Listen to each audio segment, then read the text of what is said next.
the network with breaking news. Hurricane Francine has been upgraded to a powerful Category 2 storm. It has just made landfall on the Louisiana coast southwest of New Orleans. You can see right there that New Orleans and Baton Rouge are both expected to get some of the worst of the storm. Winds right now churning at 100 miles per hour. Francine is blasting the coastline right now with strong winds and drenching rain. It has already spawned off tornado warnings. Though Louisiana is used to direct hits, there are real concerns here of catastrophic flooding and mass power outages as the evening wears on. Let's go right to senior national correspondent Tom Yamas in New Orleans. Describe the conditions, Tom. Good evening, Lester. Just as we came on with this special report, the wind gusts started to pick up here. This feels about tropical storm-style wind gusts, but those hurricane-force wind gusts should pick up in the next hour or so as that Hurricane Francine, inches closer and closer to the Big Easy. Just behind me here is Lake Pontchartrain. As you know, New Orleans is sandwiched between this massive lake and the Mississippi River, and that's why the surge from Lake Pontchartrain is the biggest concern right now, and of course that the levees hold up. We've been out and about all over New Orleans today. Firefighters having to deal with a fire while they prepare for this hurricane. This was in the Bywater district, and as the first rain bands, were coming off Hurricane Francine, these firefighters were inside of a structure. The entire roof almost burned off. It's still unclear what started that fire, but it just goes to show what these first responders are up against right now. And that's why in many parts of Louisiana and southern Louisiana, there is a curfew. Just behind me here, there are no cars here. Earlier in the day, there were a lot of people that were out here, looky-loos, if you will, trying to see what was going on, because it wasn't so bad in New Orleans. I got to say, right now, it has just really picked up because it has been very calm. It has felt like a thunderstorm in New Orleans up until this point, and that's because just south of us, Hurricane Francine is getting closer and closer.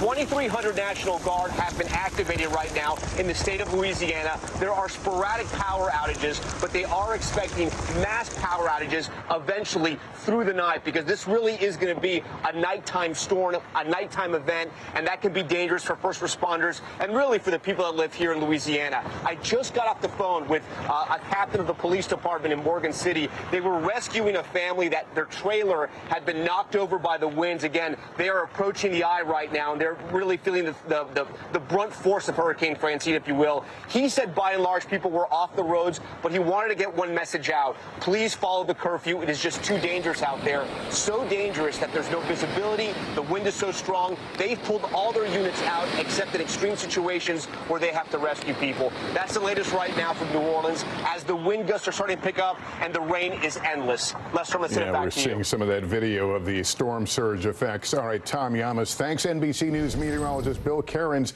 has the latest. Where is this going? Lester, it's about 90 miles wide in between Baton Rouge and New Orleans, and that means that whole area, which includes a lot of people, has at risk of losing power, down trees, wind damage to roofs, and that's what we're going to be tracking. You can see how large the eye is here. So here's New Orleans here, and this bright red shows you where the strongest winds are. That's where we have the potential for gusts for 80 to 100 miles per hour. That's what's been happening in Morgan City and Houma, Louisiana over the last hour, but that is tracking northward. So we have our eye on New Orleans only about 30 miles from that band. So that's roughly about 2 hours from now. It's going to be a close call if this goes through New Orleans or the western portions of New Orleans and up towards La Place and then up towards Baton Rouge. Definitely going to go through whatever's left of this eye.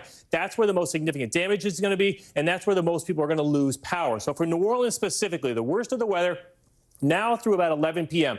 I mentioned about 2 hours from now is when we should have a dramatic increase in the winds, and that would probably be the time when people start beginning to lose power in the downtown area and the suburbs. And as far as rain totals go, it's going to pour quickly, about 4 to 6 inches of rain, about 75-mile-per-hour winds are possible, and isolated tornadoes. And, of course, we're going to affect this entire region, Lester, as we go throughout the rest of the day and the rest of the night. And winds anywhere above 50 have a chance for power outages. This will be widespread. That little upgrade from a Category 1 to 2 doesn't sound like much, but hundreds of thousands of more people are going to lose power because of it. And you mentioned tornadoes. Those will be all across the affected area? It's mostly going to be in eastern Louisiana and also southern portions of Mississippi. We haven't had any yet, but we still have the potential for getting isolated ones as we go throughout the evening. And, of course, flash flooding. We still have our first flash flood warnings. That was with that red blob, that eye that was moving onshore. We'll be tracking those flash flood warnings northwards as we go throughout the rest of the evening, too, and eventually into Mississippi tomorrow. So, again, the worst of the storm has moved onshore. This is now no longer really forecasting it. Now we're tracking who's going to get the worst damage. All right, Bill Cairns, thanks very much. I want to go to Jesse Kirsch. He's in downtown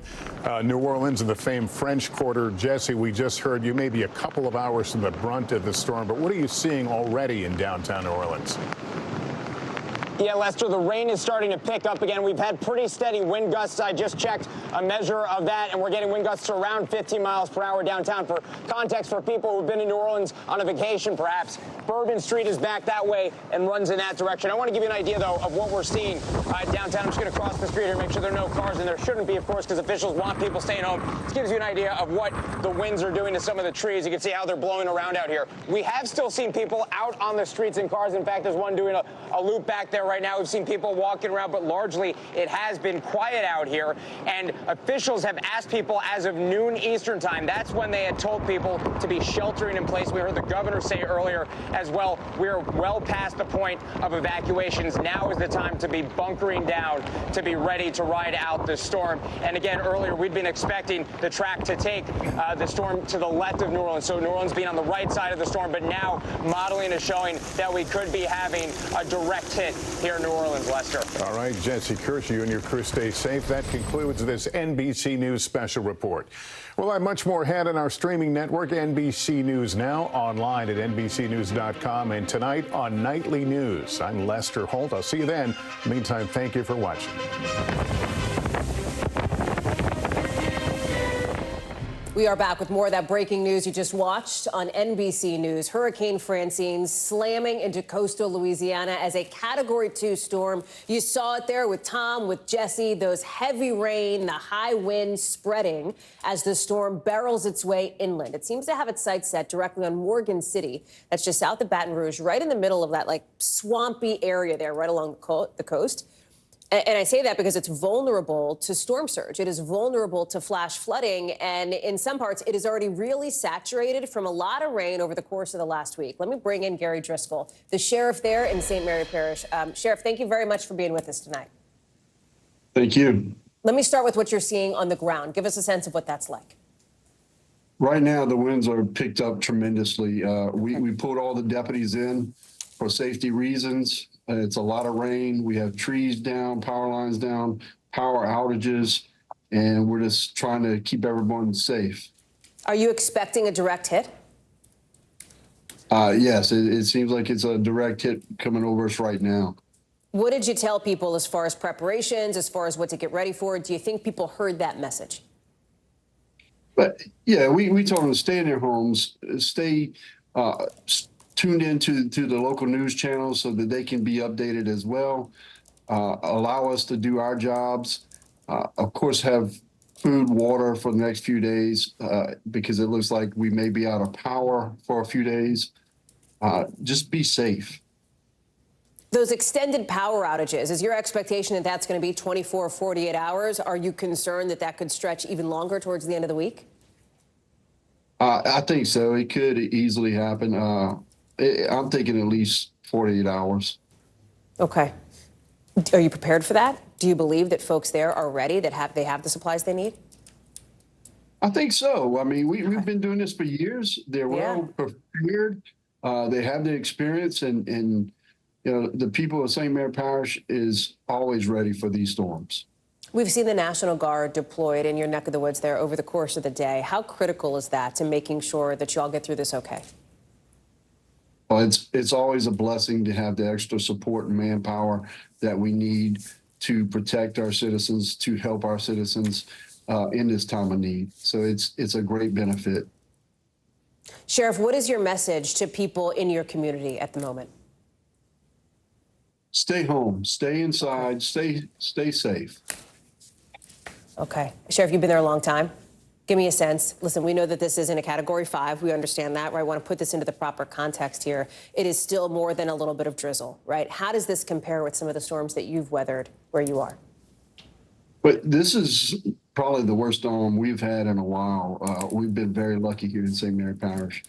But we have had our hard ones too. I was here for Andrew, and you know, nothing compares to that one. But you know, you always have to be safe. You always have to do the right things, and just stay indoors. Okay. Sheriff Driscoll, we appreciate your time. I know you got a lot going on. You're juggling a lot. Thank you very much for being with us tonight as we're staying on top, of course, of all of these developments there down along the Gulf Coast. Thank you, Sheriff. We're also following developments out west, where officials in L.A. say 3 people had to be rescued tonight in an area just outside Mount Baldy. They got trapped because of this huge bridge fire. They apparently couldn't get on any roads because of where the flames were, so officials said they had to be airlifted out. No word yet on whether that happened, if that's how they got out, if they managed to come out on the ground.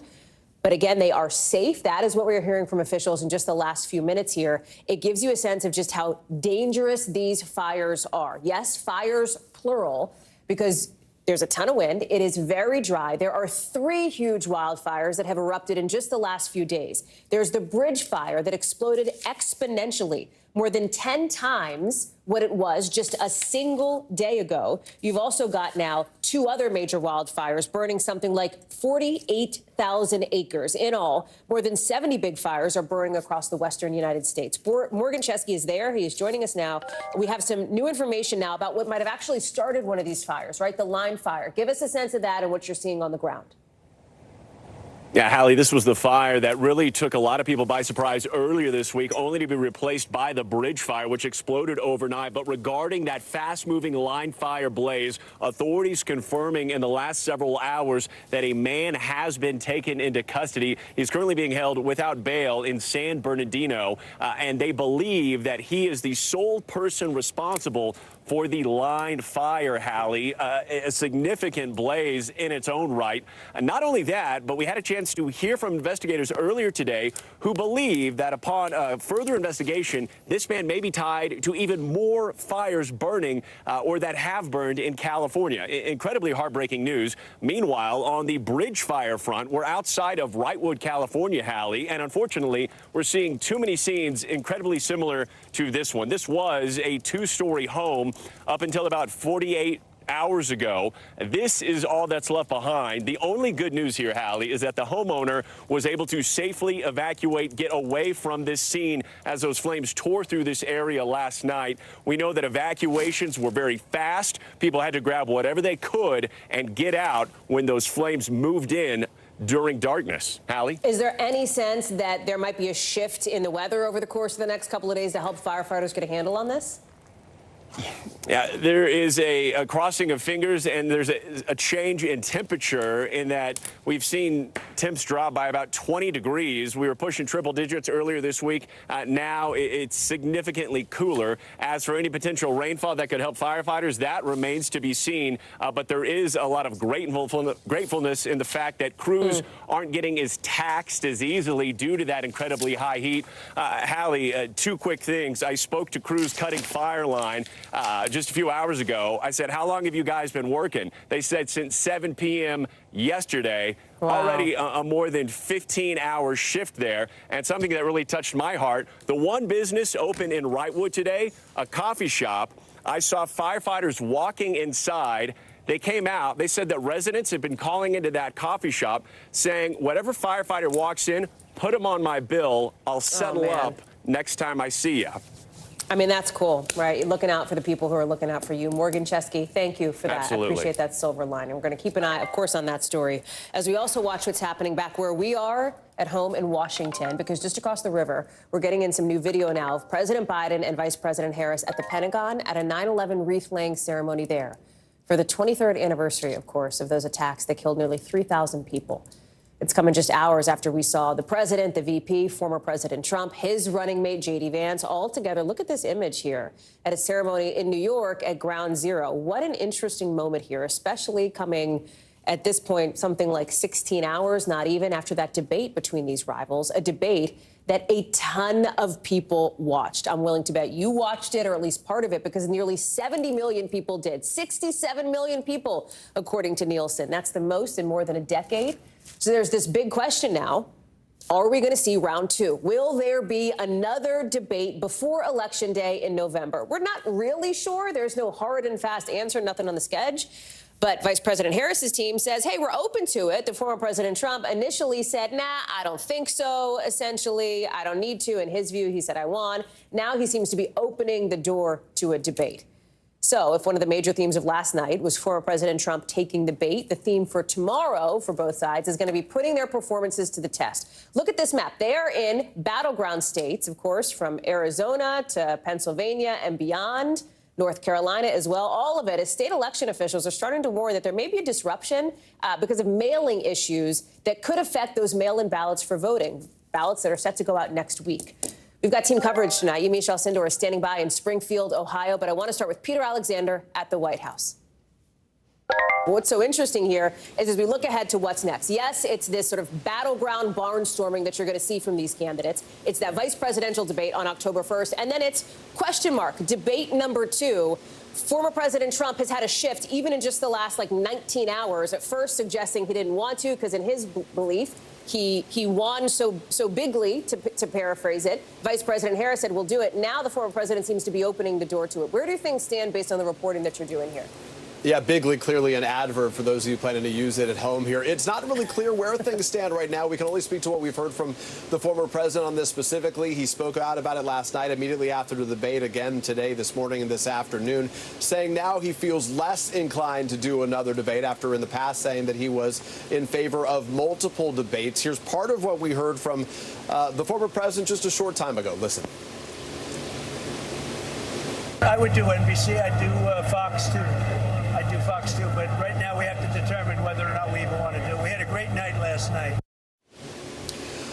Are we going to do a rematch? I just don't know. We'll think about it. That's what else he said in the course of those comments a little bit earlier to reporters while he was on the road in advance of a memorial at the Shanksville site in Pennsylvania today. So where does it stand, Hallie? Candidly, we just don't know at this hour. Yeah. Obviously, there were those advisors, those allies of the former president who say he needs to do another to make up for an effort that they thought was certainly subpar last evening. One of the things that the vice president's team loves to see here is this big celebrity endorsement. Everybody knows, I think, by now that Taylor Swift came out, said she is going to back the Harris-Walz ticket. Interestingly, we're finding out, because this question exists, right? Does that matter? What does that mean from a very quantifiable perspective here? We're getting a sense of it now with the GSA, the General Services Administration, telling our team that more than 330,000 people ended up on vote.gov from the link that Taylor Swift posted. Yep. Hundreds of thousands of people are reading and paying attention and, in some instances, acting on what she's telling them to do. How much is the Harris camp looking at that and going, boy, let's get her ready for October? Well, they certainly think it doesn't hurt them. Frankly, I think they think that maybe in a better circumstance it would have come out on a different occasion because in some ways it sort of gets buried by her debate performance there. But the bottom line is they are going to take this as a win and do the best that they can to amplify it. There is no indication to this point whether, in fact, Taylor Swift is going to participate in any further or any campaigning of any kind here. She said her decision in speaking out was because she had real concerns. One of her biggest nightmares, she said, was that there would be AI used to sort of indicate she was supporting someone else. You remember in recent weeks there was some AI indications that she would be supporting Donald Trump. The Trump campaign had touted as much, so she came out. But they can do a lot, the campaign can, with this very photo, the cat in her arms, and the way she signed off that post to her 284 million followers. Hallie was Taylor Swift, childless cat lady, so it certainly has the tentacles, the paws, I guess you would say, that it could resonate. Pause indeed. Obviously, this all comes down to persuading voters. That's what this is about. The question is, did the debate do anything to persuade voters? Our friend and colleague Shaquille Brewster was out, Shaq, talking to folks, trying to get a sense just today, right, new today, on how they feel. What changed, if anything, for them? Let me play a little bit of what Shaq heard.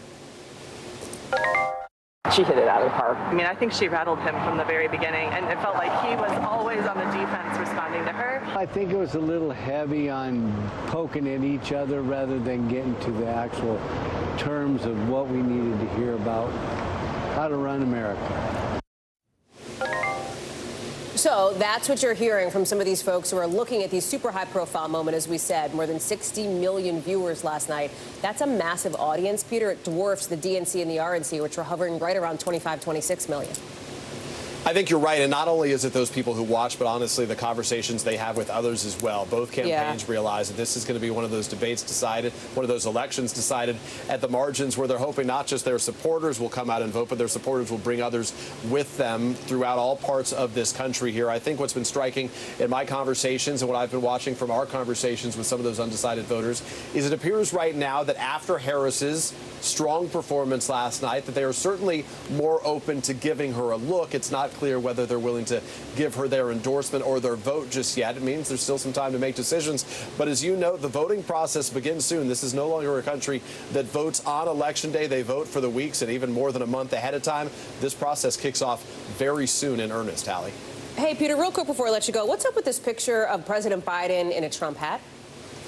It's a good question. Let's throw it up for our audience so you can see it. Not something you ever anticipated seeing. The Trump War Room, one of his advocacy groups, as it were, from the campaign, writing, "Thanks for the support, Joe." The White House making it very clear that Joe Biden was not endorsing Donald Trump in any way. In fact, he was in Pennsylvania saying, in a show of unity on this 9/11 day, that he was willing to wear a hat that was presented to him by a Trump supporter in the room. He put it on briefly and then returned it to that supporter. So for those who see this, we are told it's not AI, but in no way does it demonstrate any support for Donald Trump. Peter Alexander doing some blocking and tackling there on the White House, covering quite a bit for us tonight. Peter, thank you. We're also covering what's happening in Springfield, Ohio, and some of the headaches there after former President Trump poured gasoline on this baseless claim that is rooted in a racist conspiracy theory, repeating in front of an audience of millions that migrants, again, this baseless claim, are kidnapping and eating pets of people in town, the dogs and cats of Springfield's locals. The Springfield city manager says there is zero evidence of that, and earlier today said this is not what he wants the city to be known for. Listen. It is disappointing that some of the narrative surrounding our city has been skewed by misinformation circulating on social media and further amplified by political rhetoric in the current highly charged presidential election cycle. Mr. Trump's comments coming after days of this online rumor spreading that Haitian migrants in Springfield were attacking people's pets. This rumor pulled out of the internet's dark corners and elevated to the mainstream, amplified in a post by J.D. Vance, of course, Mr. Trump's running mate. NBC's Yamiche Alcindor is in Springfield for us tonight. So you have been working on this for the course of the last 48 hours, ever since this kind of exploded onto the national scene. There is a growing Haitian community in the city, and I know you've been talking with members of that community. Walk us through the dynamics here. What do we need to know, and what have you heard today? Well, people here, Haitian immigrants here, are really reeling from these baseless claims, these unfounded claims being spread by Donald Trump and other Republicans, former President Trump and other Republicans. And they tell me that they came legally here to Springfield because of the federal programs that allowed them to come into the United States from Haiti. But they also came here because the city itself was advertising new manufacturing jobs as well as its affordability. So they were trying to get people to move to Springfield, and that's how this Haitian population got here. And now people are feeling really pained and shocked by what they're hearing. Take a listen to one Haitian community leader who talked to me specifically about Donald Trump and the consequences of his words. Take a listen. They just believe that their words have no impact, and it's not true. So immigrants in Springfield, especially Haitians, they are so concerned for their lives.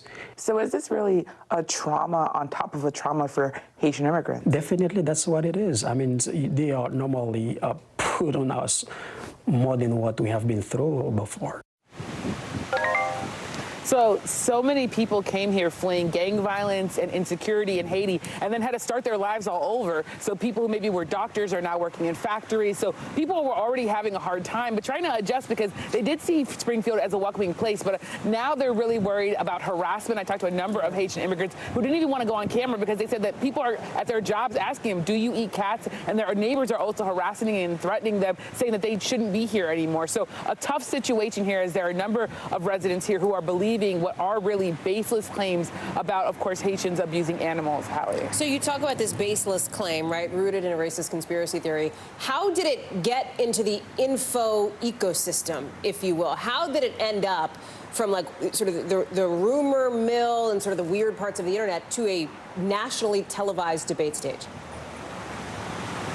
Well, first off, there was an unrelated case of a woman who was not Haitian, who was actually a U.S. citizen, who was involved in a case dealing with some gruesome issues with a cat. That then was taken into the kind of conservative conspiracy theory land, right? And it was then started turning into this, yes, and it was not even in Springfield, it was in Canton, Ohio. And then you had J.D. Vance, Senator J.D. Vance, spread that baseless claim, talking about the fact that he had heard from constituents and from others that Haitians were kidnapping cats and eating animals. And then, of course, we saw former President Donald Trump repeat those same claims on the national debate stage. And that was really where you saw this really amplify and blow up. And now people here in Springfield are saying that that's just not true. The city officials saying there's no evidence for that, though they do say they do want more resources for the influx of Haitians that have come, of something like 15,000 of them. But they're saying that they want to welcome these people and that they're not a problem. Hallie. Yamiche Alcindor live for us there in Springfield. Yamiche, thank you so much for being there. Appreciate that. We got a lot more to get to here on the show, including, of course, that big headline tonight. Hurricane Francine now slamming into the Gulf Coast. We're going to come back with the fire chief of Baton Rouge about how his team is getting ready for the potential for more rescues tonight. That's right after the break. Stay with us.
Hey there, I'm Hallie, and we are coming on the air tonight with new developments.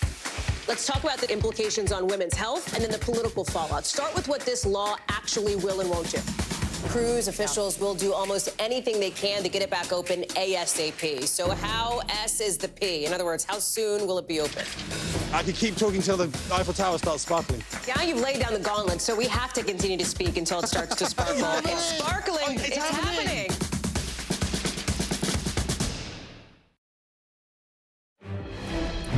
Back to our top story now. Hurricane Francine making landfall along the Gulf Coast as a Category 2 storm. Kathy Park is in Baton Rouge, Louisiana, and we know that there is a risk for these dangerously high winds, for the potential for a ton of rain there, Kathy, where you are. This is a place that is not unfamiliar to very bad flooding, thinking back to 2019 to 2016. Walk us through some of the dynamics that you're seeing now. Yeah, so we are here in downtown Baton Rouge, Hallie, and right now I can tell you the conditions have worsened probably within the past hour. The rain is really coming down. The winds have certainly picked up, but this really is just the beginning because this is a long duration storm. We'll be tracking these conditions probably until midnight, but this is a ghost town right now here in Baton Rouge. A lot of the businesses have been closed pretty much today. A lot of them closed even yesterday. The governor has encouraged residents here in Baton Rouge and beyond to basically hunker down.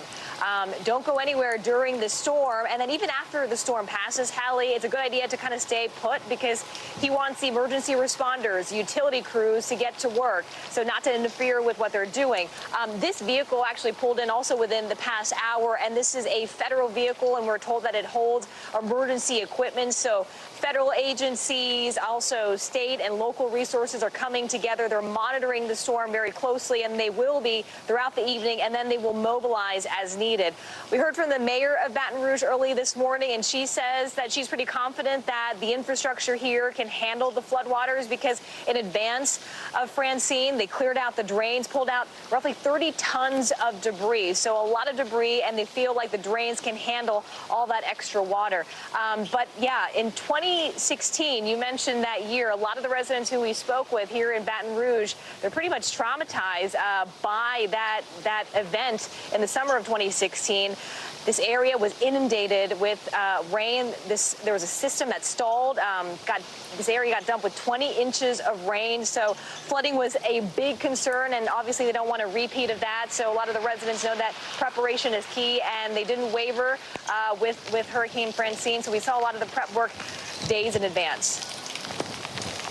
Kathy Park, live for us there in Baton Rouge. Thank you. Let me bring in now the fire chief there, Michael Kimball. Chief Kimball, thank you very much for joining us. Give us a sense of what you're seeing on the ground right now and your biggest concern at the moment. Well, what we're seeing right now in the city of Baton Rouge is the rain is picking up. There is a little wind that's also coming in. So we should start seeing some uptick of the weather here in the near future from what the current radar is showing us. What's the thing you're bracing for the most as fire chief, as one of the first responders here in this community? What we're bracing for is to be able to provide the service we need to our citizens. We anticipate with some wind damage, some possible structural collapse, those type of responses. We have our teams in place to be able to respond to those incidents. It's just kind of a sit and wait for us, but we're very much prepared and well trained and qualified to handle these tasks that come at us. There have been some reports that some folks in your city have had trouble getting their hands on generators here. What can you tell us about that? Has that been the case? So I'm not very familiar if that's the case or not. We've been focusing on providing the service here to the people for emergencies. So I'm really not sure on the generators, ma'am. Got it. Power outages, though, do you think people are prepared if that were to last, past 48 hours, et cetera? Do you feel like folks are having a sense of what they need? I do believe, because we're this is not the first time we've experienced this in our city. That's right. We've been out doing a lot of PR work, trying to give the information to the citizens what to do. Again, this is kind of another situation our people are prepared for. So we feel comfortable people know how to handle that situation if they do lose power. What about, sometimes we see some of these images here of people in their homes, cars stuck in water, et cetera. You've got the rescue resources ready to deploy? That is correct. Our state urban search and rescue team is housed here out of Baton Rouge. We have that team here on site, as well as the men and women of the Baton Rouge Fire Department are all trained for all hazards. So we're very much prepared to handle that if that happens. We've, again, done a lot of education to our people through our local news outlets to, hey, educate people, don't go through high water, stay home. That's right. Just be smart at this point. How many times do you say it, right? If you see something, you can't see the road, don't be driving into those huge puddles like that. It's going to be a long night, I fear, for you, Fire Chief Michael Kimball. Thank you very much for being with us. A lot of folks thinking about you tonight. Appreciate it. Taking to Mississippi now, along the Gulf Coast, where the governor has declared a state of emergency, and some people are being asked to evacuate certain spots. The big danger, of course, is that this unpredictable and potentially deadly storm surge could get as high as 6 feet in some spots. Tomorrow, of course, the hurricane itself is forecast to sweep right over the center of Mississippi, bringing winds up to 45 miles an hour and dumping rain across most of the state. You're looking at Stephen Romo standing by in Gulfport, Mississippi for us tonight. Set the scene where you are. Hey, Holly, yeah, we're still experiencing those rain bands off and on along with those gusts of wind. But what you mentioned there, the storm surge, that is what people are talking about here. A lot of concern about that. You mentioned that those numbers that we could be seeing for storm surge. People who've lived here for a while, they measure storms. They compare it to Katrina, which, of course, they experienced here in Gulfport just as much as they did in New Orleans. They have many buildings, a marker for where that flooding is. So people who went through that aren't as concerned about it. People who are newer to the area, though, they are plenty concerned about this, going to pick up sandbags and fill them up to put them in their homes. They're also really worried about those power outages. They experienced that. Talking to people here, like you just mentioned with the chief, they have told me it has been difficult to get generators, something they're very concerned about. We talked to people today about how they are preparing. Let's take a listen. I'm very concerned about the forecast because you never know about Mother Nature. How do you feel about it having your name? That's okay. as long as it doesn't do any damage, right? You'll be okay with it. Yeah, we're hearing from Francine there talking about what they're doing to prepare. And right as we were listening to that soundbite, the rain did pick up a bit. Hallie, we're feeling more of that. We're on the dirty side of the storm, the east side of it. So spin-up tornadoes is also something people are very worried about as that storm continues to make its way through, Hallie. Stephen Romo, live for us there down in Gulfport, Mississippi. Thank you very much. Let's get you over to the 5 things our team thinks you should know about tonight. Number 1, Nashville police posting this video. Look at this, showing who they say is John Bon Jovi talking a woman back from the ledge of a bridge. You can see people walking up to her and comforting her before helping her come back to safety. The Nashville police chief thanked Bon Jovi, saying it takes all of us to help keep each other safe. We've reached out to police and to the singer about this. Number 2, a new weight loss pill from Novo Nordisk, and yes, pill, can cut body weight by up to 13% after 3 months, according to some early-stage trial results from the company. That's more than double what we see in other so-called GLP-1 drugs. Think Ozempic, think Wegovy. Now, Novo Nordisk says this pill, not an injection like those other drugs, still needs more research before it hits shelves, but the next phase of the trials has already begun. Number 3, the rapper formerly known as Kanye West is set to perform in China next week. According to a Chinese official, Ye is doing a listening party for his new album on an island off the southern coast dubbed the Hawaii of China. It's been 16 years since his last performance in the country. Number 4, HBO is looking for the next trio to play in the Harry Potter movies. Harry, Ron, Hermione in a new TV series. It's a casting call, maybe starting as soon as April 2025 for the series. It notes they're committed to inclusive casting, so feel free to throw your sorting hat into the ring. Number 5, there's this new fight in Paris over what you're looking at right here, the Eiffel Tower, and more specifically, those Olympic rings. Now, the mayor says she wants those rings on there indefinitely. But the family of the engineer of the Eiffel Tower says not so fast, since the rings, they argue, were not part of the original design. They shouldn't stay on the Eiffel Tower only until the end of the Olympic year. We'll see what happens there. Don't know. What do you think? You want those pictures with the rings in the background forever? We'll see when we come back.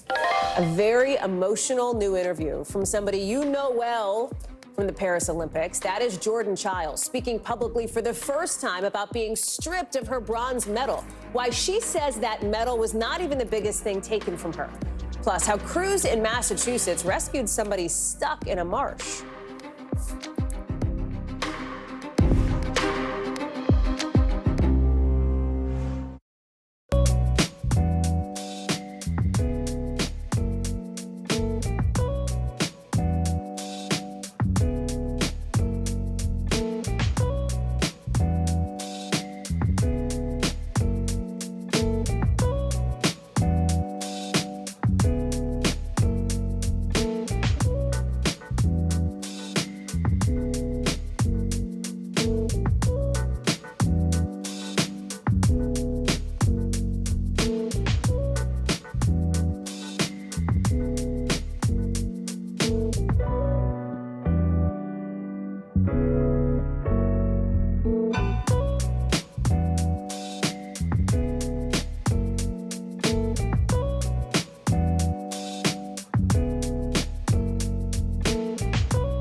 leaps and bounds. What you see behind me is typical. How you doing? Pretty bad. Kristen Welker hosts Meet the Press every Sunday on NBC. Top story live from Paris, live in Tel Aviv. We are here in Butler, Pennsylvania. Every weeknight, it's your news playlist. Top Story with Tom Yamas, streaming weeknights at 7 on NBC News Now. NBC News covers hundreds of stories every day, and because it can be tough to read or watch or listen to them all, our bureau teams have done it for you. This is what they tell us is going down in their regions in a segment we call The Local. Out of our Midwest Bureau, Michigan's Attorney General closing the investigation into Michigan State University after the sex abuse scandal by former campus Dr. Larry Nassar. Remember, Nassar, who also worked for USA Gymnastics, is serving decades in prison for sexually abusing hundreds of young athletes. The investigation was looking into what the school might have known, with the state's AG saying they found no new incriminating evidence. Out of our Northeast Bureau, Justin Timberlake is expected to plead guilty to a lesser charge in court on Friday related to that intoxicated driving arrest in the Hamptons, according to a DA spokesperson. Remember, Timberlake was pulled over back in June for allegedly driving through a stop sign and then failing a sobriety test. At the time, he pleaded not guilty. His attorney has not immediately responded to NBC's request for comment. Also out of our Northeast Bureau, rescue crews pulling a man out of a marsh near Cape Cod after somebody heard his cries for help. He said he'd been stuck there, listen to this, 2 days. They had to get chainsaws out to clear a path to be able to get him out. No word on how he ended up there, but fortunately, he's expected to be okay. Let's talk about one of these stars of the USA gymnastics team at the Olympics this year. Tonight, speaking publicly and emotionally in her first interview since being stripped of her bronze medal at the Paris Games. Here's Jordan Childs. The biggest thing that was taken from me was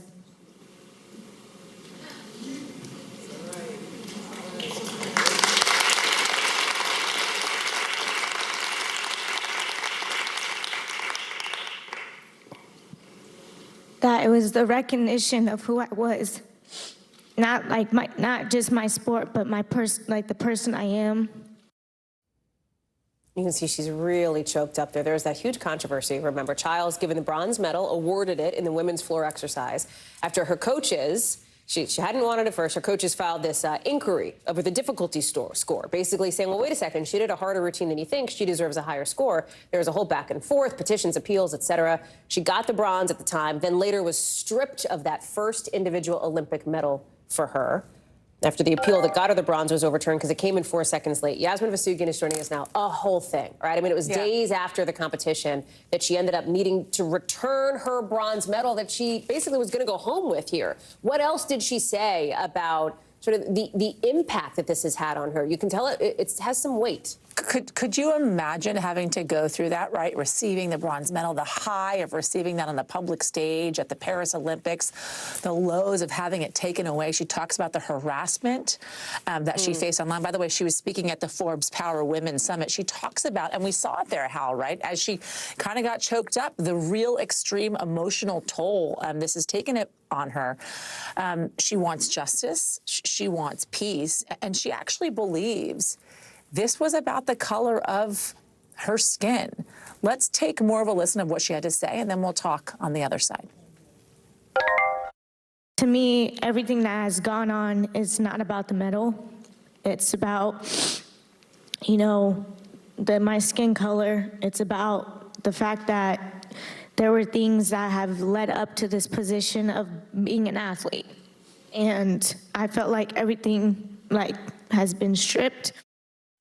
By the way, this was the first time that she was speaking out since all of this has taken place. She talked about how, when you are an Olympic gymnast, you dedicate your entire life to training for an event like that on the world stage, and how this has also stripped her of her love for the sport of the Olympics. And she hearkened back to 2018 when she had an emotionally abusive coach and said at that time she had also lost love for the sport of gymnastics. And again, now she has lost love for the sport of gymnastics because of the controversy surrounding this. And again, she mentioned it. It's not just about the medal, but all the surrounding things that happen with the medal.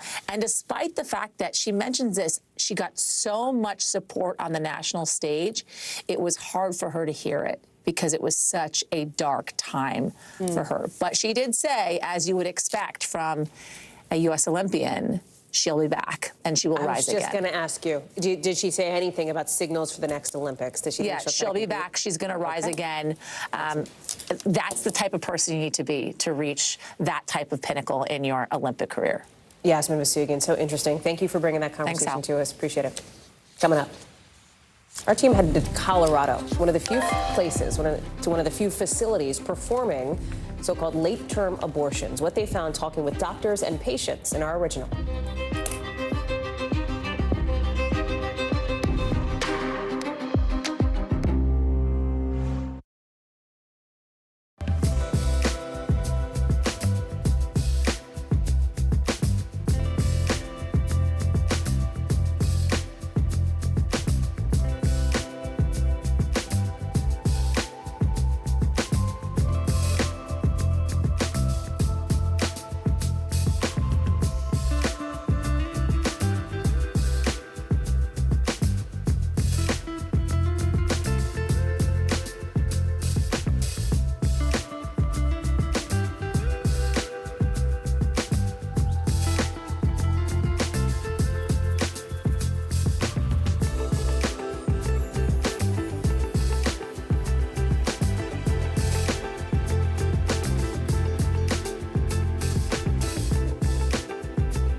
Democracy is happening now. They are energized by the idea that this is a real fight. People were on their feet. Folks were fired up here. The only voice that really matters are the voices of voters. News for the generation of now is NBC News Now. Lester Holt, America's most trusted TV news anchor.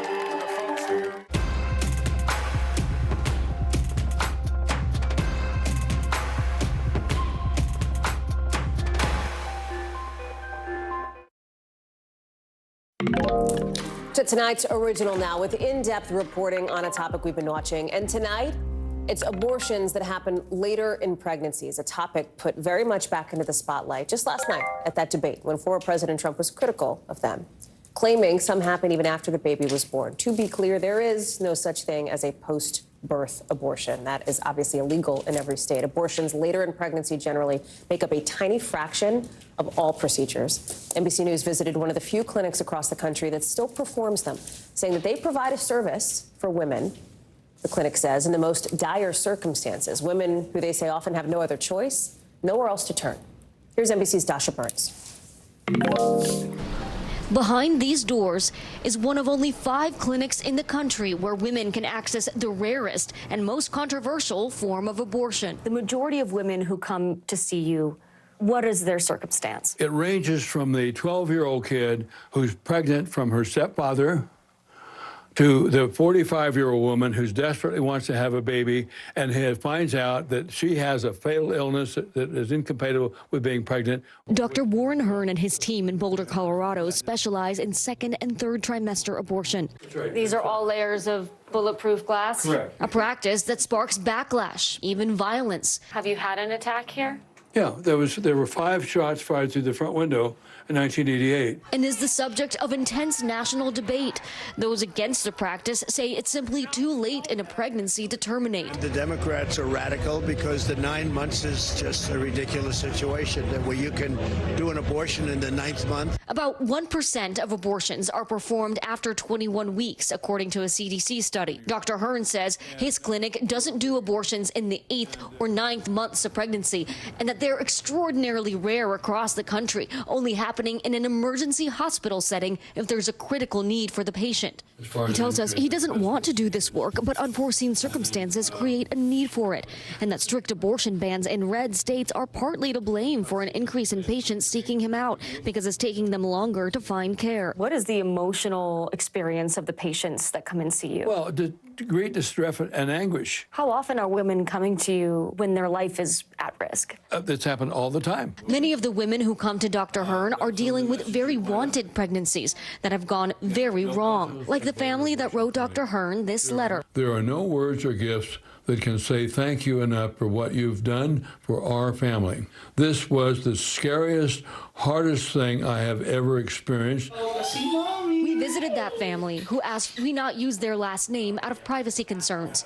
They live in Texas, where nearly all abortions are banned except in limited cases to save a woman's life or health. Last year, they tried to expand their family and conceived a daughter. Then, 24 weeks into the pregnancy, they received a tragic diagnosis, a severe fetal anomaly, and possible consequences for Emma's future fertility. We looked at each other and immediately just knew, as husband and wife, that that was the best decision for our family, to have an abortion. I think it's just something that you never, ever, ever think that will happen to you, or a decision that you will have to make, and then it just is earth-shattering when it falls into your lap. Unfortunately, the immediate recommendation was to go out of state. A year later, the couple became parents again to Louie, whom they call their miracle baby, but their loss has left a permanent mark. My heart and mind have been forever changed about this issue.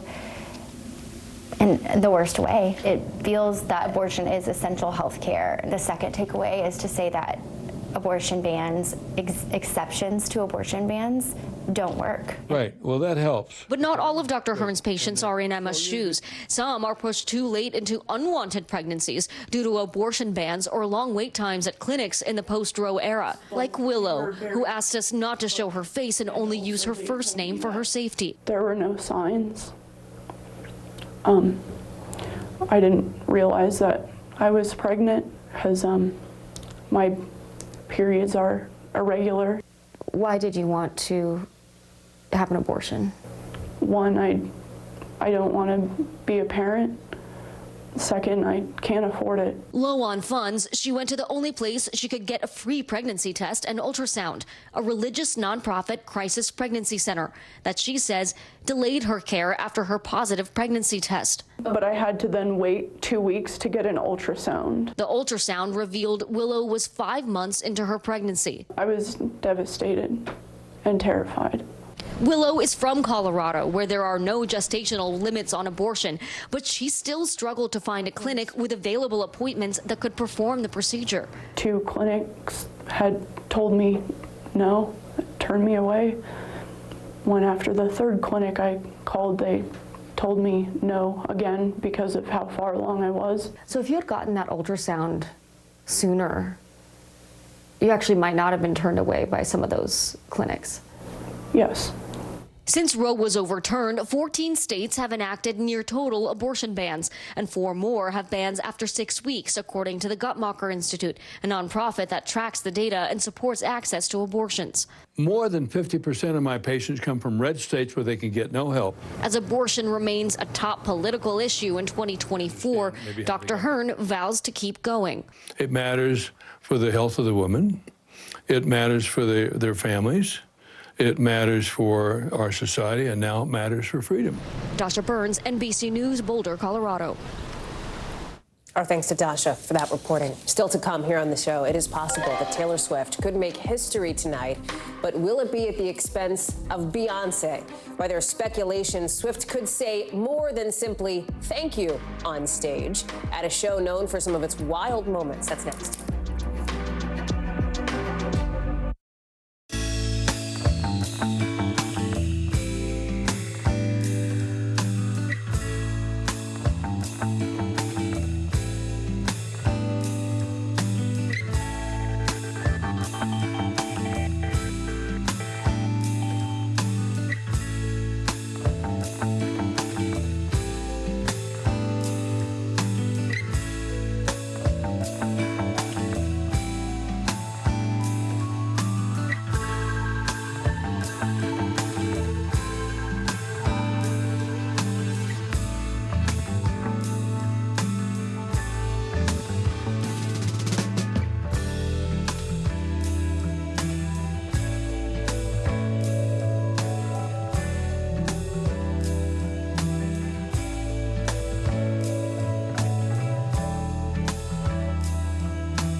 back and forth because they. Oh, yeah, this is it.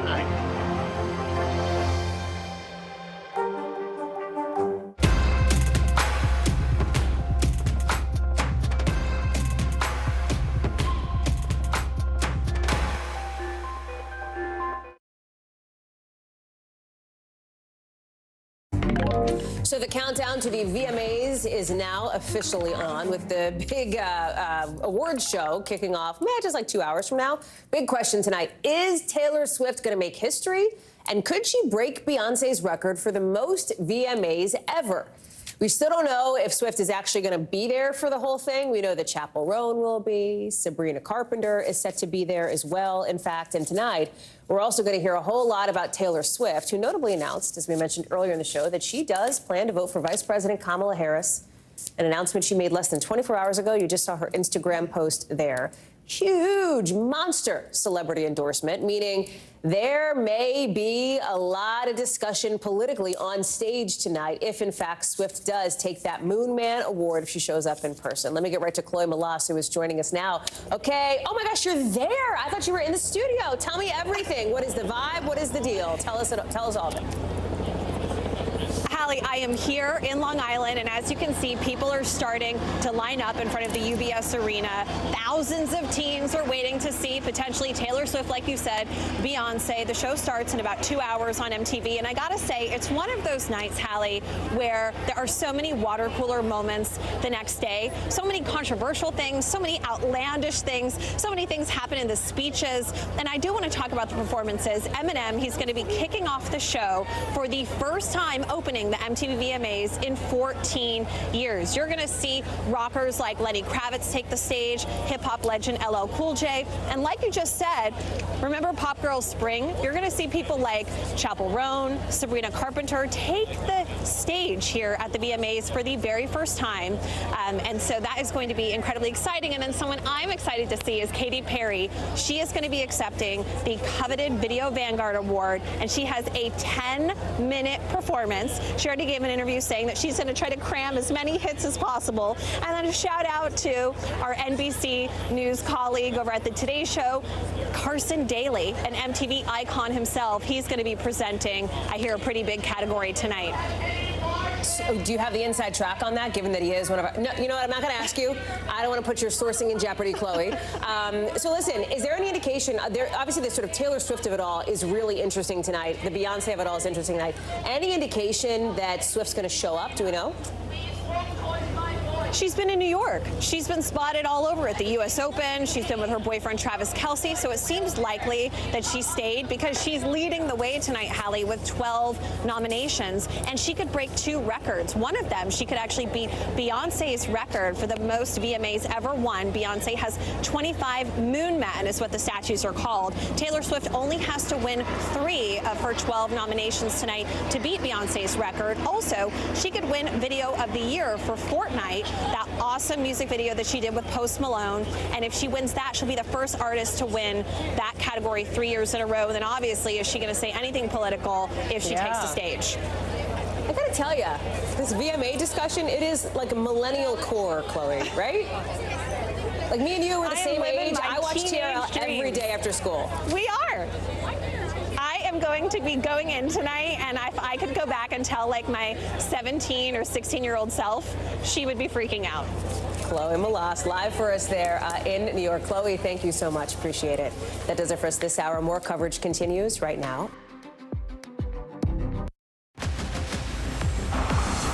Tonight, we're live from New Orleans as Hurricane Francine makes landfall along coastal Louisiana.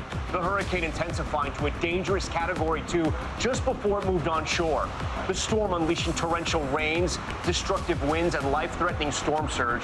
Flash flooding and tornadoes posing a serious risk to the region. Millions hunkering down with all flights in and out of the Big Easy canceled. Tonight, we are going to speak to officials about the conditions that are rapidly deteriorating. The state of emergency stretching across the Gulf Coast, Texas, Mississippi, and Alabama feeling Francine's impacts. At this hour, power outages mounting as the hurricane batters the region. Meteorologist Bill Karen standing by with the latest track and the timing. Trump's rough night, former President Trump and Vice President Harris the first time meeting on a debate stage, devolving into fiery attacks, the two exchanging punches over policy, but it was Trump falling right for Harris's traps that sent him into a tirade. So will we see them face off again ahead of the election? And the surprise Harris endorsement from Taylor Swift nearly overshadowing the entire night. Will it make a difference? Debunking one of the most viral moments of the presidential debate, former President Trump pushing baseless claims about immigrants in Ohio eating pets.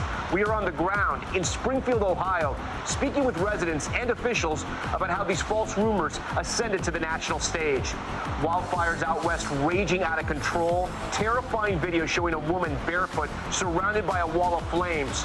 Heartbreak and devastation as one man describes the moment he watched his dream home burn to the ground. The arrest just made as first responders race to get the upper hand on the blaze. And honoring the 9/11 victims, 23 years after the terror attacks, the memorial services across the country paying tribute to the lives lost, and the incredible tribute overseas. New York City firefighters on a biking trip in Ireland to remember the first responders who made the ultimate sacrifice that day. A special edition of Top Story from the Hurricane Zone starts right now.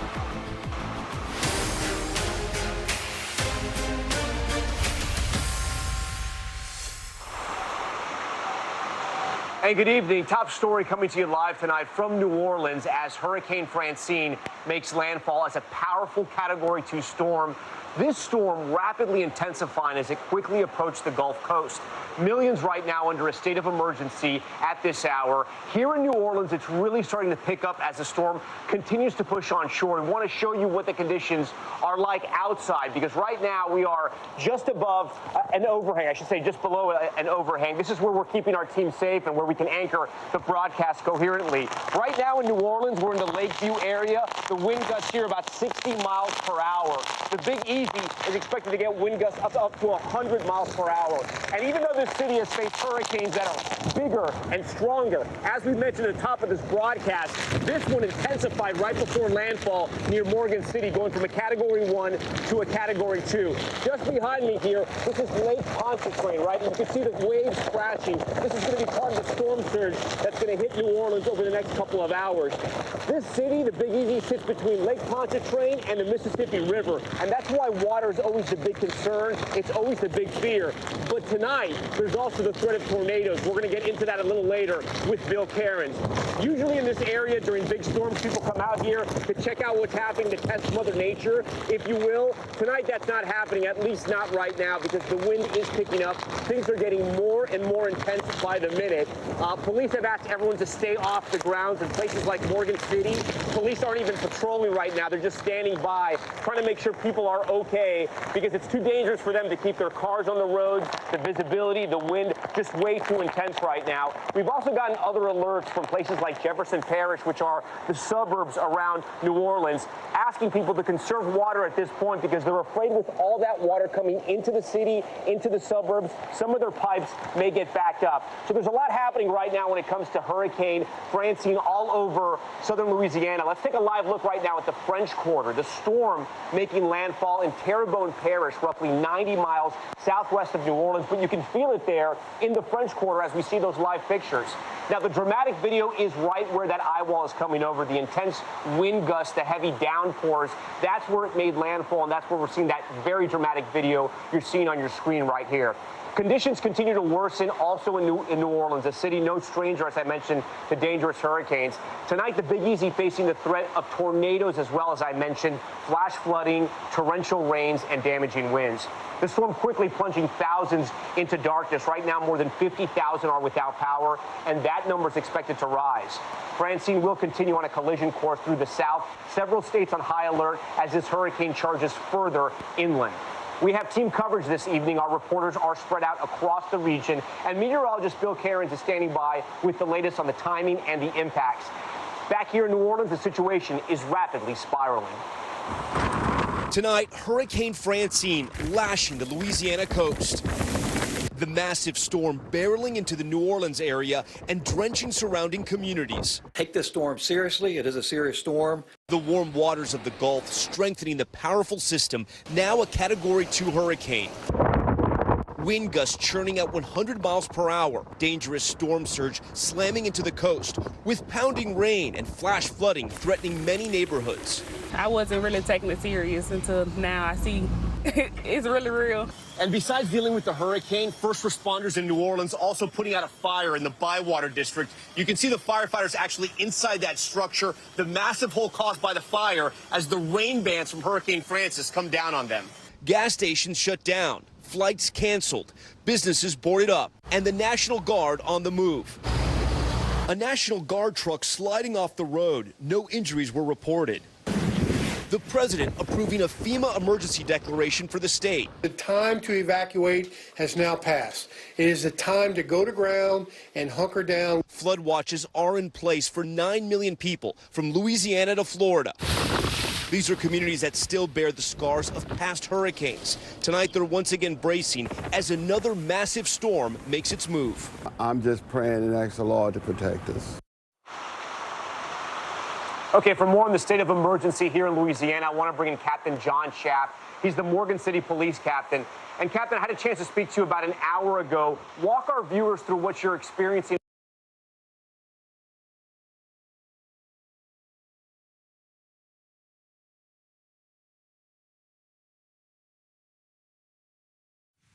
All right, Tom and his team having a little bit of difficulties there, which happens as storms move in, but we're going to continue it from here in New York. I'm Ellison Barber. For our viewers, let us show you that map we were just looking at. You see where Morgan City, Louisiana is. It's about 80 miles west of New Orleans, and it's right near where Hurricane Francine just made landfall. The National Guard deployed to Morgan City today to help with hurricane response efforts. And new video just coming in of a National Guard tanker crashed on the side of a rain-covered road there. Some scary stuff. Captain Schaff joins us now on the phone. Thank you for joining Top Story tonight, or on Zoom, rather, even better for us. We appreciate you taking the time on what I know is a really busy evening for you. Talk to us about what is happening in your area right now. How is it looking, and how are you and your team preparing? Past couple hours, we've been in the heart of this storm. We're now experiencing the highest rain totals and the highest wind gusts that we've seen that started a couple hours ago. We are seeing some street flooding, power outages, and damage due to the storm. We preparing just like we do any other storm. Make sure everybody stays in place, shelter in place, stay off the streets, allow us to assess the damage, and make sure everything's safe before getting out the house. How are residents responding to the guidance you and your team are issuing? Does it seem like they're heeding the warnings? Majority of it, yes. We do have some sightseers that are out there riding around that we're having to say go home. But the majority of our residents understand the urgency of what it is to listen to our advisories, and they are staying in. So we thank them for that. What in the next 24 hours is going to be the primary focus for you? Well, next couple hours, we hoping the storm, at least the bulk of the storm gets out of here, and we'll be able to get back on the streets and assess what type of damage we have. After we have an excellent city crews, excellent electrical department that are going to assess everything and begin to repair, and then we could go ahead and lift the curfew, which is going to lift at 6 a.m. in the morning for everybody to come out and start assessing whatever they have damaged. All right. Well, Captain, we appreciate you taking the time tonight, and we hope that conditions stay a little safer for you and your team, and that you are able to keep people there safe. Thank you for your time and the work that you do. I'm going to send it back over to Tom, who is on the ground, as our viewers know, in Louisiana. Hey, Tom.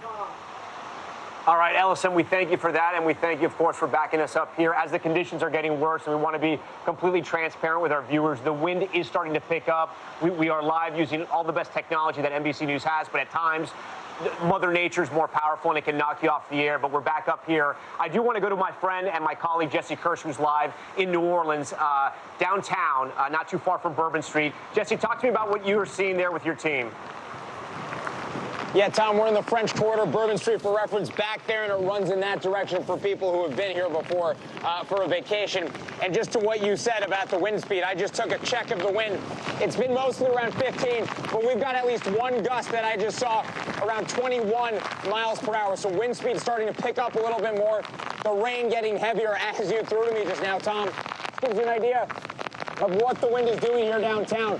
Right now, I do see some headlights from a vehicle back there. Appears to be some kind of truck. We have seen some car traffic, but largely this downtown area around Canal Street has been empty. I also want to point to, and I don't know if it'll read because it's starting to get dark there, Tom, but I've been watching some of the water that's been funneling over here to this drain. That's going smoothly so far, and I'd spoken with a member of City Council here in New Orleans earlier, and he said they have still been trying to help get people who don't have anywhere to be to a homeless shelter to ride out the storm. Officials have made it clear at this point you should not be out. You should be sheltering in place. We are well past the time for evacuations, and I can tell you, Tom, I'm actually going to take out our anemometer again, which measures the wind speed, because the wind is definitely starting to pick up just a little bit more. Of course, as I say it calms down again. But the wind and the rain is definitely picking up here in downtown New Orleans as we are now looking at a potential direct hit in this city from Hurricane Francine, Tom. And checking the wind speed right now, here comes another strong gust. We'll see what it gives us. Right around 20 miles per hour at 19.6 or so. That's where it topped out that blast, but I've seen one over 21, so the winds are starting to pick up out here, Tom. Yeah, the wind's a little, I think, more powerful over here because we're in open space by the lake. I do want to ask you, are people heeding the warning? Are they staying off the streets? Because I've covered a lot of hurricanes in New Orleans, a lot of storms. People can get cavalier. People obviously come to New Orleans for a good time. Are people listening to the warnings tonight? It seems like it, Tom. I mean, we've definitely got people standing outside where we're at, but covered right near a hotel. We have largely not seen a lot of people out here. I can tell you downtown New Orleans has pretty much been a ghost town. And yesterday, ahead of this, we saw people lining up around the block to get sandbags to help protect the property. And I can also tell you that we went to a grocery store to get supplies of our own. And when we went there, most of the bottled water section was completely cleared out. Most of the bottled water, they had some of the flavored water, but, basic staple items were starting to be cleared out. So clearly people were paying attention to this. And the other thing to keep note of here, Tom, this storm formed closer to Louisiana than others typically might. And that means less time to prepare, and I'm sure that's something we'll be keeping an eye on in the aftermath of anyone who might have wanted more time to get prepared. But I know the city was working in a speedy fashion to get those sandbags available to people starting yesterday, Tom. All right, Jesse Kirsch for us near Bourbon Street in downtown New Orleans. Jesse, you and your team stay safe. Get to some cover right now. I want to bring in Bill Cairns for more on Hurricane Francine's path. And, Bill, I'm going to actually go out again outside, closer to the lake, because I think this is important for the viewers to understand where we are in Lakeview. And can kind of walk us through what's happening right now? I'd say like minute by minute, it's getting more and more intense. You mentioned we're feeling some of those bigger wind gusts. And, Bill, I know you can see my shot here and what we're going through here. What's happening over New Orleans right now? Because I got some information that the storm was actually downgraded to a Category 1. Yeah, that's expected to slowly weaken, but now it's only dropped by a couple miles per hour, so that's not a big deal. And you can see where Tom is there, and you can leave the shot back up, and you can kind of see the trees behind him and the way his clothes are blowing there. We just had a gust of 53 miles per hour at the airport in New Orleans, and 50 is like my rule of thumb. Once you get over 50, that's when you start getting power outages, and those gusts will become more frequent as you get closer to that center of that storm. Now, I'm not sure you're going to go right through the eye. You may never get in the calm, Tom, but you may go through that eastern eye wall of the storm, and so you may be rough right through midnight. And then after about midnight, everything in New Orleans is going to kind of quiet down a little bit. So let me show you on the map here. This is the eye, very obvious. It's 90 miles wide. It's huge. Doesn't mean the storm is like, super strong, but the eye is just enormous. And the strongest winds wrap around the eye, especially near the thunderstorms, which are colored in here with the brighter colors of red and the pinks. So this is where the wind damage is taking place. When this went through Dolac earlier, 96 mile per hour wind gusts. I can guarantee you a 96 mile per hour wind gust, there's roof damage. Homes aren't destroyed, but there's going to be a lot of repairs throughout some of these small coastal cities in southern Louisiana. So when we're talking New Orleans, the question is, will New Orleans go through the eye wall? Will it go through this outer northeast eye where the really strong winds are? It's only 27 miles away, and it's roughly heading due north. It's going to be a close call for downtown New Orleans. West New Orleans, you're definitely going to go through it. Along I-10 to La Place, you're 100% going to get some of the strongest winds with this. You're only 20 miles from that northern band. And our friends in Baton Rouge, it'll weaken as it gets to you, but you're still going to go through it. It's 40 miles away right now, so that's roughly about 3 hours from now. Baton Rouge will see its highest winds. And we already have almost 100,000 people without power already in Louisiana, and the storm hasn't even reached the high population centers. There's that 53-mile-per-hour gust in New Orleans. Luis Gonzalez is at 44, Baton Rouge at 39, and all the locations on I-10 there are about to go through the strongest portion of the storm. Of course, the other thing, the rain is adding up. We do have flash flood warnings for at least 4 parishes here in southern Louisiana, and those will expand northwards with that northern half of the eye, which is still really well intact. We haven't had any reports of tornadoes. I haven't even seen any active tornado warnings in a while, but this tornado watch goes out to 11 p.m. It goes from New Iberia to Houma to New Orleans. Biloxi is included in this too. And some storms are better at producing tornadoes than others. So far, we haven't seen a lot with this, Tom. But just for your, Tom, I'd say about 1 hour from now till about, then add another 3 to that. That's kind of the peak of the storm for you. So I'm telling everyone in New Orleans, it's like the dinner hour till about maybe 10 or 11 p.m. That's when the peak of the storm is where you are. I'd say right now, Bill, we're getting the most rain we've gotten so far since we arrived here around 9 a.m. today. The wind by far is the strongest right now. I do want to ask you about Lake Pontchartrain just behind me. I'm going to ask our photographer, Dana, to zoom in there. You can see those big waves now crashing over the seawall. Bill, how much of a concern is the storm surge? I ask because I've covered hurricanes here before, including Ida, which was a Category 4, much bigger storm. But that storm surge was already like all the way over here. It was already in the area of the land where the picnics are held and things like that. It doesn't seem too bad right now, but again, the hurricane's just rolling in. So, Tom, if you notice the direction that the wind is hitting you on your left shoulder and blowing towards your right. So that's the direction that the wind is traveling across Lake Pontchartrain. So, Tom's located right here, and the wind is coming at him like this direction. So this is Lake Pontchartrain right here, this outline. It's pushing all of that water to the north side of the lake and to the west side of the lake. So the water is going to be much higher on the north and west side. That's where the storm surge is going to take place. The water levels on the southern side, where Tom is, where New Orleans is, are actually going to be just fine. It's the north side of the lake and the west side of the lake, Tom. That's where they could see that 4 to 6 foot of storm surge, because that gust that you're standing in is then going across the lake and just pushing that water all the way to the shore. Bill, before you go, I got one more question for you. As I walk over here to our other camera, on the ground here, you'll notice you got all the loose palm fronds. These are palm fronds that are obviously dead. They're easily ripped off in these types of winds. Do you think we're going to see structure damage later on because of this wind? Because of these winds, it's a Category 1. Usually structures can withstand Category 1s, but sometimes they can't. What are you expecting? It's going to be a very close call. So right now we're predicting the highest wind gusts, in about 2 to 3 hours from now in New Orleans, somewhere in the range of 75 miles per hour. Now, if we have, most structures are built for that. They'll be just fine. It's older structures we worry about, and any dead trees and dead tree limbs. That's what you can't really prepare for if people haven't trimmed their properties properly, and that will come down. So that's why we get the power outages. Even if we're only going to see max winds in New Orleans of 75 miles per hour, you still can have issues. It will not be, Tom, this will not be weeks of recovery. This will be a couple days, and hopefully a lot of people will get their power back on. I hope you're right. All right, Bill Cairns, I know you're going to stand by for us throughout this storm and throughout the broadcast. For more on the preparation for Hurricane Francine in New Orleans, I want to bring in Colin Arnold. He's the director of New Orleans Disaster Response. And Colin, I know this has just started to pick up and get started here in New Orleans. Can you walk us through the preps and what you're watching tonight? Yeah, absolutely. We started working on this over the weekend when we knew that this would be an issue. We've leaned forward. We've had infrastructure crews out there working, clearing storm drains, doing all the checklists that they need to do. On the human services side, we've set aside rec centers on standby in case we need, emergency resource centers post-storm. This is a shelter-in-place storm. People have taken that seriously.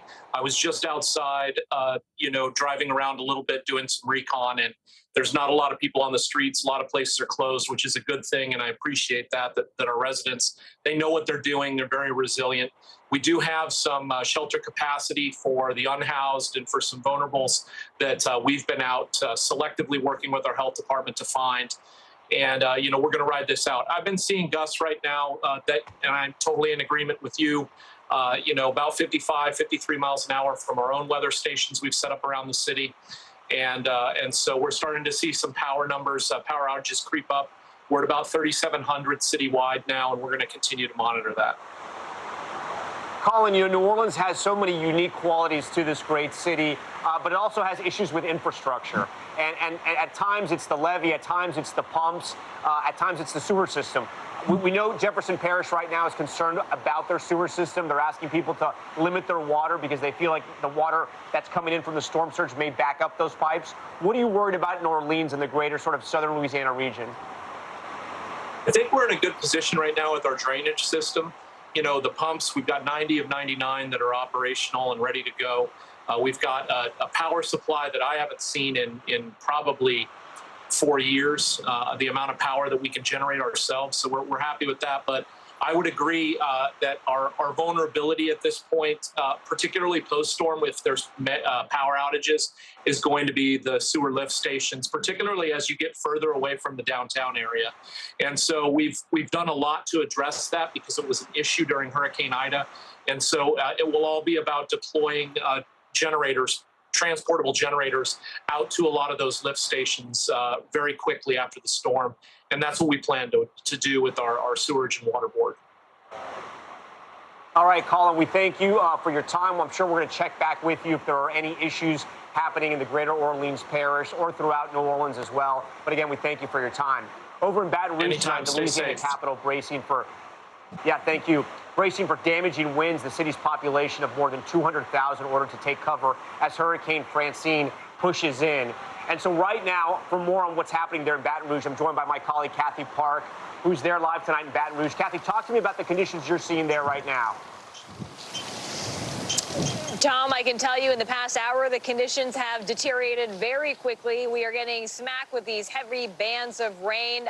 The wind, as you can see probably behind me with these trees whipping around, the winds have really picked up. But I think I caught Bill Caron saying that the peak wind gusts are supposed to happen sometime within the next 2 to 3 hours. So this is just a taste of what's to come. So this is downtown Baton Rouge right now. And if you look around, it's pretty much a ghost town. All these businesses, shops have been pretty much closed all day. We haven't seen a lot of activity on the roadways, which is a good thing because it sounds like, or it seems like, residents are heeding the warnings. And the governor has encouraged people to hunker in place, ride out the storm. But even after the storm passes, he is encouraging people to stay put because he wants the emergency responders to have plenty of time to respond to the rescues that they may have to go to. Also, the utility crews to begin their repairs as well. I do want to point out something, Tom, that we thought was interesting that rolled in not too long ago. This gray vehicle, this is a federal van that pulled in. It's filled with emergency vehicles, and we are told that they are working with state as well as local agency to mobilize as needed, and they'll be monitoring Francine as closely as possible and will be utilizing the resources inside this vehicle as needed. Here in Baton Rouge, we heard from the mayor earlier today. She says that they have really prepared in advance of this storm by clearing out the drains, pulled out 30 tons of debris. So she feels pretty confident that the infrastructure here in Baton Rouge can handle the floodwaters. Tom? Yeah, Kathy, as I'm talking to you and looking at your live shot, we have a second camera over here in New Orleans next to me that's shooting some of Lake Pontchartrain. If we can take that shot as well, it is two completely different stories right now. Just so you know, New Orleans is east of Baton Rouge, right? A little south as well. But we're really getting pounded right now. I mean, the wind, the rain, it is coming really, really hard.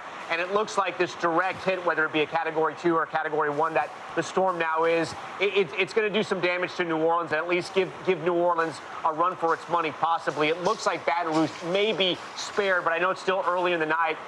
Kathy, were people there taking the storm seriously before the situation started to get worse? Yeah, Tom, believe it or not, a lot of folks we spoke with yesterday, we were at a sandbagging location not too far from here, and they kept bringing up 2016, the summer of 2016. There was a system that stalled for several days, Parts of Baton Rouge got 20 inches of rain, so flooding was a big deal, and a lot of people had problems for days, if not weeks. So they didn't want a repeat of that, obviously. So preparation was key, and we saw a lot of folks getting ahead of the storm, doing the grocery runs, packing those sandbags, and preparing their homes for Francine. Tom. All right, Kathy Park, please stay safe there in Baton Rouge. I now want to go to Homa, located in Terrebonne Parish, where Hurricane Francine made landfall as a Category 2 storm. I want to bring in Fletcher Mackel, a friend of mine. He's a reporter for NBC News, I should say New Orleans NBC affiliate station here, WDSU, a powerhouse station here in the Big Easy. So, Fletcher, walk me through what you've been seeing there. I saw some reports that Homa has lost power. I don't know if it's been restored just yet. No, Tom, we have no power here. I'd say that what you're experiencing in New Orleans right now is what we got about 1 hour ago. We're about 50 miles south of New Orleans, and for people watching right now, this is the Bayou region of South Louisiana. It's an area that is flood prone, that still has some fresh scar tissue from Hurricane Ida 3 years ago. They took a massive punch from that storm, and now they are in storm prep mode again and dealing with a Category 2 hurricane right now. About an hour ago, we were dealing with those wind bursts that I heard your team talking about 20 miles an hour in New Orleans. The gusts here far stronger than that, closer to the coast and the Gulf of Mexico. The rain has subsided right now because it is moving towards you in the greater New Orleans area, but we are expecting more bands right on cue, as I say, no rain coming through right now. Still no power. Last check, almost 10,000 people here in Terrebonne Parish without power. So we are waiting for more feeder bands to affect us because the eye is so wide. We got a little bit of a break after what you're dealing with right now in New Orleans came through, but it certainly feels like the conditions are deteriorating just a little bit more right now here in Homa after that first wave about 60 minutes ago. Fletcher, I know you've covered a lot of hurricanes, and you grew up in this area as well. Can you put this storm sort of into context? I know we're just getting started, but so far, have you gotten a taste, if you will, for Hurricane Francine, and what are your thoughts on that?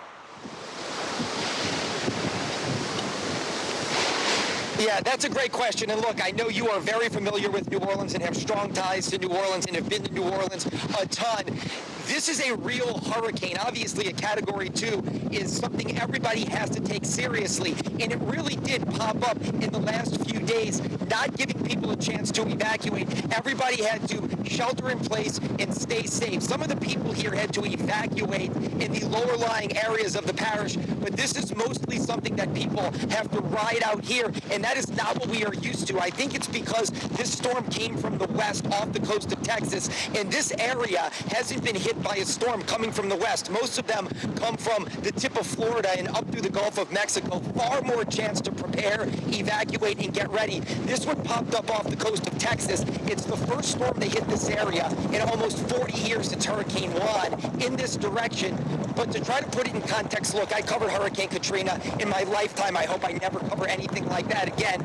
Ida was next up, and that was 3 years ago. I would put this one, just for context, that hurricane people and storm people out there around Gustav, Isaac, 2008, 2012. This is a rain and wind event, but hopefully it's going to pass through without leaving a massive wake of destruction behind.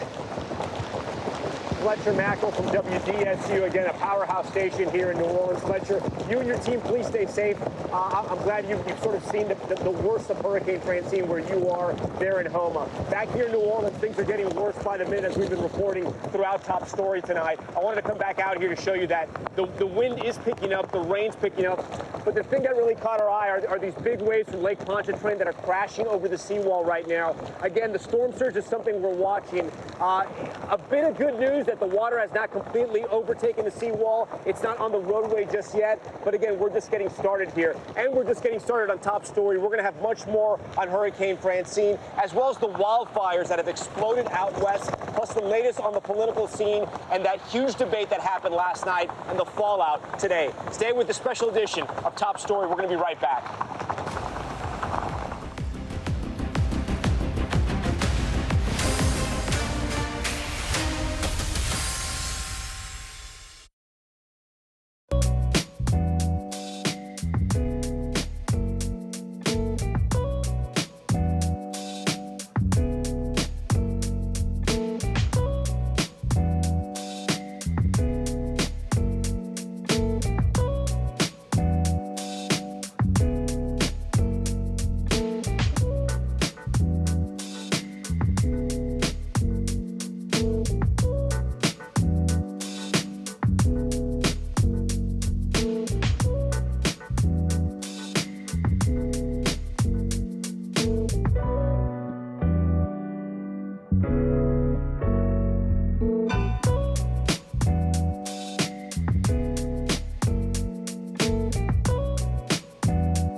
And welcome back to this special edition of Top Story live in New Orleans tonight as we continue to cover Hurricane Francine. We've come in from the elements for a moment to cover some other news right now, including that other natural disaster we've been following.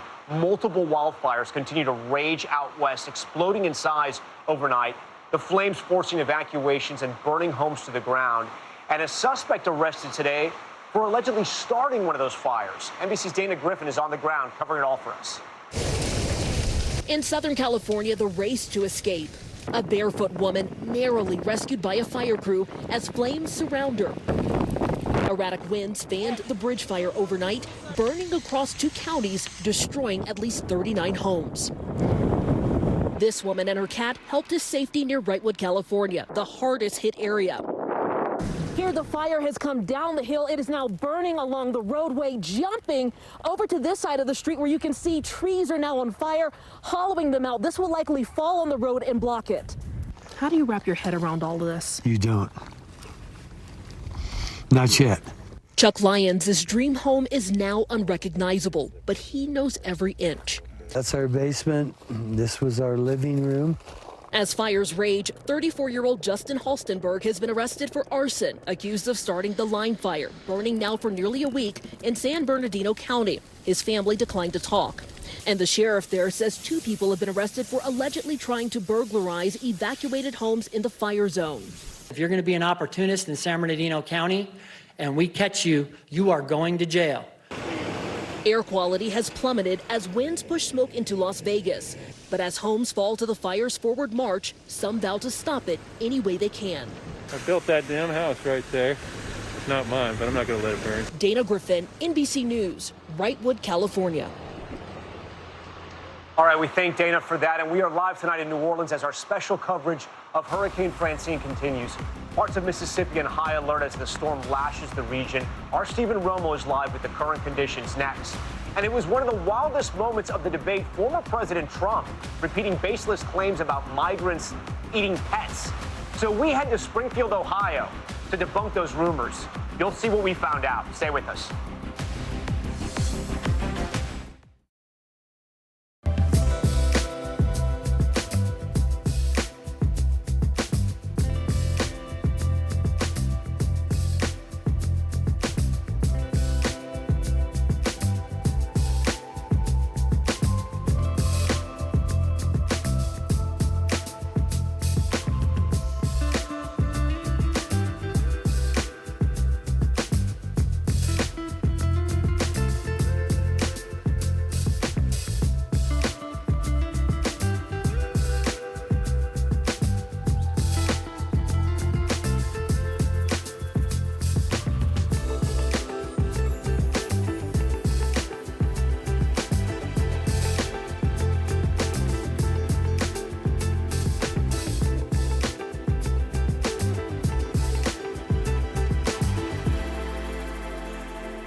Fire has grown leaps and bounds. You see behind me is typical. How you doing? Pretty bad. For the very latest on the 2024 election, get the NBC News app, your trusted source for the latest breaking news, analysis, on-the-ground reporting, and newsmaker interviews. Download the NBC News app now. News for the generation of now is NBC News Now.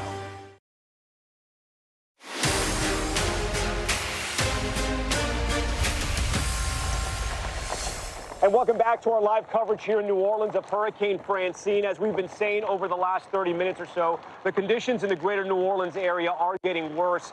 It came ashore as a Category 2. It is now a Category 1, which is somewhat good news for the city of New Orleans and the greater areas that surround here. The problem is that it's still a hurricane. And you can see some of the storm surge we've been talking about from Lake Pontchartrain. The waves now coming over the seawall, and they're slowly creeping up on the roadway that surrounds the Lakeview area. This is where people come to drive and see beautiful Lake Pontchartrain. Tonight, obviously, way too dangerous for that right now. Over the next 30 minutes, we're going to be watching the conditions here. We think this is when the storm will be the most intense for New Orleans and the areas headed towards Mississippi.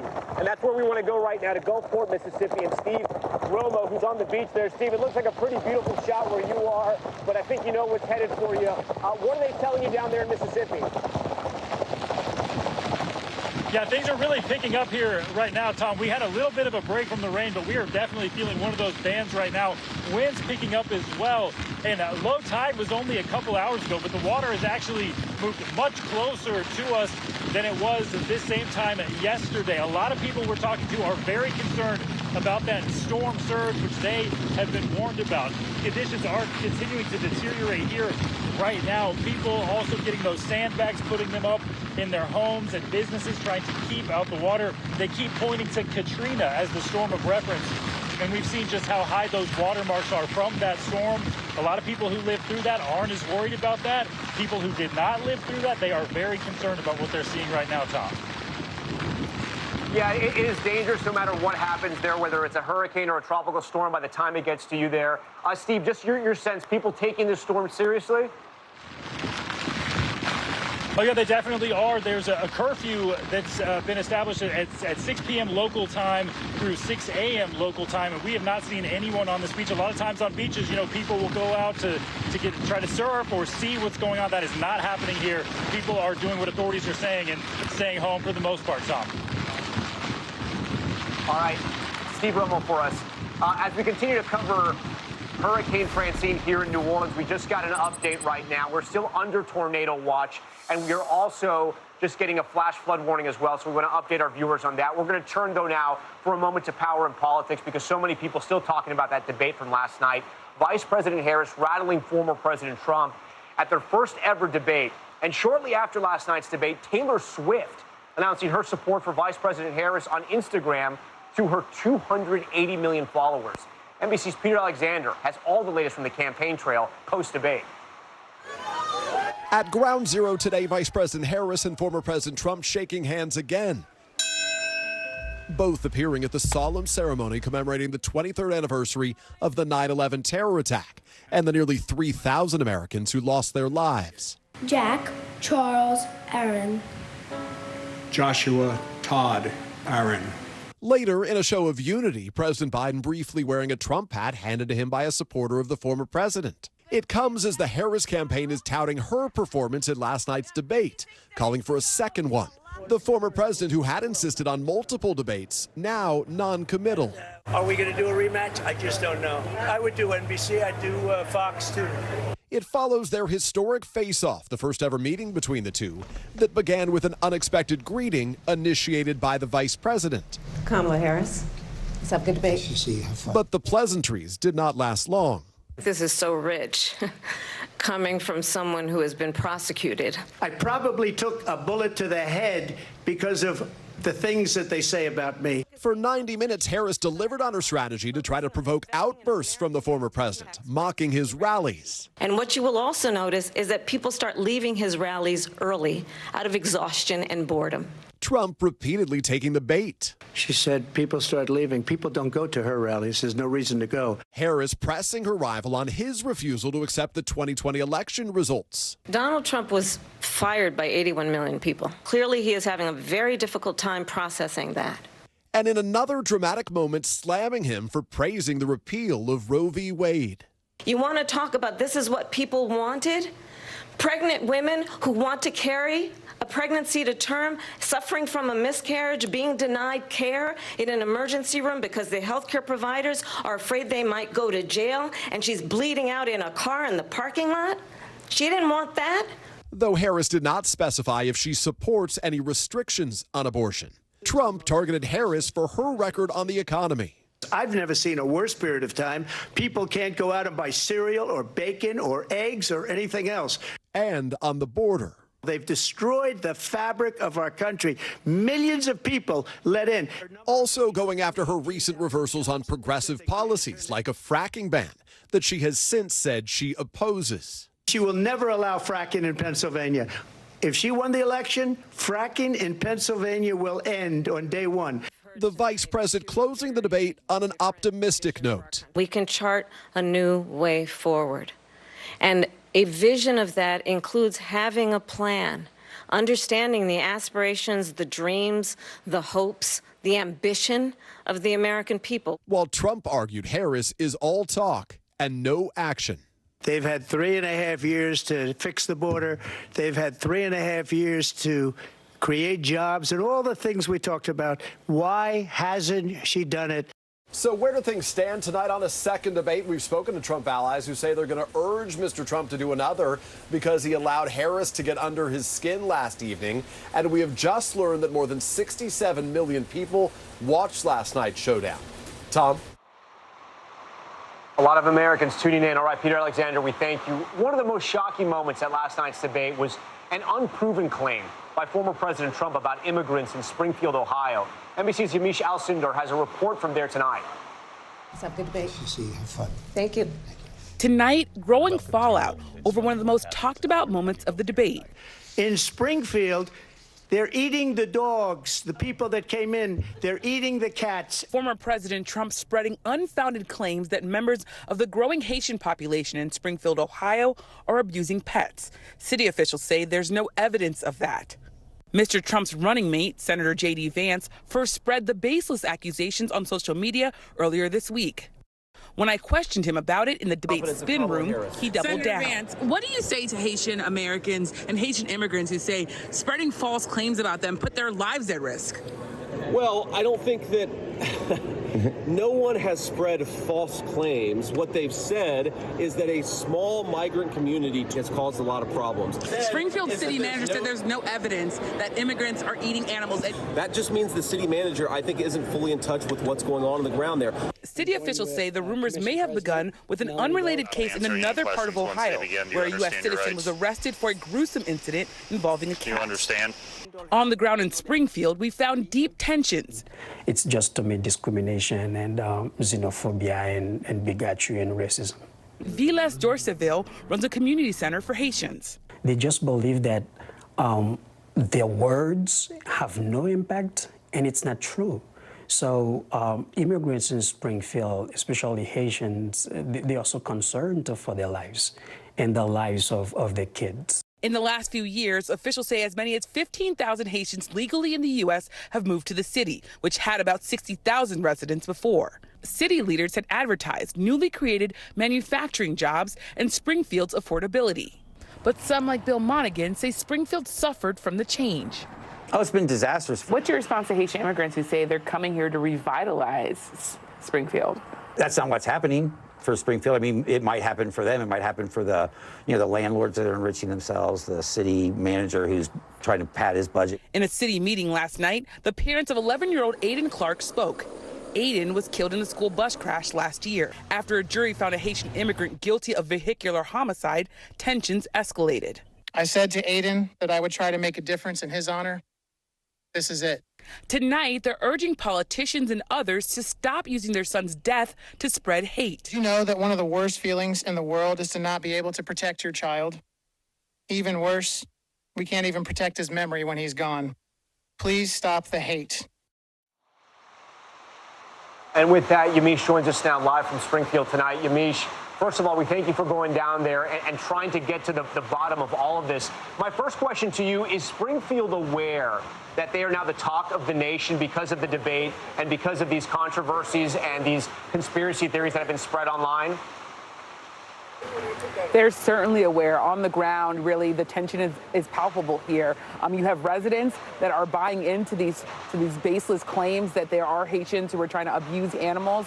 Some saying that they've heard secondhand of animals going missing. And then you have this new Haitian population that is really heartbroken. I just talked to a 20-year-old man. He's been here just a few months. He came here to get a construction job. He's here legally. But he said now that he's re-traumatized and more traumatized because he's fleeing Haiti, fled Haiti because of gang violence and insecurity, and now he feels insecure and unsafe here on the streets of Springfield because some of his coworkers are asking him, do you eat cats? And that's really heartbreaking for him. So he's really trying to assimilate and really get into the culture and really embrace Springfield, but now he's worried that he might have to leave.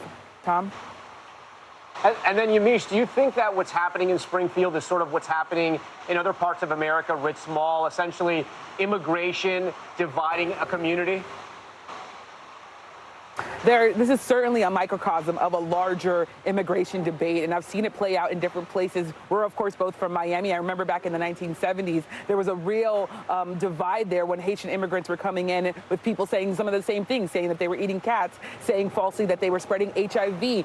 That's another reason why this is so painful, because Haitians have seen this over and over again in Miami, in New York, in Boston, and of course other immigrant populations have seen this as well. Cubans in Miami and others have been targeted with conspiracy theories, and some would say lies, and some would say racist conspiracy theories. So this is really part of a bigger debate. But of course, as the election goes on, we can expect to see even more immigration issues and more topics, and this debate just get louder and louder as, of course, former President Trump and Vice President Harris are going to continue to talk about this issue, Tom.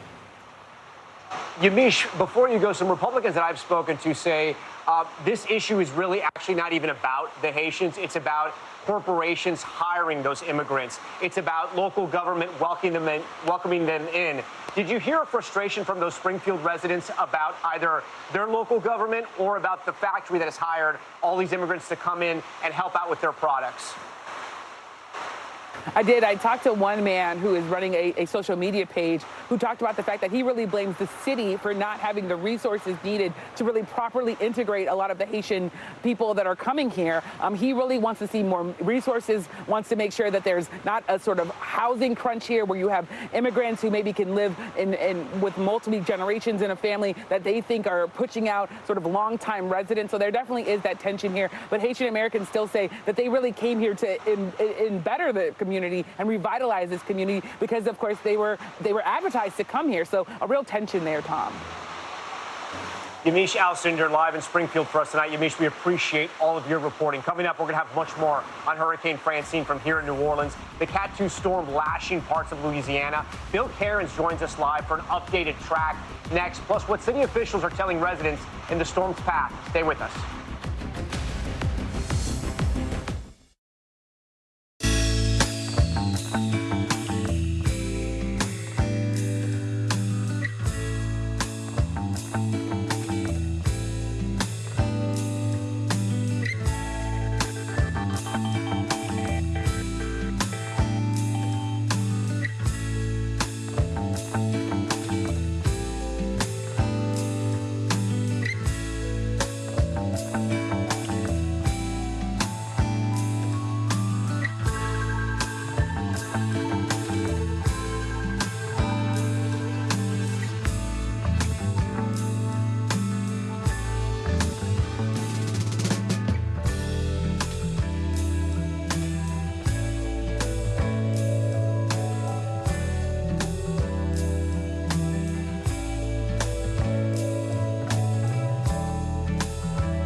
Welcome back to our special coverage of Top Story and of Hurricane Francine right here in New Orleans. We are live tonight, and the storm, the hurricane, Category 1, is pounding the Big Easy right now. I would say right now conditions are the worst they have been all night. The rain is endless. The wind is as strong as it's been. And over here, the storm surge from Lake Pontchartrain, the waves now crashing over the seawall and hitting the sidewalk, rolling into the street right next to it as well. Bill Cairns, you know I always enjoy having you tell me what's happening happening here with your radars and all the graphics. So what's happening over the Big Easy right now where I'm standing? Tom, you've just entered that 3-hour period where I expect New Orleans to be in the worst of it. So this is the beginning of it. Set your watch. 3 hours from now, you'll probably get into the clear and everything will head north across the lake. So the worst conditions to be out in is now as far as danger from flying objects, tree branches coming down, the heavy rain. We're getting a heavy rain event right now, and it's going to continue that way in New Orleans. We've already picked up 3 inches of rain at the airport in New Orleans. You can pick up another 3 inches in the next 2 hours. So that's going to really test the pumps in the New Orleans area. You are under a flash flood warning, obviously because of the heavy rain that's happening and that has already occurred in the area, Tom. And those wind gusts are just going to continue to increase. We've already seen a gust at the airport up to 59 miles per hour. Just from looking at you, you're in sustained winds, I'd guess, around 30 to about 45 miles per hour, some gusts 50 to 60. You could see a gust up to 75 miles per hour. So you're in the conditions what you'd expect for a strong tropical storm. And that's pretty much what's in the forecast for the New Orleans area. Again, we have now over about almost 150,000 people without power in Louisiana, and that number is going to jump because those strong winds are over highly populated areas. Bill, what can the rest of the Gulf region, moving east of New Orleans, expect over the next couple of hours and days as this storm moves through the country? Yeah, so for tonight, areas from New Orleans east are not going to see it that bad. As long as we avoid those tornadoes, we're not going to get hit as hard. So there's New Orleans here. It's this band from New Orleans along I-10 to La Place, who's also now under a flash flood warning, up to Baton Rouge. This is the area that's going to be in the worst of it as we go throughout the next couple hours. The storm is weakening, but at the same time moving over the highly populated region here. That's why a lot of power outages will be occurring shortly. So here's this. We're still getting very intense rainfall rates, and this is where the heaviest is. La Place is probably going to have significant damage in about an hour from now. It's just beginning. This heavy band is only 15 miles from New Orleans. From La Place, we're talking about 12 miles away. Baton Rouge, you still have a while. We're hoping that the storm weakens enough by the time it gets to you that you don't have excessive power outages. Here's the new wind update. You can see Baton Rouge now in the 40s. Gonzales at 52. The latest gust at New Orleans at International is at 55. I know at the Lakefront Airport, you've been gusting right around 60 miles per hour. But the other thing to notice, there's no backside to this storm. So once the eye gets to you, it's barely going to rain anymore. It'll just be drizzle and breezy. So you just have to get through this portion of the storm. It's about a 3-hour period of intense rain, wind, the chance of flash flooding. That's what's happening now in New Orleans and along I-10 and eventually up to Baton Rouge. By the time we get to midnight, it'll shift northwards up here into northern Louisiana, Tom. So this is it for New Orleans. If you can somehow keep power in the next 3 hours, then you likely should have it through the rest of the night. Bill, as we look at the radars, we should also look at the calendar, right? Yesterday was the peak of hurricane season for 2024. What more can we expect, and can we draw any conclusions from what we've seen in the first half so far? Yeah, so now we're dealing already with our third landfalling hurricane, which is pretty unusual. But a lot of them, none of them have been major, devastating storms that are going to go in the history books. A lot of them are storms like what we're dealing with tonight. Hundreds of thousands will lose power, but that should get recovered. And we're not watching lives destroyed, which is great news. As we go and advance that through the rest of the season, we do have one area of interest off the coast of South Carolina that easily could be a subtropical or tropical system this weekend, but that does not likely to be a devastating storm. Tom, we have to get through 6 weeks. My kind of rule of thumb is once you get through the middle of October, it's pretty rare to have a big, devastating storm. So 6 weeks to go is a long time. We're not out of the woods yet. All right, Bill Cairns, thank you for all of your expertise tonight throughout this broadcast. I want to go to Jefferson Parish now, which is sort of the suburbs of New Orleans, if you will. A mandatory evacuation issued for residents and those who stayed behind in low-lying areas. Authorities asking them to conserve water to avoid sewage backups. Jefferson Parish President Cynthia Lee Sheng joins me now live on Top Story. President Lee, thank you so much for joining us, first of all. How is Jefferson Parish doing right now? Well, we're probably seeing the worst of it right now, I think. I think the inner eye wall is kind of approaching us. So I think, as you said, we're seeing kind of what you're seeing there on the screen. Yes. What concerns do you have going into tonight, as it's obviously getting much darker and much later? Well, we've already known that we've had probably 11,000 people have lost electricity, and a lot of the calls that we're getting, and it's just sort of an example of you never know what these storms bring. You never know if it's going to be a flooding issue, if it's going to be down trees. Believe it or not, the big calls that we're getting are people are not able to flush their toilets. So what we're seeing is our sewer system being inundated with groundwater and stormwater, and it's being overwhelmed. And that's, like I say, every storm is different. This is not, exactly what we expected with this storm, but you never can predict what will happen, and that's what we're getting. And so as soon as we can get out there, we have some emergency contracts to get out there and get out the vacuum trucks and get out to make sure that we don't have backup in people's homes. But that's sort of the main thing that our citizens are dealing with right now. Our coastal community, we're really very lucky that part of that, storm seems to have dropped off, and that really kind of saves us for the lower lying areas of Jefferson Parish, which is Grand Island, Lafitte, which is our coastal area. So we were really pleased to see kind of the storm formation, the way that happened for us. That really helped us a lot. Flash flooding concerns right now throughout southern Louisiana, including Orleans Parish and Jefferson Parish, where you are. Any concerns on flash flooding? And I know we're also keeping our eye on any possible tornadoes. Right. Certainly, we're always concerned with flooding. And what is unique here for us is that we have open canals. And when you have open canals that are high next to flooded roads, that becomes a very, very dangerous situation where people don't really know where the canal starts and the road ends. And so we're really stressing to our citizens to stay put. As the storm passes in the next couple hours, please don't go out. Please let us get out and make sure the roads are safe.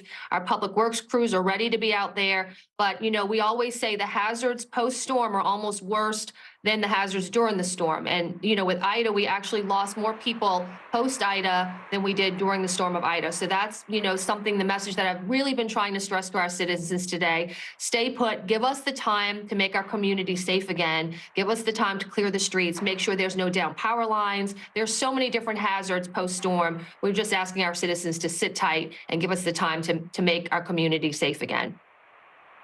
Yeah, I was here covering Hurricane Irma, and I know the story from that hurricane was the power outages, right? Great towns like Harahan, River Ridge, losing their power for so many weeks. In some cases, almost a month. I can't remember exactly, but I remember it was a very long time when those giant power towers came down over the Mississippi River. Have you been able to talk to Entergy tonight? Do you know what the power outage situation is right now in your parish? We have power outages throughout the parish. As I said, as of last check, we had over 11,000 throughout the parish, and we're just one parish in the greater New Orleans region. But you bring up the power outages, and people down here in the South, because of the storms, they have purchased generators. And talking about Ida, we lost people after the storm, 3 people due to carbon monoxide poisoning. So again, these are the hazards post-storm that you wouldn't, not a direct result of the storm, but certainly a storm-related death that we had. And so again, our message today is be careful of all these other hazards that the storm brings, in addition to the obvious ones like the flooding and the storm surge and the heavy winds. Is these other very real hazards we have. Finally, President, your last warning to all the residents there in Jefferson Parish for tonight. Just again, stay put while you can. We will, even when the storm clears, I know everybody's kind of got cabin fever. They've been in for a while as we prepare for the storm. Please give us the time to make the streets safe again. And we don't want, maybe there's traffic signals that aren't down. So the last thing we need is traffic accidents post-storm and causing more injuries. So stay put, give us time. Our teams are ready to get out there. We have a couple hundred people ready to get out there when the storm passes.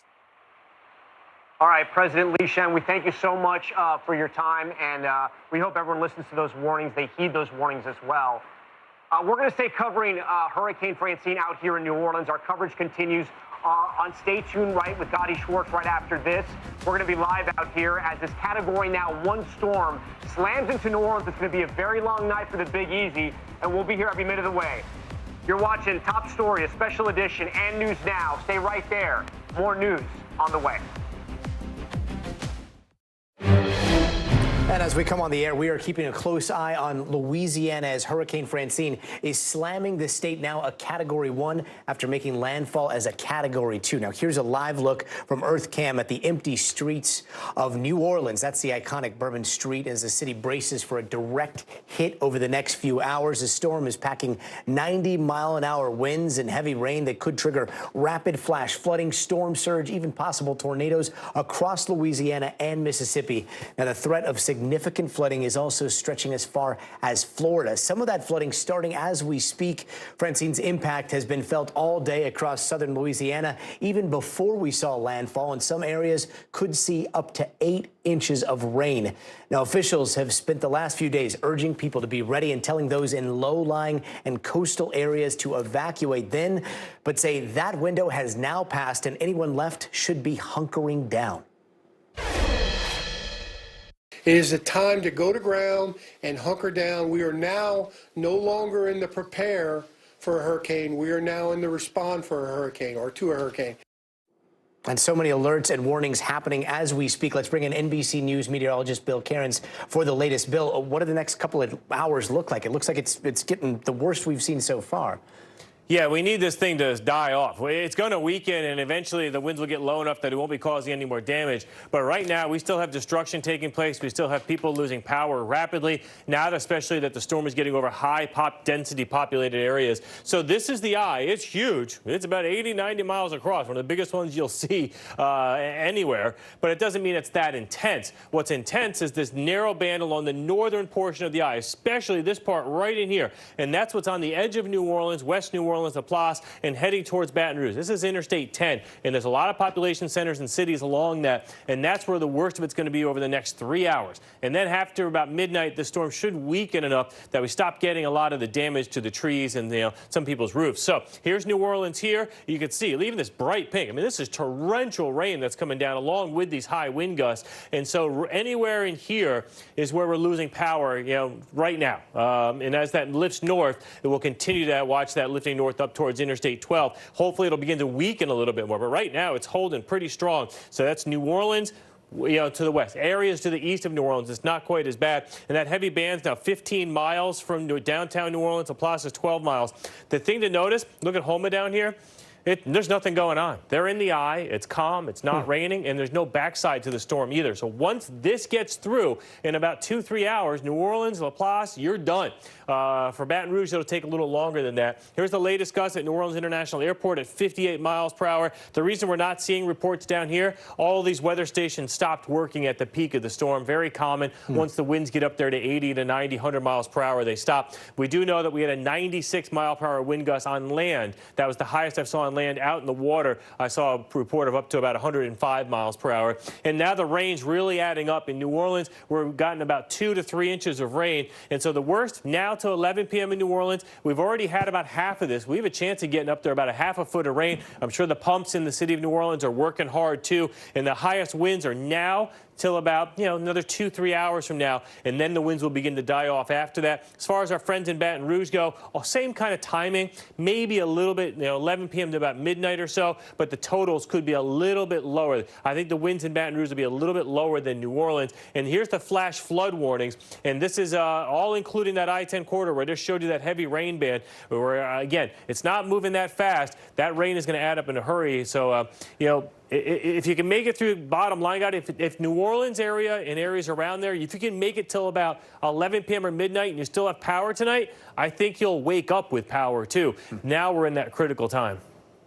Bill Cairns, thank you so much. And speaking of New Orleans, let's go to NBC senior national correspondent and top story anchor Tom Yamas, who has been in the thick of it all night tonight. He's in New Orleans right now where this storm is really picking up. Tom, we have been glued to your coverage out there. And you can see, this is the worst we've seen so far. The storm is about 50 miles out, according to the National Hurricane Center. What's it looking like right now? Yeah, Gotti, we have gotten some of the strongest wind gusts so far tonight here in New Orleans, along with that steady rain that seems never to stop. I'm also keeping my eye over here. This is Lake Pontchartrain, and as you know, New Orleans, the Big Easy, sits between the Mississippi River and Lake Pontchartrain, and the fear is always the water. The storm surge and the wind pushing those waves over the seawall.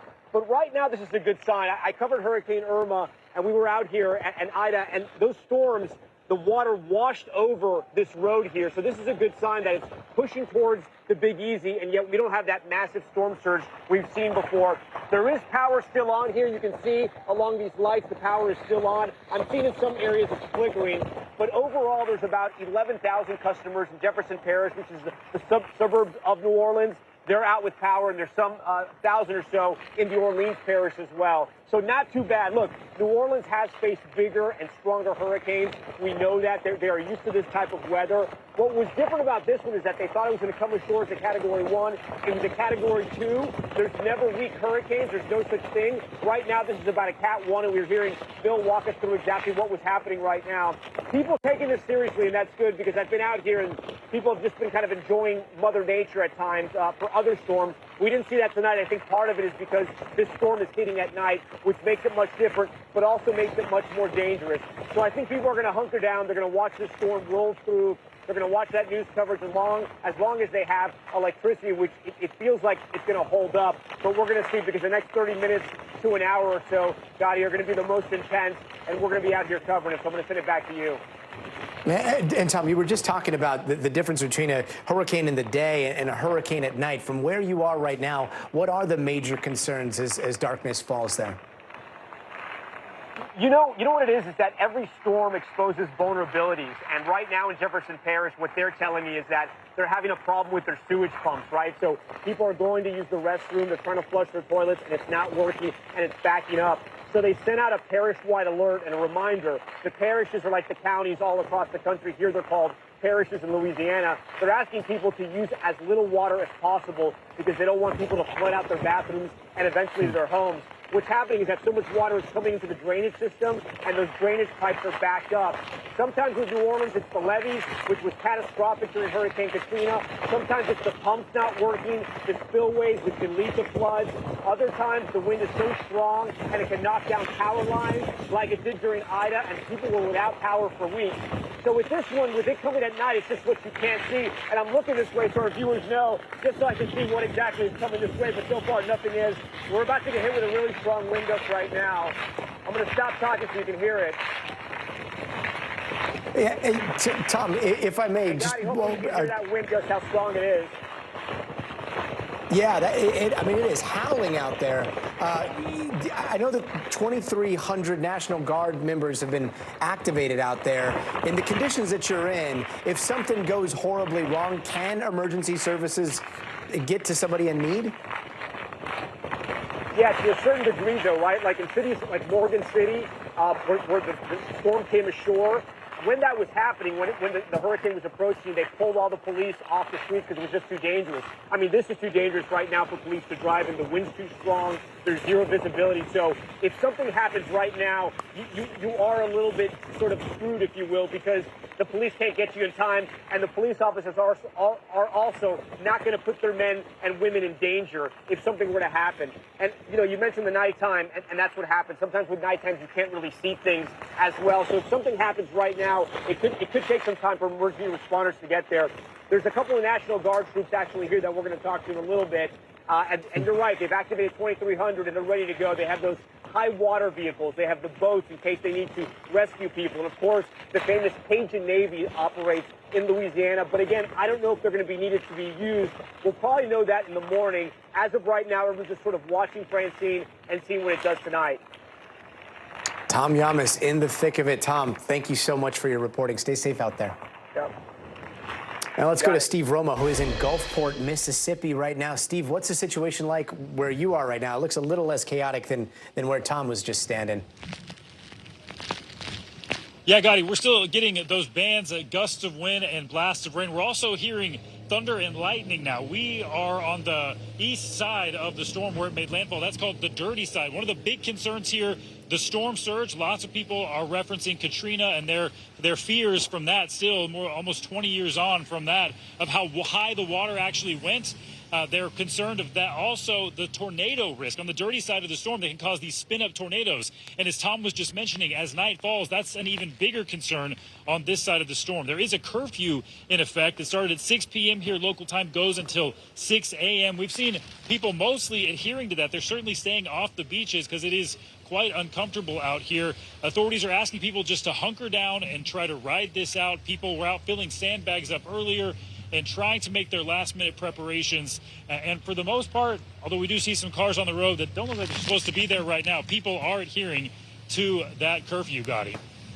And Steve, do you have a sense of when you will get hit with the strongest part of this storm? I know that, we just saw Tom. He's by Lake Pontchartrain over there by in Louisiana, over by New Orleans. You're, if I am calculating correctly, maybe 50 to 100 miles away. He's got the hurricane 50 miles away from him. What time does it look like it's going to hit you?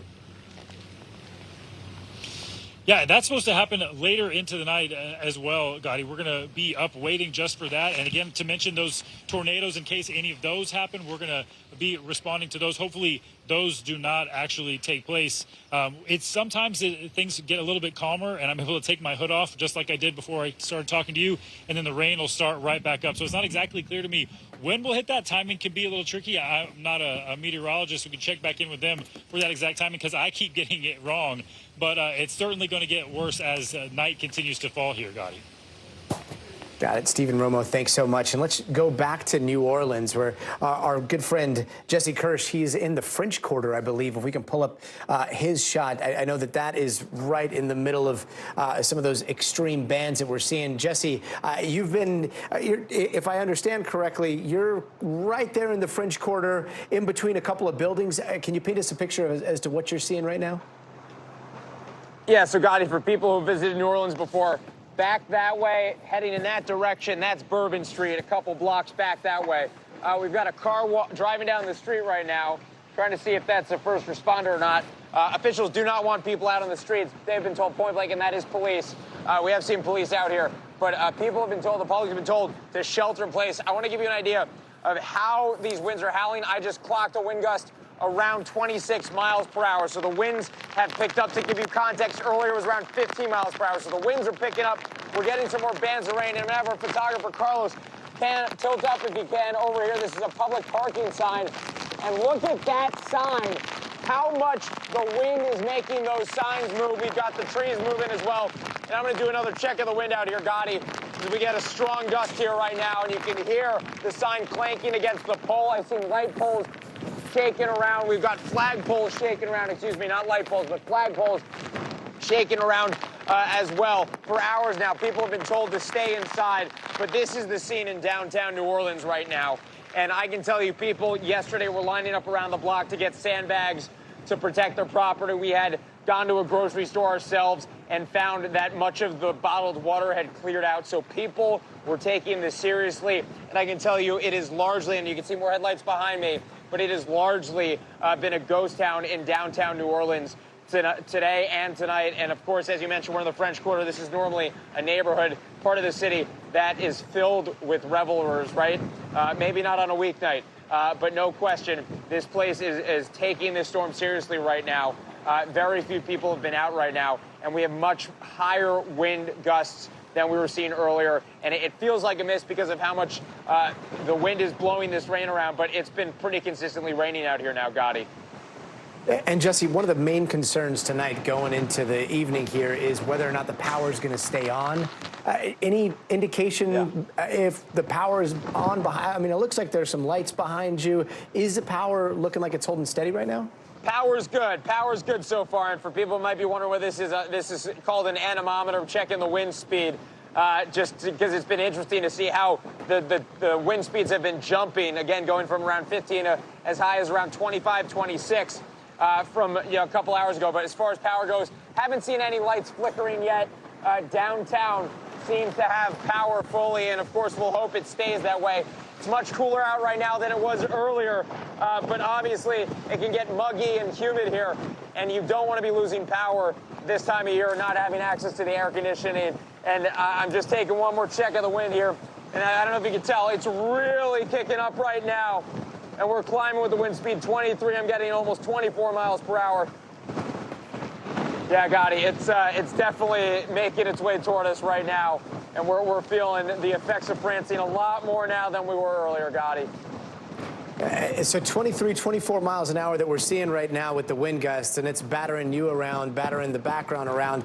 And just to put this into context, that is not the extremes of the wind gusts that we're seeing with this storm. We've heard everywhere from 80 to 90 miles an hour. So that just gives you an idea of how powerful the bands are outside of this and how powerful some of those gusts are that are ripping down signs. Jesse, in terms of some of the gutters, the drainage, if you will, in that area, I know that they have seen some problems back in the day. Does it look like they've been able to clear all that out in preparation for this storm? So what I can tell you is I'm going to have our photographer follow me again and make sure there's no one coming. There's been water that's been filtering down this way. There's a little bit of an incline in that parking lot. Water's been filtering down this way into this drain, and I think the wind is definitely impacting how that's going. But I can tell you, Gotti, I've been keeping an eye on this drain right behind me. Just a regular street drain from what I can tell. And things are going fine over here right now. So, of course, as you mentioned, this city has been through some very, very devastating storms. And so there have been improvements made over the years. So we'll be keeping an eye on how the pumping systems here in New Orleans handle this storm. And again, like you mentioned about the wind, those weren't even sustained gusts, right? Those were just little pops I was getting around 25 miles per hour. So sustained gusts over here, I don't have that, that calculation for you. But definitely those were not consistent 25s. They were popping every once in a while. And as you mentioned, Hurricane Francine was having wind gusts as high as around 100 miles per hour before it was downgraded. So definitely not the true brunt of the storm right now. But also, Gotti, we weren't initially supposed to have a direct hit here. So, and that's how it's been looking like it's tracking now, is we could be getting a direct hit here in New Orleans. And I know I'll defer to Bill for the exact forecast and track on that. But of course, as these things shift, you can imagine how what we're looking for shifts as well. And the other thing about this storm to keep in mind, Gotti, is it formed closer to Louisiana's coastline than others. And that means there was less lead time to prepare for this. So, a bit of a rush compared to how you handle other storms as well. But again, people seem to largely be heeding the warnings out here. I see some headlights off in the distance, couple people out, but more often than not, we've been seeing first responders, it seems, as well. And again, power still seems to be intact here in downtown New Orleans, Gotti. Yeah, fingers crossed it stays that way. Jesse Kirsch, thank you so much down there in New Orleans. And let's go over to Iberia Parish. We're joined right now by Larry Richard, Iberia Parish president. Larry, what's it looking like where you are? If I understand correctly, it looks like the worst of it has passed over you and is making its way. And in fact, I believe you might be possibly in the eye. Is that correct? Actually, right now, I'm at the Port of Iberia in Iberia Parish. The wind right now, we're getting about maybe, I'm going to say 20, 25 mile an hour winds right here where I'm at. Of course, I have to look at this person when I'm not supposed to be on the road right now. But I got out of my house so I can come and take a look at some of this stuff so I can really give you a good assessment as to what's going on. We actually are blessed, considered to when this storm was first forecast, it was coming right at us. But right now, we're on the west side of it. I think we're going to be blessed. We got some winds. We expect a little bit more rain, up to maybe 4 or 5 inches of rain. And the concern we have here, of course, is going to be surge water. But right now, we're looking really good. The wind is not that bad. The clouds are moving very fast, but we don't look that bad right now in Iberia Parish.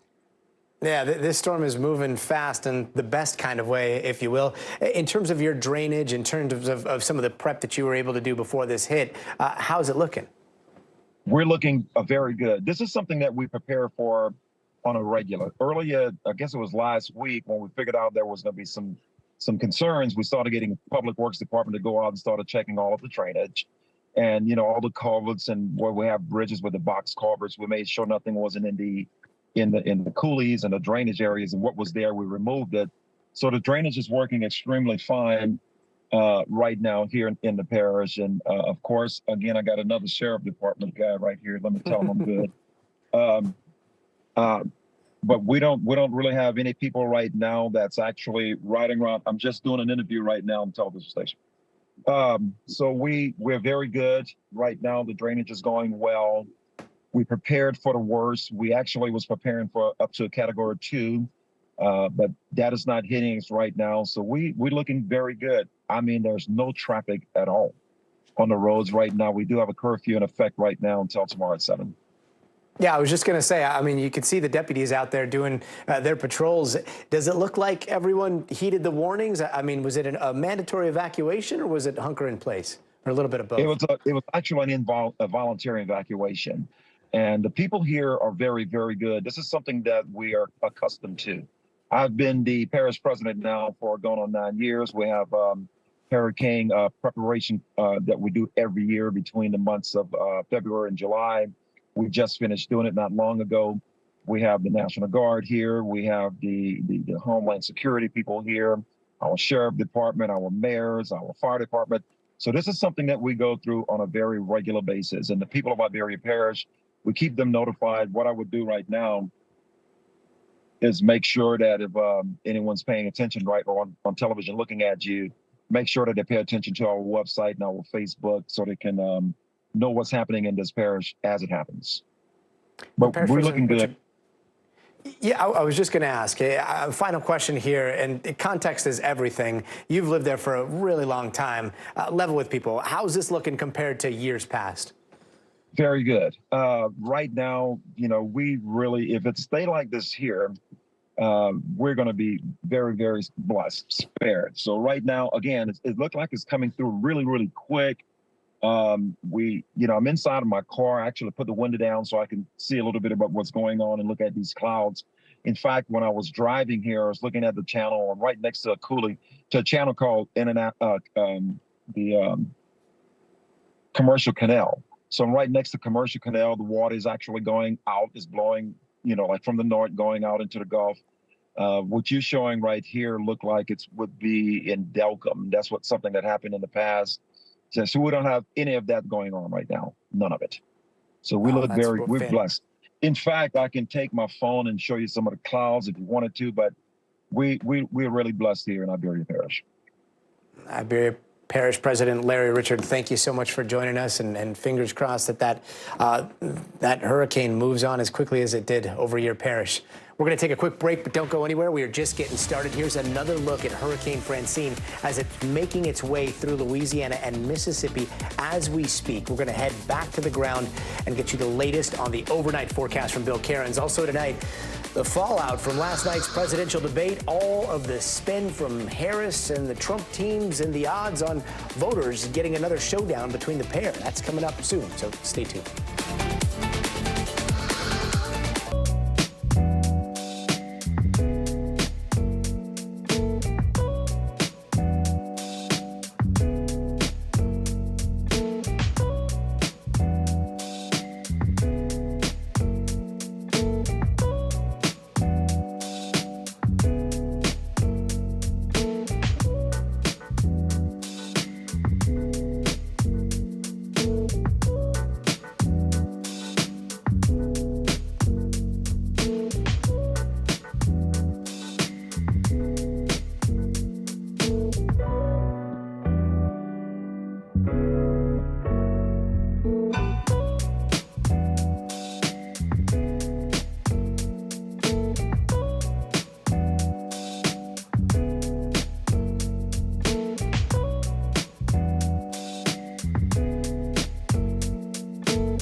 America's most trusted TV news anchor.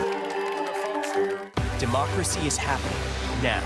They are energized by the idea that this is a real fight. People were on their feet. Folks were fired up here. The only voice that really matters are the voice of the voters. News for the generation of now is NBC News Now.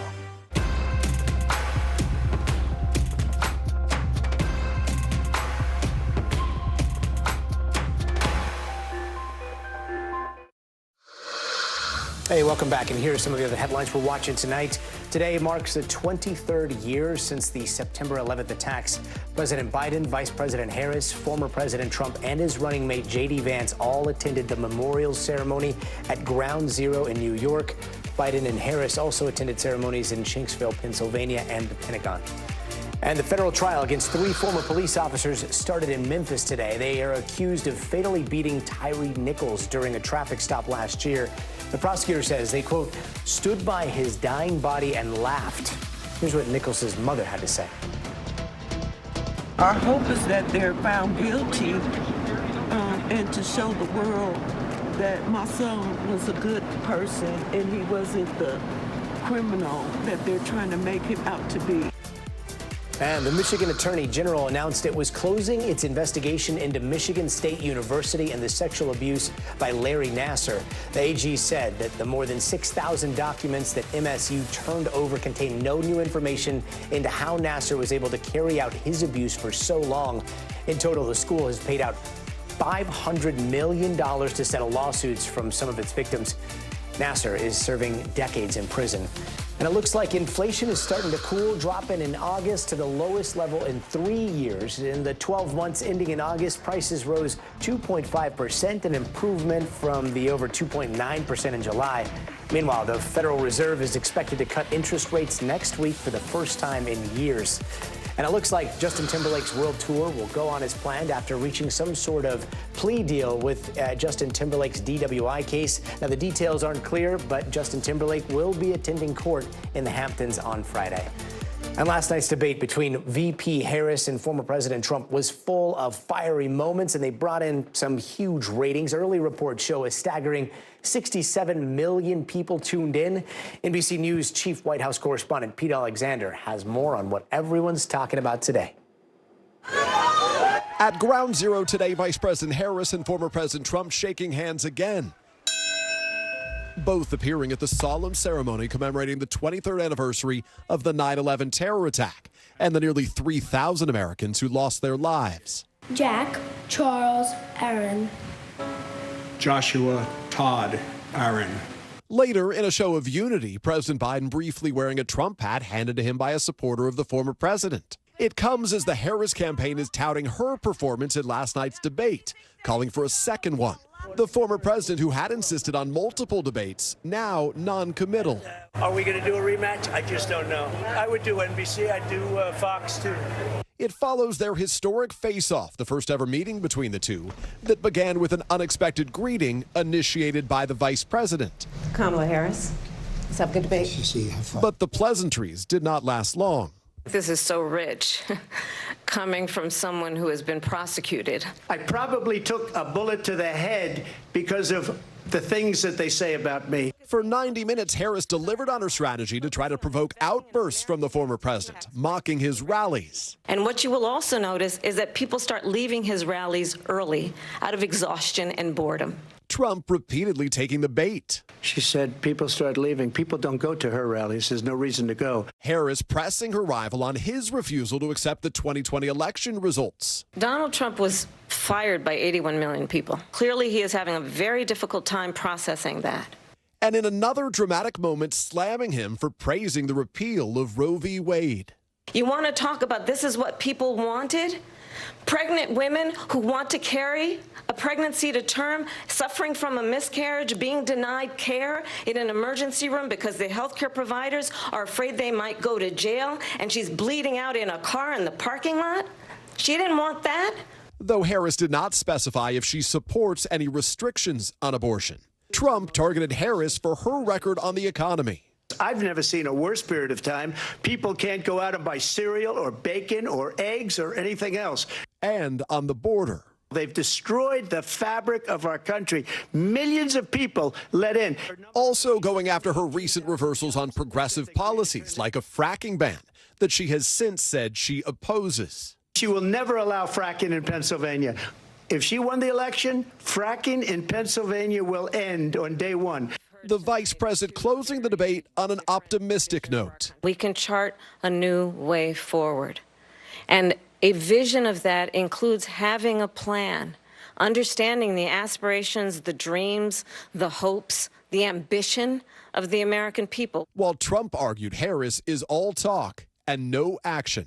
They've had 3.5 years to fix the border.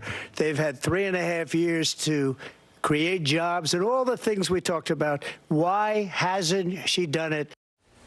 So where do things stand on a possible second debate? We've spoken to Trump allies who say they're going to urge Trump to do another debate because they say he allowed Harris to get under his skin. And we have just learned, Gotti, that more than 67 million people watched last night's showdown. Back to you. Peter Alexander, thank you. So what did independent voters think of last night's debate? NBC's Kate Snow sat down with some of them in Bucks County, Pennsylvania, to find out. One word to describe what you saw, Lynn. Well, it's 4 words. Same old, same old. Manipulative. Lies on both sides. Is there anything you heard here that you thought, oh, yeah, I could go for that policy. I could stand with that candidate? Not really. For me, I think Kamala had a good debate. I feel more favorably towards her than to Donald, but I'm not still. I'm still not. Still not sure. Not 100%. The two of you women reacted very strongly when Harris was talking about abortion. What was your thought on that? What was it about that part of the debate that struck you? His misinformation. He sensationalized just so much. When he was talking about... He does it because that is what his supporters want to hear. And it really impacts who people like us, if we choose to vote for him or not, because we know you are lying. What's your takeaway on the immigration portion of the debate? As usual, Donald goes from 0 to 60 in a heartbeat. Yes, we have an immigration problem. Not all immigrants are eating dogs in suburban counties. I think we need to control who comes into our country. We need immigration of people legally in ways where we can vet them, background check them. But we can't just say the border's shut down, no one can come here. Vice President Harris said, appealing to undecided voters just like you guys, there's a place for you here. We can end the chaos. Does that appeal to you? To an extent, yes. And I really, really want to like her so much. Like, I do like her.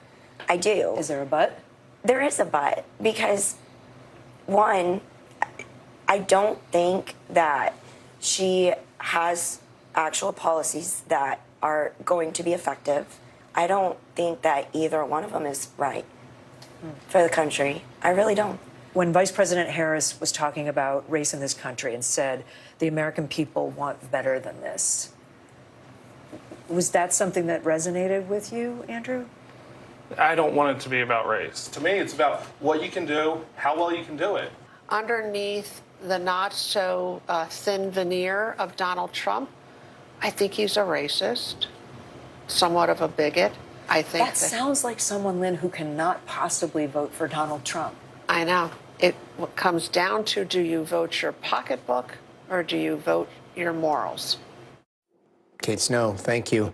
And to the other natural disaster that we're following tonight, there are several wildfires that continue to rage out here in the West. Some of the blazes exploding in growth overnight, scorching parts of California, and the intense flames forcing evacuations, even burning homes to the ground. NBC's Dana Griffin is covering it all. In Southern California, the race to escape. A barefoot woman narrowly rescued by a fire crew as flames surround her. Erratic winds fanned the bridge fire overnight, burning across 2 counties, destroying at least 39 homes. This woman and her cat helped to safety near Wrightwood, California, the hardest hit area. Here, the fire has come down the hill. It is now burning along the roadway, jumping over to this side of the street where you can see trees are now on fire, hollowing them out. This will likely fall on the road and block it. How do you wrap your head around all of this? You don't. Not yet. Chuck Lyons' dream home is now unrecognizable, but he knows every inch. That's our basement. This was our living room.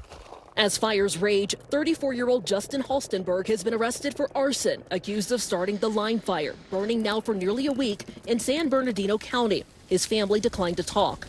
And the sheriff there says 2 people have been arrested for allegedly trying to burglarize evacuated homes in the fire zone.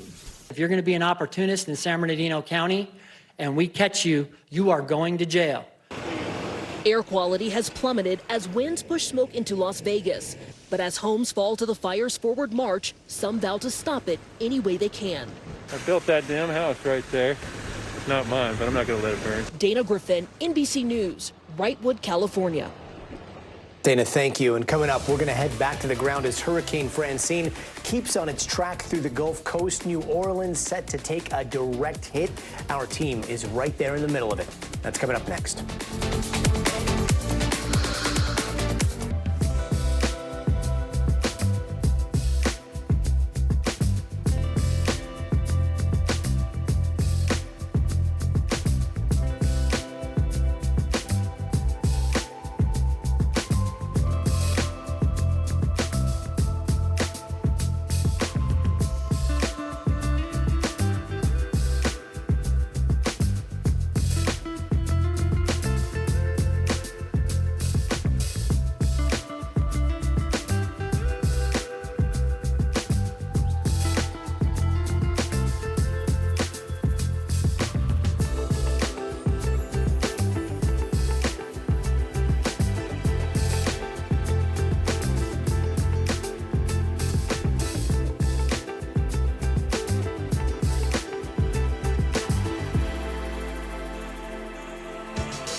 Democracy is happening now.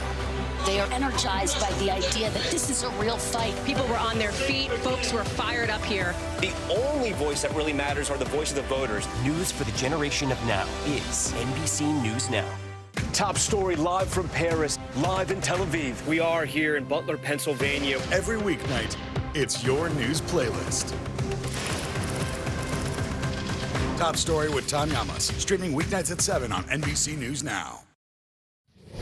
And we're continuing to monitor Hurricane Francine as the Category 1 storm lashes Louisiana tonight. That eye of the storm has New Orleans in its bullseye. It's expected to make a direct hit in the next few hours after making landfall a little bit earlier as a Category 2. Now, people are already dealing with heavy flooding and strong winds that could lead to life-threatening conditions, including possible tornadoes. More than 100,000 people in total are without power in that entire region. Meanwhile, more than 2,300 Louisiana National Guardsmen are standing by to help areas affected by the storm, and a state of emergency is in effect for both Louisiana and Mississippi. Let's check in once again with NBC News meteorologist Bill Cairns. Bill, what kind of impacts are people seeing tonight, and what are we going to see as the morning comes? Yeah, we're still in a life-threatening situation. I mean, we have to deal with possible nighttime tornadoes. The winds are going to start coming down, but we still got damage being done. I have seen some pictures from where it made landfall, and I have seen some roofs destroyed. I've seen brick building that was toppled over. So there has been some significant, even structural damage, and that's what you'd expect with a Category 2 at landfall. So the winds are weakening, but I kind of noticed over the last hour or two, it's not moving north as fast as it was, stalled out a little bit here, and that has produced some tremendous rainfall totals. Also, we're starting to get a couple tornado warnings. One is just outside here, Slidell. So this is Lake Pontchartrain. New Orleans is off the map down here. There is one tornado warning just to the east, just to the west of Slidell. So, you know, here you are, the winds are howling, it's pouring rain, and then the tornado sirens are going off too, and all the alerts on your phone. So it's going to be one of those evenings throughout this region. So the rainfall is starting to be a problem. Already 3 inches at the International Airport. This map shows you, we get the orange is 5 inches, the red, the brownish color here is 7 inches. Already 7 inches of rain. Flash flood warnings are covering this region, and it's been pouring the last couple hours. The considerable threat here for areas just south of Interstate 10. So Thibodeau, all the way to Dalmans, that's the area where we've had estimates of up to 9 inches of rain. So it's pouring in this spot too. Here's a closer look at some of the wind gusts. Well, they haven't really increased much. I'm actually hopeful that as the storm weakens, even as it's getting closer to New Orleans, its winds are not going to be quite as strong. In New Orleans, you have about 2 more hours in the intense stuff, and then it will begin to let up. So 55 there. Home was back up. That gauge was, that observation site was down. Now it's back up at 58. Baton Rouge, you're at 45. So I guess flash flooding is probably the #1 concern right now. During the overnight hours, we'll continue to watch the threat of tornadoes. So again, New Orleans, another couple hours. These rain totals, I may have to up them. We're already at 3. I thought we'd get as high as maybe 6. Wind gusts, we've had about 59, so that's been in the range. No isolated tornadoes so far in areas of eastern Louisiana. And Baton Rouge, kind of the same story. And here's all those flash flood warnings we mentioned, Gotti. That's probably the #1 life-threatening situation right now. If everyone's staying home, hopefully the water's staying out of their homes. But now it's dark, so now it's hard to get that information. It'll be one of those things where we wake up in the morning and we'll see the pictures and see, hopefully, maybe it wasn't that bad, or, unfortunately, in some cases, maybe it was. Yeah, hopefully it wasn't. Bill, I do have a question. I'm not an expert at reading Doppler, but, sometimes with hurricanes, you see, like, you've got the strong side and then you've got the weak side. In this Doppler, and all the images that I've seen so far, this doesn't seem like it has a backside. Is that correct, or is that just not what it's reading? This is common with storms, especially if they've been near dry air. So this storm had a lot of dry air when it was near Texas and Mexico. So there's a lot of dry air moving in behind it. So it also sucks that air in. So the front side of it is healthy. That's the tropical air. But the bottom side has sucked a lot of dry air in. So that's why, like, once the storm gets to you, it's done. I mean, there's some gusty winds on the backside, but nothing like the front side. So there's no backside to this. So once New Orleans is out of this in an hour or two, everyone obviously stay off the road so they can clean things up. But tomorrow morning should be completely fine. That's when all the heavy rain will be up more in Mississippi. We'll take any good news that we can. Yeah. Bill Cairns, thanks so much. And let's check back in with our team in New Orleans right now. Jay Gray is there. Jay, how's the situation looking like, and where are you in New Orleans at this moment? Yeah, Bill, we're on Canal Street, Gotti, we're on Canal Street just along the edge of the French Quarter here. The wind has definitely picked up over the last 30, 45 minutes here. The rain continues to come in waves, and at times it's beginning to pick up as well. So that driving rain is going to be the primary issue in this area. Most of New Orleans is below sea level, except for the French Quarter. And so that's where we're going to see the flash flooding. And we're already having some problems with that. As you've talked about, power outages continue to mount in this area. There's curfew in place, obviously. Every once in a while, we see some people out, which is not the best idea, but it happens during every storm. Ramping up to a Category 2 just before landfall, I think it got the attention of a lot of folks here. And so those that have decided to stay and ride this thing out, for the most part, and as I say that, of course, we have traffic that includes a police officer here. But for the most part, people are watching and waiting to see exactly what this storm brings. I can tell you that there are shelters open, not only here in Orleans Parish, but in at least 3 other parishes across the state. And you've got these power teams as well as the recovery teams. They're staged just outside of the strike zone, ready to move in as soon as they can. But as Bill described, it's going to be a bit of a rough ride over the next few hours here. Yeah, it sure is. Does it look like power is going to be staying on? I mean, one side of your screen covered in light. The other side looks a little bit dark. Power on everywhere you can see? Yeah, I don't want to jinx it, but right now we still have power here, and hopefully that will be the case. I think we're still early into this, so I wouldn't say for sure that we're not going to lose power, because I think we'll see some stronger gusts, at least, through this area. But right now here and in the central business district, the power seems to be still up and running, so that's good news for a lot of folks who are concerned. We've been here a couple of days, and over the last day or so, we've seen a lot of people stocking up food, water, the things they would need if they're without power for several days. And hopefully that'll just be things that are in the pantry that they can use, that they won't have to worry about a lack of power. And right now, that's the case. But again, we've got to get through several hours here into the early morning before we can say for sure. Several hours into the early morning, and then, as I don't know if you heard Bill Cairns, but the possibility of tornadoes near Slidell. Is that an area that sees tornadoes often after a hurricane like this? With the hurricane, absolutely. And you know, it's funny, we heard you talking about that, and just minutes before we were on the air, Gotti, we all got alerts on our phone of a tornado warning. So, yeah, it's a very real possibility, something that they are watching very closely here. And one of the things that struck me from Bill was the idea that this thing has slowed down a bit, because that's going to be the biggest issue. If this thing lingers, then it's going to continue to dump rain. It's going to continue to bring those levels up. And once it gets inside the soup bowl, the gumbo bowl, if you will, that is New Orleans, it's tough to get it out. They have obviously improved the pumping stations, the locks, and all of that since Katrina, but it's still an issue, and it's something that they'll have to deal with forever because of the landscape here, because of the elevation or lack of elevation. And so, yeah, if this thing slows down a little bit, it's going to be a major issue. Oh, let's hope it doesn't. Jay Gray on the ground, keeping an eye on that water as it blows in there. Thank you so much, Jay. And let's bring in David Spencer. He's the Public Information Officer for the St. Mary Parish Sheriff's Office. The parish isn't far from where Hurricane Francine first made landfall. Thank you so much for joining us tonight. Can you give us a sense of the conditions that you all are dealing with today?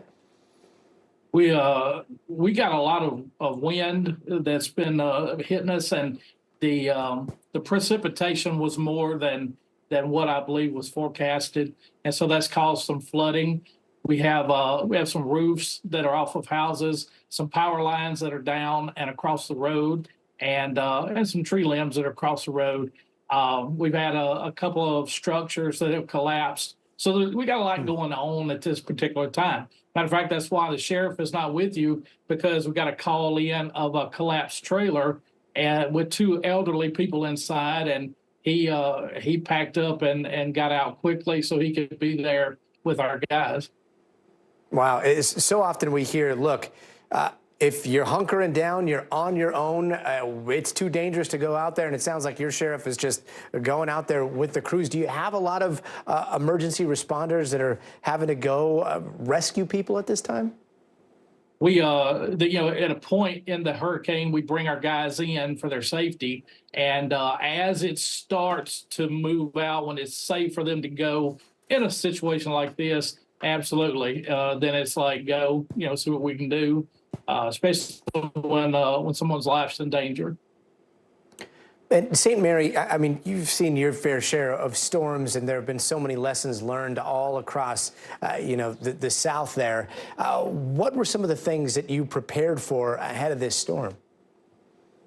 We made sure that all of our resources were allocated across the parish, four-wheelers, chainsaws, vehicles. We made sure everything was fueled up and that our fuel containers were full. And it's kind of like the same play every time. And the guys and ladies I work with, they're good at this.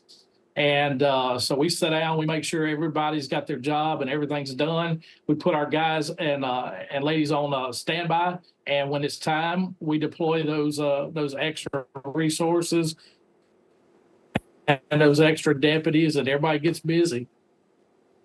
David, we really appreciate you joining us, and hopefully those that you are out to rescue tonight are safe and sound. Thank you so much. Let's go now to NBC News correspondent Kathy Park in Baton Rouge, Louisiana. Kathy, you're in the middle of it right now. What are you seeing and what are you hearing? Yeah, so Gotti, we've been kind of watching and waiting pretty much the entire day, and this is the worst of it right now. The winds have started to pick up. The rain is really starting to come down. You might actually see some of the trees behind me whipping around. So this really is just kind of the halfway point, because we have still several hours to go of these types of conditions. Right now, we're hearing reports of ongoing outages throughout the Baton Rouge area. And of course, as these winds continue to kick up, we're looking at even more power outages in the area. It's pretty much a ghost town here in downtown Baton Rouge. You might see a lot of cars parked here. This is actually a command post for a lot of emergency responders. And over to my right, there is a vehicle that moved in a couple of hours ago and is filled with emergency equipment. So this is a federal agency here. We know state officials are also working with local officials. So it's kind of a joint effort. We're told they'll kind of monitor the situation overnight and then kind of mobilize as needed. The governor, we heard him earlier today, he's requesting everyone kind of stay in place throughout the duration of the storm, but even after the storm passes, to kind of stay put as well, so that you have these emergency responders, give them enough space so that they can actually go and move forward with those rescues as needed, and also the utility crews as well, give them the opportunity to get those repairs going. Here in Baton Rouge, Gandhi, we heard from the mayor. She said that they were very proactive ahead of Francine. They cleared out the drains. In fact, they pulled out 30 tons of debris. So she felt pretty confident going into the storm, knowing that the infrastructure would be able to handle all the floodwaters. Yeah, and we're watching the outages kick up a little bit here, too. It looks like 150,000 customers without power right now across Louisiana. You know, there are the drains, there are the levees, and then there's also the lift stations, right? And those lift stations require power. Any word on whether some of the critical infrastructure is seeing some of these power hits, or things seem to be holding steady? Yeah, right now, so far, so good. But, you know, as I mentioned, we're not over with this storm. We're still kind of monitoring the situation pretty closely over the next several hours into the evening hours. You mentioned those power outages. The numbers are starting to tick up. And then these wind gusts will continue to kind of fire up and burst throughout the course of the evening. So we also want to point out, Gotti, the area has been saturated over the past couple of days. They've been getting pounded with a lot of rain, so the ground has a lot of moisture, and this obviously is not helping. So we could be looking at a lot of downed trees come tomorrow morning, and possibly power lines as well with these extreme winds. And Kathy, did you see a lot of people leaving town heeding those evacuation warnings, the ones that were voluntary there, or are most people hunkering down? Yeah, so I've kind of been positioned in Baton Rouge for the past couple of days, and based on some of the conversations that I've had with those folks, they decided to kind of ride out the storm. But I should point out, in 2016, they're kind of scarred from an incident that happened then. In the summer of 2016, there was a system that stalled, dumped several inches of rain, in fact, 20 inches of rain in some spots. And a lot of these residents were telling me they had flood damage, and they are kind of still recovering from that in some cases. So knowing what they experienced back then, they didn't want a repeat of that. So preparation is key, and they knew that. They kind of jumped on to the situation pretty quickly. They heeded the warnings. They started preparing pretty quickly, early as Monday. I mean, this system kind of formed in a short amount of time. So based on some of those chats that I've had, Monday, Tuesday, they were doing the grocery runs, the sandbagging station. So they were moving pretty quickly to kind of protect their homes from the conditions that we're seeing right now. Kathy Park in Baton Rouge for us tonight. Kathy, thank you. And joining us now is Sheriff Craig Weber from Lafourche Parish near New Orleans. Sheriff, thank you so much for joining us on such a busy night. Real quick, what kinds of calls are you all responding to right now? We're responding to calls of, there's a couple of people who are stranded and their homes flooded, about 14 people. So we're sending some high water vehicles. Of course, all the alarm systems are going off, but that's a function of having no electricity in about 80% of the parish and wind type effects. Right now, we're doing in the very, very beginning stages of recovery where we're doing assessments. What we have found is while we have a lot of power out, the power infrastructure seems to be pretty good. Not a lot of poles down, which is a big plus in the restoration effort. Some trees down occasionally, a huge amount of water in the northern part of Lafourche Parish, particularly around Thibodeau, not so much in the southern part of the parish. But remember, Lafourche Parish was ground zero 3 years ago for Hurricane Ida. So we really took a punch then, and we have a lot of resiliency built in, but there are still people living in temporary housing from Hurricane Ida that had to be evacuated as well. Yeah, a huge punch back then, and a lot of lessons learned. Did you say that 80% of the parish right now is possibly without power? I would say that's a fair estimate, but based upon what I'm looking at, the map put out by the utility company. And I've driven the whole parish just about in the whole day. Started out in the morning, and I've tried to cover all the sectors of the parish. Spent the majority of the time in the Thibodeau area, the northern part of the parish, which north and central Lafourche took a large part of the hit. We had a good 2 solid hours of a substantial amount of wind and rain, a lot of flood, a lot of waters flooding streets. Not too many residences. We have a handful of residences that we've identified thus far, and we're working with our work crews to try and restore restore the highways, cut trees and move debris so that people can, that we can get people out if we need be. And Sheriff, how many people in Lafourche, from what you saw, chose to hunker down during this storm compared to those who got out ahead? It would be, I would say, about 98% of the parish probably sheltered in place. And I want to compliment the residents of Lafourche because throughout this entire ordeal, which as I'm standing here is still going on, we're on the tail end, the back end of Francine, and we still have some pretty strong gusts in and around the parish. They remained in place. We didn't have a lot of vehicular traffic. We didn't have any sightseeing going on. We didn't have people putting themselves in jeopardy. And we hope to continue that throughout the night and into tomorrow as well, so that we can continue to assess, identify hazards, and mitigate those hazards. It seems like a lot of residents there learning lessons from past storms. In terms of infrastructure and in terms of identifying pain point from some of those past storms, anything that you're seeing this time around that is also a pain point? We know our vulnerabilities. Most of Lafourche Parish in the southern region and going into the northern region have levee systems. The area outside of the levee system, which is the far southern tip of Lafourche Parish, part of the roadway will flood. And that's been evacuated along with the town of Grand Isle, which is not in Lafourche Parish, but accessible by road through Lafourche Parish. No real pain points beyond what we anticipated. However, the rain may have exceeded our expectations, but now that the rain is starting to subside and the drainage can catch up, we'll see that the water level is going down and we can get a better handle of how many structures may have been impacted. We have not gotten any reports of injuries, which is a big plus. Sometimes though injuries occur after the storm passes in the recovery phase when people are getting on ladders to start clearing debris or cutting tree limbs or putting gasoline in generators. We want to caution our residents to be careful in that regard as well. But we have all of our deputies out. We've redeployed them and they are now doing assessments and identifying and mitigating hazards such as downed power lines and trees or other debris on the highway. And Sheriff, how does this storm compare to some of the storms of the past? Just leveling with people. I mean, does it seem like, you know, I know that the forecast called for a little bit less precipitation, but does it seem like you all dodged a bullet tonight? Compared to, if you want to compare to Hurricane Ida, which is the most recent storm, with Ida being a 10, this is probably a 1 or a 2. It's a singular event.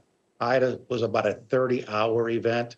That the parish was completely black for as long, and some parts of it for as long as 30 days. The total infrastructure of the utility grid had to be rebuilt. It was, you know, in comparison to this one, it is a punch in the nose, but I think we'll quickly recover. The water will subside. Hopefully the energy crews start identifying what they need to do to restore power.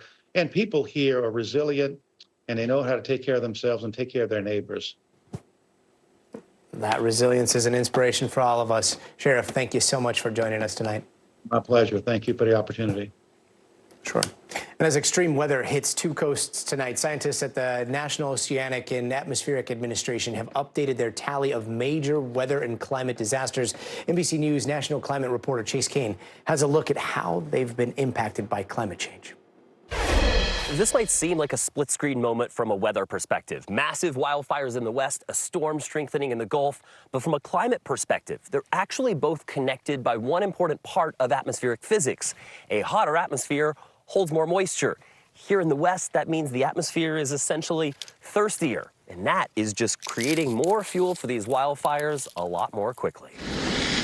The air can hold more water when it's warmer. So as temperatures rise, the atmosphere can actually take more water out of the landscape. It can absorb more water from, the soils, the plants, and it increases the aridity. And that is something that we're seeing because of human-caused climate change. More dry vegetation means more fuel for the Line Fire and dozens of other wildfires burning a combined 2.2 million acres across the west. Meantime, in the Gulf, Francine continues strengthening as it moves over record hot waters, more than 2 degrees above average. And Climate Central calculates that those sea surface temperatures were 200 times more likely because of human-caused climate change. This isn't just a tropical system. This isn't just weather. This is weather being made more intense because of climate change, and we can see that with a very clear signal in our oceans. Plus, it's not just the surface. The warm water right now is pretty deep. NBC Miami hurricane specialist John Morales says that's giving storms like Francine more jet fuel to help them strengthen more quickly just before they make landfall. And unfortunately, yes, there is more of that jet fuel that these tropical cyclones can tap into and lead to rapid intensification. Look at Otis in 2023. Tropical storm one day, Category 5 hurricane the next, and causing fatalities and causing massive destruction, nearly without warning. And even after Francine makes landfall, the storm has the potential to drop even more flooding rains farther inland because climate change is heating up our atmosphere. So the through line is that burning oil and gas makes our atmosphere and our oceans hotter, supercharging hurricanes, how much rain they can drop, and creating more days like this. Hot and dry days that allow fires to spread more easily, especially once the wind picks up.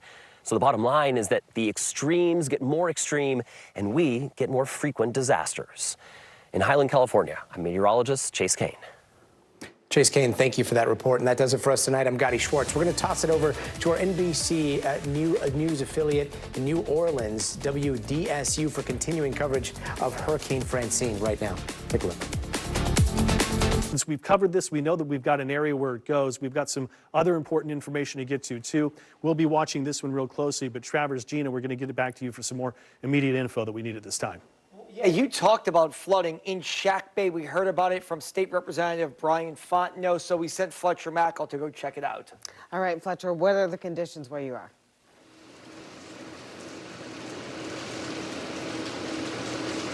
Yeah, Gina and Travers, let me tell you, no wind, no rain. We left Houma in Terrebonne Parish. There is no power, though. I know y'all have been doing a tremendous job updating people on the power. So we came to try to get to Shack Bay. I talked to Brian Fontenot, tried to get to Lafourche Parish here, but we can't get any further. Let me just give you some perspective. Lawrence will zoom out and show you where we are. For people that know this area, we're along West Side Drive. This is the Cash Magic Truck Plaza and Casino, and Lawrence is showing the sign, but Lawrence, if you can show the water by the gas pumps, it kind of gives you some perspective, because we could show you the highway, but it's so dark out there. You can see that we're off the highway and there's flooding by the gas station here. That's about 6 inches to a foot.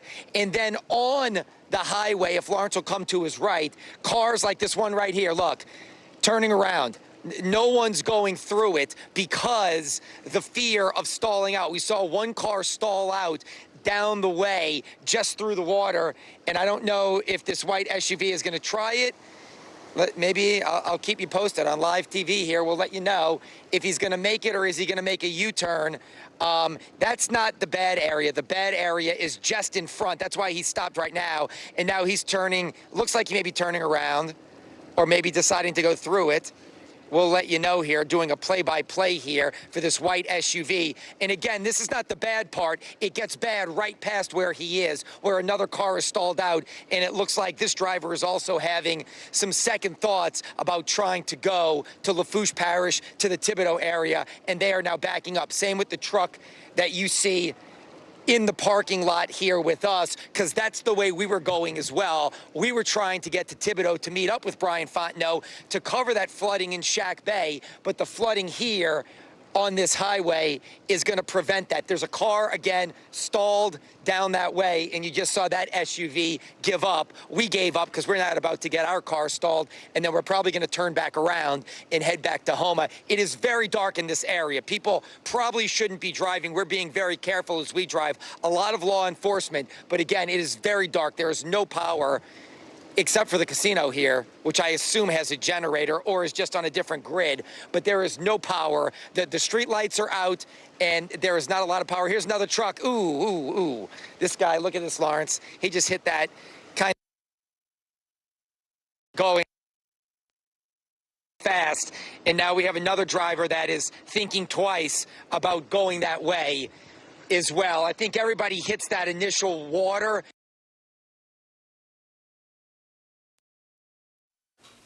All right, Fletcher Mackel breaking up out there, but you could see conditions, as he said, they were trying to head to Jack Bay, but unable because water covering the roadway there. He was reporting on, how many people were approaching that area, but then turning around just out of an abundance of caution. And just to point this out, just because he couldn't get to Shack Bay, State Representative Brian Fontenot, who covers that area, does tell us that there is some flooding and reports of flooding in Shack Bay. We will try to get you images from that area just to let you know how bad it is. But if the roadway where Fletcher was moments ago is any indication, it may be pretty bad in parts of Shack Bay. Something else that's getting bad, power outages across the metro area, tens of thousands. Right now, we're going to show you the map.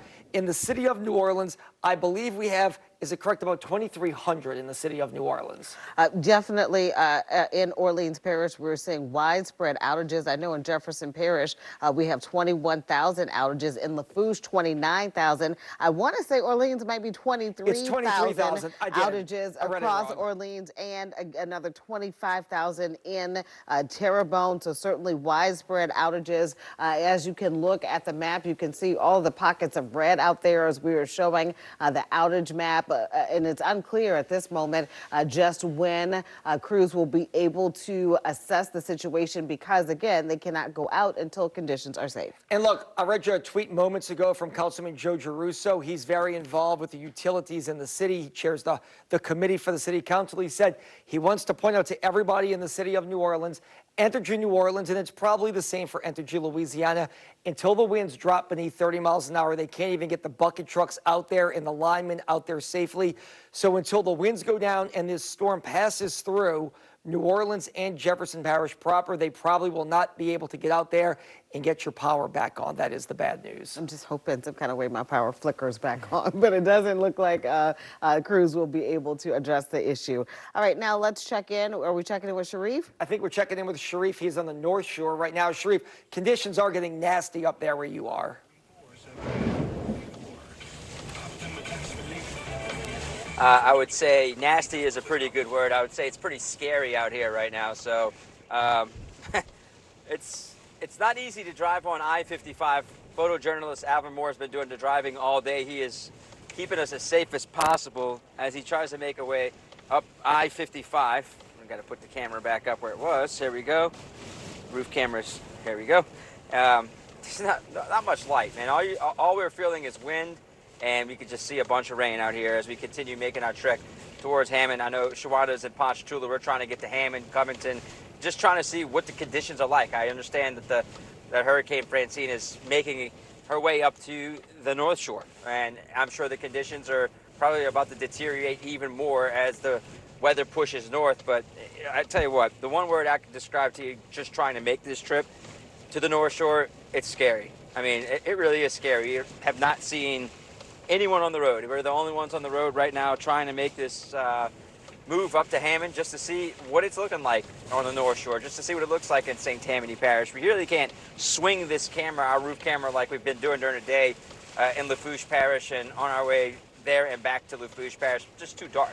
Can't show you what it's like, but just by the feels of things, just the way the wind is hitting the truck, once again, it's one of those situations where it feels like, someone's pushing against the truck on both sides. It's like we're swaying a lot. We're swaying like a tree at this point on I-55 as we are making this drive to Hammond and Covington just to see what's going on. But yeah, I can kind of peek out on side of I-55. I've got some trees that are also swaying, but right now to me it's just it's a tough situation trying to make this drive to North Shore and trying to check out on everyone in St. Tammany Parish to see what is going on and how everything is going on up there for them. So, Travers and Gina, we're going to continue making this drive, and by the time we get up there, hopefully we can give you a better update, and we can hopefully have better visual images for you to show you in terms of what is going on on the North Shore, because it's dark right now. It's dark. As you can see, one car approaching us heading the opposite direction on I-55. I would say it's not safe to drive, but people are doing it under their own discretion when it comes to driving right now during a hurricane. Personally, I would not be driving, but this person is driving on I-55. But if you're going to drive very slow because the wind and rain is coming down very hard. Back to you.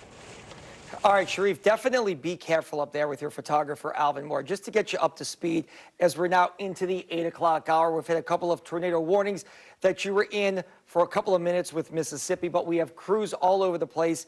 Francine came ashore about 5 o'clock-ish in Terrebonne Parish as a Category 2. It's been downgraded to a Category 1. It should be downgraded more very shortly here, but it's making its way really across I-10 into St. James now, into St. Tammany Parish as well. All right, here is a live look at the causeway camera. You can see just how choppy the waters are in Lake Pontchartrain. This is why officials have advised you to shelter in place. And even though if you think that the storm has passed or the storm threat has passed, you can take a live look at conditions out there right now.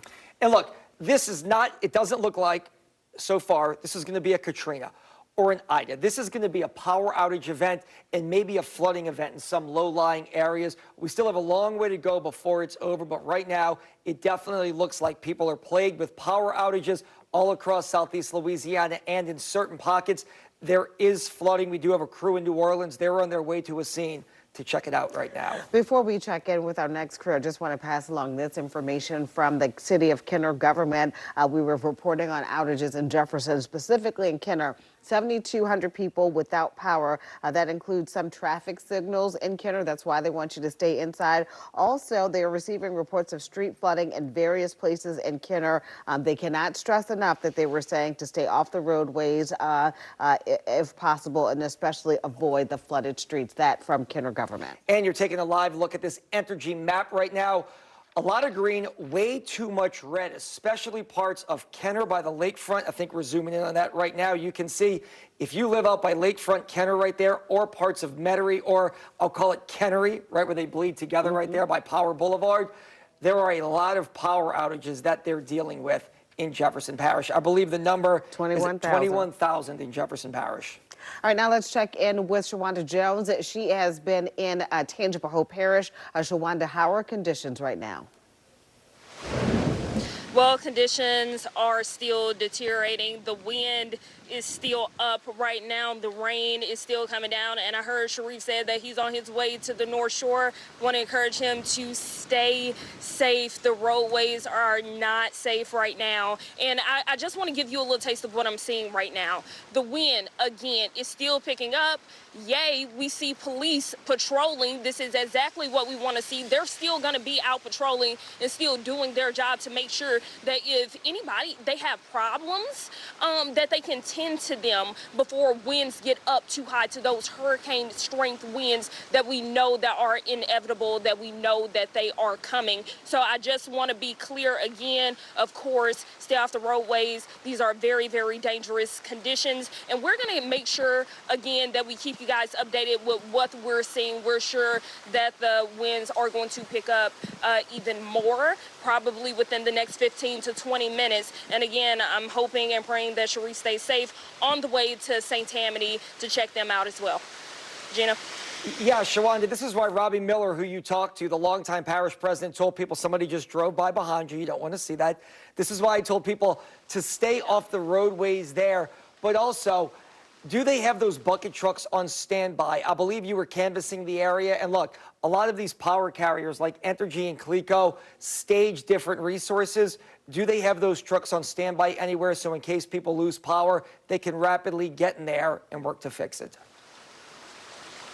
They do. Actually, earlier this morning, I stopped by in Hammond at a hotel at Quality Inn right off the interstate, and there were literally dozens of bucket trucks just waiting to be deployed right after Hurricane Francine subsides. So, yeah, Tangipahoa, they're prepared, and they know what's to come, especially when it comes to these power outages, because that's, again, a major concern across the North Shore, because these high winds, they're going to bring in down trees. They're going to bring in debris. Of course, they're going to take down those power lines. So, yes, there are a lot of bucket trucks, but they are on the road now, of course, because of the wind, but they are ready to deploy as soon as the hurricane subsides. And we did hear, Shawanda, thank you for that report. We did hear from the head of Entergy Louisiana and particularly Entergy New Orleans about how they pre-positioned assets in areas where they thought they would anticipate some challenges so they would be able to rapidly respond when the threat passes. You know what's really interesting here? This is still a Category 1 storm right now. It's almost to New Orleans.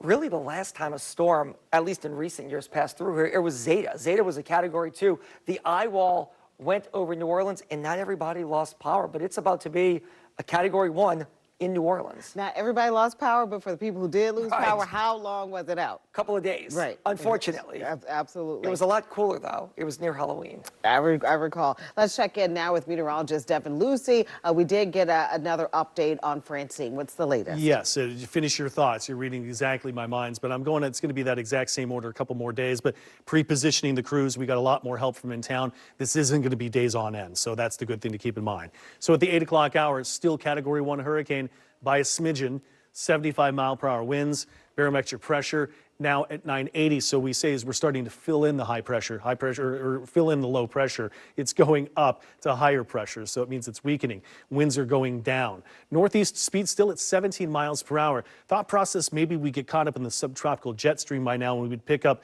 to have movement faster, maybe at 20 and 25 not happen. But here it is, really at the height of the storm here in New Orleans. Still a Cat 1, but quickly from here on out. This will degrade with winds down to at least 65 at midnight tonight to early tomorrow morning at 1 a.m. But once we get to the Mississippi border late tonight, overnight, then it's really downhill from there. It's a tropical depression if you look a little farther north and near Jackson, Mississippi in the early morning forecast. Here we go. Hurricane Francine made landfall at 5 o'clock straight up. Terrebonne Parish was the winner. This was 30 miles south-southwest of Morgan City. The winds were 100 miles per hour. That pressure was 972. That did make it a Category 2 hurricane. So let's reset to where we stand, where we are right now. We are at the peak of it, and especially right here in New Orleans. Gusty winds persist even into the late night hours. That means we're not able to get power restorations started until later, well after midnight by my estimation here. The intense rain and wind gust along the eye wall is passing through right now until early Thursday morning. Still have a long ways to go, several more hours, and the tornado threat, as you were just with us here, we've had a couple more tornado warnings that we're just on. Damaging winds and flooding rain, those are the two worst aspects right now. The storm surge, that risk is even kind of going down a bit. The tornado risk still sits at medium since we've only had a couple of tornado warnings so far. An oil rig that was near the eye wall much earlier in the day recorded a wind gust of 112, a Atchafalaya Bay at 87. But I could populate this and haven't had a chance to really do so yet. I do see wind gusts here at the airport, Louis Armstrong International, 59. Wind gusts that were over 60 at Lakefront. Wind gusts around the city are coming in around 50 miles per hour or so. So if you remember back to our forecast, we showed sustained winds 30 to 40, which is where we're getting winds around 40 right now, averaged over 1 and 2 minutes. And then we had wind gusts possibly up to 60 to 70. So that looks to be right exactly in line of what we've been detecting and what we've been through. Real-time winds, I just mentioned 30, 40-mile-per-hour winds. There's steady winds at Lakefront at 43. This is averaged over 2 minutes. Winds at Belle Chase, 26, and only 25 there at Armstrong International. Look at the winds in Homa at 33. So you are always been closer to the track of the storm, in the center of the eye wall, in the center of the hurricane, and always knew you were going to have the stronger winds, too. Here's a look at where we stand for the wind gusts throughout the region. And I kind of clicked forward because I thought it was actually forecast data for a minute. But here are the wind gusts being recorded for the day. Homa to wind gust to 70 at the airport. There's the Lakefront at 59. There's the airport is now actually a wind gust to 62. Belle Chase to a wind gust of 52. North Shore, we are just getting in to the worst of the storm. It's moving your way too. But this is more towards southern Tangipahoa Parish, Ponchatoula, Hammond, Amite, Independence, Kentwood. Yeah, you're going to be right in the mix of it. So this track is a little bit farther off to the east, a little bit too much east, but it just gives the indications that we were not going to be completely done with the storm until early or very late towards tomorrow morning. Do still have a chance of rain or a chance of tornadoes shown with that 5% chance. Want to get us a Doppler radar update really quick here, Carrie, behind the scenes, because I just want to show what we have for that eye wall, because that is the most important part of this particular forecast. And just real quick, reflectivity data. I know I'm going to effort it on here for us just real fast here. You're going to find that we've got the reflectivity with the heaviest of rain that is right over the city right now. Very heavy rain, really strong wind gusts. We're going to see it live with the reporters and crews all across the area, all the way West Bank, Algiers Point, Algiers, all through the city, mid-city, head to maybe CBD, Central City, you go to Norco, Laplace, right through the river, parishes in all the cities along it, St. Rose, Luling, Booty, Hope, Lutcher, Vacherie, South Vacherie look to be out of it right now. In Thibodaux and Houma, you look to have been in the clear. So that area, moving north, North Shore, we're almost upon you. First up's going to be Rudock, Ponchatoula. You're right in the heart of it here in the next 5 to 10 minutes. That's very good news that Houma and Thibodaux are through this. Morgan City as well. Some flooding issues, some power issues, but not many reports, which is very good, of any significant damage. All of those areas 3 years ago were hit so hard during Hurricane Ida. So right now, we are still surveying things, but no major reports of damage in any of those areas. Before we get to our next issue to discuss outages with CLECO, I just want to mention real quick, as we would anticipate, all of the low-lying areas in Orleans, all those underpasses that typically flood, Canal, Carrollton, Gentilly, 610, they are all closed. I mean, not that you should be out and about on the roadway, but you should know that those intersections and thoroughfares that usually are prone to flooding are closed. Yeah, avoid them at all costs, as always. All right, let's talk about power outages on the North Shore. We're joined by a representative from CLECO. First off, just right out the gate, where do things stand? Because it's getting really nasty in St. Tammany and Tangipahoa Parish. Yes, it is. Right now in St. Tammany Parish, we have about 1,800 customers without power. They're scattered outages. I actually just spoke to our distribution operations manager there, and he was giving me that update. Statewide, we have approximately 18,000 customers. So St. Tammany is faring better than some of our other parishes. The Acadiana region is really had some significant damage. Most of the outages that we have are in the Acadiana region. But as I said, St. Tammany looking at 1,800 right now. And you said the 1,800 in St. Tammany, they are scattered, or are they, is there one particular area that is seeing more outages in St. Tammany than another part of the parish? You know, he said they're scattered. They're not really big outages, but the wind speeds are pretty high. As the your meteorologist was saying, some of that weather is just now coming through. So 1,800 is where we are. We serve about 103,000 customers in that area. He did say that, I asked him what did the damage look like, and he said a lot of it are trees in CLECO's right-of-way that have fallen into our right-of-way. And trees tend to be one of the leading causes of power outages for CLECO. Once those trees and tree limbs with the high wind speeds, they fall on the lines, and then of course the line falls. And so there you have it, falling into our right-of-way that causes power outages, especially with the wind speeds that have come through with this particular hurricane. And Ms. Phoenix, how many bucket trucks and emergency crews do y'all have on standby right now? We know the winds have to die down before those linemen can get out there safely and start working to get people's power restored. But how many do y'all have on standby, and when do you envision them getting out to start getting people's power back on? We have approximately 1,700 contract crews coming in that are on standby for us. That would be our line mechanics, that's tree trimmers. We also call them vegetation specialists, because whenever, as I just mentioned about the trees, we have to have crews that go in and start clearing the debris and getting the trees off of the power lines. And we have damage assessors. And so once the winds subside and the conditions are safe, our crews, they're going to go and they're going to begin assessing the damage by land and air. Next, we look at our transmission and our distribution lines. We inspect them, and start making repairs. The key thing there is transmission lines, the really tall structures, are critical to the restoration process because they carry the electricity from our power plants to our substations. And then the substations that deliver the electricity to our distribution lines, those are the smaller lines. Then from there, the electricity is distributed to homes and business. And so when you don't have transmission damage, things really can move faster, but we won't know the extent of the damage until they start doing the actual assessments. And as you said, the winds have to be of a certain speed, and the conditions have to be safe for the crews to be able to go out, especially in the bucket trucks. All right, Fran Phoenix with Clico Entergy. We appreciate your time. We'll probably get back to you in a couple of hours after this storm passes to see what the final tally is when it comes to power in St. Tammany Parish. We appreciate your time. Thank you, and I'm happy to call back with an update. Again, 1,800.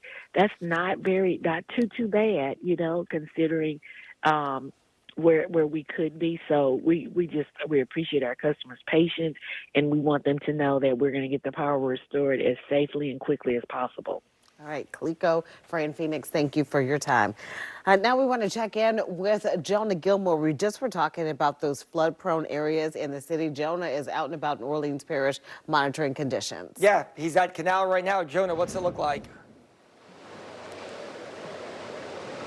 Well, Travis, Gina, I mean, you asked what it looked like. I mean, you probably know exactly what it looked like here at the Canal Underpass. Just take a look right here. You can see that Canal Underpass is flooded. We know this goes down so that water is just right there high. A few feet of water right here stuck under the Canal Underpass. You can see there's an NOPD officer right here. He's getting into his cruiser right now. There were some barriers that were in place, but those barriers are now to the side. But take a look at the water right here that's coming out of some of these manholes covers. You can see that water just coming up out of the ground, rushing into that underpass right there. And we're seeing it all over here. Matt, you pan over here to show them here. Even right here, you can see that water coming out of these manhole covers just rushing down here into Canal Boulevard. I can tell you, we just drove from St. Charles Parish here to New Orleans. On the road, there was no one, honestly, no vehicles on the road. We saw one emergency vehicle. That's about it. Matthew, our photojournalist, even said it's weird driving on the interstate, not seeing any other vehicles. But it seems like people are heeding all the warnings. I know we have these flooding events. A lot of people tend to go outside. Their cars get stalled. They do damage to their vehicles.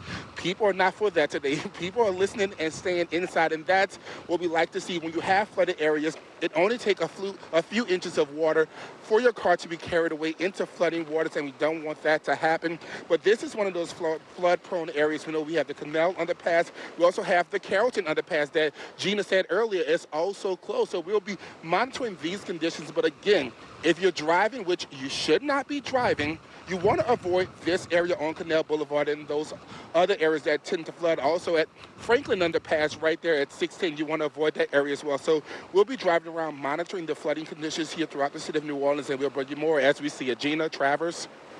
I don't think we can stress that enough. Be safe out there, Jonah. Do not go underneath that underpass. It seems like every time we have a rain event in the city of New Orleans, that is one of the hot spots along with Carrollton and Franklin where somebody tries to just ease through and their car goes underwater. It's as if they don't live here for a typical rainstorm. Certainly now is not the time for all that. Don't try it, right? Don't even try it. Just turn around. You're not going to make it through. All right, now let's check in with Ariel Broomfield. She is also in Orleans Parish monitoring conditions out there. You guys, I'm out here on South Carrollton and Olive Street, and you were just telling people to turn around and stay put, but the cars behind me that you see right now, they're actually submerged with water from this street. Now, these are some of those low-sitting cars, those smaller sedans, but you can see that water is almost at the window of these cars. And there are also some cars a little further on. I'm sure you can't see because it's dark outside, but there's a lot of water at this intersection right now. We have seen a few cars driving through. Most of the cars that we're seeing are trucks or higher vehicles that are off the ground, so not as impacted. But when they drive through, they're kicking up so much water, making an extremely big splash.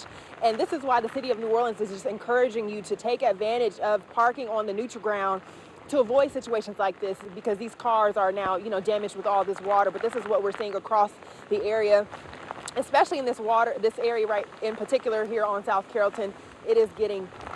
We are getting slammed right now with wind and rain coming down. At first, it was a little lighter as far as rain is concerned, but we are getting hammered. I am completely drenched, and those cars are obviously, damaged right now. So that's just what we're seeing, but we're also seeing some flooded cars just across the city of New Orleans. I'm gonna send it back to you guys right now. All right, so just to let people know where you are, Olive and Carrollton, that's the old Carrollton playground right there. I believe it's Coochie Burns playground right now, but it's right there by the post office, not far from Rock and Ball. Is that true, Ariel? Right there's a baseball field, I think about 2 blocks behind you right there. That's right. Baseball field not too far from where I'm at. There's a body oil change shop We got a Valero, a gas station right across the street. So yeah, you're hitting the markers right, Travers. You know this city very well. Yeah, just to let you know where people are any other streets. I mean, look, it's rare that those areas take on that much water, Ariel, or any of those other cross streets that cross Carrollton. I know you're out in the rain, and I do apologize, but are those cross streets taking on water as well? Some of those other smaller streets in that area, like Forshey or Fig or Palm? You're right, and honestly, every street has a different condition. Some streets have these flooding issues, others do not. So we're just driving around just trying to monitor what we're seeing, but this is obviously one that is really severe when it comes to water being stalled right here. But we are driving around to some other places, and I'll just keep you posted on what we get. I'll send it back to you guys. All right, Ariel, thank you. Interesting, those cars parked right there, but you see how much water they are taking on. Yeah, look, it's rare that you see that much water on a side street off of Carrollton, but that should give you a great indication of just how unusual this is and how dangerous of a situation it is right now as the storm is blowing out of New Orleans and heading to the North Shore. All right, we are coming up on 8:30. We have been continually tracking Hurricane Francine, still a Category 1, more than 3 hours after making landfall at 5 o'clock in Terrebonne Parish, still a Category 1 storm. Yeah, we do have crews all over the metro area, North Shore and South Shore. Like Gina said, what's amazing is that the storm is still dumping rain and wind on the area. A Category 1 as it's approaching the city of New Orleans. That is very uncommon. All right, now let's check in with meteorologist Derek Sibley. He is standing by with the latest on the forecast. Derek. Yeah, Gina Travers, as you mentioned here, we still have what is still Hurricane Francine. Not a tropical storm yet, but I'm thinking here coming up in the next advisory or so that this will finally be downgraded to a tropical storm. But right now, as of the latest update, it is still a hurricane, and we're still watching the very heavy rain still moving through portions of the western metro as you get near towards Laplace and also up towards I-10, where we have all of these flash flood warnings that remain in effect. River parishes also getting hammered with some very heavy rainfall right now, along with some gusty winds from the leftover effects of what was pretty much the eye wall of Francine as it continues to move through. We had reports of the causeway being closed for a very good reason here, and you can see right now a lot of heavy rain and some gusty winds being moved across Lake Pontchartrain. Let's go up to the North Shore. Lots of heavy rainfall here, and we're seeing some gusty winds now, I'm sure, for portions of the North Shore. Let's go a little bit wider and show you that now where we had the storm come ashore here earlier today, conditions down towards Terrebonne-Lafourche Parish, at least from the rainfall standpoint, has relaxed here quite a bit, but the backside coming through right now as well. So we're still going to be looking at some potentially gusty winds there moving on shore here on the other side of the hurricane. All right, so let's show you some of the wind reports here that we've had so far here today. And in fact, if we can go back here towards weather 2 or weather 1, actually, we'll stay on the radar here for just a quick hot second because I do want to show you again some of those flash flood warnings in effect for portions of the metro. So let's go ahead and zoom in here on that just to give you a quick update on those flash flood warnings, and then we'll toss it back over to the anchor. So again, we have that St. James Parish, the flash flood warning. That's in effect until 9:45 here. Meanwhile, back towards the west, we also still watching back towards the east rather, we still have those flash flood warnings in effect here for Laplace, Norco, and Luling. So let's go ahead and query that, and you'll see that St. Charles Parish, again, that's until 9:45 p.m. into the evening hours there. And meanwhile, we still have another flash flood warning that is in effect here for Orleans Parish, and that goes until 9:30. Again, this is still a lot of the leftover effects of that northern eye wall beginning to move up towards the North Shore, actually not the North Shore, but portions of the South Shore right now across the western metro. And meanwhile, even down towards Terrebonne-Lafourche Parish, we still have those flash flood warnings in effect here. That, again, for Terrebonne Parish, that goes until 9:15. Even though the rain has come to an end here, as you can see, radar is pretty dry right now. We are still looking at the flooding here going there until 9:15 p.m., at least into the evening, for that alert is concerned. We still got that flash flood warning in effect for areas such as Raceland, Lockport, and also when you get down towards the cutoff and Golden Meadow. That does include you here as well, so we'll go a little bit further toward the north because that does include Thibodaux, excuse me. Go ahead and query that for you. And again, 9:30 p.m. in the evening here for Lafourche Parish. So we'll go ahead and widen out the map here a little bit further. We'll go back towards the east here, and we'll show you that no flash flood warnings in effect here. However, we're still looking at those flash flood warnings a little bit back towards the west here as well. So we'll go ahead and zoom in a little bit further and show you what else is happening there. The rainfall come to a close here, 9 p.m. St. Martin. That's just outside of our viewing area. But just to give you an idea, that's kind of what we're looking at here right now. Meanwhile, let's go a little back up towards the North Shore. And just lots of heavy rainfall falling over here. Again, we still have that flash flood warning for portions of the North Shore here too. This is for Tangipahoa. This one goes a little bit longer from what we've had along the South Shore. South Shore, we had those advisories, or the warnings rather, going until 9:30 or so. This one goes until 11 p.m. for Tangipahoa. And you can see where we're looking at Ponchatoula right now. We'll go ahead and zoom in towards this particular spot. And we're looking at anywhere those reds, oranges, and yellows still pulling in from the south to the north. So we're still looking at some heavy rain that continues to move there, along with what we have already had here today. And meanwhile, you got back towards western portions of St. Tammany, also underneath this flash flood warning. Madisonville, Goodby as well. Covington, looking at the flash flood warnings, down towards Mandeville here too, and also points back towards the west, as that's where we're seeing that flash flood warning for Alton and Slidell, also Eden Isle, Lakeshore Village, again, where we have that tornado warning here. That has long gone, but still, again, that's in effect until 11 p.m. here for you. Also up towards Pearl River, looking at that flash flood warning here too, and pretty much going to be looking at up towards the North Shore here as well. We'll watch out for some possible flash flood warnings that could go into effect for portions of Washington Parish and maybe even north of that. Back to you. All right, Derek, thank you so much. We have some urgent news to tell you about. If you are an AT&T or T-Mobile customers, apparently you're having difficulty contacting 911, trying to connect with your mobile device. It's affecting, again, AT&T and T-Mobile customers. Take a look at your screen here. Here is the backup phone number. If you cannot dial out to 911, call this number instead. It's 504-671-3600, 504-671-3600. This will get you to the same 911 operator's communication number. Do not hang up. Officials say it will put you back online, so stay on the line. If you need to reach an official, do not call 911 through your mobile device. If you are an AT&T or T-Mobile customer, we'll keep you posted on this. All right, let's get to some power outages. Like Derek just said, this is still a Category 1. It's impacting power all across the area.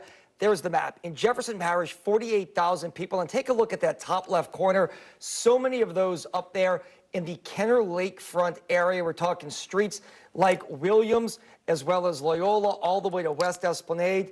In Lafourche Parish, it's 34,000. In New Orleans, 29,000 people are without power. And in Terrebonne, the number hasn't changed. That shouldn't surprise anybody. The storm is pretty much past there. 25,000 people are without power in Terrebonne. And finally, we just got off the phone with Clico about 30 minutes ago. 1,200 people in St. Tammany Parish are without power. That's the good news. That's the lowest number, but the storm is crossing the causeway right now and heading to the North Shore. So unfortunately, that number may grow. Yeah, and you know, Travers, Councilman Joe Giarrusso texted me and said as soon as the winds go to 29 miles per hour, Entergy should be able to go out there. Their linemen, crewmen, they are staged and ready to restore power, but they have to wait till the conditions are safe. So as soon as it is 29 miles per hour, they will be able to go out there and restore power. And speaking of the city of New Orleans, it's getting a lot of wind and a lot of rain right now. Let's go back out live to Jonah Gilmore. He was at that canal underpass right there in Lakeview. It was flooded. Jonah, are you still there?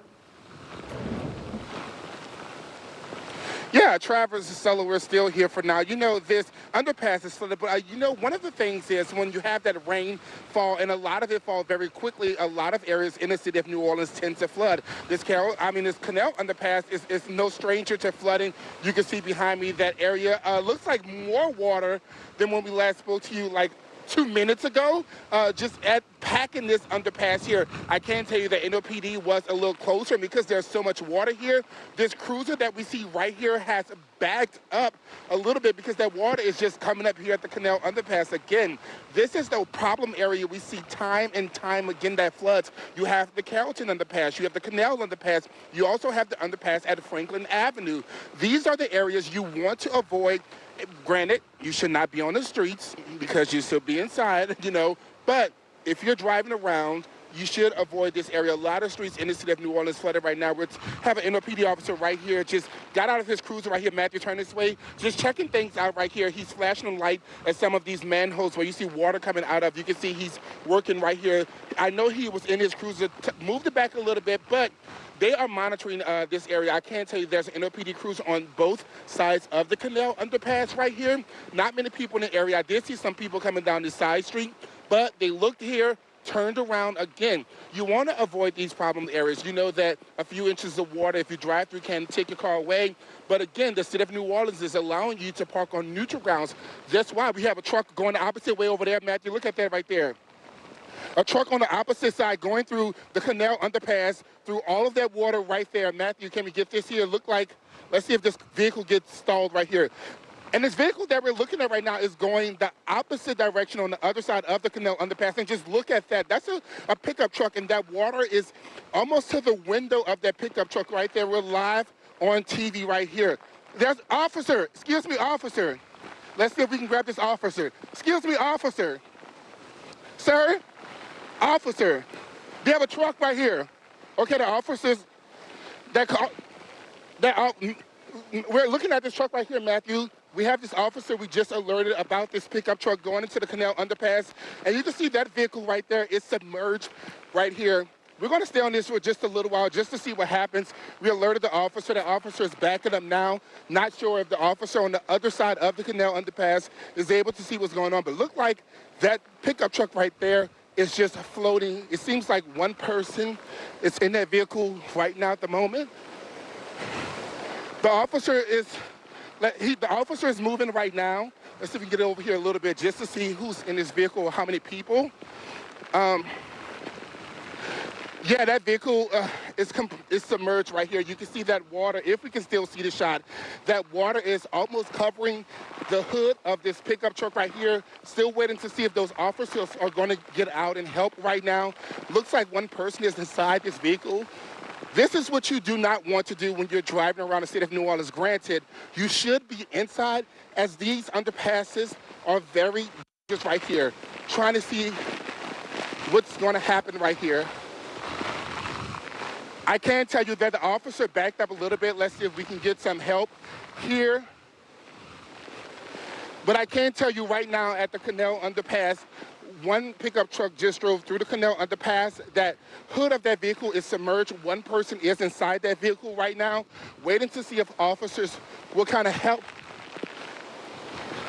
Oh, Anchors want to ask a question? Go ahead. So, Go ahead, Jonah, you know, you said there was a barricade there blocking the street. Again, can you just describe for us how this happened? Was this truck avoiding the barricade coming from the other side? How did he end up on a street that was blocked? So yes, Sella, so right now we're on the right side of the street. That vehicle was on the opposite side of the street, driving in the wrong direction into that flood water right there. We do have the officer out of his vehicle right now trying to see what's going to happen. But that person just submerged, and their vehicle is actually turning around right now as we speak. One person is in that vehicle, just look like they're stuck right here, but that's a lot of water this vehicle just drove into right here. We have that officer walking around trying to figure out what's going on. Trying to see if there's more officers that are going to come out here to help. The officer's walking toward me right now, and that wind is also picking up, you know, as we talk. And that vehicle looks like it's just floating backwards now. If you can get a good look at this vehicle, you can see the nose of that vehicle is down toward the water with the back of the pickup kind of up a little bit. We have the officer walking right behind me right now, walking toward that vehicle. We'll see if that officer can help that person get out of that truck right here. But this is that Canal Boulevard, and this is what we do not want to see, especially live on TV right here. If you can avoid these areas and stay inside, there's a shelter-in-place order right now. The city of New Orleans is telling you not to be out because this is a very dangerous situation. Like you all said, we're 3 hours now since landfall, and that system is just dumping water, and that wind is just picking up on here. Let's see. Officers walking around, see if I can get around to see what's going on. Okay. So yeah, the officer's just kind of assessing the situation. I'm going to try to get close to the officer just to see what's going on around here. Okay, one person is in his vehicle. Let's see if we can get close to see what's going on. Yeah, hey, if you can. No, Jonah, we hear you with Devin and Derek. We have a point of our camera. It's. Yeah, Travis, I can hear you all. Yeah, Jonah, just be careful. But what's unfortunate is a police officer has to go rescue somebody here for going around a barricade, which is the most unfortunate thing here. But we don't see you anymore, so definitely be careful. Don't go out too far because those waters do get deep. We're going to turn you over to Devin and Derek because while we're watching this, we're also going to talk about a flash flooding situation, obviously, in New Orleans. Well, our friends at the National Weather Service that have to be watching this and issued a flash flood emergency for you, Jonah. Well, go ahead, Jonah. Okay, yeah, I'm still here. So I'm actually on a higher ground than an officer. But again, even with the officer has to worry about his safety as well before trying to rescue someone. And that's the kind of thing that you know we don't want to see. When you put yourself in these situations, you also put other people like first responders in dangerous situations themselves, because now this officer has to possibly go into this water and try to get this person out of this vehicle who was driving, again, the wrong way and drove straight into the canal underpass, and now they are stuck. And I can't tell you that this vehicle is just becoming submerged by the second as we talk. Again, not many more officers out here. I know we have this officer who was in the cruiser blocking off this side. There was another officer on the other side of the canal underpass blocking traffic, but this person literally drove down the wrong side of the road and right into that water. Still in the vehicle right now? Yes, Travers, the person is still in the vehicle right now. The windows are up. It's a bit hard to make out if it's a woman, but I can tell you, I only see one person inside the vehicle right now. You can see the image now on part of the window of this pickup truck. The front of the pickup truck, the hood is completely submerged underwater, with the back of the pickup truck in the air and against a pole right now. We have this officer who's is trying to do. He's the only officer here at the moment. Hopefully he's calling for additional assistance. This is why we had those high water vehicles and boats available and the resources available by crew members and for the rescue operations. But hopefully right now we're just hoping this person's okay, that the driver is okay. Yeah, we're going to see if our photographer, Matthew, can get a better shot right there. While we stay on that video, though, Jonah, Devin and Derek have a lot to get to. So, all right, let's go now to Ariel Brumfield. She's also in New Orleans monitoring conditions there. And you are also in downtown New Orleans, Ariel, where we're seeing flooding on the streets. Yeah, so I'm actually in South Carrollton and Olive, and I can barely open my eyes. I feel like I've gone swimming. I've already lost an eyelash, but I'm just bringing you the conditions. I'm telling you what we're seeing right now in South Carrollton and Olive, those cars that were submerged. And honestly, the water is just getting higher and higher out here. And the winds have just completely intensified. Every time we think this storm has hit its peak, it just gets higher and higher and harder and harder. I literally feel like I'm drowning out here trying to tell y'all about this water and this rain. But yeah, it's just extremely intense. Cars are still driving out here, which is the crazy part about this whole situation. It's like, what is the reason to be on the road? You shouldn't be. You should be at home right now because it's that intense, it's that dangerous, and these cars are stalled. The cars that we have been seeing, they are higher level cars. They are raised off the ground a little bit more, so that does help. But if you're out and about, you want to avoid streets like this. And we know every other street here in New Orleans, it's different conditions. Some, I was telling Travers not too long ago, might have flooding like this. Others are completely fine. It really just varies. It's a case-by-case situation, but you don't want to risk it. And so in situations like this, you really do just want to stay off the road. I try to keep bringing you updates as I can. I'll send it back to you guys. All right, Ariel, we're going to get back to Jonah because you saw what could be a possible life-saving situation here going down on live television. Somebody drove a truck right into the the Canal Boulevard underpass area. It was flooded. The truck looked to be floating. But before we get back to him, Ariel, let me just ask you this. Hopefully you're not seeing anybody do anything like that where you are, because the water level in that area looks to be really high and really dangerous. All right. What else do you want me to say? All right. We lost Ariel, but once again, yes, Ariel was talking about the floodwaters getting high. getting intense, and we saw these conditions deteriorating so quickly tonight. And with Jonah, again, that canal underpass, hopefully, first of all, we're hoping that the driver is okay. Right. Okay. How scary would it be? Imagine just going through that water and the water creeping up closer and closer to you. He said that the window was up. Hopefully the officer is getting additional assistance. And when they were doing the press conference, Travers, we heard the mayor saying this is why they have crews dispatched. They've got assets and resources available, and this is why they declare a state of emergency. So crews and staff can be out there at the ready to help assist. But you're right, their condition, they have to worry about their safety too. So they have to worry about conditions being safe before they can go out and rescue people. You put that police officer, when you go around barricades like that, in an absolute no-win situation, because that officer is risking, I think it was a male officer, his life to then hopefully go rescue somebody in what looked like probably 6 or 7 foot high water in a car. Yeah. I think we're going back to Jonah. Jonah, what's the latest on this situation? So what? Well, Travers, Acela, we did move our vehicle. Oh my goodness, looked like something just blew here. We just heard that loud noise. But take a look at that vehicle. You can see that vehicle is becoming completely submerged with that person still inside that vehicle. We just had some people who come by and say they're trying something to possibly break the window to get that person out, but that person is still stuck in that vehicle right now. We have the police officer that's over here trying to do anything to help, but again, this officer has to remain safe. He's running right now, trying to get help. We're starting to see more first responder vehicles in the distance, but again, that water is just coming up so quickly here at the canal underpass. Again, one person stuck inside that vehicle. You can see it right here, but you wonder how this person got into this vehicle when this area was blocked off. I can tell you, we watched that SUV, or the pickup truck going to the canal underpass from the opposite direction, going against traffic when this area was blocked off.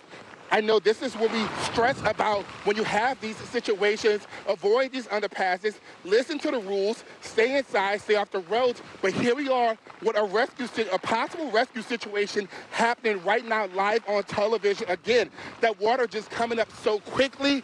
We have an officer who was here trying to help, but again, the officer has to stay safe. We have a Good Samaritan right here, has something in his hand, hopefully trying to break that window. But again, we don't want these people to go into this water and also put themselves in danger. But a Good Samaritan right here just trying to do whatever he can off his shoes and socks with something in his hand, about to go into that water right now.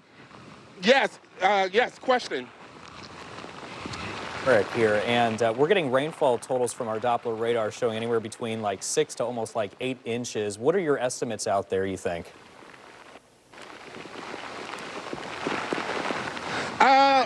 Actually, the canal underpass, we're talking about feet. Or you can see right now that guy breaking that window, but this is feet of water right here. We're talking about a pickup truck, a big pickup truck that's submerged at the canal underpass here. This is not no small vehicle. We can see that person look like they're climbing out of the back seat right now. That guy just broke that window. We're seeing some kind of movement happening. That person, yeah, I can actually see that person right now climbing over the seat, coming out of that vehicle right now. That person, yeah, actually coming out of the window. There it is. That Good Samaritan right there broke that window, pulling that guy right now. More officers, look like firefighters are also coming in right now. It's a man that was inside that vehicle. Look like he's a bit stuck right now, trying to get out. Yeah, Jonah, this is, we're staying on this because obviously the person in the gray rain suit just saved that person's life, Jonah. Wait, hang on. That Good Samaritan helping. Yes, that's a life-saving measure right here. That guy holding on to the pole. This is a life-saving Good Samaritan right here. And Jonah, look, you're right. For anybody who has been there, you're talking 6 or 7 feet of water there in that underpass. And that person, Jonah, hopefully you can talk to him, not the driver, but the Good Samaritan, because he literally just saved that person's life, because more than likely, there's a chance that guy wasn't getting out of that vehicle, and that would have been all over. Yeah, as we see NOFD and firefighters now heading out into the water with a stick, but already this Good Samaritan helped to rescue this gentleman in this vehicle. Such a scary situation. We were all holding our breath, praying for his safety and praying that he is okay as his car slowly submerged on live TV. We saw his truck go slowly underwater. We have all been so scared for him, but right now, again, if you are just joining us, this gentleman has been rescued from his pickup truck that was submerged in this underpass on Canal in high water and flooding situation right now. He has been rescued. He's coming out right there. You can see crews are out there getting him out. Jonah? Yeah, Jonah, try to catch up with that Good Samaritan if you can. Excuse me, sir. Excuse me, sir. What's your name? Miles. Your name is Miles? Miles, what made you just jump into action to help save this guy's life? We're talking about this vehicle was submerged. I just had to go in there and do it. I'm a nurse, so got to save lives, right? And people don't know, but you actually came to me to ask me what was going on and went back to grab something to bust a window. So you were really adamant about saving his life. Of course, you got to, right? I mean, we have the guy right here, but thank you. And what's your last name? I'm sorry, Miles? Crawford. Thank you so much, Miles. You did a good deed. Thank you so much for saving that man's life. And you can see that man right here going around our vehicle right now with New Orleans Police Department and NOFD. But again, that vehicle is submerged, honestly. You're only seeing the top of that vehicle right now. And Matthew, if you turn this way, you can see that guy is walking away right now with NOPD and NOFD. Again, life-saving right here on live television. But again, this is what you want to avoid. That rain still coming down heavy, flooding this area. We're looking at the area now, and that water is just rising. So much water just falling right here. And again, you don't want to go around police officers or barricades and drive through underpasses, as this can be the outcome.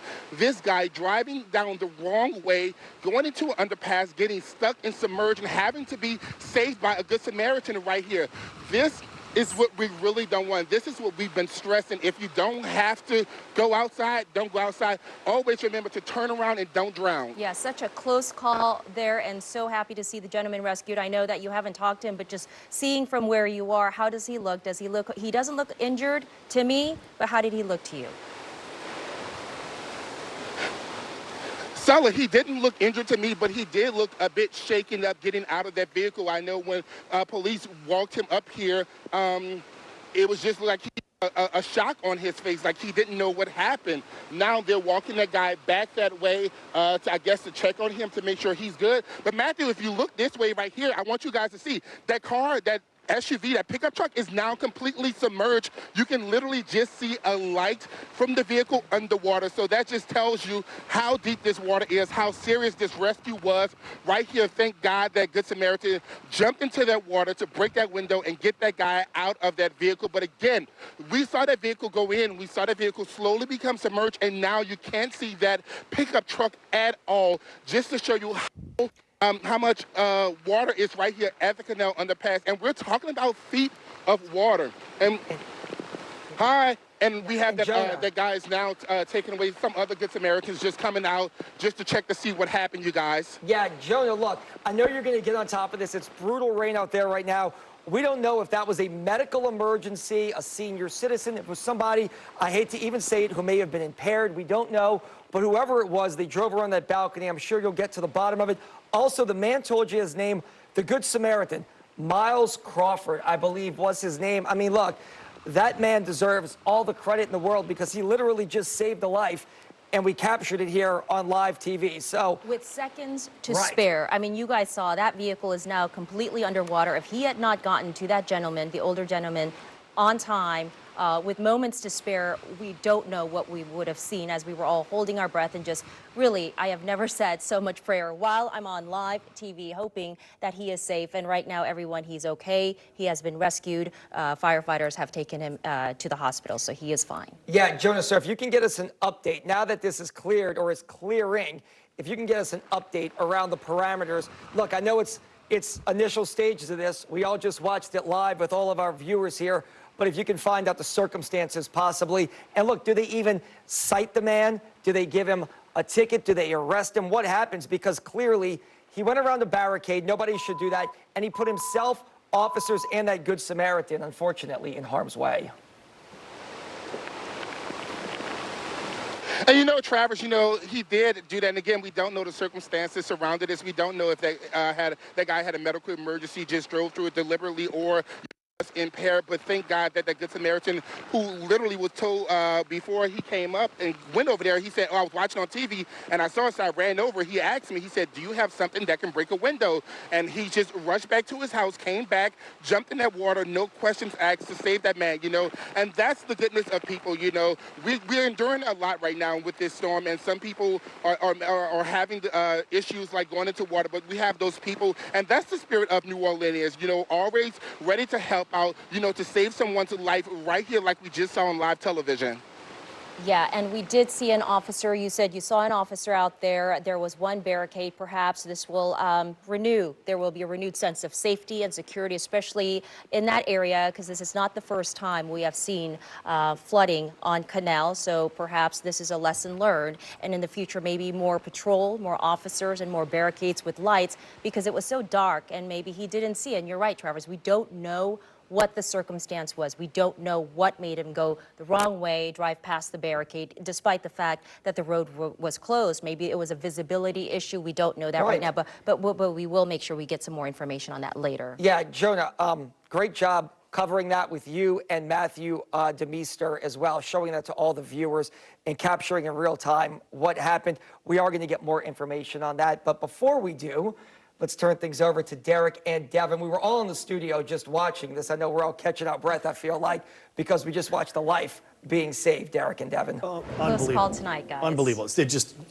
almost speechless over here. And the reason National Weather Service had to have been watching this, because at the time when the water was filling, that truck was going in, we started to see this, what's lit up in the flashing kind of a blue-green here. This is a flash flood emergency. That is the highest level of a flash flood warning that could ever be issued, because of a situation of what you just saw. And this is the reason for it, with just extremely heavy rain. Meteorologist Derek Sibley here. Let's put on those rainfall estimations over the past 12 hours from dual-pole Doppler radar. You're going to see here an extremely high level right in the corridor. Again, in 6 hours, but really, I want you to show maybe 3-hour rain totals here. Some of these may only have stacked up in just the past 1, 2, and 3 hours. So we're going to go through the different levels, but go ahead and eyedropper some of those for us. This is past 3 hours. 6 inches in 3 hours, 6.5 in 3 hours. Let's back up. Let's find out maybe just 1 hour now and see what's happened in just 1 hour.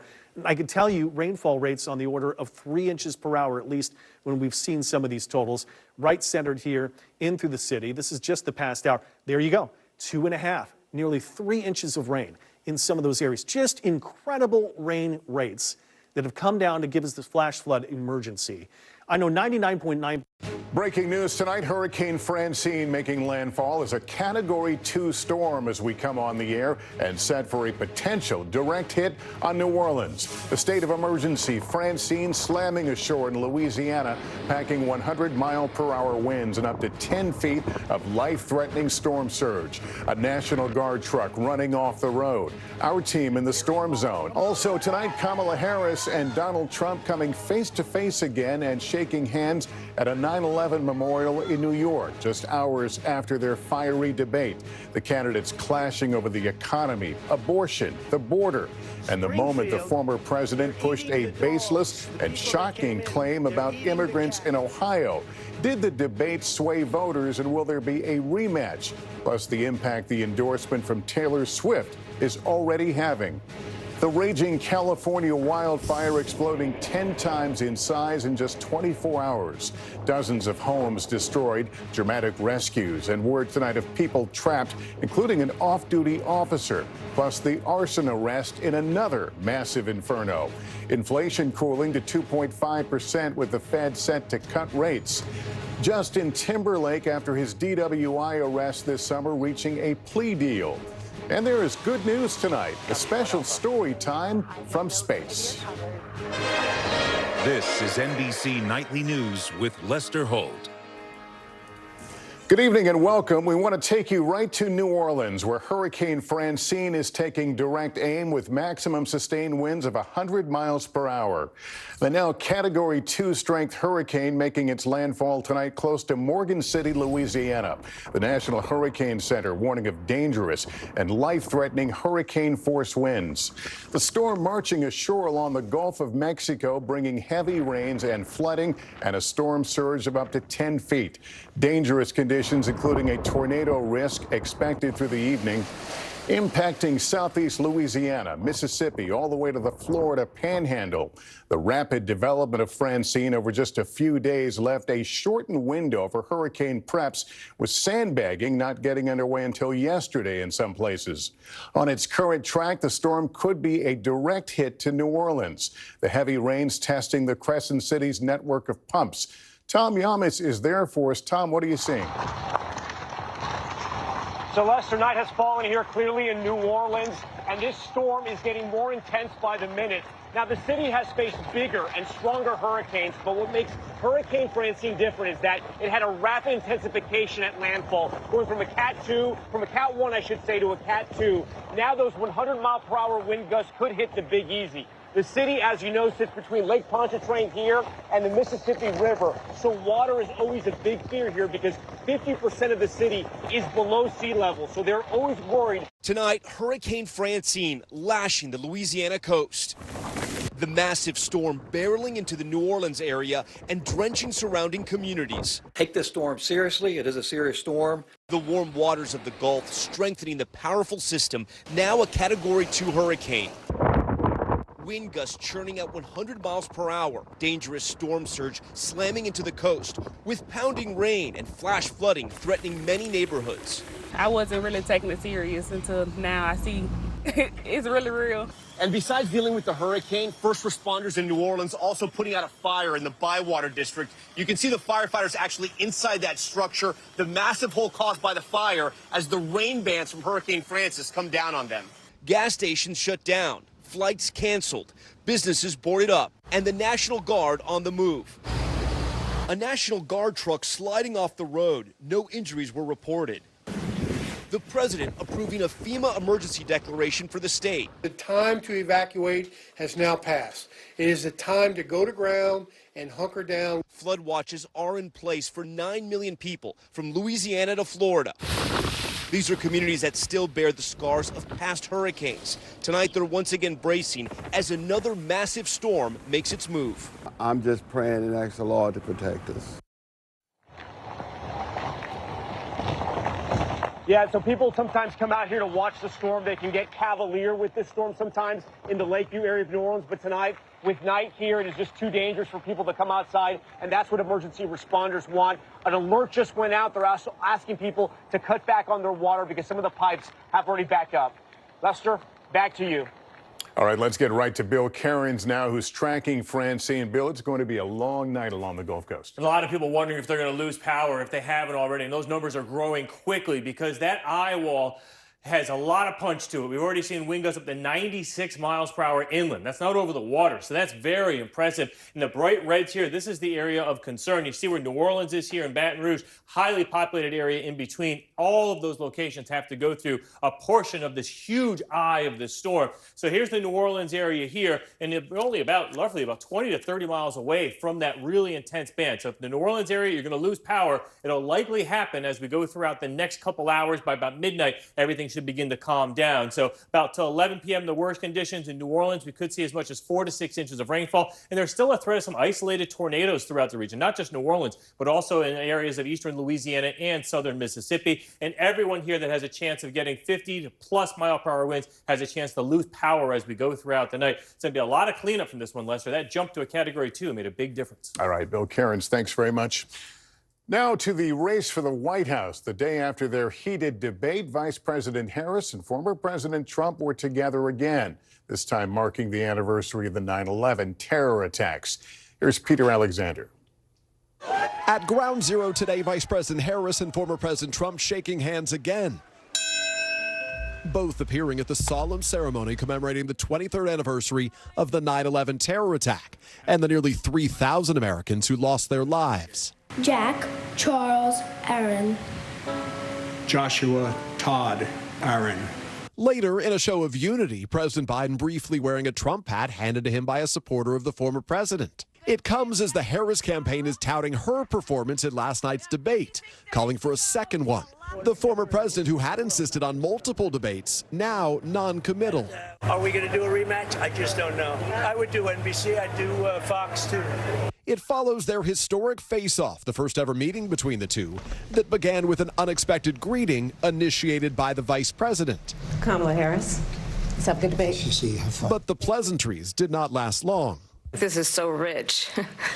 coming from someone who has been prosecuted. I probably took a bullet to the head because of the things that they say about me. For 90 minutes, Harris delivered on her strategy to try to provoke outbursts from the former president, mocking his rallies. And what you will also notice is that people start leaving his rallies early out of exhaustion and boredom. Trump repeatedly taking the bait. She said people start leaving. People don't go to her rallies. There's no reason to go. Harris pressing her rival on his refusal to accept the 2020 election results. Donald Trump was fired by 81 million people. Clearly, he is having a very difficult time processing that.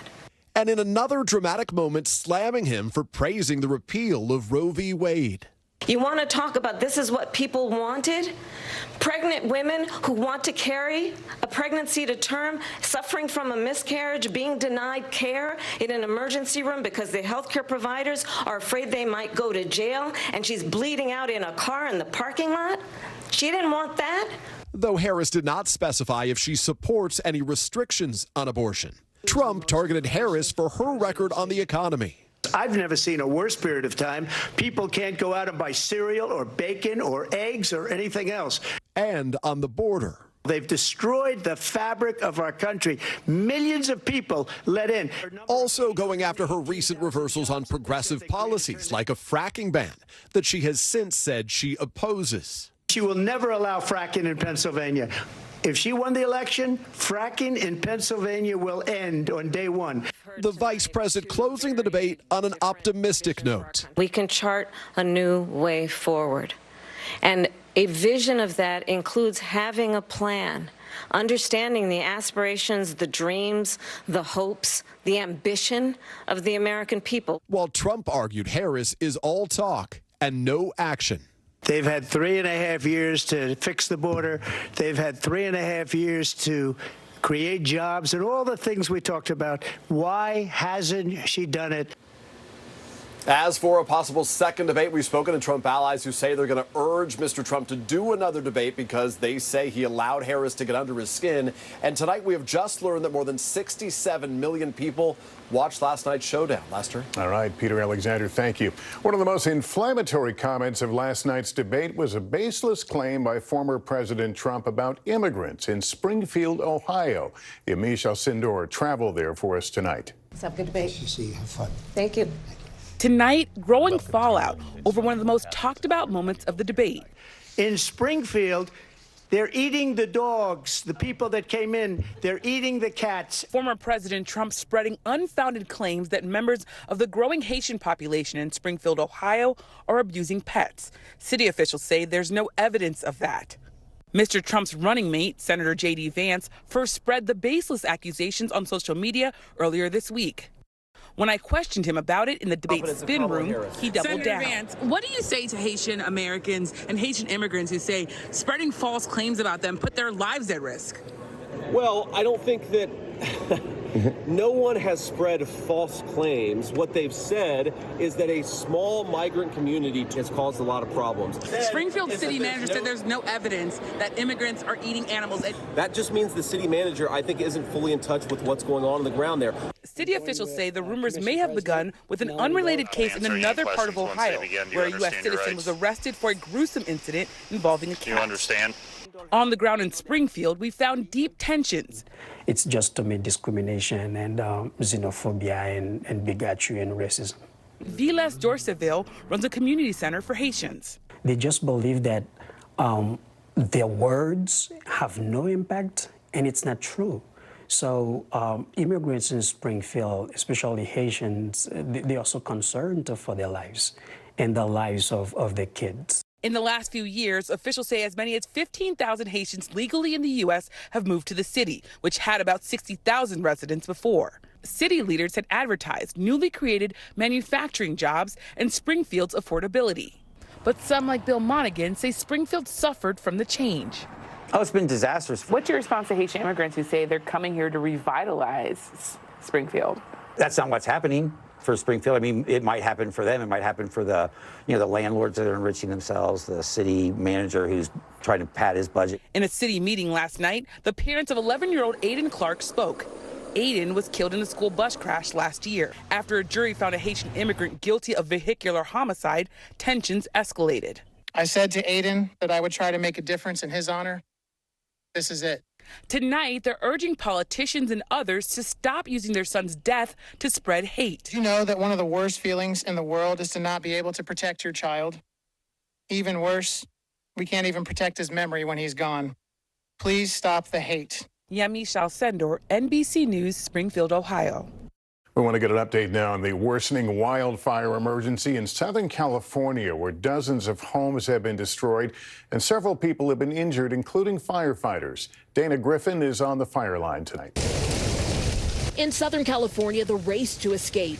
A barefoot woman narrowly rescued by a fire crew as flames surround her. Erratic winds fanned the bridge fire overnight, burning across 2 counties, destroying at least 39 homes. This woman and her cat helped to safety near Wrightwood, California, the hardest hit area. Here, the fire has come down the hill. It is now burning along the roadway, jumping over to this side of the street where you can see trees are now on fire, hollowing them out. This will likely fall on the road and block it. How do you wrap your head around all of this? You don't. Not yet.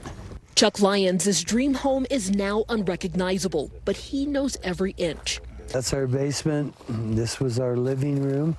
As fires rage, 34-year-old Justin Halstenberg has been arrested for arson, accused of starting the line fire, burning now for nearly a week in San Bernardino County. His family declined to talk. And the sheriff there says 2 people have been arrested for allegedly trying to burglarize evacuated homes in the fire zone. If you're going to be an opportunist in San Bernardino County and we catch you, you are going to jail. Air quality has plummeted as winds push smoke into Las Vegas. But as homes fall to the fire's forward march, some vow to stop it any way they can. I built that damn house right there.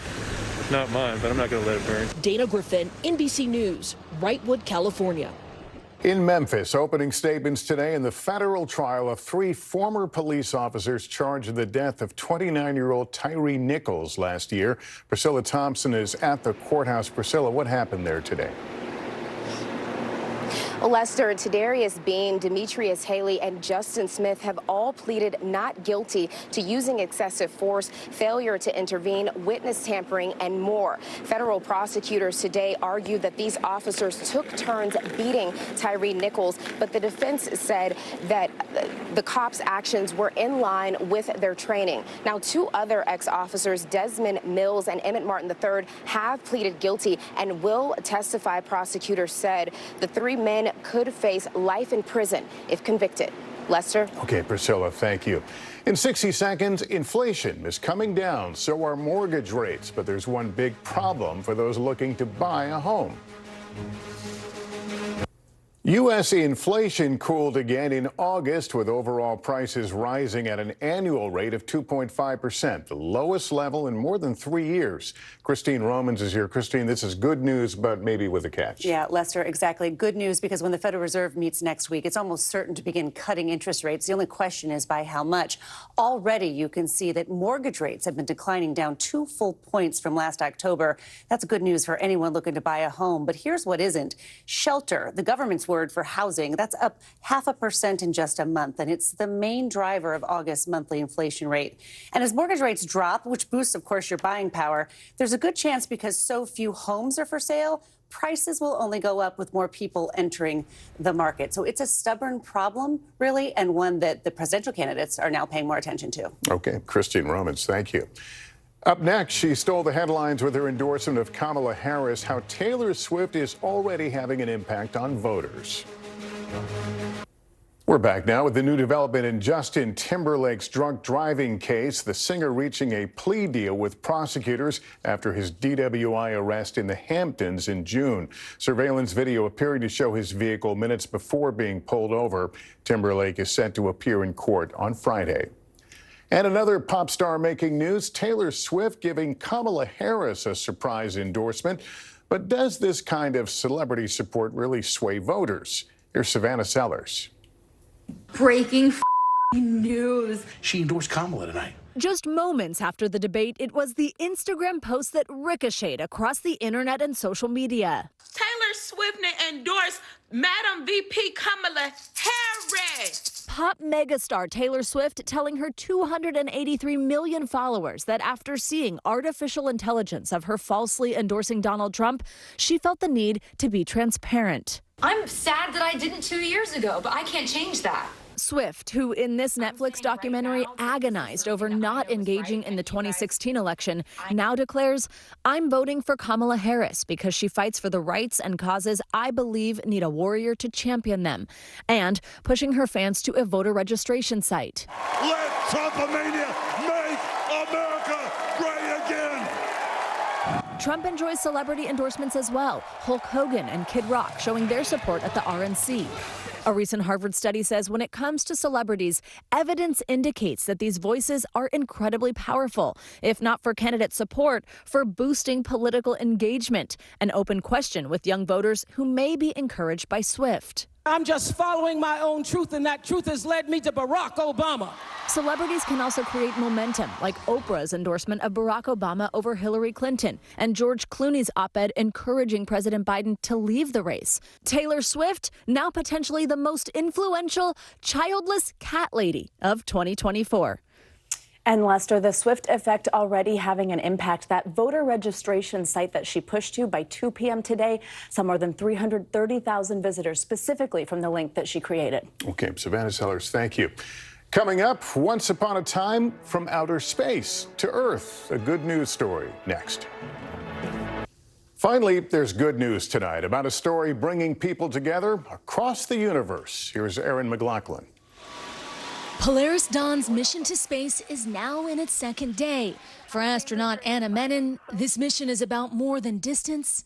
It's about connection. This morning from the Dragon capsule, Menon hosted a very special story time. The SpaceX medical officer read her book, Kisses from Space, to a select group back on Earth, including her own kids and children with cancer.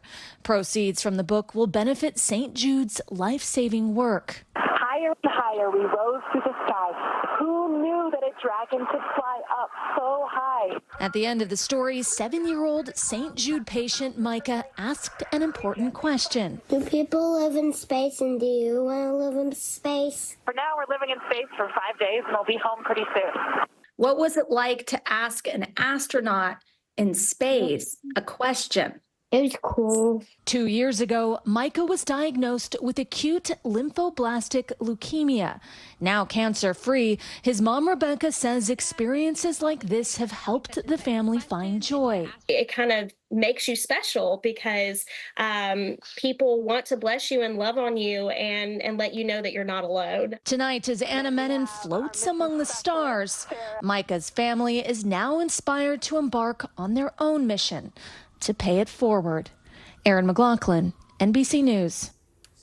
As we leave you, we would be remiss if we didn't acknowledge this solemn date. A nation once more pausing to remember what happened here 23 years ago. With all that is going on in our lives, in our country, in our time, the perfect blue sky of a September day reminds us our hearts have not yet fully healed. That's Nightly News. Thank you for watching, everyone. I'm Lester Holt. Please take care of yourself and each other. Good night.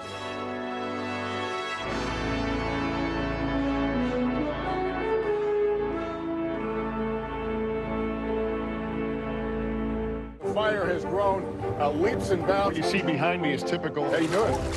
Pretty bad. News lives in the now. Look at this. You can't even see anything anymore. Let's break down what we know. You gotta see this. News for the generation of now is NBC News Now. Get the latest updates on the 2024 election on the NBC News app. Top story live from Paris, live in Tel Aviv. We are here in Butler, Pennsylvania. Every weeknight, it's your news playlist. Top Story with Tom Yamas, streaming weeknights at 7 on NBC News Now. For the very latest on the 2024 election, get the NBC News app, your trusted source for the latest breaking news, analysis, on-the-ground reporting, and newsmaker interviews. Download the NBC News app now. News lives in the now. It's coming at us every second. News is more now than ever. Just outside of the Israeli military headquarters. Now is raw. This tunnel just goes on and on. Now is real. We get to see democracy in action for the very first time in the 2024 race. Now is constant. You gotta see this. Future is now.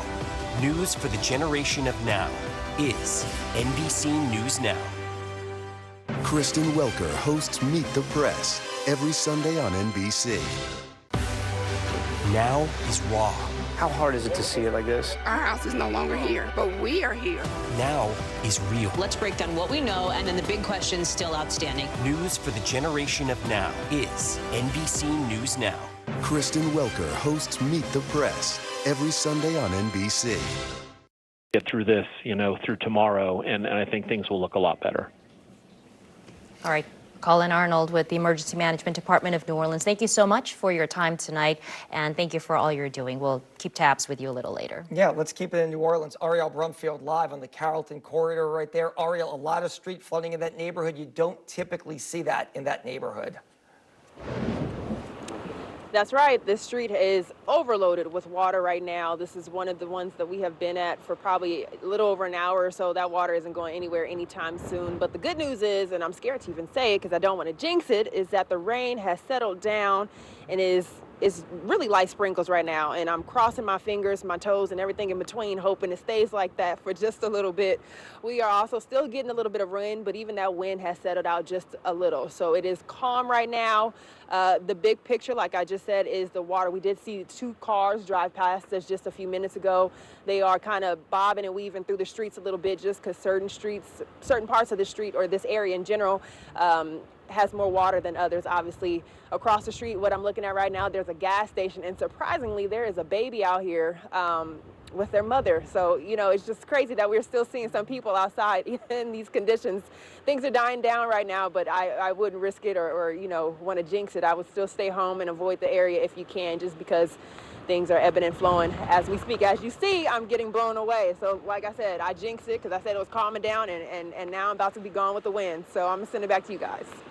Yeah, Ariel, before we let you go, just to get people up to speed on where you are, you're right down from Rock and Bowl by the old Carrollton playground there, right there, not far from the Popeyes at Earhart and Carrollton, just to give people landmarks that they may know in that neighborhood. And look, for most people that live back there, they may deal with issues when it comes to power, but they don't see a lot of flooding in that neighborhood. Yeah, but I mean, with every storm, there's always a different outcome or different scenario that you're dealing with. So yeah, power is usually a situation. Not this time though. Flooding is the big problem. It's the name of the game that we're dealing with right now. So hopefully that is just resolved for the folks in this area. But you never know what you're going to get with these hurricanes. And I know because of the conditions, it's a little foggy. Your lens is a little foggy. But is the water receding a little behind you? I thought the flood waters were a little higher the last time we saw you. What does the flood waters look like behind you? It's still high. I wouldn't necessarily say it's receding. If it is, it's moving at a snail's pace, because I definitely cannot tell at all from my point of view. I'm sorry, I'm in the shop, but it's still very high. I'm not even walking into that area because I don't know how deep it is or where it's going. But those cars are still exactly where the rainwater is, right at the door or the window of those cars. It hasn't seemingly, in my opinion, moved at all, but maybe it has. If it is, it's doing it very, very slowly, Sella. All right. Ariel Brumfield live in the Carrollton area. Stick around, Ariel. We're coming back to you. Also, look, given the condition of that Canal Street underpass in Lakeview, you may want to go check out the Carrollton Avenue underpass right there by Costco. That's one that traditionally takes on water, and hopefully no one is driving around those barricades or around police officers. Yeah. Right now, joining us via phone or Zoom is Joe Giarrusso, Councilman for New Orleans. Joe, thank you so much for joining us today and for all the updates you've been texting us throughout the night to keep us posted on the Entergy and the power outage situation. Thanks to you all for all the coverage today. It's been important. And you said, you told me via text that the crews cannot go out to restore power until the winds die down. It's about 30 miles per hour or below that. That's when it's safe enough for them to go restore power. So you're saying we're going to have to wait till morning till they can get back out there to restore electricity? That's what Energy is telling us right now. Obviously, I just saw Ariel on scene too. What Energy is also saying right now is that flooding and safety is an issue as well. And so they don't know about downlines. Obviously, there's flooding that's localized, across the city right now. And so I think they're waiting for all of that to die down at this moment to be able to do what they need to do. And that's likely in the morning as a result of the flooding we're seeing right now. And Joe, look, we just had Colin Arnold on a moment ago. I know you're in constant contact with the Sewage and Water Board. It seems like the worst of the storm right now is through New Orleans and JP. Have you heard anything from Sewage and Water Board? Is everything working properly to make sure this water gets off the city's streets as soon as possible? Yeah, so I actually talked to Sewage and Water Board right before I got on here. What they told me was the same thing Jefferson Parish is being told too. The system was holding up pretty well, and then we just had a fat band sit right on top of the city that dumped about 2 inches of water in the last 45 minutes, and that sort of was the straw that broke the camel's back for the areas that are flooding. So we've seen it right now in Carrollton and in Lakeview. I'm sure there's other places across the city that are happening right now. Sewage and Water Board says they expect that to be able to catch up very soon, and at the same time, there's been the sewer issue as well, in addition to drainage, where Sewage and Water Board is asking people conserve your water as best you can, take a shower, not a bath. They actually said running your dishwasher is better than washing your dishes by hand. And then they're trying to ask people to limit flushing the toilet as few times as possible. Do you know how long that conservation effort is going to last? Should we just hold out for like a day or two? Because I know we would probably, they would probably advise us to maybe hold off on doing the dishes, running the dishwasher and laundry as well, correct? Yeah, that's right. I mean, my guess, Sulla, is probably the next 24 hours is going to be what they're going to ask people to do. This is, again, not Ida, where there were so many power issues that were widespread and everything was down for a long time. It's just the fact that you did lose power in certain places, and obviously the first priority is making sure everything is drained correctly, and then we need to do the sewer and the water as well. And so this is, I think, for probably 24, hopefully no many more hours longer than that. So, Joe, I don't know if you saw this. We carried it live on TV about 45 minutes ago. It's on all of our mobile platforms and website right now. In your district, somebody in a pickup truck went around a barricade, and then they got stuck. The truck was basically floating. A good Samaritan, a guy named Miles Crawford, went and rescued the person. We don't know the parameters. We don't know the situation. If it was a medical call, an elderly person, somebody who may have been impaired, I hate to even suggest that, but it is the world we live in today at times. Is that case in point, that situation of why people should not go around these barricades and why they really shouldn't be out on the streets in general? Well, first, thanks to WDSU for showing all of that, because I think sometimes people need to be reminded of the visual of what happens. And then secondly, you asked Ariel to go check out the Carrollton overpass to see what's going on. What you're saying is exactly right. We beg people to stay off the roads right now because you may not be able to see. Something may not look as bad as it is. And then particularly when you go underneath those overpasses, whether it's at Marconi, whether it's at Carrollton or other places, it can be very bad. And what we don't want to do is risk anybody being hurt because you're out on the road unnecessarily. Yeah, it was a close call there. Do you think that maybe a curfew should have been enforced, or how do you in the future prevent something like this from happening? The hard part is, look, I know we've been watching your coverage and the other stations all day long. The repetition is everything. You can't stop people from doing foolish things sometimes. And my hope is, as Travers said, that maybe this was somebody who just had an emergency and didn't know better. But unfortunately, people just don't heed warnings and do things they're not supposed to do. And we have to do as good a job of possible reminding people this is what it is. And unfortunately, sometimes seeing is the reminder that people need to say this is something you absolutely should be avoiding. And look, we've preached all day long and yesterday. Stay in place, hunker down, do everything that you need to do to take care of your preparations. And so I'm not sure a curfew per se fixes that. It's just that people have to exercise their good judgment. Yeah, every time we show this video, it's so breathtaking and kind of heartbreaking for me at the same time to watch this video repeating, because we know just the devastation floodwaters can cause. What were your thoughts as you were watching this unfold on live TV in your district? Well, it's incredibly sad to watch this happen, and I'm obviously glad that somebody was there at the right time and Good Samaritans pulling them out. NOPD is helping this person as they're coming out of the water right now. But again, it's also a little bit frustrating because all of us who've lived through hurricanes know stay inside, don't drive places, and particularly this area and by Carrollton are two big no-nos because of the water that goes there. And you hate to have to see something be a reminder to make that case, but that's what this is. And I think showing the visual is really important to remind people of what not to do as well. Yeah. Councilman Joe Giarrusso from New Orleans, thank you so much for your time, not only for your time, but for your constant updates. We follow you on Twitter, on X, and your text messages. So thank you so much for keeping us posted throughout the night. Yeah. All right, we do have a lot of power outages in New Orleans. We have about 34,000. Let's get back to Jonah Gilmore live in Lakeview. Jonah, what is the very latest? It seems like a lot of the rain has stopped at this point.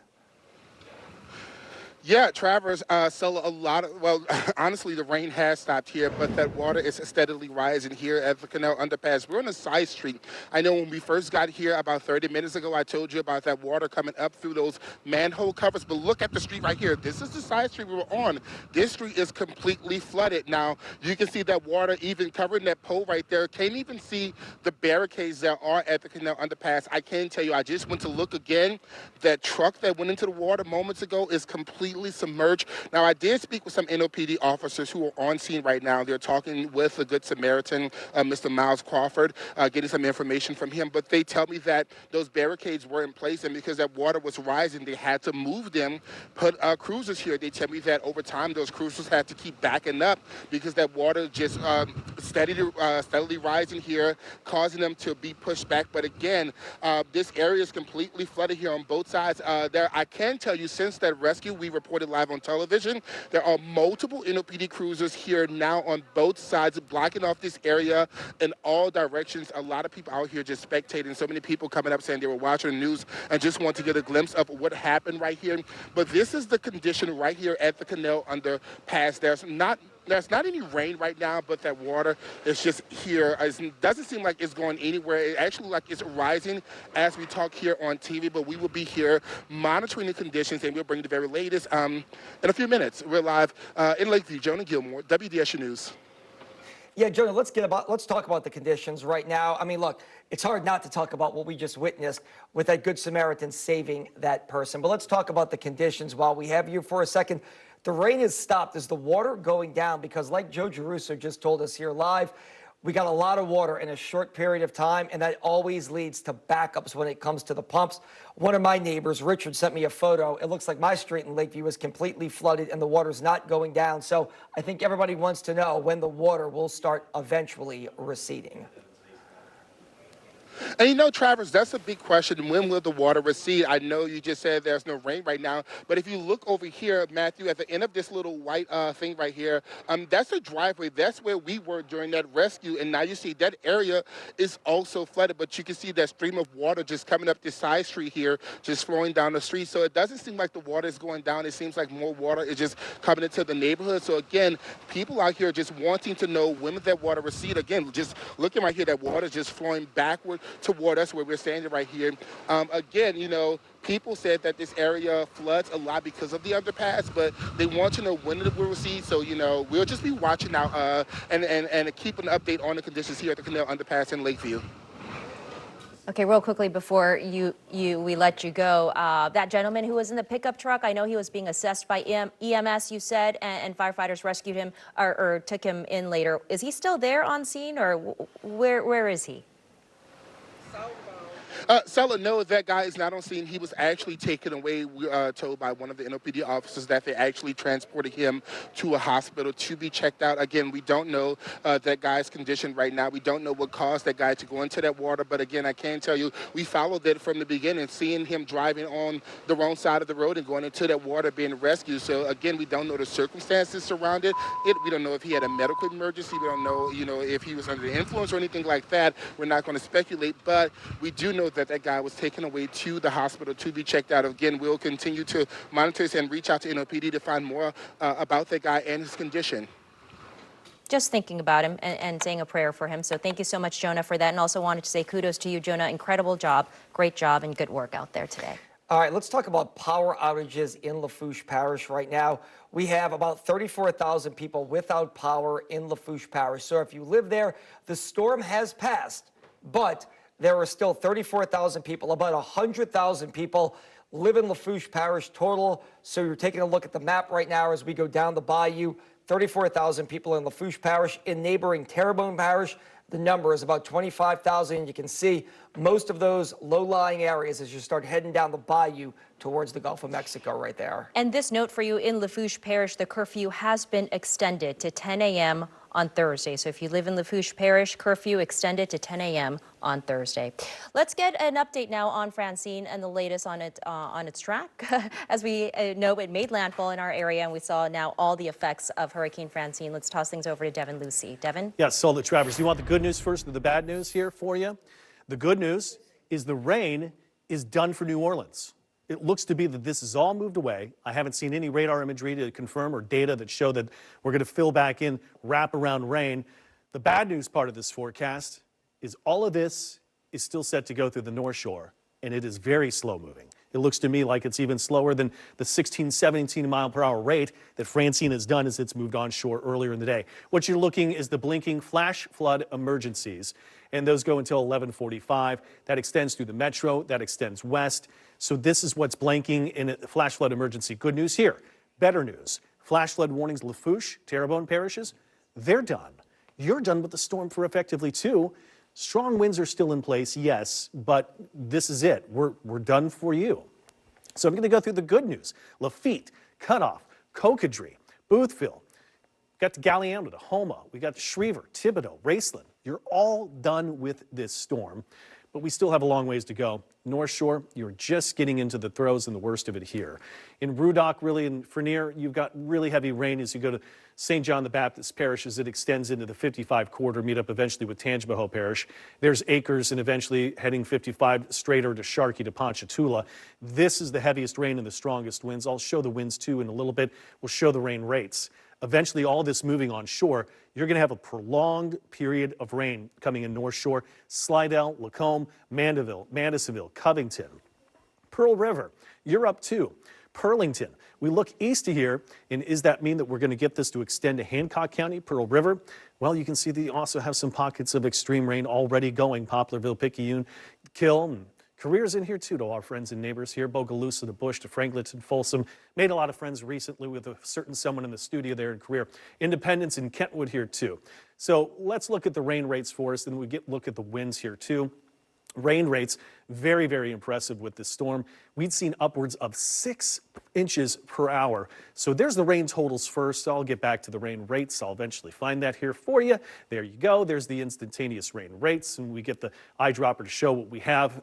Yes, saying 6 inch per hour rain rates, and they are still ongoing. 7 inch per hour rain rates all through, at least it's over the lake right now. So really not impacting a whole lot of folks, but we are getting rain rates already of 1 to 2 inches per hour already into the North Shore. So that's ongoing at this time. You can see nearly 2 to nearly 3 inch rain rates as well. Getting a little combobulated here, so we will get to putting everything together and go back to rainfall totals here for you. So rain totals, look at this one, just over the past hour. The reason why what we just saw go through here in New Orleans was extreme rainfall that really was coming down in droves. This is, again, 1 hour rain rate. I'm not sure if that's the dual polarization. Wanted some better data than that. And we'll go to 3 hours. So this will give us a good throw and go of just 3 hour rain here in some parts of the city. So that's at least averaging out to 2 inches per hour. But a majority of that with that line that just moved through could have come down in half an hour to an hour. And we still are a long ways to go. But that gives an idea of what we had for the rain, why the flash flood emergency is still there. But we still have the North Shore to go. So that kind of covers Doppler radar, what we have at this time. I'll get us back to the reflectivity data just to give one more idea of where we are. This is the WDSU First Warning Weather Doppler radar. Since we are out of the rain, you really get good inspection from our radar that is closest to that heavy rain band here right now. Watch out, it is slowly moving northward, and when we look at the last hour, you'll get a gauge of exactly how fast that's moving. There was the line of rain that reinforced the rain right here, the heaviest rainfall. And again, over an hour's movement, we know that that's about 32 miles, the causeway. We've only made it about halfway there. That means we're moving about 16 miles per hour, similar to speed before, but that's got another hour to go, still with a lot of rain to get to the North Shore, and then we still have a long ways to go from the North Shore to exit completely out of Louisiana. Now, this is the thing, too. We still have a feeder band redeveloping some showers and heavier rain. We still have pockets of heavier rain extending south of New Orleans, so to be said if we do get some outer rain bands that will continue to form. But for the most part, the worst of the rain situation should be done. Latest update and last update we had from the National Hurricane Center stopped the hourly updates at 8. Next one's going to come in pretty shortly here, so I'm going to see you again here in just about probably 10 minutes for the 10 o'clock update. Just barely a Cat 1 hurricane with winds 75 miles per hour. The pressure has gone up to 980. So where do we stand as we reset from a weather perspective? Where do we go from here? Second half of the storm already underway. So we've reached peak. We're going down from here.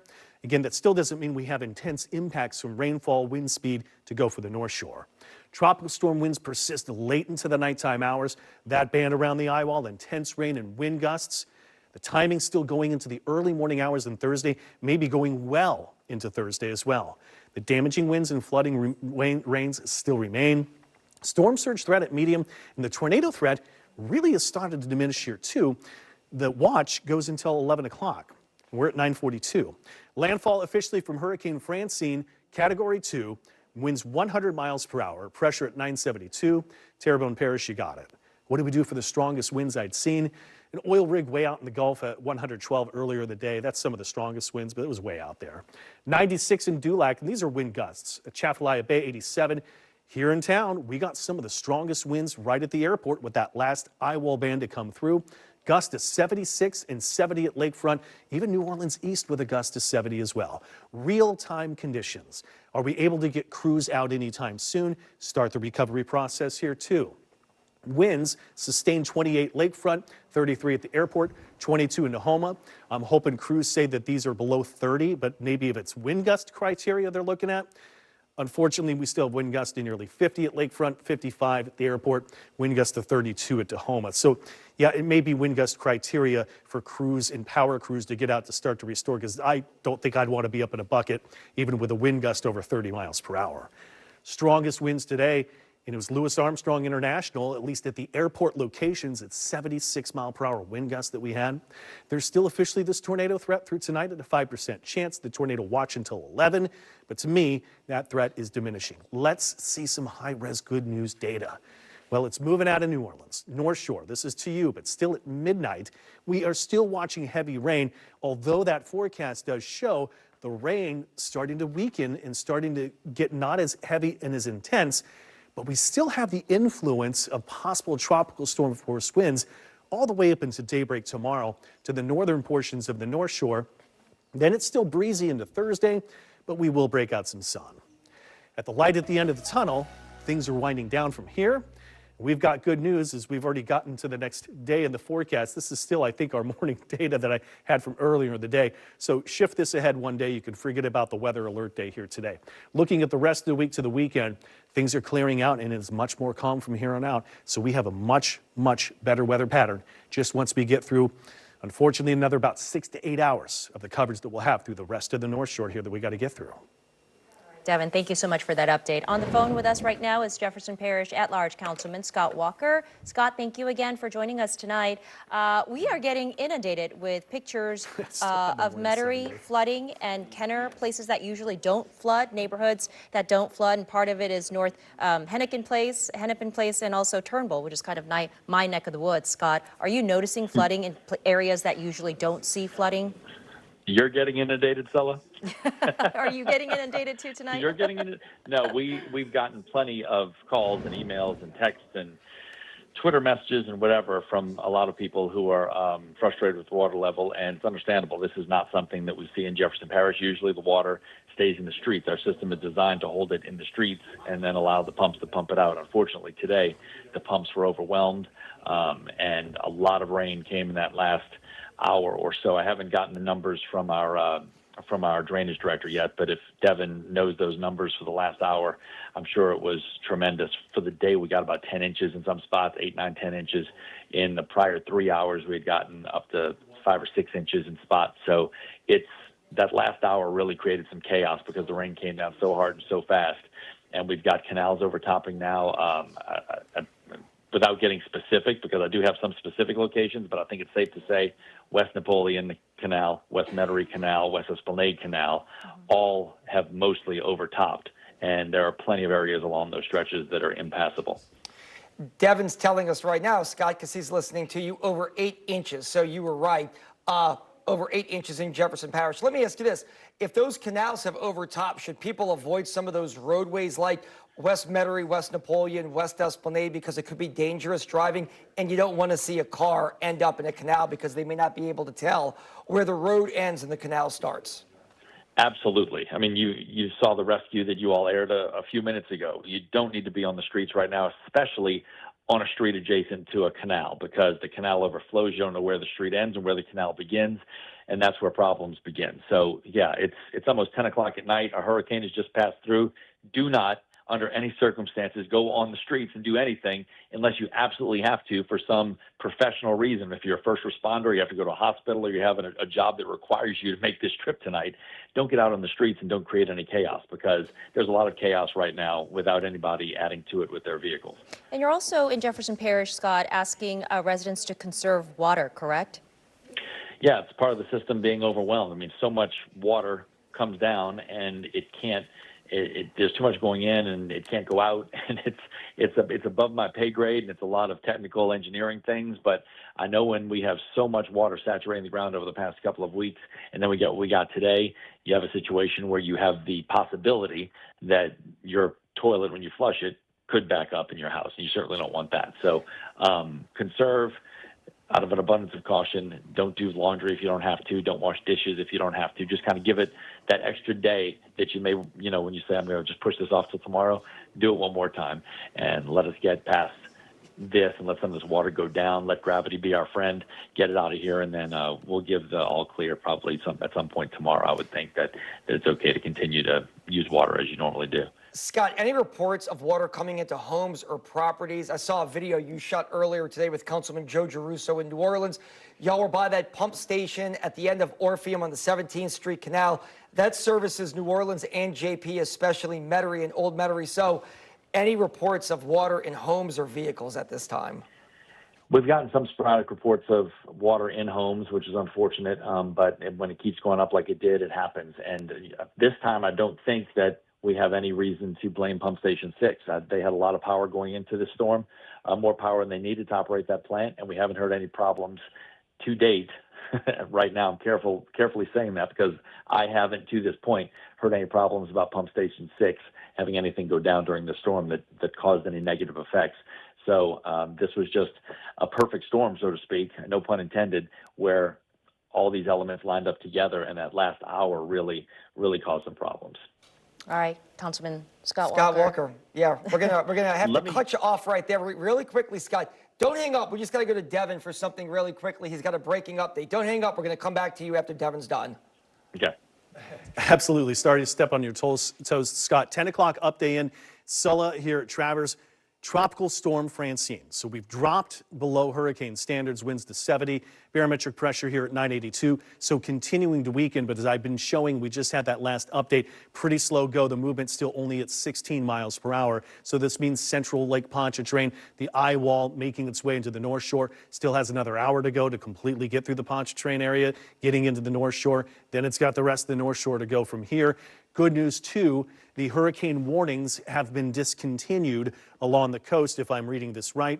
Intercoastal City to Grand Isle hurricane warnings downgraded to tropical storm warnings. So you're still under a warning. We know that we still have tropical storm force winds continuing to wrap around the situation. But again, just wanted to get that 10 o'clock update in.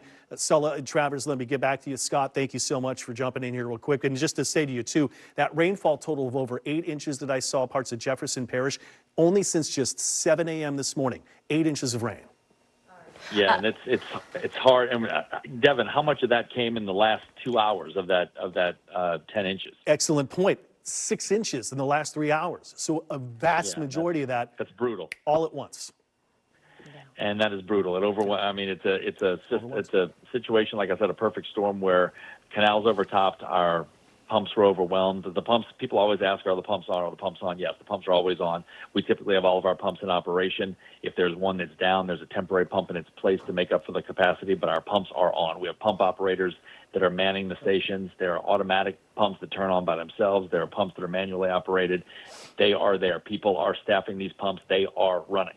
But tonight they were overwhelmed. They had some problems. Scott, I don't care even that we're New Orleans, that, 1 inch, 2 inch per hour rain rates, 3 inch, we got the pumps. Anywhere across the country, you get 6 inches in a couple hours, and that's going to be devastating. So I'll let Sulla and Travers take back to you. And Scott, I'm just thinking about our friends, in the coastal communities. I know earlier yesterday you were on your way to Lafitte. Have you talked to some of the leaders and people out there in Grand Isle and Lafitte, and how are they doing? How did they weather the storm? Yeah, I talked to Mayor Kerner earlier today, earlier tonight, just a couple of hours ago, and was asking how they did. They fared fine. They have some street flooding and some things they have to deal with, but nothing major. Grand Isle, same thing, some flooding, but nothing consequential that they can't move forward from tomorrow. It was as good as could be expected for them, I believe. All right. Councilman Scott Walker, we appreciate your time. I know you're going to be working late tonight. We may circle back with you later tonight. Definitely tomorrow morning. Good intel, and sure. We appreciate your time. And look, we're hoping the water goes down in JP to all these neighborhoods that usually don't see high water, but they're seeing it tonight. Hey, Travers, can I mention, let me mention this phone number to the Emergency Operations Center. If you have an emergency tonight or at any point, our EOC is 504-349-5360, 504-349-5360, and our emergency crews will get you pointed in the right direction if you have a problem. Yeah, and I know you're active on social media, so if you have any questions, please reach out to Councilman Scott Walker on X, on Twitter, or Facebook. Thanks, Scott. Yeah, give us a little bit of time, because I'm getting inundated right now with a lot. Okay, not trying. yet. We're trying. Later. Reach out to him later, tomorrow. Wait till tomorrow. All right, thank you, Scott, so much. All right, let's get back to New Orleans here. We've been following a big story, a rescue that you watched unfold live here about 90 minutes ago. Yeah, Jonah Gilmore is at the Canal Underpass in New Orleans. And Jonah, is the water in some parts of New Orleans? My friend said in the Fontainebleau area in her neighborhood, water is receding a little. What are you noticing where you are? Well, Sulla, Travers, I can tell you, I've been getting a lot of messages, people saying that the water is starting to go down in their neighborhoods as well. But here in Lakeview, at the Canal Underpass, that doesn't seem to be the case. Not much has changed since we've been here. I know we got here about 2 hours ago when we first started at the Canal Underpass, and we just watched that water come up. This is what we're seeing right here. You can see that water still flowing. If you look at the Canal Underpass right there, you can see that road closed sign. It's half submerged. There's also a barrier right here. If you can see this, Matthew, that orange barrier right there in the water, that's the top of that barrier, a barricade that sits in the middle of the street, just to give you an idea of how high this water is. We're talking about feet of water at the Canal Underpass. We know this is an area that's prone to flooding. We know that a lot of rain fell very quickly, causing this area to flood fast right here. I can tell you these floods waters pushing those police officers back because they don't want any more people to come through this area after what we just witnessed live on television. But these are the conditions right here. Again, we can't stress enough. You should not be out driving because the city of New Orleans is asking you to shelter in place. But if you are out on the road, you want to avoid these areas. We know we have the Canal Underpass right here that's flooded. I'm sure there's flooding at the Carrollton Underpass, also the Franklin Underpass. Again, you got to heed the warnings. They tell you all the time, turn around, don't drown, and that's a serious thing right here. We saw what just unfolded here on live television, that car submerged underwater. And again, just to give you an idea of how high this water is, that pickup truck that we watched drive into the Canal Underpass is still underwater right here. So this is a serious thing. You know, people need to take this very seriously when you're going out to this water. Look, we have a person right here. You can see they're knee deep into that water right there. Look like they're leaving their place right here. They have something in their hands, but we're on somewhat of an incline right here, and that water is still knee deep. So you can only imagine how much water is actually at the Canal Underpass. Again, heed all of the warnings. Stay inside. Don't drive around. If you happen to drive around, do not go through underpasses. You know, just be safe. You know, it takes a few inches of water for your car to be carried away in flood waters, and we don't want that to happen. We don't want another scene like we just witnessed live on television. We're here in Lakeview. We'll stay here and monitor the conditions. If that water starts to recede, we'll let you know live on air and online. We're live in Lakeview. Jonah Gilmore, WDSU News. This is Devin, and we were talking with Councilman Scott Walker a little bit ago. Over 6 to 8 inches of rain, more 6 in just the last couple of inches where you are. The good news for you, Jonah, is it's over and done. But again, I don't care that we're in New Orleans. We've got the pumping stations. I just mentioned to Scott, all the viewers saw this too. But there isn't anywhere in the country, maybe even the world for that matter, that can handle 6 inches of rain in a couple of hours like that. That is just a tremendous amount of water. I know you think, well, 6 inches. You got to think about all that water that's coming down over a large expanse of land, and then it's stacking up to 6 inches. Those are millions and millions of gallons, and when it goes into the low-lying spots, Jonah, you were there to capture it. But anyway, incredible imagery from you here today. Sella Travers, too. Jonah, is Jonah still out there, Jonah? Can you hear me? I guess he's no longer out there. But the point I wanted to make, I wanted to ask him because it's dark, the other reason why you don't want to drive through the floodwaters, with all the debris that we've had. And in Lakeview and in your neighborhood, there's a lot of potholes. And this is another reason why you don't want to go through those floodwaters. You don't know what's underneath it. And with the debris, tree limbs that are down, especially during hurricane season and time like this, the power lines may be down as well. So you just, and because it's dark, you can't see what's under the water. Yeah, That's it's dark. the problem. That's why people shouldn't be driving in it. Yeah. Now, look, Sharif Ishak had to drive to the North Shore. He drove through it. The conditions were nasty. Let's go live to Sharif. He is on the North Shore. They are getting the brunt of this storm as it's moving across the lake right into St. Tammany and Tangipahoa Parish. Sharif. Yeah, Travers, it took us a little while to get up here. Now we're finally at the Mandeville lakefront. We're right by the causeway, and of course the causeway is closed. We'll show you a shot of the causeway. As you can see, all the gates are down. They don't obviously want anybody on the roads. They don't want anyone driving this way. So yes, you can see that the causeway is 100% closed, and I'm sure it's going to be closed for a little while with tropical storm now, Francine, making its way through the North Shore. And here we go. We're going to take you a spin around here for a second and show you what's going on. The rain and wind definitely coming down, and they're coming down very strong, and it continues to be very persistent, the rain, and it's coming down sideways with the wind coming across, and we're going to continue driving. Photographer Alvin Moore is leading us through the entire Mandeville area. We drove and we started in Covington, we started in Hammond, where it wasn't that, the rain wasn't that strong, it wasn't that persistent. Now it's picking up with the rain, with the tropical storm actually, Francine, just making its way to North Shore and pushing across North Shore. We're going to try to get to the Mandeville lakefront to show you how kind of flooding they may have, but I'm hearing a lot of it's barricaded off because the streets are certainly flooding, and they flood easily here whenever they have some kind of heavy rain. So we're pushing away from the causeway and making our way back towards I-12 to see what else we could find in Mandeville. But yes, as you can see, this rain is a little persistent. We'll try to move the camera a little bit since the lens is a little wet.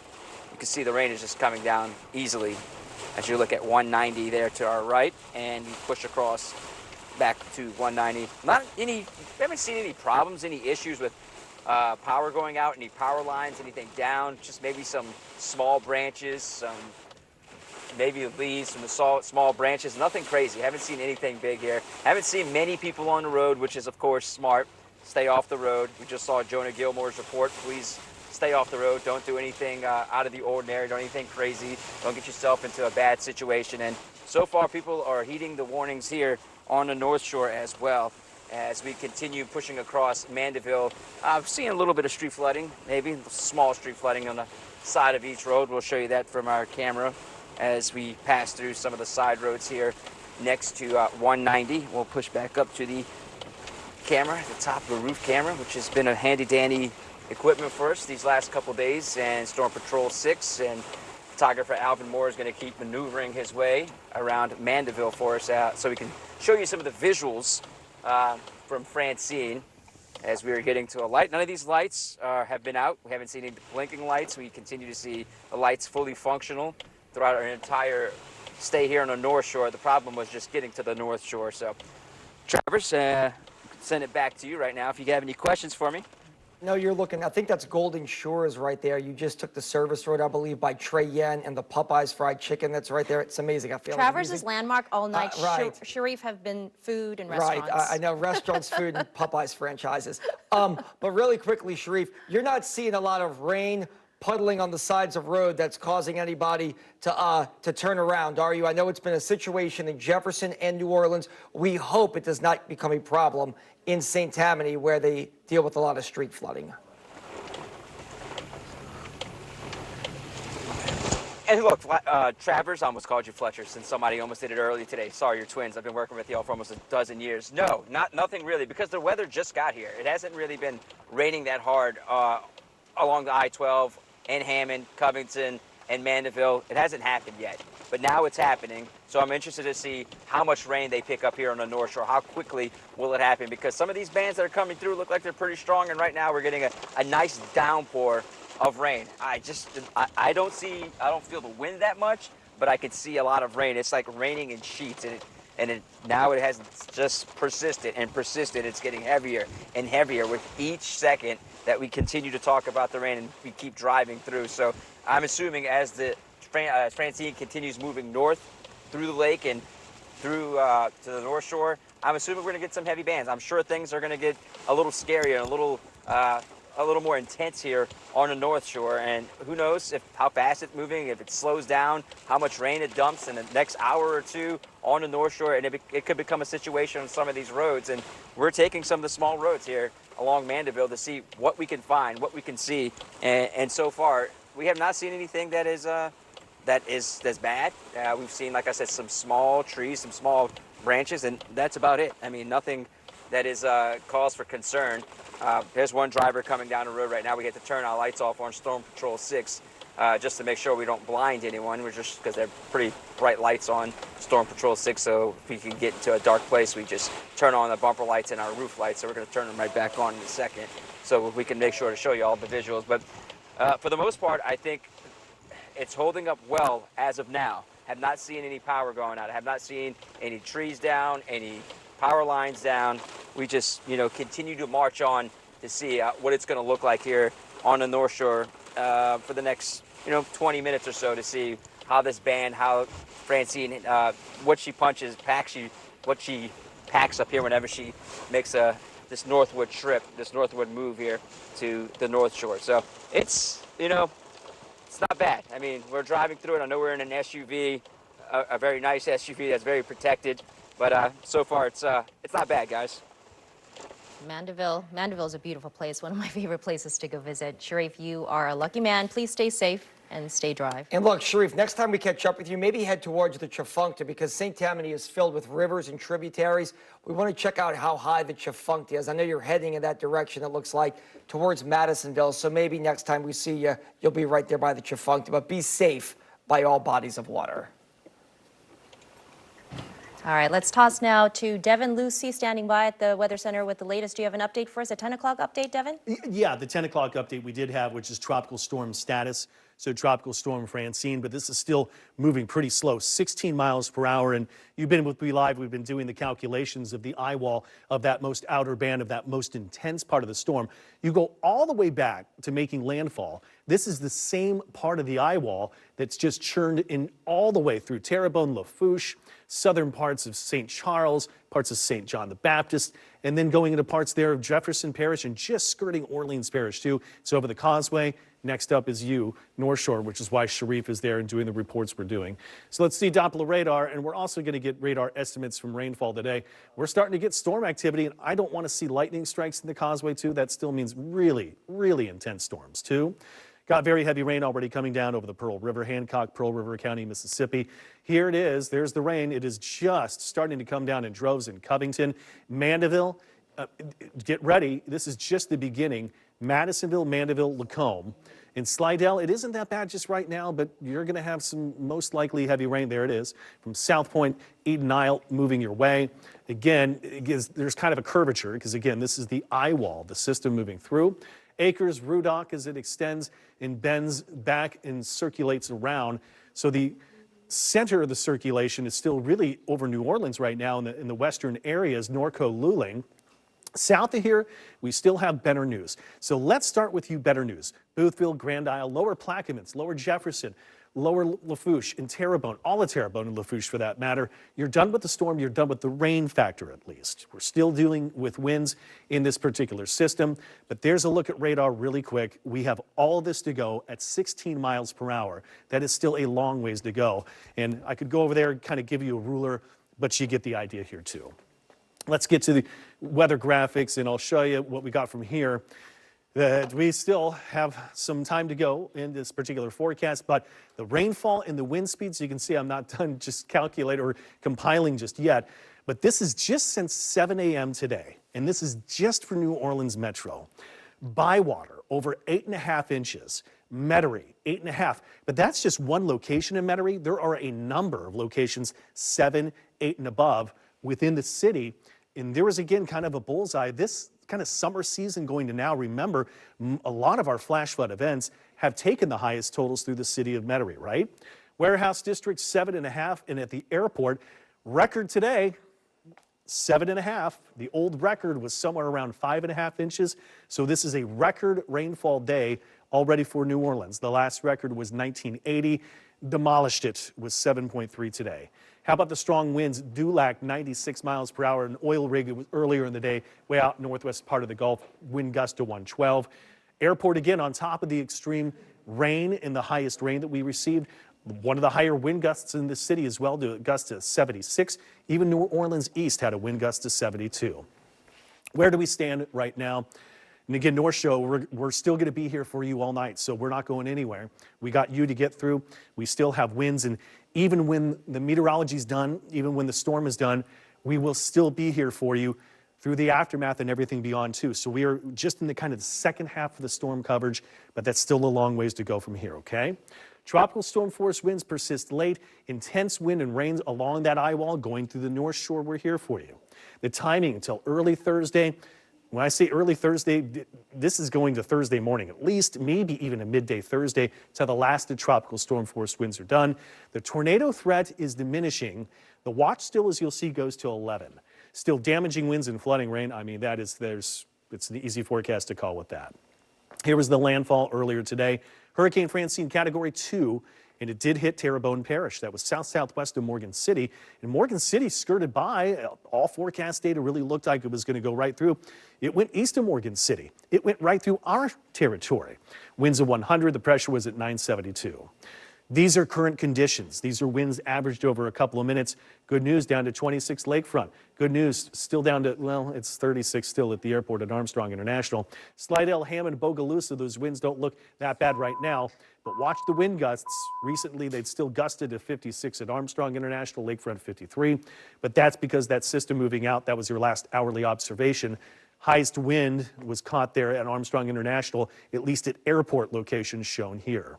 We still have this tornado threat to go through the rest of today. Well, look at this. The National Hurricanes, or the Storm Prediction Center, rather, who issues our watches, has taken out all of the areas south of New Orleans. We're done with it. As we go to areas, the Jefferson Parish, Lafourche, Terrebonne Parish, and Lower Jefferson, Plaquemines, no more tornado watch for you whatsoever. Technically, Orleans Parish is in, and then obviously we have the North Shore to go to with that eye wall still moving through.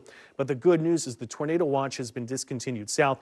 My guesstimation here, I'm going to effort live with you over behind here, is that that's probably going to mean an extension of the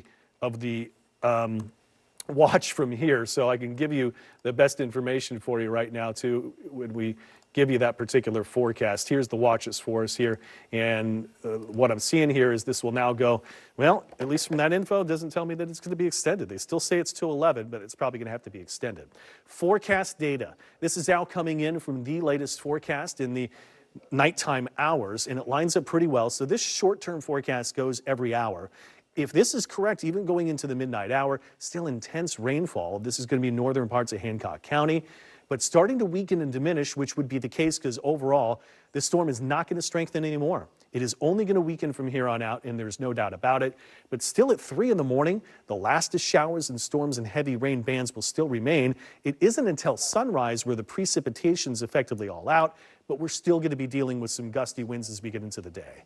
So we're still a ways away from completely done with this storm. But even better news, chalk another one up for that Category 2. Once we're done with Thursday morning, it says AM impacts in the alert day to get through the last that time.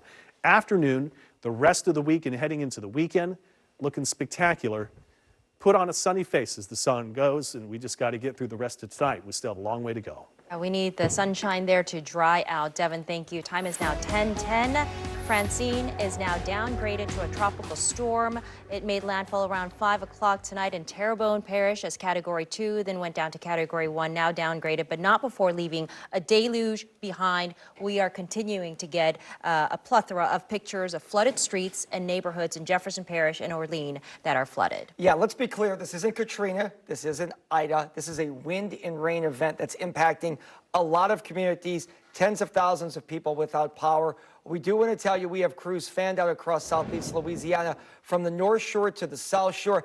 Our North Shore and New Orleans crews are dealing with the most right now, flooding in New Orleans and rain on the North Shore. Yeah, Jefferson Parish, we just spoke with Councilman Scott Walker, who said the pumps are overwhelmed because we got a lot of water, a lot of rain in a short amount of time. Power outage, 59,000 customers without power in Jefferson Parish. Ariel Brumfield is tracking things out there for us near Clearview Mall. What's the latest and what does it look like flooding-wise where you are, Ariel?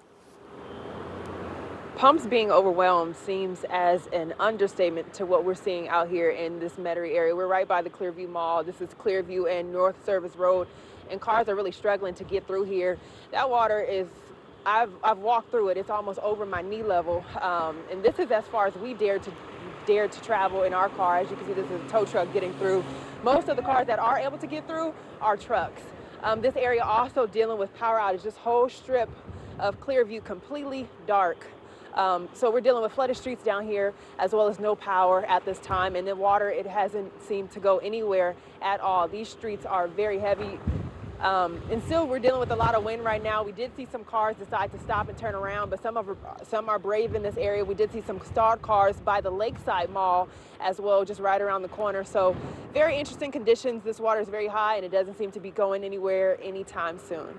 Back to you guys. Yeah, we hope it goes down pretty soon, Ariel. They got a lot of rain in a short amount of time. Do you see it in any businesses out there? Obviously, that area of Clearview, such a big business corridor, and we hope none of those businesses are taking on water. We hope it's just the street. Yeah, I mean, from where we are, we don't see any businesses open right now. We're just right here at the mall, so I can't really tell you or really give you a great answer for that, but I'm sure they're taking in some water because this water is extremely high. Yeah, that's extremely high. I hope that answers that for you, Travers. Yeah. Ariel, this is Sella. So on your drive to Jefferson Parish, did you see any cars submerged or stalled or vehicles stuck? I saw a tow truck there going behind you. I think he's going to go help some cars and pull some vehicles out that were stuck. What have you seen on your drive there in terms of cars that were stalled? It took us, what is normally probably a 10-minute drive to get here, probably took us close to 20 to 25 to 30 just to get down here because the roads were just that overloaded with water. We did see some stalled cars in certain areas, or just cars, maybe not even stalled, but just waiting and sitting because they can't tell the depth of how much water is on the street. And because it's so dark, that's just adding to the situation right now. But yes, in Metairie, a lot of cars sitting and waiting. Of course, a couple on the streets, not a whole lot of cars out here right now, but some of them are deciding to turn around and just riding it out for the most part in this water. Yeah, a lot of areas, some of the pictures and visuals I'm getting from viewers here, Ariel, some of these places usually don't flood, and that's my neck of the wood in Jefferson Parish, so I know the places that don't flood usually, even if we get a lot of rain, but unusually this time around, even Clearview Mall, that place doesn't flood usually, and tonight, we just got a deluge from Mother Nature. Ariel Brumfield reporting from Metairie. Thank you so much for the latest. All right, let's talk about New Orleans. We do have an update. This is from Joe Giarrusso. We had him on live about an hour ago. He just tweeted, Sewage and Water Board reporting high canal levels in Holly Grove, Lakeview, Gentilly, and maybe New Orleans East. Also, EMDs, that's the electromotor diesel engine, a generator, went offline and will likely prolong proper drainage. Not something that anybody wants to hear. We'll dig deeper into that, what went wrong, because he says at least some of these EMDs went offline, and that will prolong drainage. Yeah. All right, let's go now to Jonah Gilmore in New Orleans for us, monitoring things still out in Canal, where we just saw the most dramatic rescue of my career during any hurricane coverage or tropical storm coverage. Jonah, is the water receding there? What's the latest now out there? Yeah, Sella Travers, the water is starting to recede here in the Lakeview area at the Canal underpass. You can see right here, this is where that water was when we last spoke to you, and I'm just going to step a few feet back just to give you an idea of how much has receded so far. So that was the line where the water was when we talked to you, and this is where the water is now. We're also seeing that those NOPD cruisers that's over there, they've also pushed up just a tad bit, so that's just an indicator of that water receding right there. Water is still pretty high here at the Canal underpass, but there's some relief. Look like it's starting to happen here. We still recommend people not drive around or drive through flooded areas, as you know what can happen. We just saw the unimaginable happen live on TV, so you still want to take precaution as you drive around. Granted, you should not be driving around, but if you have to, just be very safe here. But again, water is starting to recede. I know we've been listening to you guys for the last 30 minutes or so, just listening to what's going on. We know that you've all been in contact with Councilmember Joe Giarrusso, whose district this is. I know you all have been talking about Sewage and Water Board. So it seems like things are starting to turn here, but we are still monitoring the conditions right here. I just want to show you now, if you look right there, you can see that those lights that are flashing, it says road closed, the indicator telling people not to drive through this area. So there are some precautions in place here at the Canal underpass. You have those lights there. You also have barriers in place, and you have NOPD that's still here on the scene. But again, you should not be driving around. You should be sheltering in place. We're starting to see more rain come down just a little bit right here. But, you know, you don't want to be out on the streets. You know, it's flooded all around. You know, a lot is going on right now. You need to be inside, you know. So we'll just continue to monitor the conditions here in Lakeview area, and we'll have more when you come back to us later. Yeah, such a good point there, Jonah, because it's not raining where you are, so people may think it's okay to go out and sightsee or be a looky-loo, but you make an excellent point. There's still a lot of water on the roadways, and conditions are still dangerous. Jonah? Go ahead, Jonah. Do you want to add something? And Sully, you know, another... Sorry, Sella Travers. You know, another thing, too, night has, you know, it's nighttime now, which makes it even more difficult to see when you're driving around the area. I know when it was daylight, you can kind of see the water here, but it's nighttime now. You may be driving down the street, and you may not even know that the street is flooded. We live in New Orleans, you know. Under this water, there's probably a lot of potholes, so that can be even more dangerous, you know. So you don't want it to ruin your car or put yourself in safety driving around the city. So just shelter in place and wait till all of this pass over. Yeah, we saw one dangerous situation tonight. That's plenty for one night, so we do not want to see anyone else in precarious situations. Jonah, thank you so much for that. All right, let's get over to Devin Lucy. He's got a breaking update as he's following what's going on with the storm as it moves onto the North Shore. Yeah, Travers, Sulla, this is real quick. A new tornado watch replaces the old one, as I was telling you that it looked to be that we only had a little while to go for the tornado watch. Storm Prediction Center had reconfigured, taken a lot of our parishes out, especially south where we know the storm activity, the really terrible rain is going to be done, and the potential for severe weather and spin-up tornadoes. However, because we still have that eye wall yet to go through the North Shore points east. We have a new tornado watch now. This goes until 6 a.m. in the morning hours. It notes still how slow the movement will be. Really a long time to go until this system, what is still Tropical Storm Francine, is out of Louisiana completely, and then the feeder bands farther east. So new tornado watch. Everybody here, we're here all night long. We're not going anywhere either. We're watching radar very closely, but the watch until 6 a.m. Again, tornado watch, meaning that the tornadoes are possible. Nothing going on right now. The conditions are right because we got a tropical storm, but the watch until 6 a.m. Back to you. All right, Devin, thank you so much. Let's go now back and check in with Sharif Ishak. Sharif, you're in Storm Patrol 6. Last time we checked in with you, you said you just see a few debris, maybe some leaves and tree limbs out there on the roadways. Are you seeing anything new this time around in terms of flooding on the roadways? Well, so the only thing I can see is a bunch of rain now. Now the rain has picked up even more than last time we talked, and I'll show you. We'll go back to the camera on the rooftop of the Storm Patrol 6, and it is getting very tough out here. It's very bad. I can just use that word, bad, scary. The wind is blowing a little bit harder. The rain is coming down a little bit harder, faster. stronger, all the words, all the adjectives you can think of when it comes to a tropical storm now blowing through the North Shore. And it wasn't like this 45 minutes ago. It was light rain.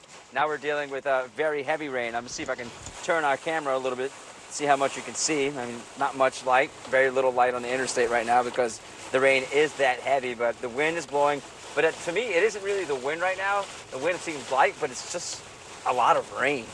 A lot of rain coming down really fast. So I'm assuming at this rate, if it continues, there's 100% going to be flooding along somewhere in the North Shore, maybe a lot of places on the North Shore, Mandeville, Covington, Hammond, a lot of the areas in St. Tammany. We're actually about to hop on I-12 and drive toward Slidell and make our trek back to WDSU.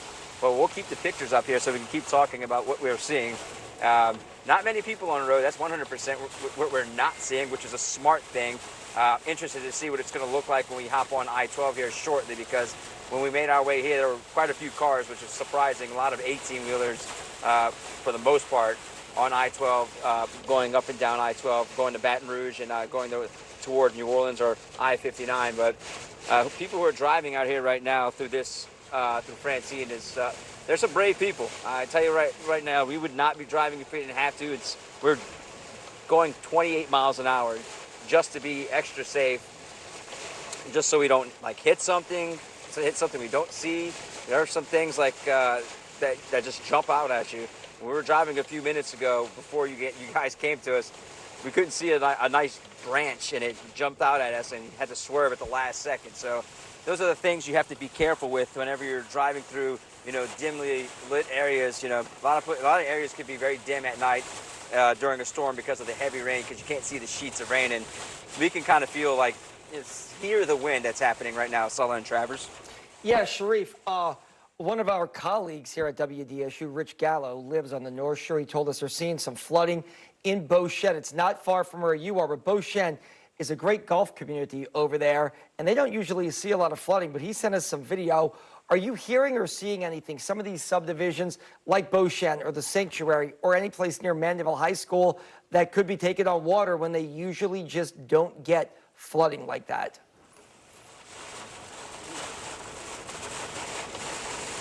I have not heard from anyone. I got a few friends here on the North Shore in Mandeville, even in Covington. I heard they were doing just fine, but they said that when we were driving up here. Now I have not heard back from them since then, so maybe they are kind of paying attention to what's happening in front of our eyes right now, which is the heavy sheets of rain that we're seeing that are, the rain that's continuing to get, stronger and more persistent at the second. So I have not heard back from them, and I'm checking my phone every second to see if anyone has texted or sent me anything about any flooding on the North Shore, and I have not heard back from them or seen any text messages from them. But I bet you, if I had to bet, Beauchesne is flooding.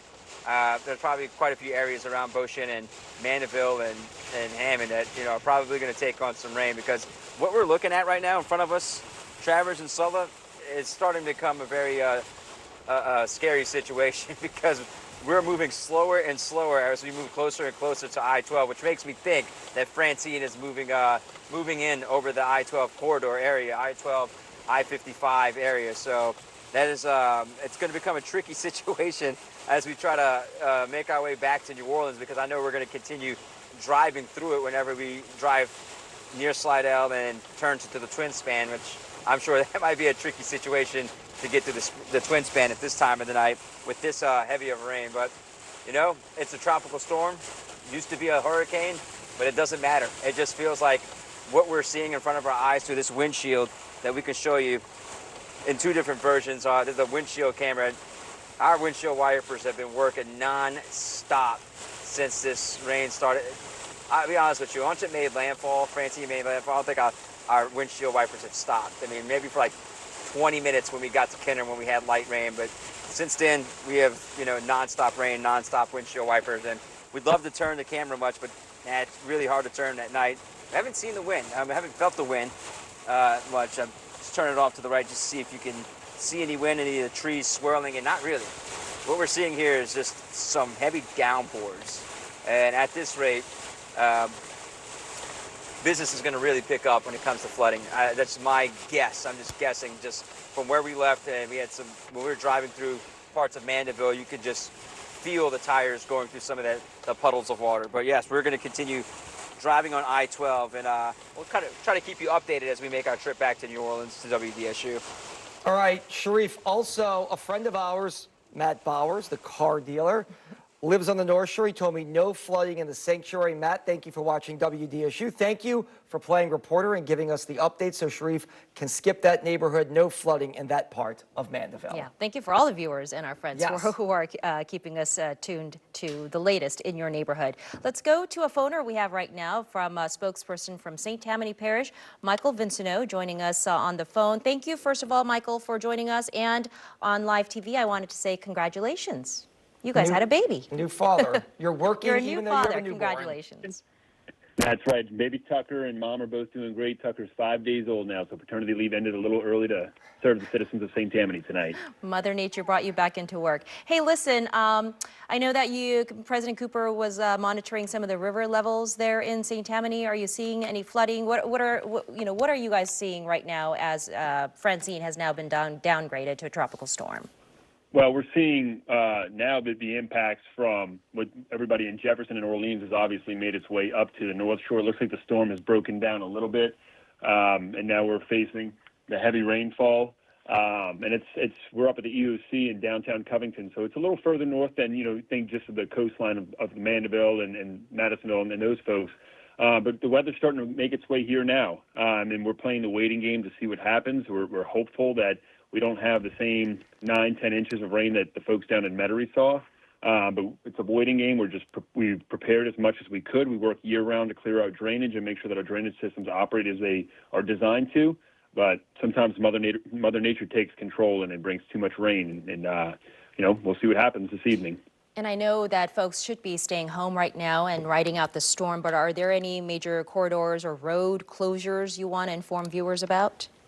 No, at this time, there's just please stay off the roads. That's really our message. And we were driving around this afternoon trying to make sure that our fleet was strategically placed and we're all around the parish and making sure that we can respond as we need to in the morning.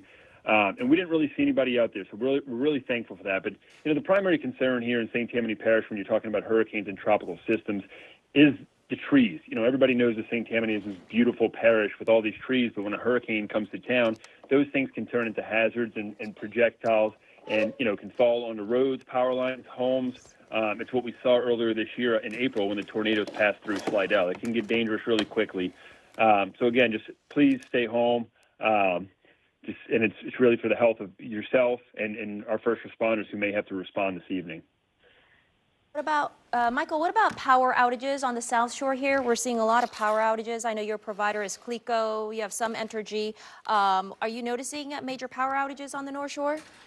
So we have about 5,000 without power right now. And as I just mentioned, the heavy stuff of the weather is really starting to make its way into St. Tammany. So I would imagine that number is going to rise. And we have 3 providers, as you mentioned. We have Cleco, we have Washington St. Tammany Electric, and also Entergy provides some of the power in the Madisonville area. We've worked with those guys, and we're trying to make sure that they're also strategically placed here. They work with us, and when we get out there in the morning, we're going to try and push all the debris off to the side of the roads so they can come in and restore power. That's really the main goal. We want to make sure that we're up and running, we have power as fast as possible, and that people can return to normal. Something we learned a lot of lessons from Hurricane Ida just 3 years ago, and that's really one of the main ones in trying to improve our services and make sure that we're providing the best for our citizens. Hi, Michael Vincenot. It's Gina Swanson here jumping in.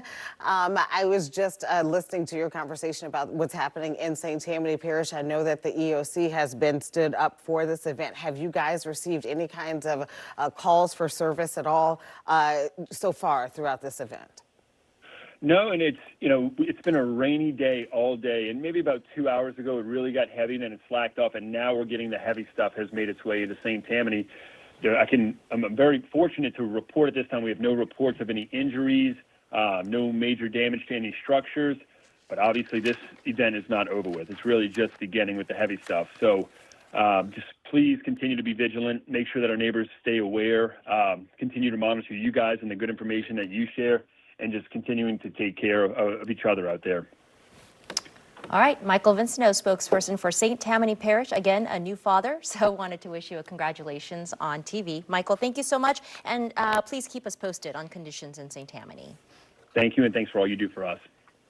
All right, just about 10:30, Gina Swanson checking back in with our coverage of now tropical storm Francine. We know we have reporters out and about in our coverage area. We want to check in now with Shawanda Jones. She is in Ponchatoula. Shawanda, what's the latest there?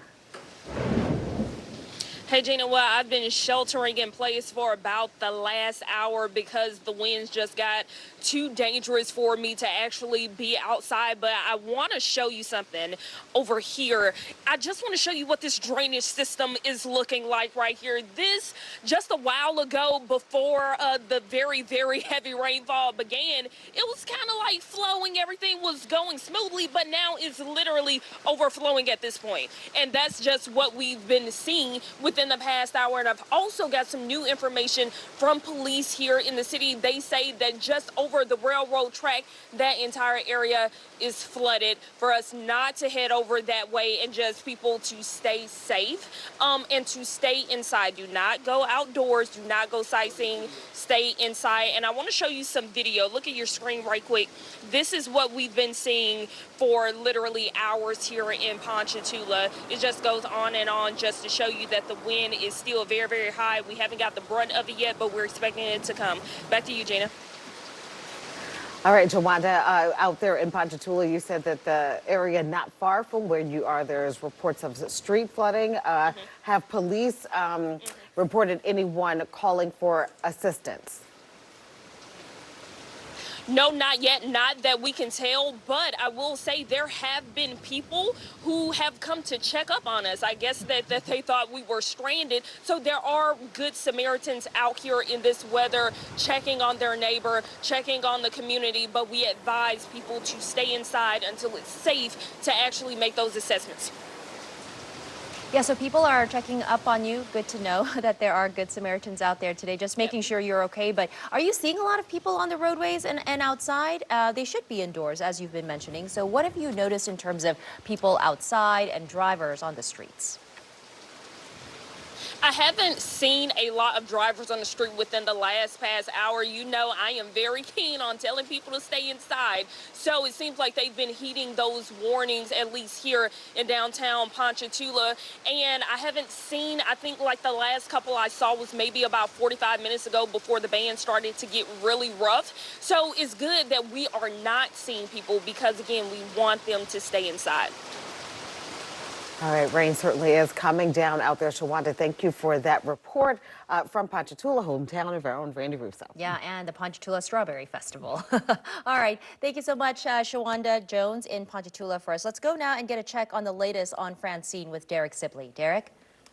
All right, well, we just saw the report there from Shawanda showing all the heavy rain currently falling here along the North Shore, and that is pretty much what's left over, what was the eye wall here of now Tropical Storm Francine, and you can see up towards Mandeville, Covington, looking at some very heavy rain as this continues to track its way north, where we also still have that flash flood warning in effect for St. Tammany Parish, and that goes until 1 o'clock here in the morning. Would not be a surprise to me at all if we do see more flash flood warnings get issued for the North Shore here in general. As you can see, there's still some very heavy rain currently falling up towards Folsom. You go north up towards Franklinton, west up towards Independence, Tickfall, Roseland, just really Tangipahoa in general, and also up towards Washington Parish. Really, St. Tammany still getting hammered by some very heavy rain. Don't forget about you down in Slidell. You're looking at likely that the rain here beginning to come to a close, but good news here for you along the South Shore, much drier conditions. However, keep in mind, we still have that flash flood emergency in effect here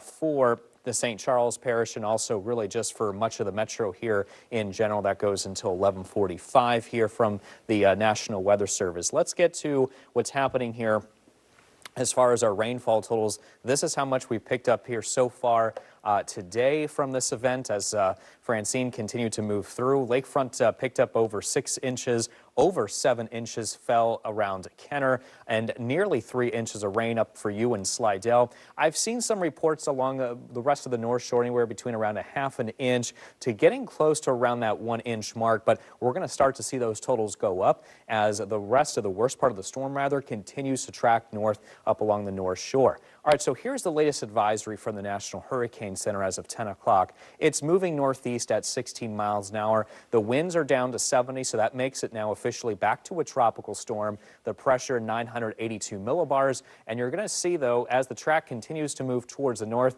it's basically out of here, especially as we head into tomorrow morning around 7 o'clock, weakening down to a tropical depression as we head into tomorrow evening, and then eventually a remnant area of low pressure across the southern United States heading into Friday evening, where it will just be a big rainmaker for them at that point. And then after that, we can pretty much say goodbye to Francine. Here's a look at the current winds of what we have right now. 31-mile-per-hour winds here being reported at Lakefront. 35-mile-per-hour winds right now in Kenner. So the winds are starting to come down a little bit as the system continues to weaken. And now this is turning more into a rainmaker rather than a wind and a rainmaker event. So more of a rainmaker here for us to deal with across southeastern Louisiana. The highest wind gust that we've seen here so far today at Lakefront, 67 miles an hour. We had reports of hurricane-force winds at Kenner at the airport, 76-mile-per-hour winds there. Saw reports of 70-mile-per-hour winds down in Houma, where the eye wall came ashore there. And these hurricane watches here are going to be discontinued here, and along with the hurricane warnings here as well. Those eventually here, once this gets updated, will be long gone by that point as the system continues to weaken and just moves inland and away from us. But we still have the flood alerts here in effect until 7 a.m. on Thursday, and eventually I will suspect to see some of these parishes begin to be dropped here from the flood watch once eventually the system clears the area. Also, this was recently updated here too. The tornado watch in effect now until 6 a.m. tomorrow morning, mainly for portions of the North Shore, portions of the river parishes, also a little bit further off towards the east. It does include portions of the Gulf Coast here as well, up towards Gulfport and Biloxi area here too, and also coastal Mississippi.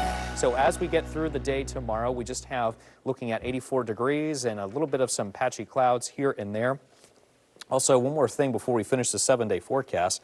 We're also getting reports of flooding on West Hall Avenue between Carroll Road and the Carolyn Park Fire Station, and that is in Slidell. Quickly want to finish the 7-day forecast, though. You know, once we get through the storm here, it's going to be much nicer for the recovery efforts Friday, Saturday, and Sunday with some clouds, maybe some slim chances of rain. Those slim chances of rain, by the way, the next couple of days, that's from the backside of Francine, a little bit of the tail end effects. Maybe the rain bands start to come back here a little bit on the backside of the system, pinwheeling in, but nothing like what we're seeing here now, obviously. So much drier conditions with temperatures in the mid to upper 80s for the rest of the week for the cleanup efforts. Yeah, for cleanup efforts, and hopefully the water will recede quickly in Jefferson Parish. A lot of neighborhoods in Metairie seeing rain and flooding in neighborhoods that usually don't flood, like my neighborhood, North Arnold area, Severn, close to the levee.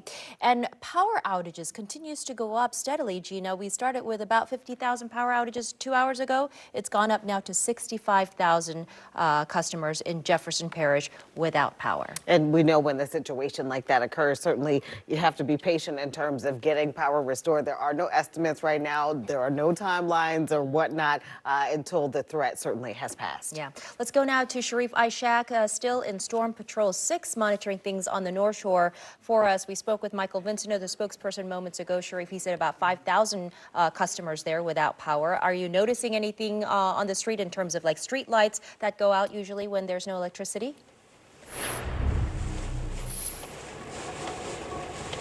Well, I'll be honest with you, Sola and Gina. We left Mandeville, we left Covington.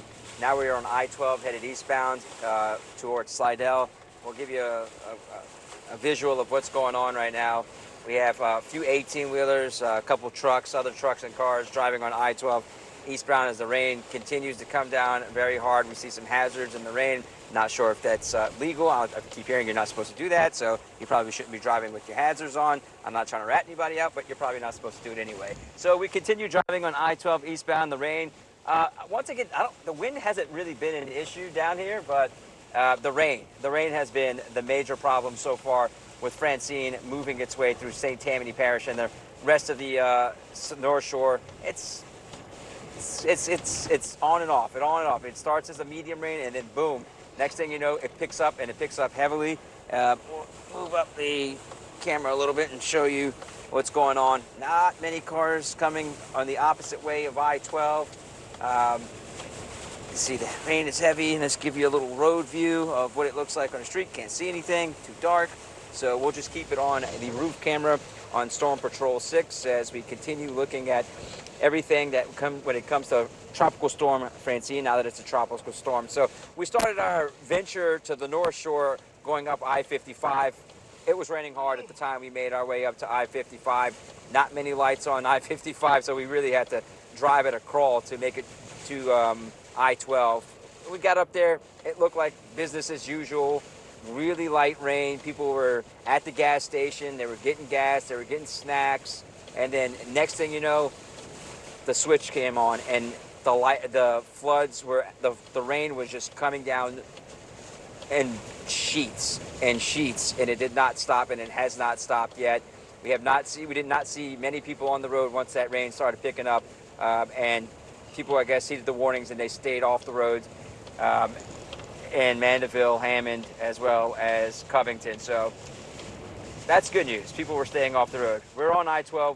You expect to see some people driving, I guess, 18-wheelers. They are working. They have places to be. They're probably going to Baton Rouge. So I can understand that. But there are some other people on the road who probably shouldn't be on the road with a tropical storm pushing through the North Shore. And that's not a good situation to be in right now if there's a tropical storm pushing through and heavy rains and heavy winds that are just, you know, could lead to a scary situation, could lead to an awful situation with some of this rain and, you know, wind gusts that come through here at times. So, yeah, we're continuing to make our trek towards Slidell and down the Twin Span and see what that looks like as we head back to WDSU. Back to you.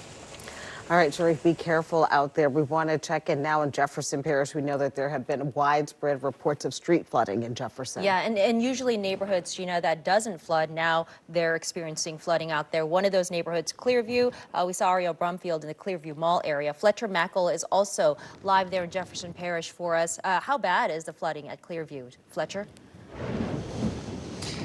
So, Sulla, yeah, we just arrived here. We obviously have been in Terrebonne Parish, and we drove in, and I can tell you, driving in, you can see the flooding in certain parts of Metairie from the interstate. Like when you look across, when you're coming in on I-10 by Bonneville High School on the left and the right in Kenner.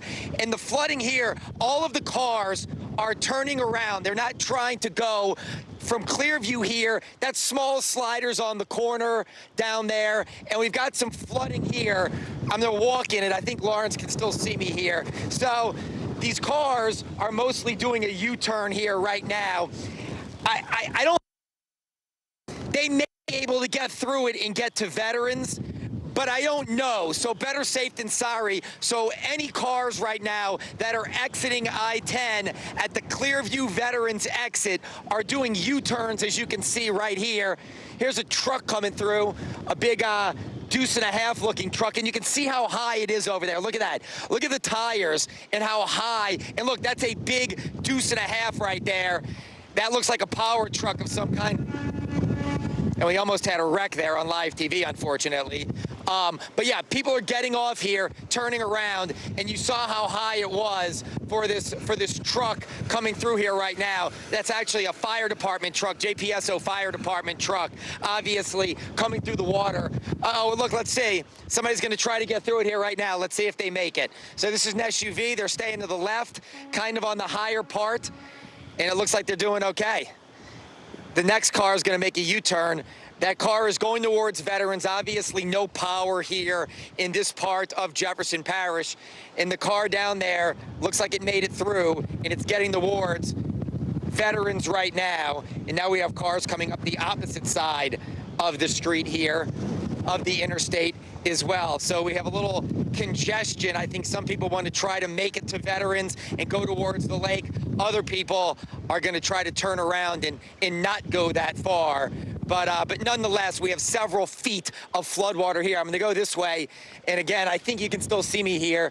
Lawrence is going to walk with me a little bit right here. And look, there goes another car. This is the opposite side. That car with the flashes down there, Lawrence, if you see them, I mean, that's the wrong way off the interstate here. The car with the flashes is going towards Veterans down there and is going the wrong way. And it does look like there is traffic on Veterans, cars down there on Veterans. So it does look like Veterans is drivable. But yeah, I'd say 6 inches to a foot of water here, you know, on right next to Clearview Mall and the Target.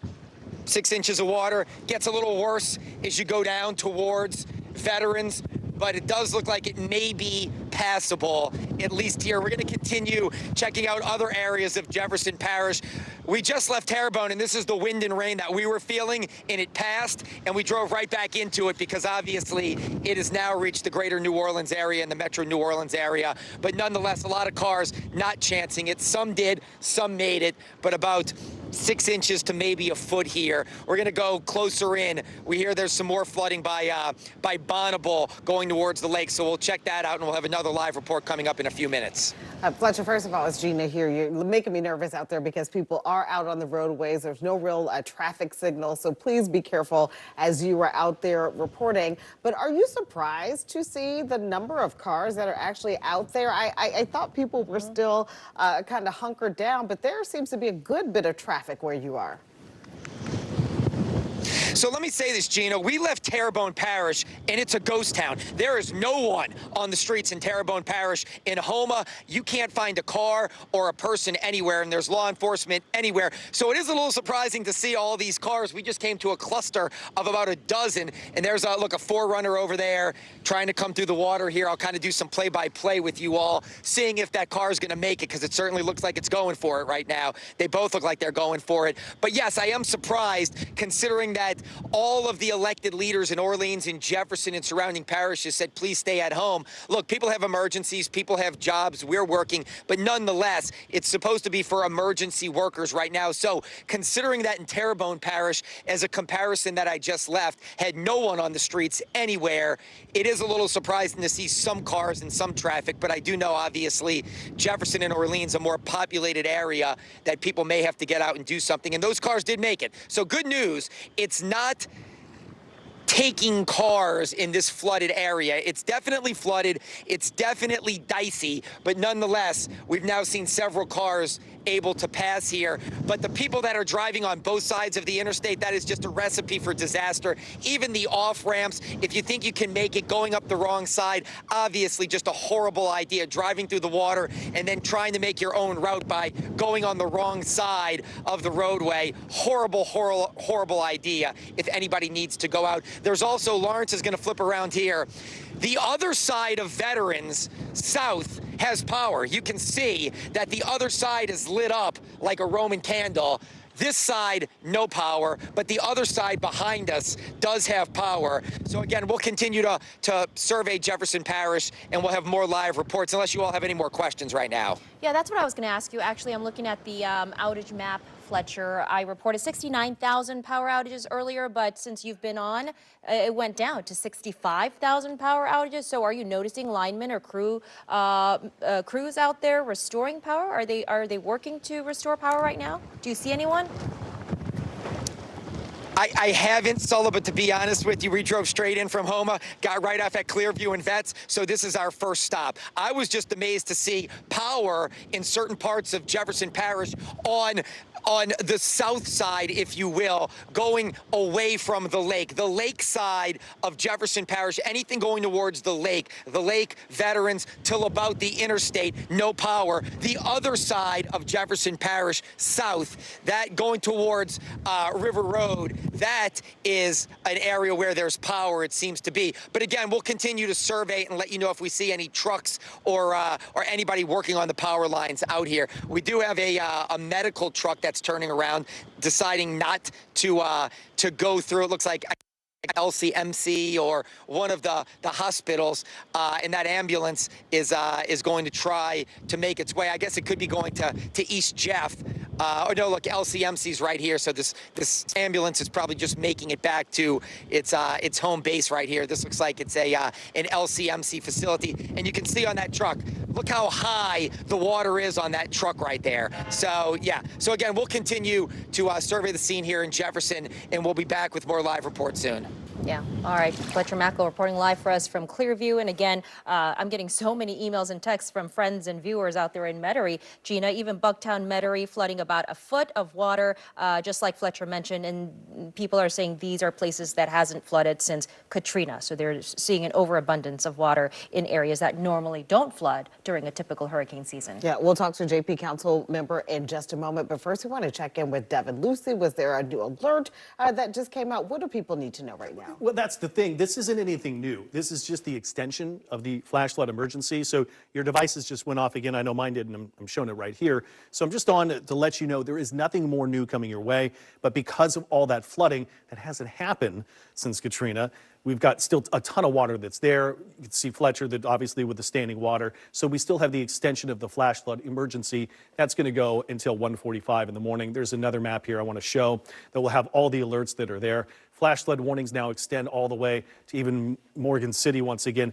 North Shore, we still have flash flood warnings in effect. There are river flood warnings. So we're watching this really closely.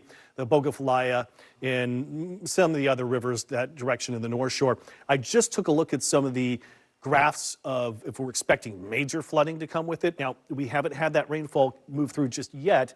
So what we're tracking moving through the North Shore with the eye wall of Francine that's here. So it hasn't really taken that into account yet, where some of those graphs in the forecast note that we've already had that amount of rain that's going to fall and come into the streams. But I haven't yet seen anything forecasting major flood levels. But again, that doesn't take into account what's going to happen from this rain right now that is slowly moving through.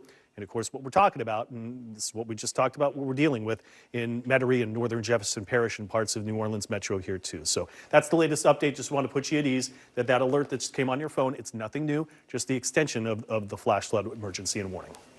All right, Devin, thank you so much. Let's go to a phone interview now. We've got Councilwoman at Large for Jefferson Parish, Jennifer Van Franken, joining us tonight. Councilwoman, thank you so much for taking time out of your busy day to join us. We spoke with Scott Walker earlier today, too, just less than an hour ago, and he said the pumps were inundated. We got a deluge, so much rain in a short amount of time, and the system just could not sustain it. There is so much flooding in Metairie and Jefferson Parish in places that normally doesn't flood usually. What are you noticing when it comes to flooding or any calls for emergency and damages? So what Councilman Walker said is accurate. We got so many inches of rain in a short amount of time, and our pumps at some point cannot keep up. Earlier today, I spoke with our drainage director. All of our pumps were working, and the two that were not, we had backup pumps for. So again, everything that I'm aware of is working as normal. I actually was just able to contact Councilman Joe Giarrusso in New Orleans because we often keep in touch because both of our areas are dependent on Station 6. And again, we've not heard of any particular issues that would be affecting that station. I'm looking out of my front window right now. Our street has actually gone down. There was a lot more water on the street a while ago, so it is starting to go down. But I am getting lots of people reporting across Metairie and sending me pictures of tremendous amounts of water in the street, and it is unusual. Again, I've been watching your coverage and seeing the streets around Clearview Mall, areas that we don't normally have that much water. So again, just when it comes down so quickly and you consider the ground was already saturated, it doesn't really have anywhere to go. So just be patient, but be passing along. If anyone sees any particular issues near them, they should pass those along.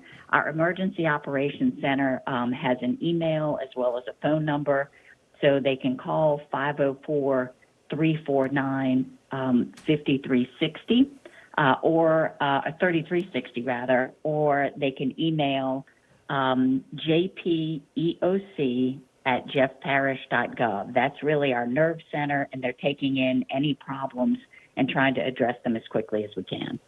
Councilmember, it's Gina here. Thank you for your time this evening. I want to talk about Lower Jefferson. I just am trying to get an update or a sense of how Lafitte fared. Did that 15,000 sandbag wall effort, was that sufficient to protect the community? And what have you heard from reports from the ground there?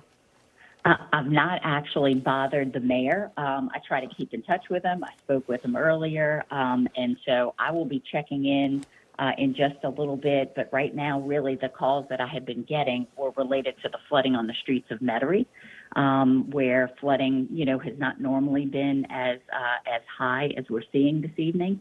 So I don't, unfortunately, have any updated information from the Lafitte area. That's the first place I'll actually be headed at daylight to go see on the ground for myself. And we told the mayor we'd head out first thing when we know the streets are, passable.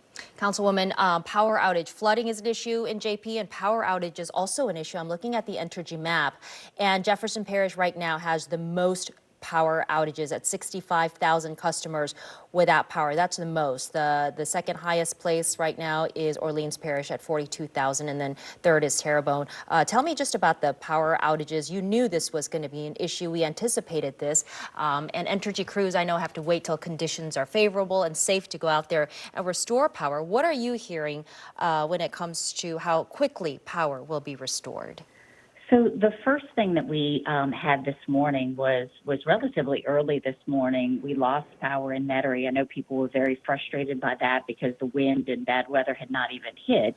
Entergy crews went out and restored that power. All throughout the day, we've seen small pockets of areas that have gone out. And it has been surprising how many different outages in multiple pockets. It would go from places along the East Bank. There was an outage in Wagaman earlier today. So it's been very sporadic. I haven't seen huge chunks or massive one areas, let's say, going out as many as I've seen small pockets of areas going out. So often that indicates like a tree branch or something in a small area that would come down, pull something in that area down, and affect, a pocket or a neighborhood. Entergy has been keeping us updated throughout the day. As they were aware of outages, they would immediately be saying they had crews on the way. They would give us an update as to what the problem was and estimated restoration. But those kinds of updates, of course, have not been coming in while the winds were too high for the crews to get out, because they have to wait for the winds to die down to be able to go out and identify the problem and then give us an estimate on the restoration. So unfortunately, when the winds are in the range we have now, they can't go out, and it does slow that information that we get in terms of identifying the problem and estimating a restoration time. Councilmember, I know you said that you were getting lots of reports of flooding across the Metairie area into your office, but do you know of any actual calls for service or any residents in need of assistance? Not that I'm aware of. I've been getting lots of videos and pictures of streets. People, again, surprised that the amount of water in the streets is high.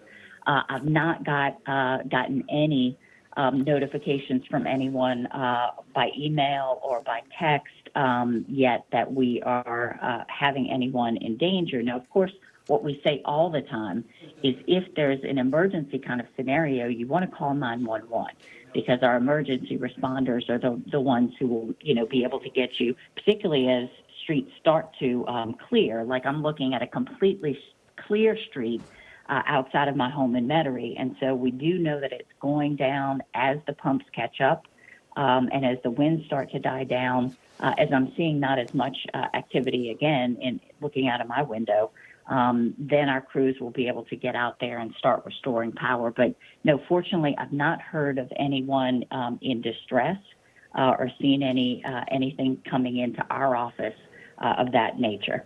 And I just have one final question before we let you go. You said you were watching our coverage, and in Fletcher Mackel's live shot just moments ago at Clearview Mall, there were so many cars on Veterans.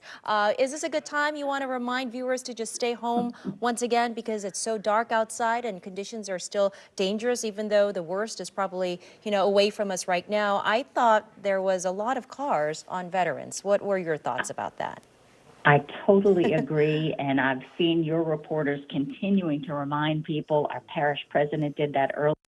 Breaking news tonight, Hurricane Francine making landfall as a Category 2 storm as we come on the air and set for a potential direct hit on New Orleans. The state of emergency, Francine slamming ashore in Louisiana, packing 100-mile-per-hour winds and up to 10 feet of life-threatening storm surge. A National Guard truck running off the road. Our team in the storm zone. Also tonight, Kamala Harris and Donald Trump coming face-to-face again and shaking hands at a 9/11 memorial in New York, just hours after their fiery debate.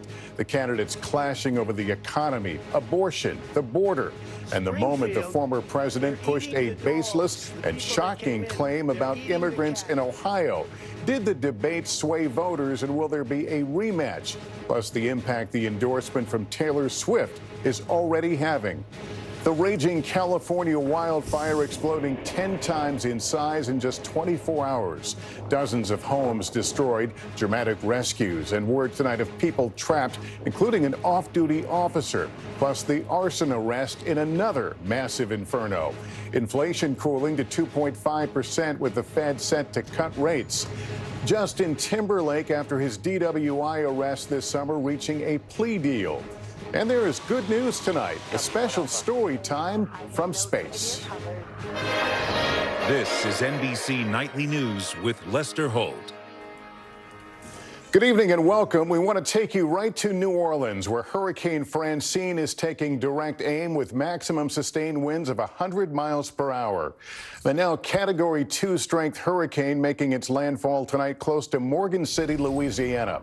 The National Hurricane Center warning of dangerous and life-threatening hurricane force winds. The storm marching ashore along the Gulf of Mexico, bringing heavy rains and flooding and a storm surge of up to 10 feet. Dangerous conditions, including a tornado risk expected through the evening, impacting southeast Louisiana, Mississippi, all the way to the Florida Panhandle. The rapid development of Francine over just a few days left a shortened window for hurricane preps, with sandbagging not getting underway until yesterday in some places. On its current track, the storm could be a direct hit to New Orleans. The heavy rains testing the Crescent City's network of pumps. Tom Yamas is there for us. Tom, what are you seeing? So, Lester, night has fallen here clearly in New Orleans, and this storm is getting more intense by the minute. Now, the city has faced bigger and stronger hurricanes, but what makes Hurricane Francine different is that it had a rapid intensification at landfall, going from a Cat 1, I should say, to a Cat 2.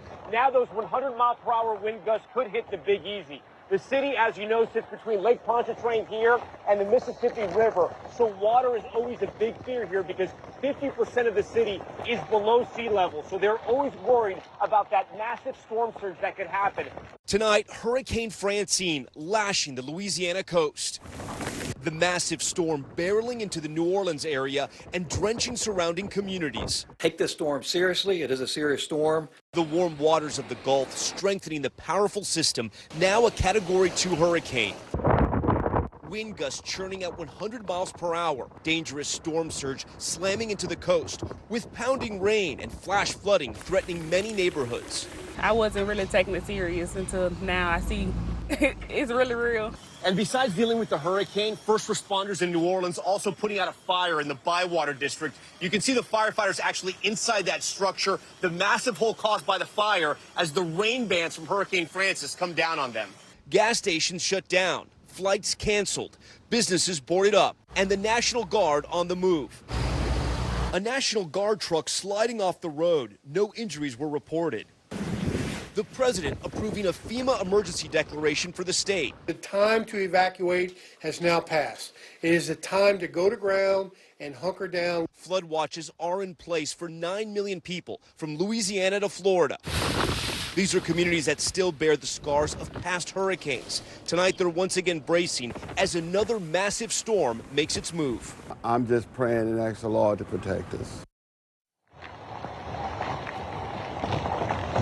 Yeah, so people sometimes come out here to watch the storm. They can get cavalier with this storm sometimes in the Lakeview area of New Orleans. But tonight, with night here, it is just too dangerous for people to come outside. And that's what emergency responders want. An alert just went out. They're also asking people to cut back on their water because some of the pipes have already backed up.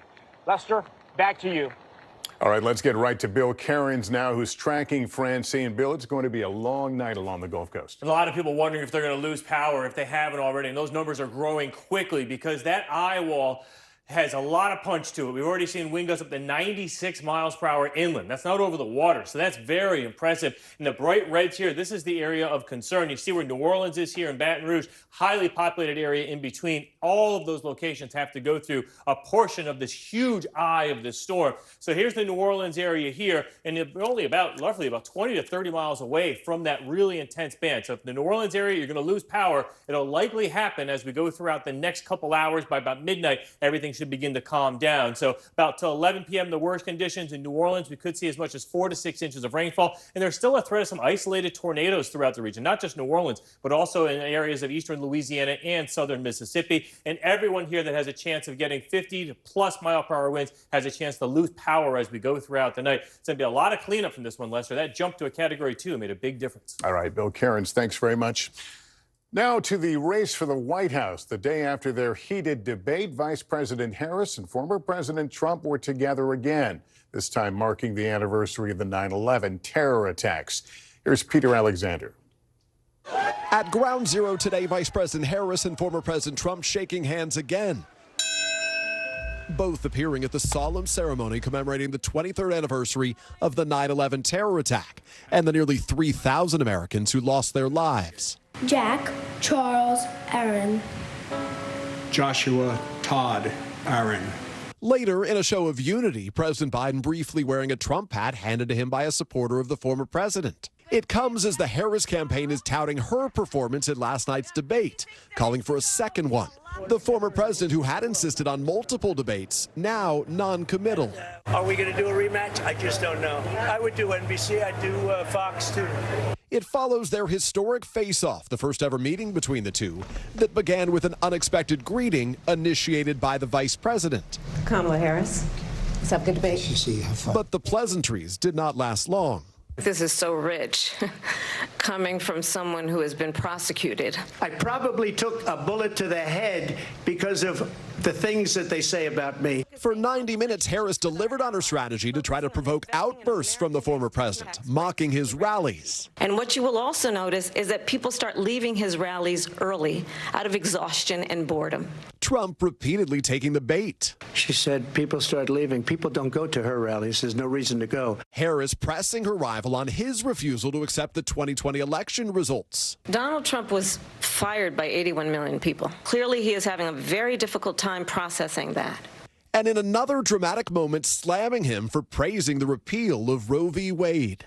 You want to talk about this is what people wanted?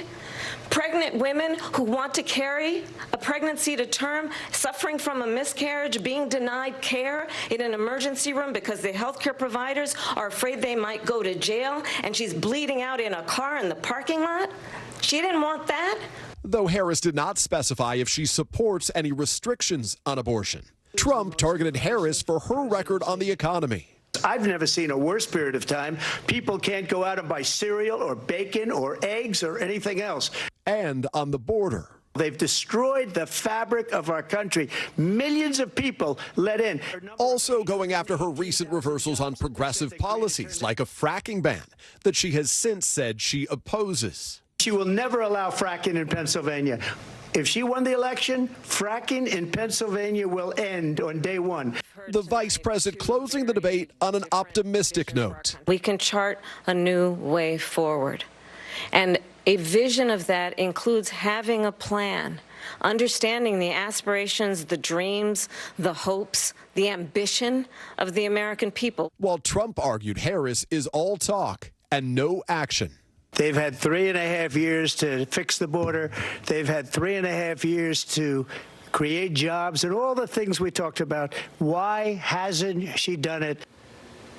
As for a possible second debate, we've spoken to Trump allies who say they're going to urge Mr. Trump to do another debate because they say he allowed Harris to get under his skin. And tonight we have just learned that more than 67 million people watched last night's showdown. Lester? All right, Peter Alexander, thank you.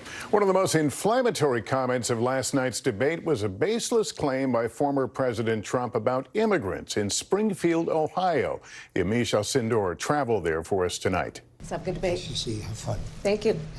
Tonight, growing fallout over one of the most talked about moments of the debate. In Springfield, they're eating the dogs, the people that came in, they're eating the cats. Former President Trump spreading unfounded claims that members of the growing Haitian population in Springfield, Ohio, are abusing pets. City officials say there's no evidence of that. Mr. Trump's running mate, Senator J.D. Vance, first spread the baseless accusations on social media earlier this week. When I questioned him about it in the debate spin room, he doubled down. Senator Vance, what do you say to Haitian Americans and Haitian immigrants who say spreading false claims about them put their lives at risk? Well, I don't think that no one has spread false claims. What they've said is that a small migrant community has caused a lot of problems. Springfield city manager said there's no evidence that immigrants are eating animals. That just means the city manager, I think, isn't fully in touch with what's going on the ground there. City officials say the rumors may have begun with an unrelated case in another part of Ohio, where a U.S. citizen was arrested for a gruesome incident involving a cat. Do you understand? On the ground in Springfield, we found deep tensions. It's just to me discrimination and xenophobia and bigotry and racism. Vilas Dorseville runs a community center for Haitians. They just believe that their words have no impact, and it's not true. So immigrants in Springfield, especially Haitians, they are so concerned for their lives and the lives of their kids. In the last few years, officials say as many as 15,000 Haitians legally in the U.S. have moved to the city, which had about 60,000 residents before. City leaders had advertised newly created manufacturing jobs and Springfield's affordability. But some, like Bill Monaghan, say Springfield suffered from the change. Oh, it's been disastrous. What's your response to Haitian immigrants who say they're coming here to revitalize Springfield? That's not what's happening for Springfield. I mean, it might happen for them. It might happen for the landlords that are enriching themselves, the city manager who's trying to pad his budget. In a city meeting last night, the parents of 11-year-old Aiden Clark spoke. Aiden was killed in a school bus crash last year. After a jury found a Haitian immigrant guilty of vehicular homicide, tensions escalated. I said to Aiden that I would try to make a difference in his honor. This is it. Tonight, they're urging politicians and others to stop using their son's death to spread hate. You know that one of the worst feelings in the world is to not be able to protect your child. Even worse, we can't even protect his memory when he's gone. Please stop the hate. Yami Shalsendor, NBC News, Springfield, Ohio. We want to get an update now on the worsening wildfire emergency in Southern California, where dozens of homes have been destroyed and several people have been injured, including firefighters. Dana Griffin is on the fire line tonight. In Southern California, the race to escape. A barefoot woman narrowly rescued by a fire crew as flames surround her. Erratic winds fanned the bridge fire overnight, burning across 2 counties, destroying at least 39 homes. This woman and her cat helped to safety near Wrightwood, California, the hardest hit area. Here, the fire has come down the hill. It is now burning along the roadway, jumping over to this side of the street where you can see trees are now on fire, hollowing them out. This will likely fall on the road and block it. How do you wrap your head around all of this? You don't. Not yet. Chuck Lyons' dream home is now unrecognizable, but he knows every inch. That's our basement. This was our living room. As fires rage, 34-year-old Justin Halstenberg has been arrested for arson, accused of starting the line fire, burning now for nearly a week in San Bernardino County. His family declined to talk. And the sheriff there says 2 people have been arrested for allegedly trying to burglarize evacuated homes in the fire zone. If you're going to be an opportunist in San Bernardino County and we catch you, you are going to jail. Air quality has plummeted as winds push smoke into Las Vegas. But as homes fall to the fire's forward march, some vow to stop it any way they can. I built that damn house right there. It's not mine, but I'm not going to let it burn. Dana Griffin, NBC News, Wrightwood, California. In Memphis, opening statements today in the federal trial of 3 former police officers charged with the death of 29-year-old Tyree Nichols last year. Priscilla Thompson is at the courthouse. Priscilla, what happened there today?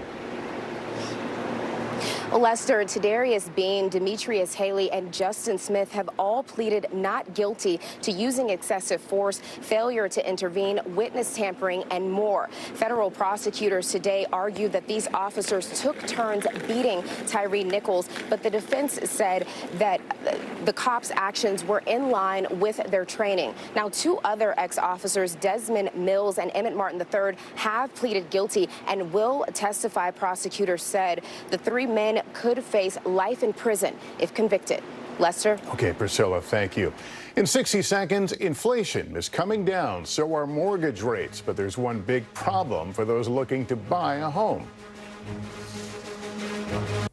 U.S. inflation cooled again in August, with overall prices rising at an annual rate of 2.5%, the lowest level in more than 3 years. Christine Romans is here. Christine, this is good news, but maybe with a catch. Yeah, Lester, exactly. Good news, because when the Federal Reserve meets next week, it's almost certain to begin cutting interest rates. The only question is by how much. Already, you can see that mortgage rates have been declining down 2 full points from last October. That's good news for anyone looking to buy a home. But here's what isn't. Shelter, the government's word for housing, that's up 0.5% in just a month, and it's the main driver of August's monthly inflation rate. And as mortgage rates drop, which boosts, of course, your buying power, there's a good chance, because so few homes are for sale, prices will only go up with more people entering the market. So it's a stubborn problem, really, and one that the presidential candidates are now paying more attention to. Okay, Christine Romans, thank you. Up next, she stole the headlines with her endorsement of Kamala Harris, how Taylor Swift is already having an impact on voters. We're back now with the new development in Justin Timberlake's drunk driving case, the singer reaching a plea deal with prosecutors after his DWI arrest in the Hamptons in June. Surveillance video appearing to show his vehicle minutes before being pulled over. Timberlake is set to appear in court on Friday. And another pop star making news, Taylor Swift giving Kamala Harris a surprise endorsement. But does this kind of celebrity support really sway voters? Here's Savannah Sellers. Breaking news. She endorsed Kamala tonight. Just moments after the debate, it was the Instagram post that ricocheted across the internet and social media. Taylor Swift endorsed Madam VP Kamala Harris. Pop megastar Taylor Swift telling her 283 million followers that after seeing artificial intelligence of her falsely endorsing Donald Trump, she felt the need to be transparent. I'm sad that I didn't 2 years ago, but I can't change that. Swift, who in this Netflix documentary agonized over not engaging in the 2016 election, now declares, "I'm voting for Kamala Harris because she fights for the rights and causes I believe need a warrior to champion them," and pushing her fans to a voter registration site. Let Trumpomania make America great again! Trump enjoys celebrity endorsements as well. Hulk Hogan and Kid Rock showing their support at the RNC. A recent Harvard study says when it comes to celebrities, evidence indicates that these voices are incredibly powerful, if not for candidate support, for boosting political engagement. An open question with young voters who may be encouraged by Swift. I'm just following my own truth, and that truth has led me to Barack Obama. Celebrities can also create momentum, like Oprah's endorsement of Barack Obama over Hillary Clinton, and George Clooney's op-ed encouraging President Biden to leave the race. Taylor Swift, now potentially the most influential childless cat lady of 2024. And Lester, the Swift effect already having an impact. That voter registration site that she pushed to by 2 p.m. today saw more than 330,000 visitors specifically from the link that she created. Okay, Savannah Sellers, thank you. Coming up, once upon a time from outer space to Earth, a good news story next.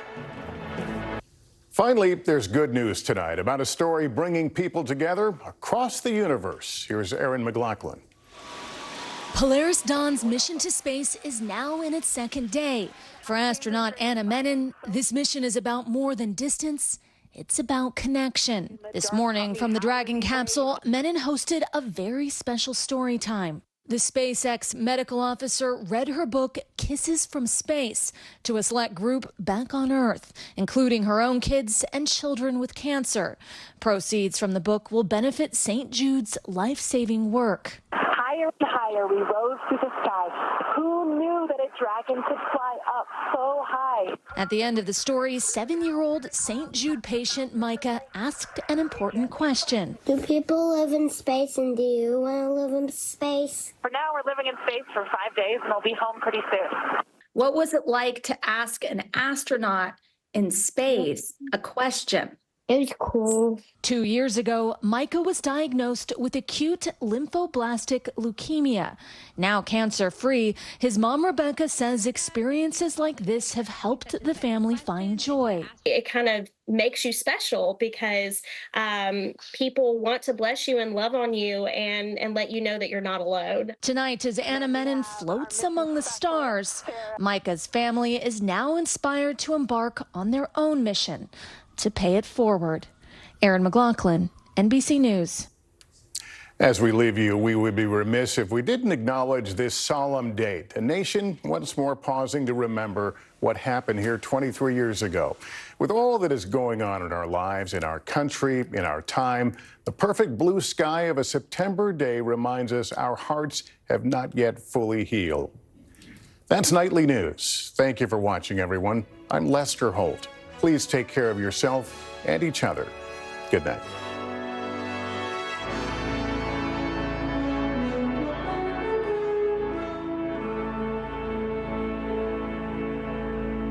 Closer to the Gaza border.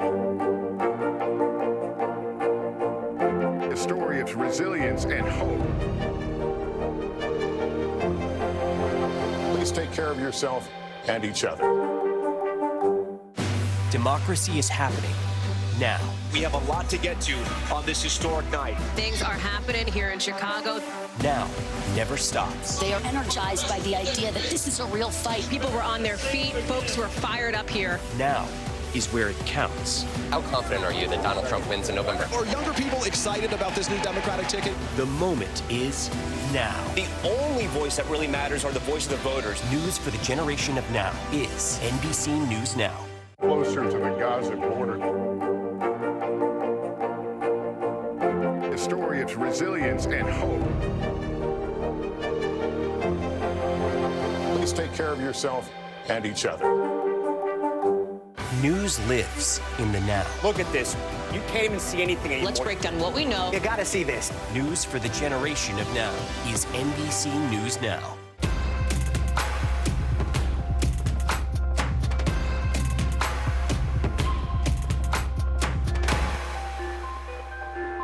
Still to come on the Channel 2 News. Well, the waters are certainly receding now. Still too close to call. Lester Holt reporting from Ground Zero, as it's being referred to. It is, in fact, a taste of freedom. The Haitian people know a little something about resiliency. What's the biggest risk right now? Some of the troops who have been proud. I want to welcome you to the first presidential debate. In fact, we've been told we can't go any farther. You with some resilient folks. Let me get a hint.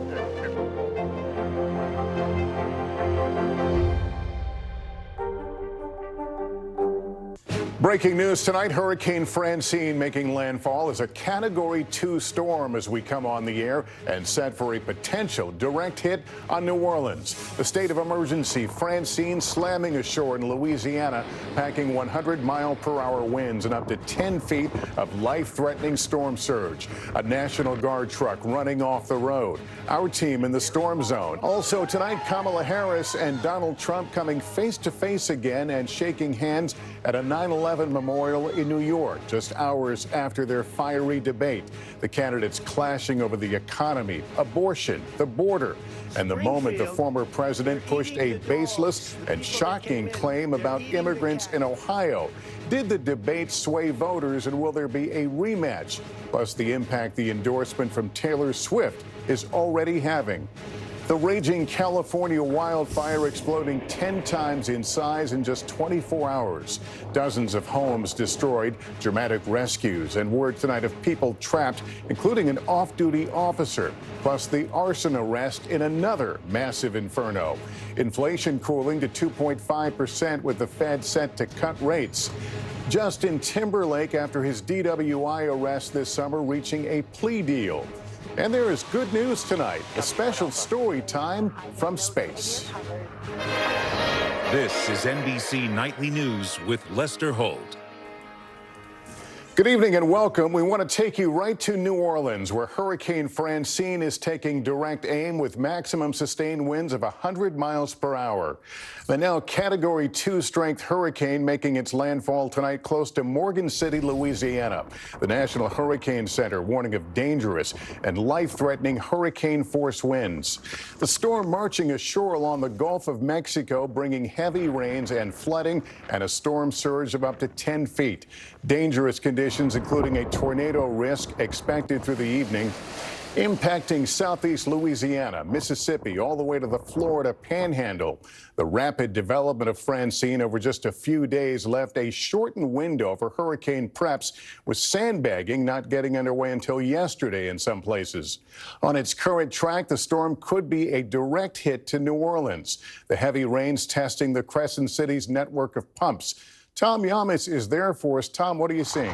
So Lester, night has fallen here clearly in New Orleans, and this storm is getting more intense by the minute. Now, the city has faced bigger and stronger hurricanes, but what makes Hurricane Francine different is that it had a rapid intensification at landfall, going from a Cat 1, I should say, to a Cat 2. Now those 100-mile-per-hour wind gusts could hit the Big Easy. The city, as you know, sits between Lake Pontchartrain here and the Mississippi River. So water is always a big fear here because 50% of the city is below sea level. So they're always worried about that massive storm surge that could happen. Tonight, Hurricane Francine lashing the Louisiana coast. The massive storm barreling into the New Orleans area and drenching surrounding communities. Take this storm seriously. It is a serious storm. The warm waters of the Gulf strengthening the powerful system, now a Category 2 hurricane. Wind gusts churning at 100 miles per hour. Dangerous storm surge slamming into the coast, with pounding rain and flash flooding threatening many neighborhoods. I wasn't really taking it serious until now. I see it's really real. And besides dealing with the hurricane, first responders in New Orleans also putting out a fire in the Bywater district. You can see the firefighters actually inside that structure, the massive hole caused by the fire as the rain bands from Hurricane Francis come down on them. Gas stations shut down, flights canceled, businesses boarded up, and the National Guard on the move. A National Guard truck sliding off the road. No injuries were reported. The president approving a FEMA emergency declaration for the state. The time to evacuate has now passed. It is the time to go to ground and hunker down. Flood watches are in place for 9 million people from Louisiana to Florida. These are communities that still bear the scars of past hurricanes. Tonight, they're once again bracing as another massive storm makes its move. I'm just praying and asking the Lord to protect us. Yeah, so people sometimes come out here to watch the storm. They can get cavalier with this storm sometimes in the Lakeview area of New Orleans. But tonight, with night here, it is just too dangerous for people to come outside. And that's what emergency responders want. An alert just went out. They're also asking people to cut back on their water because some of the pipes have already backed up. Lester, back to you. All right, let's get right to Bill Cairns now, who's tracking Francine. Bill, it's going to be a long night along the Gulf Coast. A lot of people wondering if they're going to lose power, if they haven't already, and those numbers are growing quickly because that eye wall has a lot of punch to it. We've already seen wind gusts up to 96 miles per hour inland. That's not over the water, so that's very impressive. And the bright reds here, this is the area of concern. You see where New Orleans is here in Baton Rouge, highly populated area in between. All of those locations have to go through a portion of this huge eye of this storm. So here's the New Orleans area here, and they're only roughly about 20 to 30 miles away from that really intense band. So if the New Orleans area, you're going to lose power. It'll likely happen as we go throughout the next couple hours. By about midnight, everything should begin to calm down. So about till 11 p.m., the worst conditions in New Orleans, we could see as much as 4 to 6 inches of rainfall. And there's still a threat of some isolated tornadoes throughout the region, not just New Orleans, but also in areas of eastern Louisiana and southern Mississippi. And everyone here that has a chance of getting 50 to plus mile per hour winds has a chance to lose power as we go throughout the night. It's going to be a lot of cleanup from this one, Lester. That jump to a Category 2 made a big difference. All right, Bill Cairns, thanks very much. Now to the race for the White House. The day after their heated debate, Vice President Harris and former President Trump were together again, this time marking the anniversary of the 9/11 terror attacks. Here's Peter Alexander. At Ground Zero today, Vice President Harris and former President Trump shaking hands again, both appearing at the solemn ceremony commemorating the 23rd anniversary of the 9/11 terror attack and the nearly 3,000 Americans who lost their lives. Jack, Charles Aaron. Joshua Todd Aaron.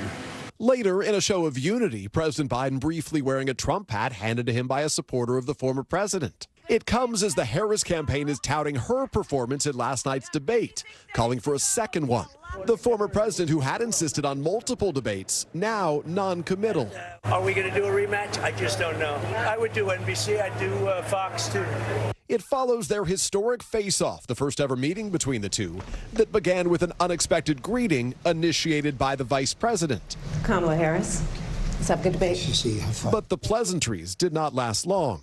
This is so rich, coming from someone who has been prosecuted. I probably took a bullet to the head because of the things that they say about me. For 90 minutes, Harris delivered on her strategy to try to provoke outbursts from the former president, mocking his rallies. And what you will also notice is that people start leaving his rallies early out of exhaustion and boredom.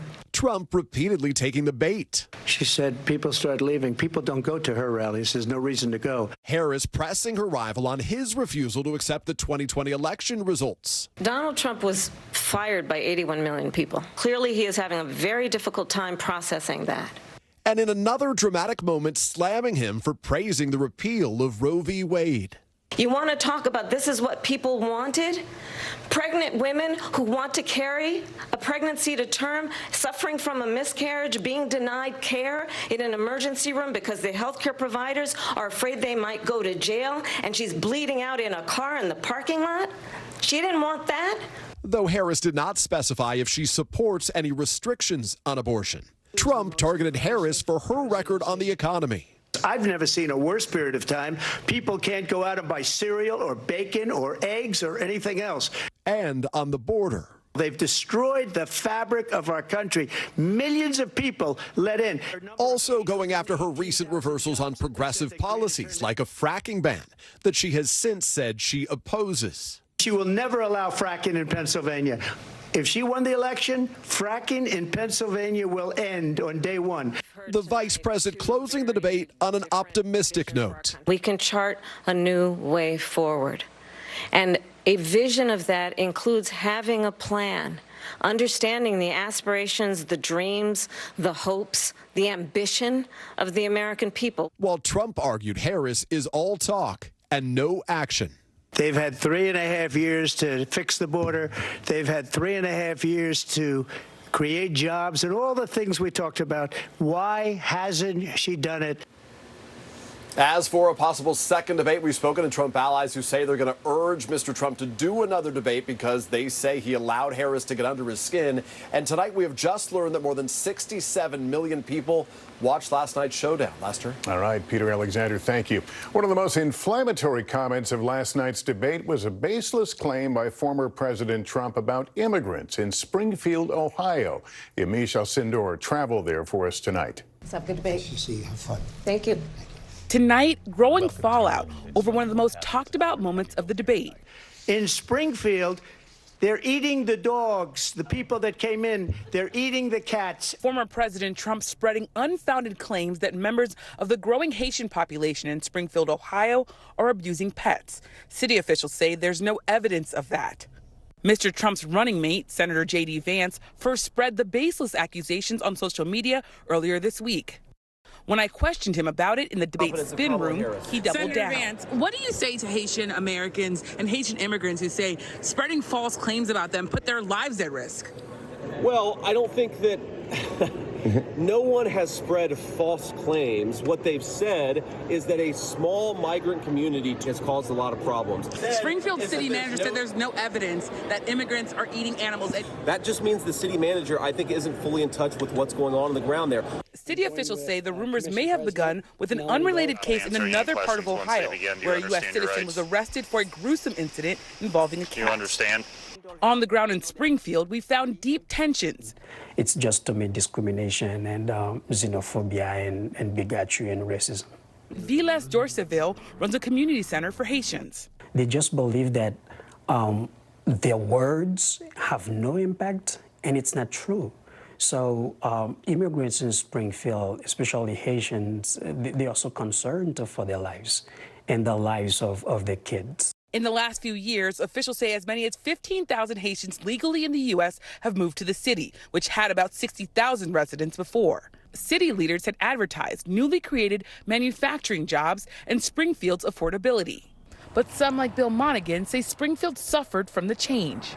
Oh, it's been disastrous. What's your response to Haitian immigrants who say they're coming here to revitalize Springfield? That's not what's happening for Springfield. I mean, it might happen for them. It might happen for the, the landlords that are enriching themselves, the city manager who's trying to pad his budget. In a city meeting last night, the parents of 11-year-old Aiden Clark spoke. Aiden was killed in a school bus crash last year. After a jury found a Haitian immigrant guilty of vehicular homicide, tensions escalated. I said to Aiden that I would try to make a difference in his honor. This is it. Tonight, they're urging politicians and others to stop using their son's death to spread hate. Do you know that one of the worst feelings in the world is to not be able to protect your child? Even worse, we can't even protect his memory when he's gone. Please stop the hate. Yami Shalsendor, NBC News, Springfield, Ohio.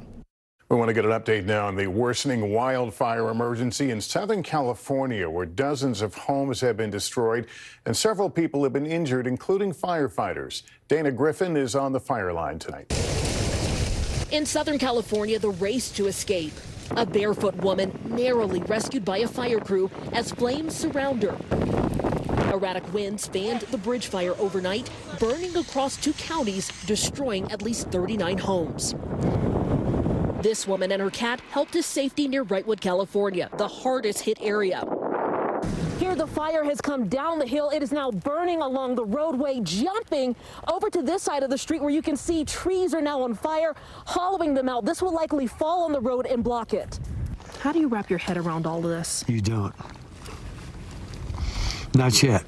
Chuck Lyons' dream home is now unrecognizable, but he knows every inch. That's our basement. This was our living room. As fires rage, 34-year-old Justin Halstenberg has been arrested for arson, accused of starting the Lime Fire, burning now for nearly a week in San Bernardino County. His family declined to talk. And the sheriff there says 2 people have been arrested for allegedly trying to burglarize evacuated homes in the fire zone. If you're going to be an opportunist in San Bernardino County and we catch you, you are going to jail. Air quality has plummeted as winds push smoke into Las Vegas. But as homes fall to the fire's forward march, some vow to stop it any way they can. I built that damn house right there. It's not mine, but I'm not going to let it burn. Dana Griffin, NBC News, Wrightwood, California. In Memphis, opening statements today in the federal trial of 3 former police officers charged with the death of 29-year-old Tyree Nichols last year. Priscilla Thompson is at the courthouse. Priscilla, what happened there today? Well, Lester, Tadarius Bean, Demetrius Haley, and Justin Smith have all pleaded not guilty to using excessive force, failure to intervene, witness tampering, and more. Federal prosecutors today argued that these officers took turns beating Tyree Nichols, but the defense said that the cops' actions were in line with their training. Now, 2 other ex-officers, Desmond Mills and Emmett Martin III, have pleaded guilty and will testify, prosecutors said. The 3 men could face life in prison if convicted. Lester? Okay, Priscilla, thank you. In 60 seconds, inflation is coming down, so are mortgage rates. But there's one big problem for those looking to buy a home. U.S. inflation cooled again in August, with overall prices rising at an annual rate of 2.5%, the lowest level in more than 3 years. Christine Romans is here. Christine, this is good news, but maybe with a catch. Yeah, Lester, exactly. Good news, because when the Federal Reserve meets next week, it's almost certain to begin cutting interest rates. The only question is by how much. Already, you can see that mortgage rates have been declining down 2 full points from last October. That's good news for anyone looking to buy a home. But here's what isn't. Shelter, the government's word for housing, that's up 0.5% in just a month, and it's the main driver of August's monthly inflation rate. And as mortgage rates drop, which boosts, of course, your buying power, there's a good chance, because so few homes are for sale, prices will only go up with more people entering the market. So it's a stubborn problem, really, and one that the presidential candidates are now paying more attention to. Okay, Christine Romans, thank you. Up next, she stole the headlines with her endorsement of Kamala Harris, how Taylor Swift is already having an impact on voters. Get the latest updates on the 2024 election on the NBC News app. Now is raw. How hard is it to see it like this? Our house is no longer here, but we are here. Now is real. Let's break down what we know and then the big questions still outstanding. News for the generation of now is NBC News Now. Good to have you with us. I'm Joe Fryer. And I'm Savannah Sellers. Developing right now on Morning News Now. Growing frustrations over the migrant crisis. Reports of new drone attacks by Houthi militants. The storm is creating dangerous conditions all across the region. Now let's get to some financial headlines. New rules are coming to cap credit card late fees. Talking tuition as a new class of freshmen gets ready to go to college. This is a big decision for families. Do you think this could impact how people vote? 100%. Morning News Now, streaming weekdays at 7. Get the latest updates on the 2024 election on the NBC News app. Lester Holt, America's most trusted TV news anchor. Democracy is happening now. They are energized by the idea that this is a real fight. People were on their feet. Folks were fired up here. The only voice that really matters are the voice of the voters. News for the generation of now is NBC News Now. Hey there, I'm Hallie, and we are coming on the air tonight with new developments. Let's talk about the implications on women's health and then the political fallout. Start with what this law actually will and won't do. Cruise officials will do almost anything they can to get it back open ASAP. So how S is the P? In other words, how soon will it be open? I could keep talking till the Eiffel Tower starts sparkling. Now you've laid down the gauntlet, so we have to continue to speak until it starts to sparkle. It's sparkling. It's happening. Lester Holt, America's most trusted TV news anchor.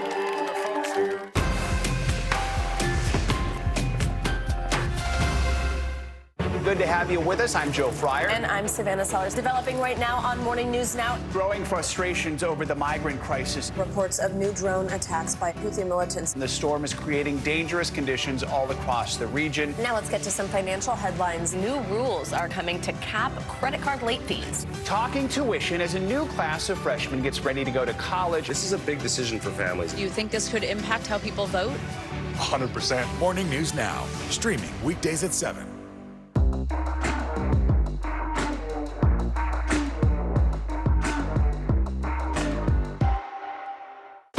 News for the generation of now is NBC News Now.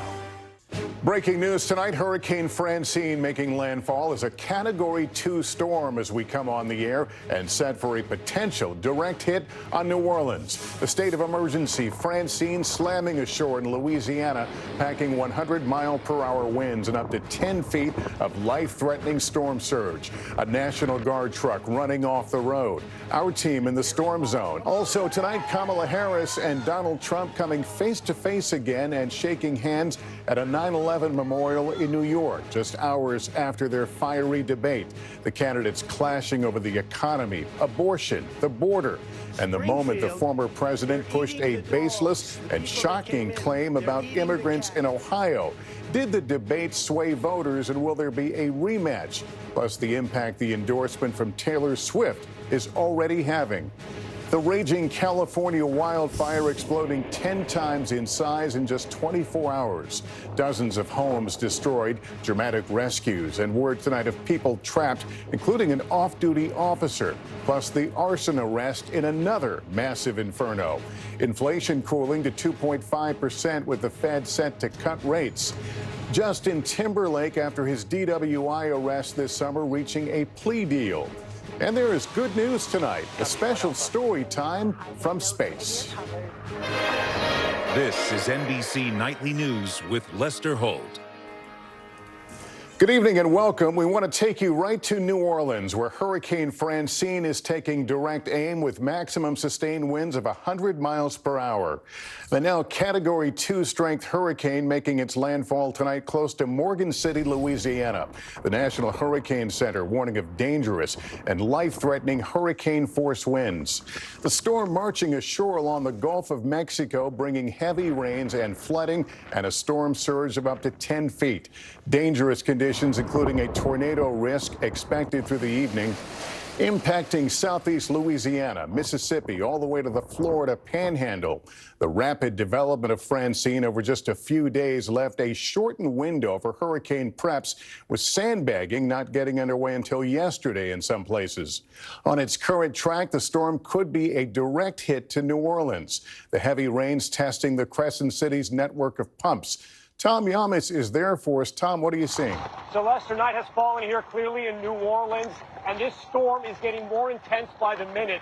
Now, the city has faced bigger and stronger hurricanes, but what makes Hurricane Francine different is that it had a rapid intensification at landfall, going from a Cat 1, I should say, to a Cat 2. Now those 100-mile-per-hour wind gusts could hit the Big Easy. The city, as you know, sits between Lake Pontchartrain here and the Mississippi River, so water is always a big fear here because 50% of the city is below sea level, so they're always worried about that massive storm surge that could happen. Tonight, Hurricane Francine lashing the Louisiana coast. The massive storm barreling into the New Orleans area and drenching surrounding communities. Take this storm seriously. It is a serious storm. The warm waters of the Gulf strengthening the powerful system, now a Category 2 hurricane. Wind gusts churning at 100 miles per hour. Dangerous storm surge slamming into the coast with pounding rain and flash flooding threatening many neighborhoods. I wasn't really taking it serious until now. I see it's really real. And besides dealing with the hurricane, first responders in New Orleans also putting out a fire in the Bywater district. You can see the firefighters actually inside that structure, the massive hole caused by the fire as the rain bands from Hurricane Francis come down on them. Gas stations shut down, flights canceled, businesses boarded up, and the National Guard on the move. A National Guard truck sliding off the road. No injuries were reported. The president approving a FEMA emergency declaration for the state. The time to evacuate has now passed. It is the time to go to ground and hunker down. Flood watches are in place for 9 million people from Louisiana to Florida. These are communities that still bear the scars of past hurricanes. Tonight, they're once again bracing as another massive storm makes its move. I'm just praying and asking the Lord to protect us. Yeah, so people sometimes come out here to watch the storm. They can get cavalier with this storm sometimes in the Lakeview area of New Orleans. But tonight, with night here, it is just too dangerous for people to come outside. And that's what emergency responders want. An alert just went out. They're also asking people to cut back on their water because some of the pipes have already backed up. Lester, back to you.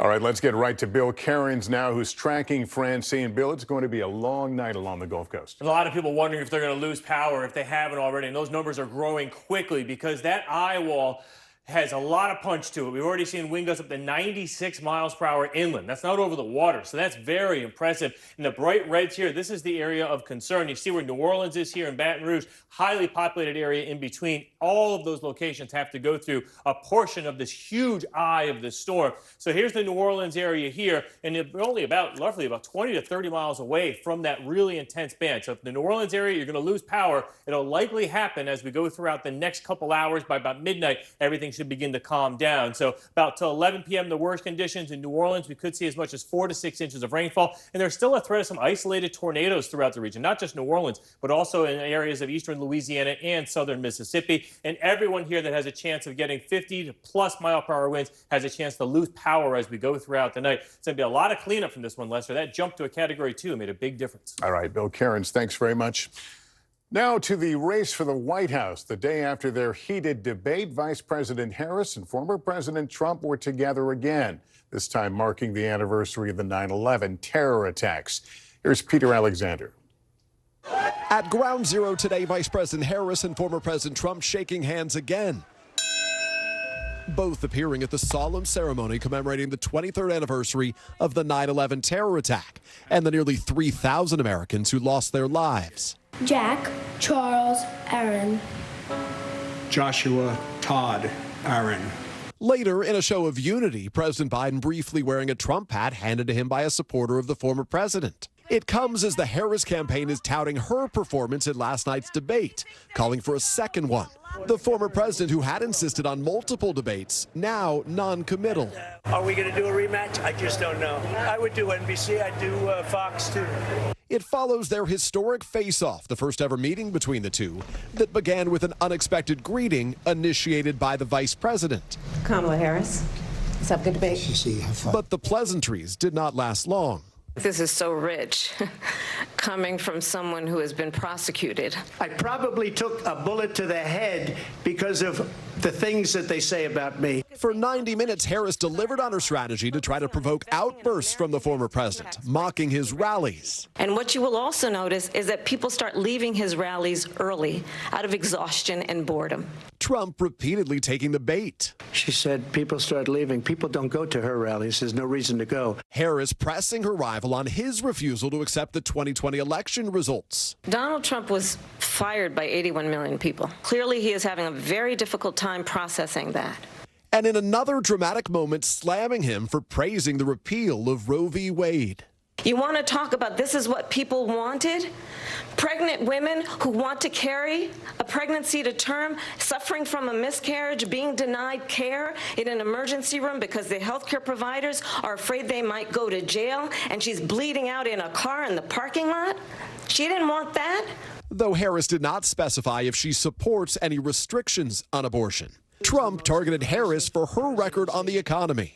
I've never seen a worse period of time. People can't go out and buy cereal or bacon or eggs or anything else.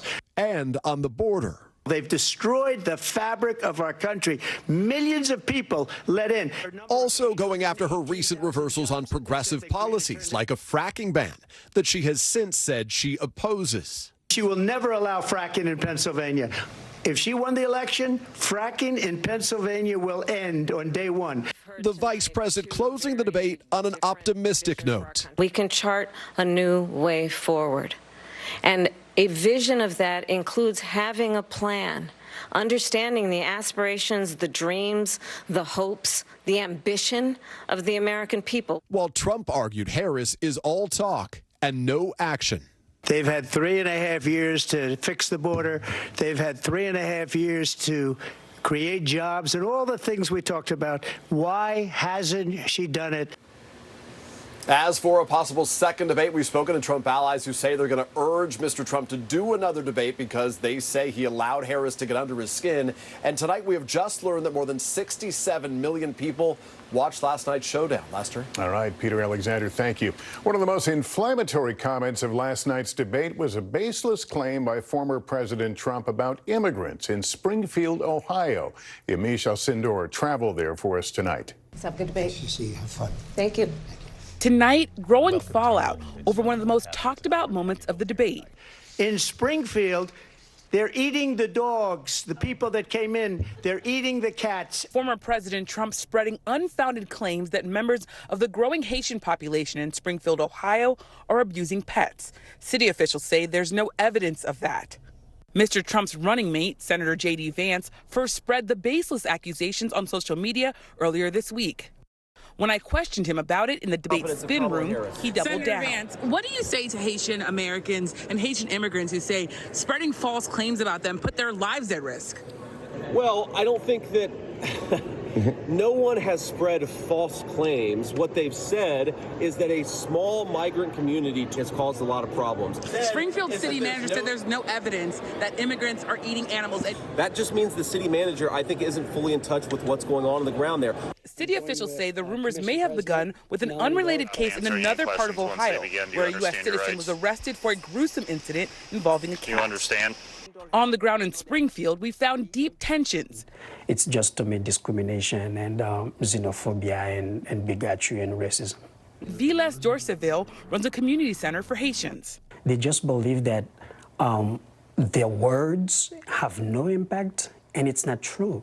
So immigrants in Springfield, especially Haitians, they're also concerned for their lives and the lives of their kids. In the last few years, officials say as many as 15,000 Haitians legally in the U.S. have moved to the city, which had about 60,000 residents before. City leaders had advertised newly created manufacturing jobs and Springfield's affordability. But some, like Bill Monaghan, say Springfield suffered from the change. Oh, it's been disastrous. What's your response to Haitian immigrants who say they're coming here to revitalize Springfield? That's not what's happening for Springfield. I mean, it might happen for them. It might happen for the landlords that are enriching themselves, the city manager who's trying to pad his budget. In a city meeting last night, the parents of 11-year-old Aiden Clark spoke.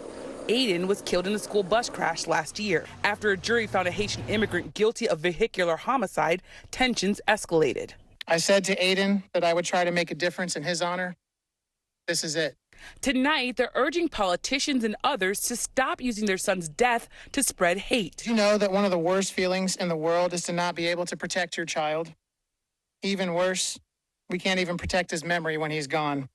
Please stop the hate. Yamiche Alcindor, NBC News, Springfield, Ohio. We want to get an update now on the worsening wildfire emergency in Southern California, where dozens of homes have been destroyed and several people have been injured, including firefighters. Dana Griffin is on the fire line tonight. In Southern California, the race to escape. A barefoot woman narrowly rescued by a fire crew as flames surround her. Erratic winds fanned the bridge fire overnight, burning across 2 counties, destroying at least 39 homes. This woman and her cat helped to safety near Wrightwood, California, the hardest hit area. Here, the fire has come down the hill. It is now burning along the roadway, jumping over to this side of the street where you can see trees are now on fire, hollowing them out. This will likely fall on the road and block it. How do you wrap your head around all of this? You don't. Not yet. Chuck Lyons' dream home is now unrecognizable, but he knows every inch. That's our basement. This was our living room. As fires rage, 34-year-old Justin Halstenberg has been arrested for arson, accused of starting the line fire, burning now for nearly a week in San Bernardino County. His family declined to talk. And the sheriff there says 2 people have been arrested for allegedly trying to burglarize evacuated homes in the fire zone. If you're going to be an opportunist in San Bernardino County and we catch you, you are going to jail. Air quality has plummeted as winds push smoke into Las Vegas. But as homes fall to the fire's forward march, some vow to stop it any way they can. I built that damn house right there. It's not mine, but I'm not going to let it burn. Dana Griffin, NBC News, Wrightwood, California.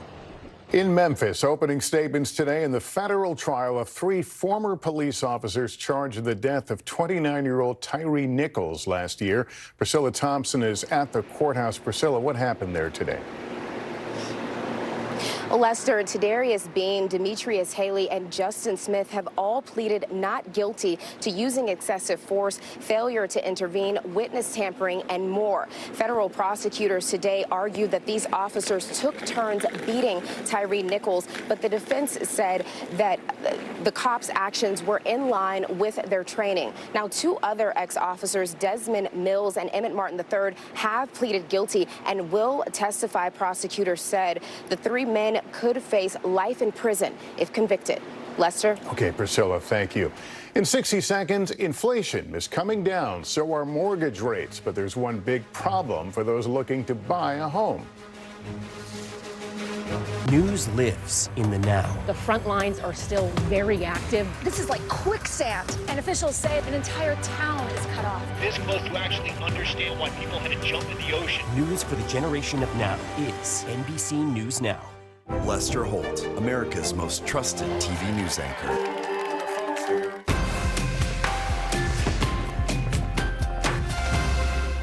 You gotta see this. I'm Gotti Schwartz. We are following some breaking news. Severe storms continue to wreak havoc. The Supreme Court put a pause on a controversial immigration law.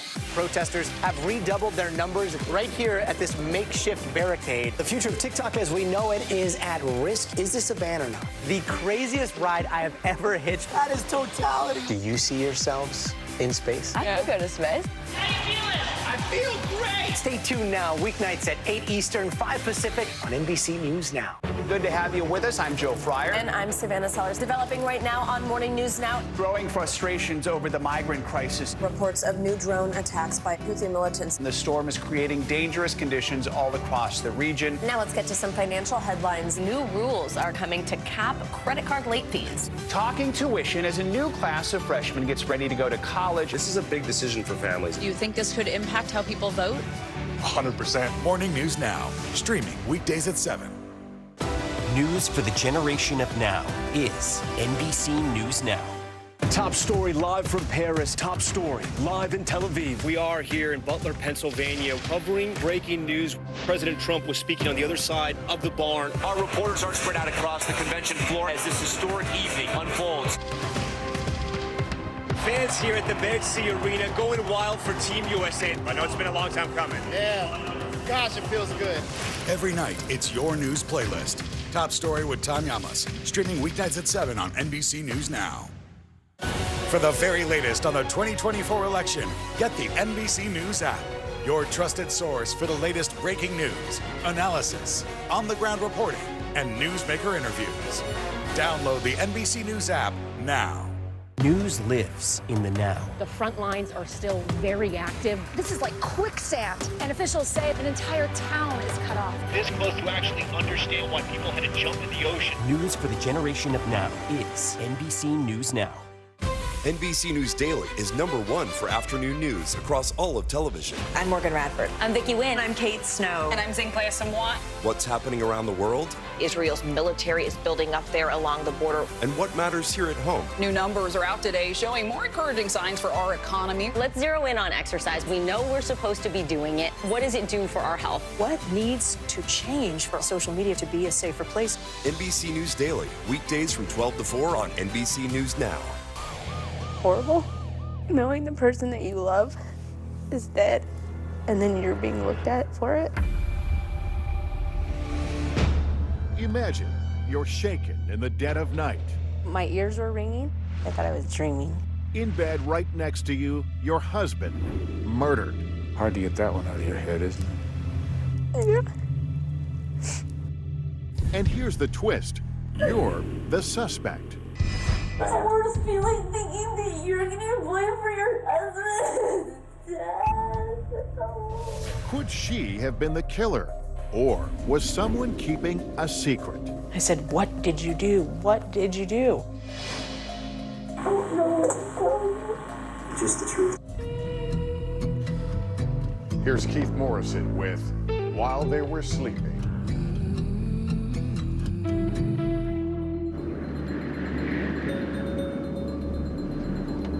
It was cold the night the full moon rose. February cold in the desert valley that spilled down from Reno, Nevada. And in that moonlight all silver pale, the wind in the dead of night worried at the gray ends of winter grass. Whipped and cried up the driveway, round the corner of the house, whistled past the unlocked door.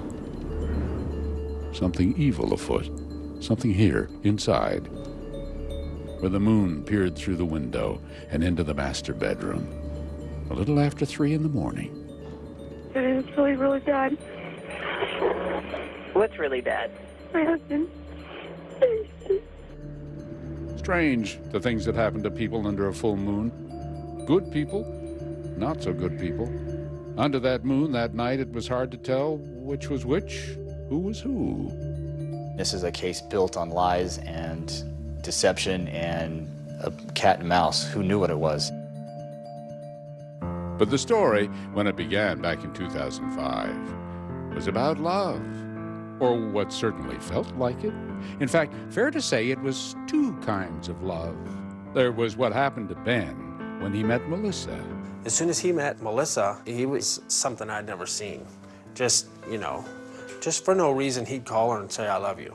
He was a changed man. He was happy. Absolutely, he was happy. Melissa really made the difference. And if anybody would know, his best friends would, Cindy and Scott Graham. Ben was family. I mean, he was family. And then there was Ben's other love, brightest thing in his life, the one good thing that came from his first marriage, Alyssa. Everybody said that he loved me more than anything, and I think it's true. Quite true, of course. So there was a little jockeying at first, 2 women, 1 man, even if one of the women was just 3. Our first date, Alyssa was there. We were eating, and I was just trying to talk to Ben and kind of get to know him, and Alyssa's like, don't talk to my dad. I remember meeting her. I didn't really like her. She was talking to my dad. More than talking to him, as it soon turned out, Ben and Melissa moved in together just a month later, sort of thing a 3-year-old finds hard to understand. And she said, I love you, and I said, don't talk to my dad that way. But as we said, it was a love story. Ben for both of them. As Jamie Harges, the friend and future bridesmaid, put it, He was truly her best friend, and he was the best dad. That's all he cared about was Alyssa. That was his priority, was to take care of her. so it was Melissa and Ben and Alyssa, the threesome. He was so involved in every aspect of her life.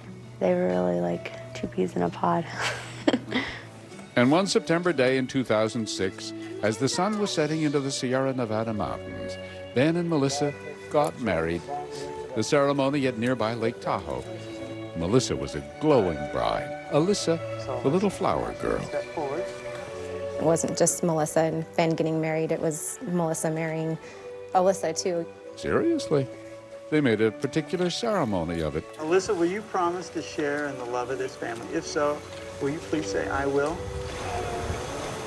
I got her a little bracelet and had it engraved, letting her know that I will always love her as my own, and gave it to her that day. And from that moment on, Alyssa called Melissa Mom. How'd it make you feel? Happy, very happy. Ah, what a happy couple they were. A happy family. Just for her to be my wife, man, it's a blessing. That's what you wait for all your life. What were your plans? To buy a house and to have babies and have a family. They eventually moved here, a 3-bedroom ranch in the Carson Valley, looking up toward the Sierra Nevadas. Alyssa spent half her time with Ben and Melissa, the other time with her birth mom, Ben's ex-wife, Dawn. But above all, what Ben really wanted was to have his little girl permanently. He never thought that he could have his daughter. And I was like, yeah, you can. You could. And he did. He won custody. It was him and his daughter, and that's what he had always wanted. And then the little household grew. Melissa's teenage brother, Craig, moved in. And then winter came, and the wind. And on February 20th, 2008, the moon rose full over the Carson Valley. After dinner, Ben, Melissa, her teenage brother Craig, and little Alyssa settled in the den to watch a movie. Melissa remembers falling asleep on the couch, waking up with a start. Thinking I was late for work. It was like 2:30 in the morning. And I was like, oh, I'm not late. So I went and got into bed. Crawled in with Ben, she said. Moonlight on the covers, warmth inside. About an hour later is when I was woke up by the smell and then a loud noise. And my ears were ringing. At first I thought I was dreaming. A smell? Yeah. It was the smell of the gunpowder. Smell. Mm-hmm. As she told it, she looked over to Ben, saw by the light of the moon he appeared to have slept through whatever it was. She nudged him. He didn't stir. So I was like, okay, I'll go check it out. So I walked around our bed and got about halfway down the hallway and realized that our front door was open. But you didn't see anybody? No.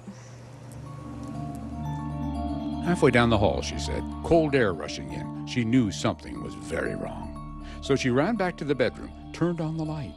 I went to go wake him up, and then I could see him. Yeah. Hard to get that one out of your head, isn't it? Yeah.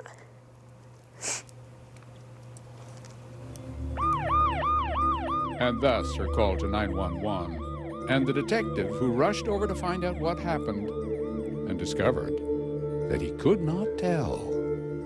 You've got the wife, you've got a small 6-year-old child, and you've got a 15-year-old boy in the house, and you've got everybody saying they don't know what happened. When we come back, how did everyone else survive that night without a scratch? The investigation begins, and Melissa is at the very center. I'm asking you to help me solve the problem. A dramatic police interrogation when Dateline continues. We're talking possibly 1 trillion galaxies. Yes. That is a number that is just so hard to compute. Whether it's the moon, whether it's Mars, it feels like we're on the cusp of something big. NBC News Daily is #1 for afternoon news across all of television. I'm Morgan Radford. I'm Vicki Wynn. I'm Kate Snow. And I'm Zinklea Somewhat. What's happening around the world? Israel's military is building up there along the border. And what matters here at home? New numbers are out today showing more encouraging signs for our economy. Let's zero in on exercise. We know we're supposed to be doing it. What does it do for our health? What needs to change for social media to be a safer place? NBC News Daily, weekdays from 12 to 4 on NBC News Now. Lester Holt, America's most trusted TV news anchor.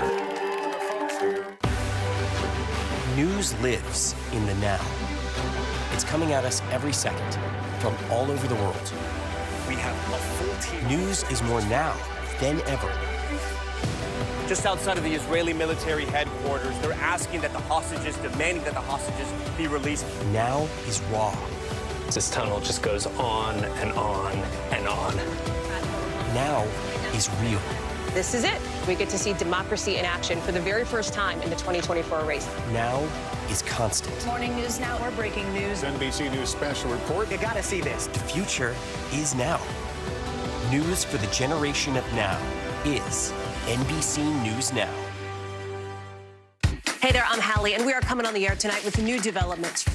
Let's talk about the implications on women's health and then the political fallout. Start with what this law actually will and won't do.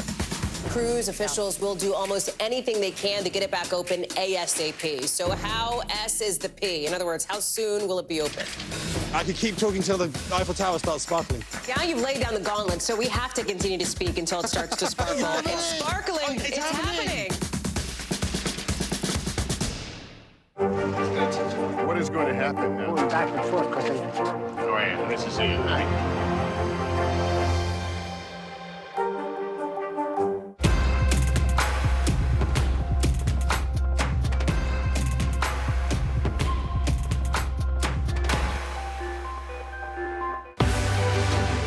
We're talking possibly 1 trillion galaxies. Yes. That is a number that is just so hard to compute. Whether it's the moon, whether it's Mars, it feels like we're on the cusp of something big.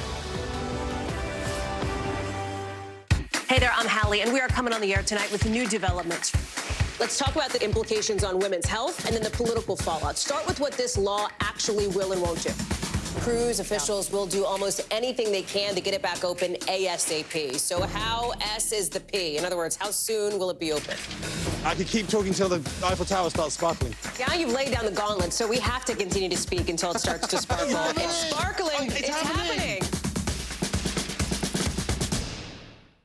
News for the generation of now is NBC News Now.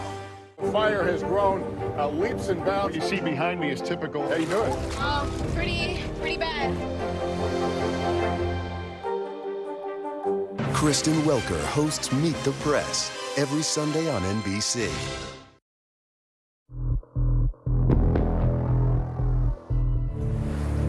I was just confused and shocked because at this point I still feel like I was asleep.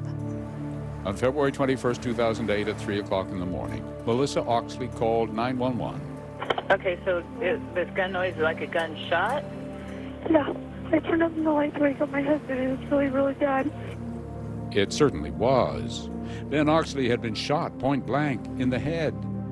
And yet Melissa, lying in bed right beside him, was unharmed. She ran then into Alyssa's room to check on her and call 911, and of course, Alyssa, then 6 years old and completely unaware of what had just happened, asked to see her father. Boy, I want to go see my dad. I want to go see my dad, and I just told her, you can't go see your dad. Ron Elgis was the detective who got the call. Do you remember getting that call? Yeah, because I was sleeping. He woke up fast to a very big problem. The killing just didn't make sense. Appearing like a ghost has done this. No evidence, no weapon. Everybody in the house says, I don't know. A ghost? Yeah, that's what it feels like because you have no idea. How was it possible Melissa hadn't seen the person who'd shot Ben? She'd been lying right next to him. Why was she unharmed? That's kind of a test. Your little red flags start popping up. You start thinking, okay, this doesn't seem right. And had Craig, Melissa's teenage brother, truly slept through the whole thing, as he claimed? I opened my eyes, and right in my face was a bunch of barrels from a machine gun. It was police guns he was looking at, police who had already discovered shotgun shells on Craig's bedroom dresser. Here comes another red flag. Is this a possibility? Is he faking? Melissa, Craig, and little Alyssa were taken to the sheriff's department. At 4 a.m., an hour after the shooting, Melissa's best friend Jamie got a phone call. It was Alyssa, and she was just hysterically crying. I'm at the police station, come down here, my daddy's been shot. By the time Jamie arrived, Melissa was already being grilled by detectives. Today's date is 2/21/08. Detective Elgas had questions, lots of them. So many things about this murder didn't make sense. Why don't they take you out? I mean, you're right there.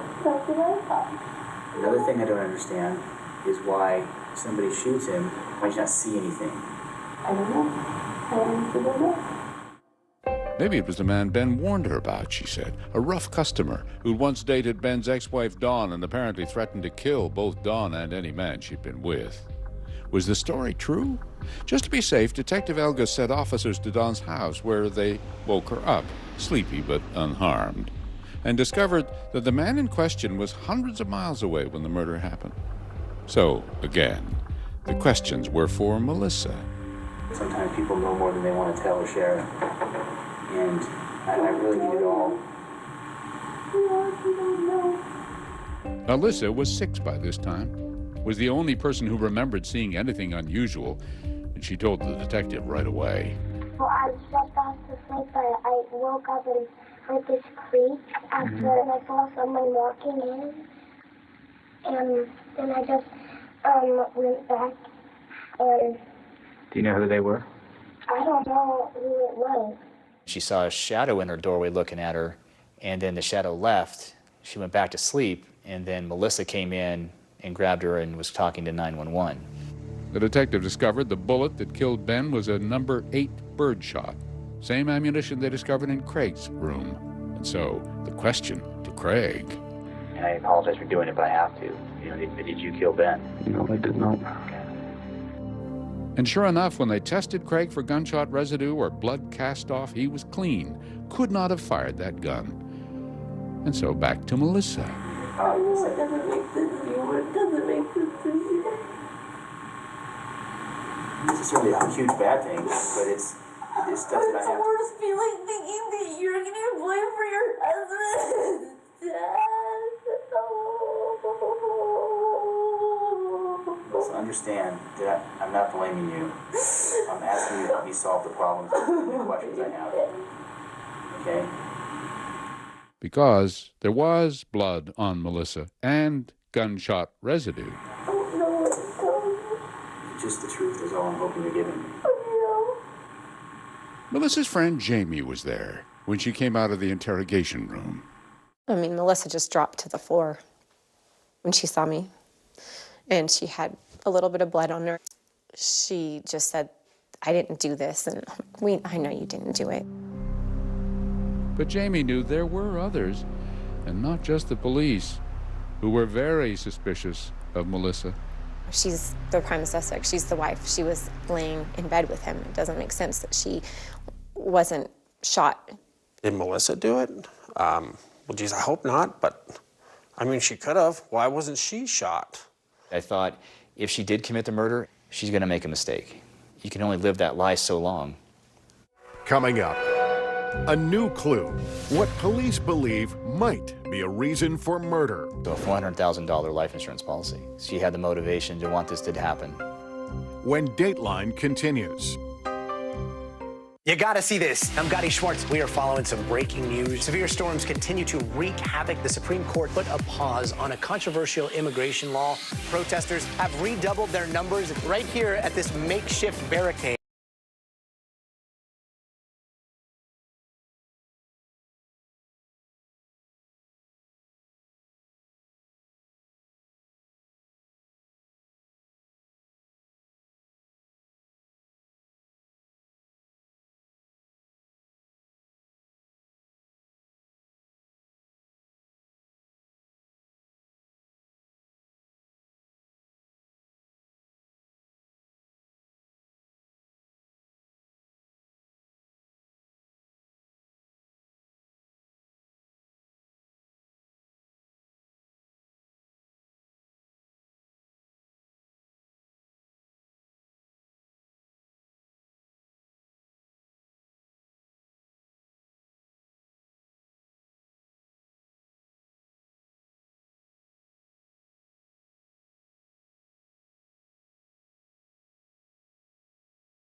gotta see this. Is NBC News Now. Closer to the Gaza border.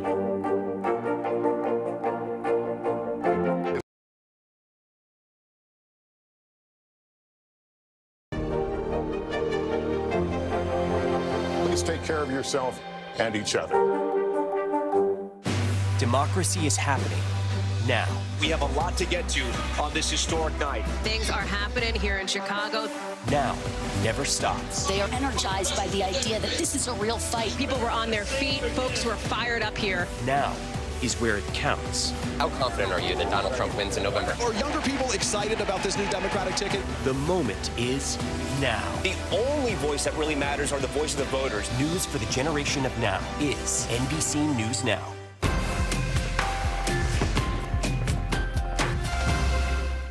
News lives in the now. Look at this. You can't even see anything anymore. Let's break down what we know. You gotta see this. News for the generation of now is NBC News Now. Top story live from Paris, live in Tel Aviv. We are here in Butler, Pennsylvania. Every weeknight, it's your news playlist. Top story with Tom Yamas, streaming weeknights at 7 on NBC News Now. Good to have you with us. I'm Joe Fryer. And I'm Savannah Sellers. Developing right now on Morning News Now. Growing frustrations over the migrant crisis. Reports of new drone attacks by Houthi militants. The storm is creating dangerous conditions all across the region. Now let's get to some financial headlines. New rules are coming to cap credit card late fees. Talking tuition as a new class of freshmen gets ready to go to college. This is a big decision for families. Do you think this could impact how people vote? 100%. Morning News Now, streaming weekdays at 7. Kristen Welker hosts Meet the Press every Sunday on NBC.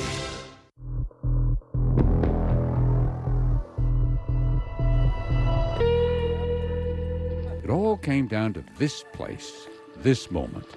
After nearly a month of painstaking investigation, detectives had engineered a face-to-face meeting between the murder middleman, Frank Jaramillo, and the suspected mastermind, Lynn Shockner's husband, Fred. This is where Frank would attempt to get Fred to say something to incriminate himself. Except Fred was late. Had he finally realized they were laying a trap? 7:30, 7:33, 7:35. Nothing. If he didn't show, this could all fall apart. Then, a signal from the surveillance van. There he was.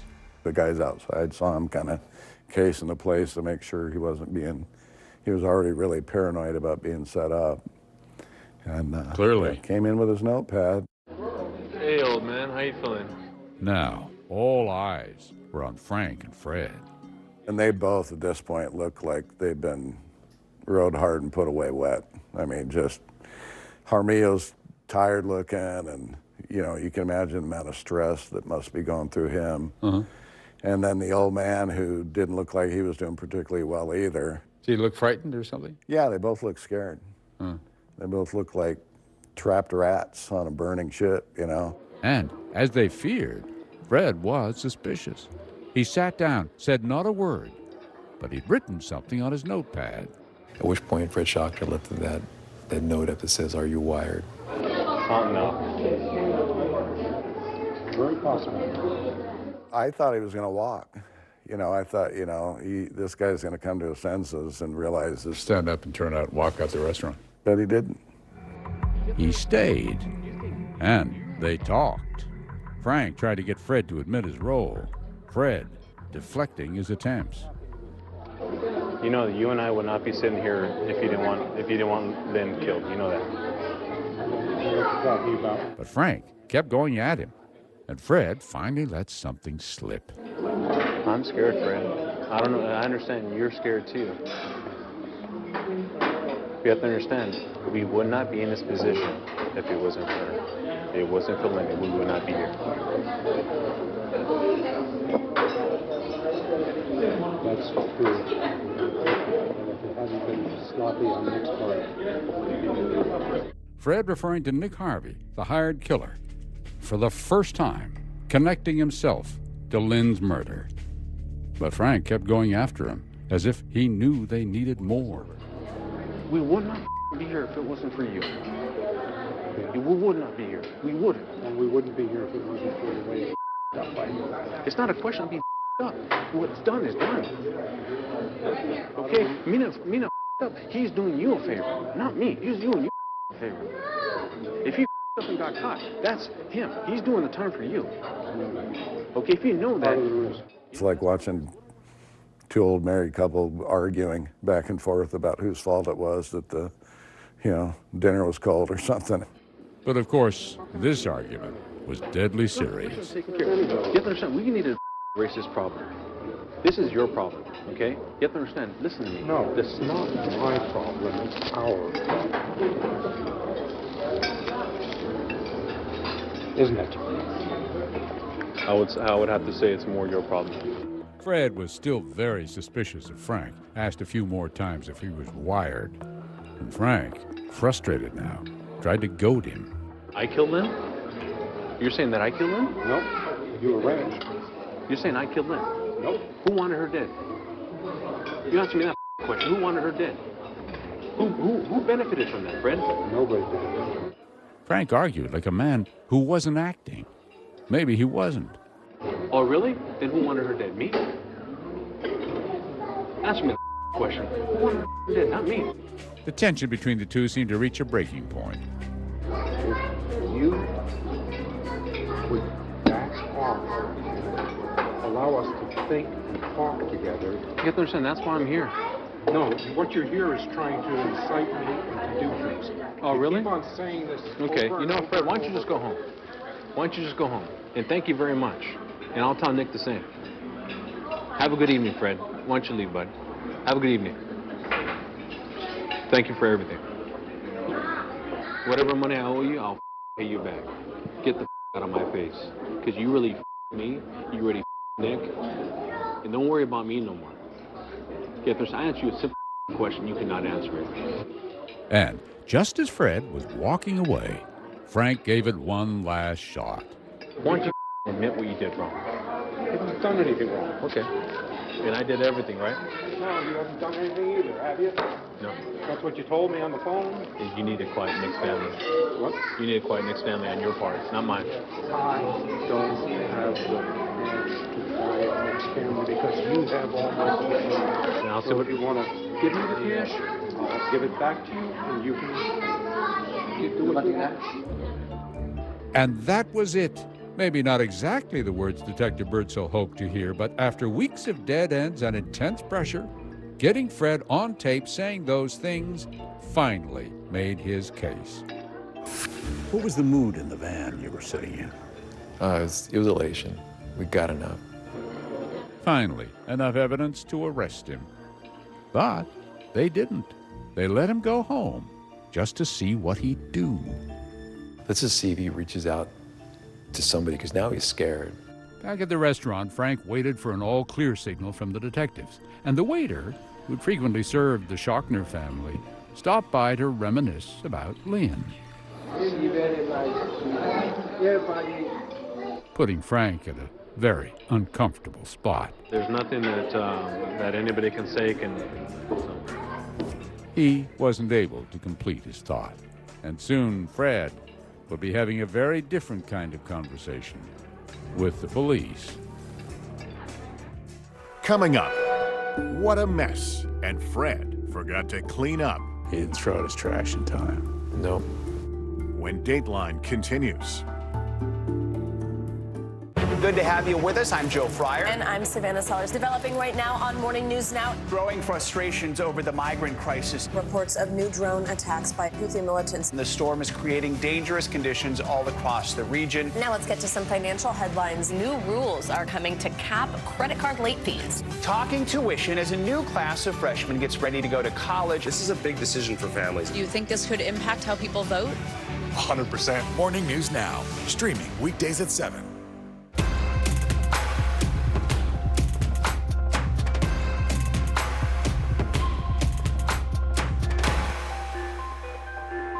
Lester Holt, America's most trusted TV news anchor. Democracy is happening now. They are energized by the idea that this is a real fight. People were on their feet. Folks were fired up here. The only voice that really matters are the voice of the voters. News for the generation of now is NBC News Now. Still to come on the Channel 2 News. Well, the waters are certainly receding now. Still too close to call. Lester Holt reporting from the Ground zero, as it's being referred to. It is, in fact, a taste of freedom. The Haitian people know a little something about resiliency. What's the biggest risk right now? Some of the troops who have been proud. I want to welcome you to the first presidential debate. In fact, we've been told we can't go any farther. You with some resilient folks, let me get in.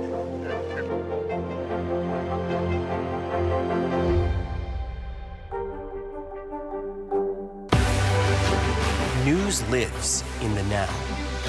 It's coming at us every second from all over the world. We have a full team. News is more now than ever. Just outside of the Israeli military headquarters, they're asking that the hostages, demanding that the hostages be released. Now is raw. This tunnel just goes on and on and on. Now is real. This is it. We get to see democracy in action for the very first time in the 2024 race. Now is constant. Morning News Now, we're breaking news. NBC News special report. You gotta see this. The future is now. News for the generation of now is NBC News Now. Get the latest updates on the 2024 election on the NBC News app. Democracy is happening now. They are energized by the idea that this is a real fight. People were on their feet. Folks were fired up here. The only voice that really matters are the voice of the voters. News for the generation of now is NBC News Now. What is going to happen now? Going back and forth because Go ahead. Nice to see you.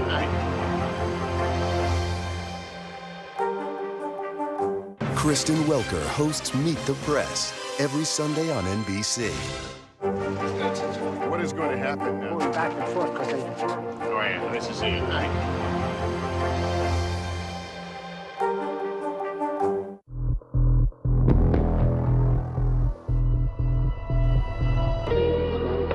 have to understand, I'm a 29-year-old man, Fred. Before he got mixed up with Fred Schochner, Frank Jaramillo, a.k.a. El Cubano, had so many possibilities. He had just recently married a wonderful woman, a school teacher, who had no idea what her husband had done or what he was facing. There's nothing that's going to happen if we both. But it was too late for that. Frank did not go home to his wife that evening. He submitted to a pair of handcuffs and was carted off to jail. And Fred? Well, Fred did go home under the watchful eye of the undercover cops, who also conducted a thorough search of the restaurant for those notes Fred wrote. They found nothing, nor did Fred contact anyone else that evening. And so, the next morning... We just showed up at 9 o'clock in the morning and kept him in his pajamas and disheveled. I mean, you could tell he hadn't slept a lot that night. Did he look shocked, worried, upset? Very shocked, and very upset while we were there. And, you know, our response is, we're here to arrest you. They took him away. And when they searched his house, they found one last piece of evidence in a trash can. One of those notes Fred scribbled in the restaurant. Sloppy Nick, it said. He didn't throw out his trash in time. Nope. Across the country in Georgia, Charlie got the news. Yeah, that was another kind of happy moment, to be honest. That's quite a place to get to in life. Yeah. When you're happy that your father's been arrested for murder. The murder of your mother, mind you. Yeah, it's I mean, no one would want to actually say, oh, gosh, yeah, that's a good thing. But after everything growing up with him in the house, it seems like a little bit of justice. Almost 3 years after Lynn's death, the three men charged with her murder finally went on trial. And Detective Richard Birdsall and undercover cop Chris Nelson, both retired now, were there. It's always nice to see a case all the way through and see it in my opinion, see people get what they got coming to them. Do they give you a special weird look from the... You know, when they walked into court, the only one that looked good that day, like rested and fine, was Nick Harvey. You could tell he had come to terms with what he'd done. He knew he was never going to see the light of day again. The other two were really struggling with it. They looked really beat. They were so different, the three of them. They were a very unlikely trio of criminals. Wendy Thomas Russell, a reporter for the Long Beach Press-Telegram at the time, covered all three trials. Nick Harvey's was first. I would have to say he was more brawn than brain. And I don't mean that to be insensitive, but this is a guy who took the witness stand in his own defense, and he said that he aspired to be a hitman, that he said that on the witness stand? Yes. What did you think? I thought, you're not the brightest bulb on the marquee. No kidding. No. So he said, he said that he had toyed around with being a hitman, that he had idolized the Hulk as a child, Incredible Hulk, and he said that he had taken steroids just to get bigger and stronger, and it was very hard for the jury to have sympathy for him. And they didn't. The jury found him guilty in about 35 minutes. First-degree murder and burglary. Next was Frank Jaramillo. He said that he wouldn't have done it had Shockner not threatened his wife and his in-laws. So he did it out of fear then? Yeah, he said, literally he said on the stand that he had sacrificed his life for his family, when we all know that he had sacrificed Lynn Shockner's life for his pocketbook. But that was his defense. It was his defense. The verdict, guilty of first-degree murder. And now it was Fred's turn. And the man had aged at least 10 years. He looked so frail. But this wasn't over just yet. When Fred Shockner took the witness stand, he told the jury he could explain everything. Do tell. Coming up. He was very defiant and completely maintained his innocence. Will the jury believe him? I had a moment of just sitting there, and I just started crying. I hugged my family. When Dateline continues.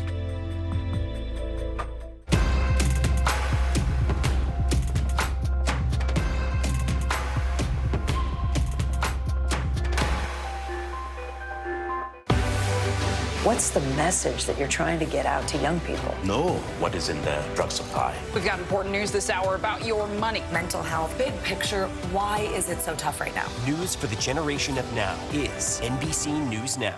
You gotta see this. I'm Gotti Schwartz. We are following some breaking news. Severe storms continue to wreak havoc. The Supreme Court put a pause on a controversial immigration law. Protesters have redoubled their numbers right here at this makeshift barricade. The future of TikTok as we know it is at risk. Is this a ban or not? The craziest ride I have ever hitched. That is totality. Do you see yourselves in space? I could go to space. How you feeling? I feel great. Stay tuned now, weeknights at 8 Eastern, 5 Pacific on NBC News Now. Kristen Welker hosts Meet the Press every Sunday on NBC. What's the message that you're trying to get out to young people? Know what is in the drug supply. We've got important news this hour about your money. Mental health, big picture, why is it so tough right now? News for the generation of now is NBC News Now. What is going to happen now? Going back and forth because Go ahead, this is it, right?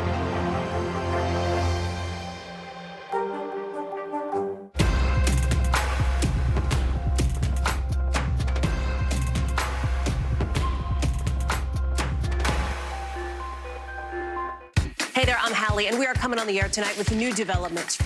Let's talk about the implications on women's health and then the political fallout. Start with what this law actually will and won't do. Cruise officials will do almost anything they can to get it back open ASAP. So how S is the P? In other words, how soon will it be open? I could keep talking until the Eiffel Tower starts sparkling. Now you've laid down the gauntlet, so we have to continue to speak until it starts to sparkle. It's sparkling. It's happening. Democracy is happening now.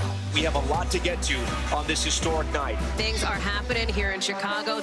Now never stops. They are energized by the idea that this is a real fight. People were on their feet. Folks were fired up here. Now is where it counts. How confident are you that Donald Trump wins in November? Are younger people excited about this new Democratic ticket? The moment is now. The only voice that really matters are the voice of the voters. News for the generation of now is NBC News Now.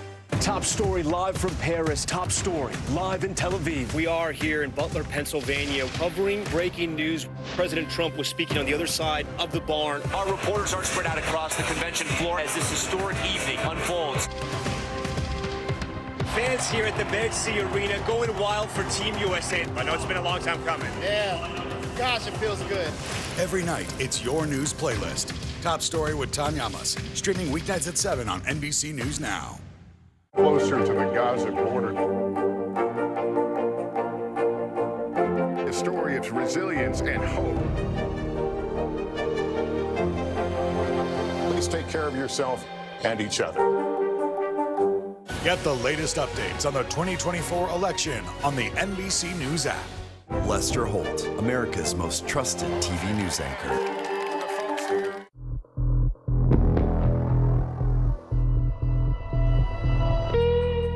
You hold your breath, the world kind of stops. A hushed courtroom in Long Beach, California. Fred Schochner, charged with commissioning the murder of his wife, caught on tape blaming a sloppy hitman, took the stand in his own defense. He was very defiant and completely maintained his innocence until the end. I mean, in the face of this overwhelming evidence, he maintained his innocence. It was all a tragic misunderstanding, said Fred. He didn't pay for murder, just for a used BMW. And all those calls to his alleged co-conspirator, El Cubano, Fred said they were, wait for it, pocket calls. And they proved nothing. The jury had to consider all possibilities, naturally, and there was no shortage of nerves among members of Lynn's family. Charlie, just 17 years old that day, watched the jury file back in. It's law and order and everything right there. You sit there and everyone comes in and just, you hold your breath. The world kind of stops. You don't know what the outcome is because they have all the power. Whatever they say is either the truth or what is going to be the truth. A lot of butterflies in your tummy. Oh, God, yeah. He looked at their faces for some sign, waited nervously for justice, for his mother. What was it like to hear the words? Emancipating, it was just unbelievable. The verdict, guilty of first-degree murder. I had a moment of just sitting there and I just started crying. I hugged my family. You know, it's interesting you say, hugged my family, because somebody who doesn't know the whole story might say, well, you just lost your family. But they don't know the whole story. Yeah, no, they were having my mother's side of the family, her two brothers and their family with me. It was amazing. It was what family should be. They were all there for me. The judge allowed Charlie to address his father in court. I had this whole speech prepared of this is a vindication of everything, but I was so angry, just shaking and not really able to get my words out, but I managed to say I'm no longer your son. I can't believe you would do this. And just you're going to where you belong.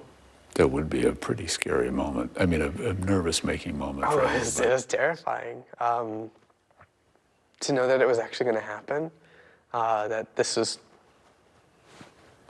the culmination of everything. It was a lot of emotion. Also your way of saying goodbye to him. Yeah. Yeah.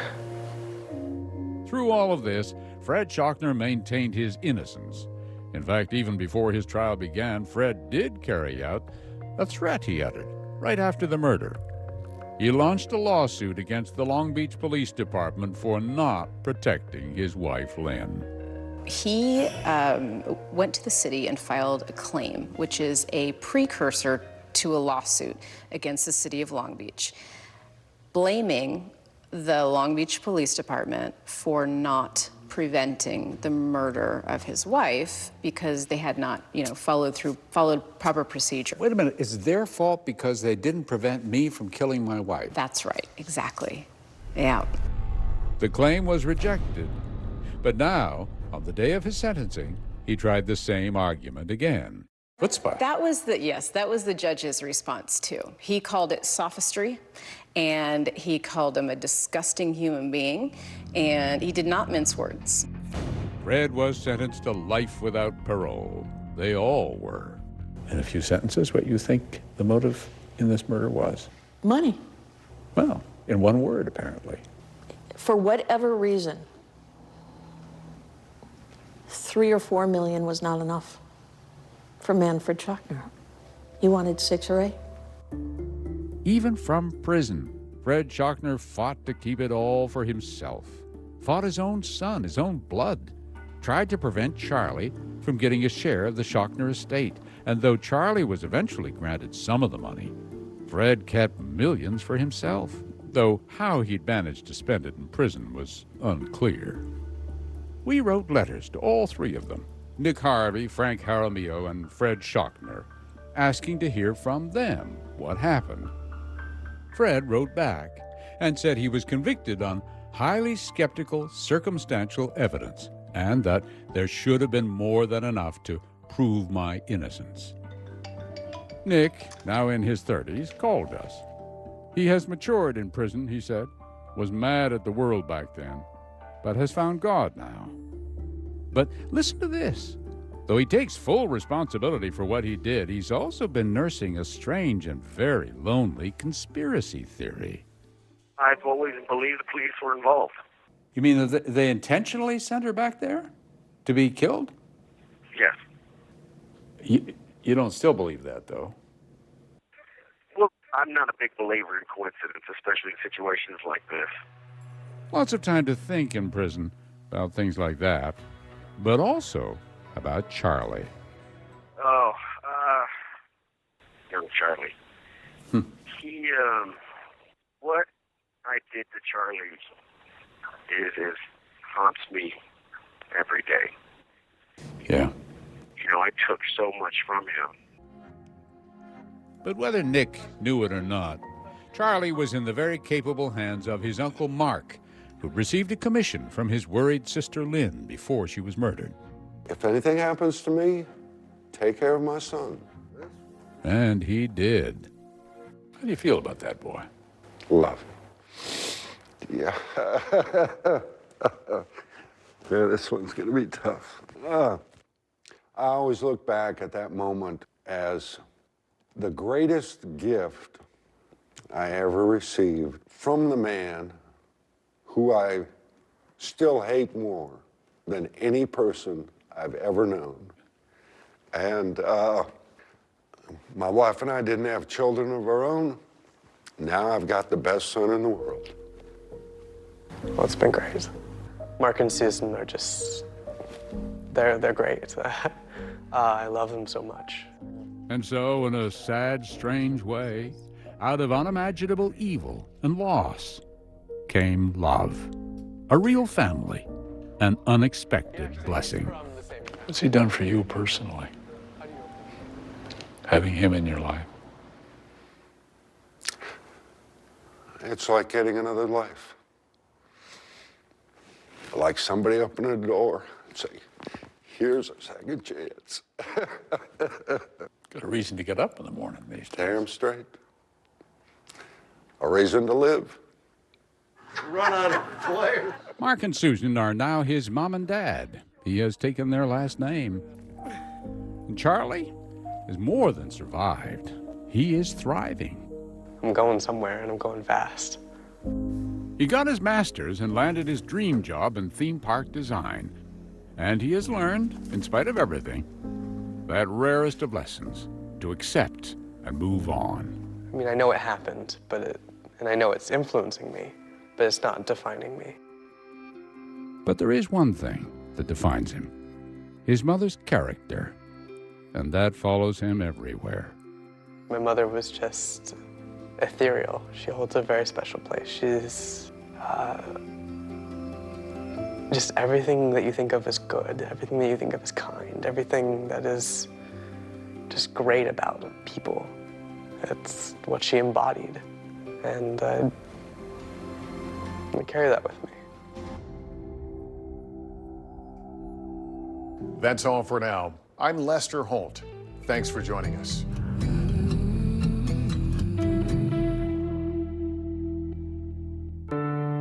She was so alive. To hear that news and realizing that it's Amber. How could that be? Her life was just beginning. Amber made friends for life. There was just no trying with our friendship, it just was. But that life didn't last long. Amber is on the floor, face down, and she has a plastic bag wrapped around her head. The till's open, the door's open. Most people that rob a store don't kill anybody. My whole world just died right there. For months, the murder stayed cold. Didn't have witnesses, didn't have video, didn't have DNA. We had everything going against us. We'd go down and talk to the detective. We wouldn't let it go. Then a break, another victim. He would duct tape my mouth. And she knew a secret. Could she risk revealing it? Something's gonna happen tonight. A killer ready to run, face to face with the one person who might be able to stop him. He just reached over the glove compartment. He put out the gun, and I said, please don't kill me. I wanted to get out of there alive. I'm Lester Holt, and this is Dateline. Here's Keith Morrison with Everything She Knew.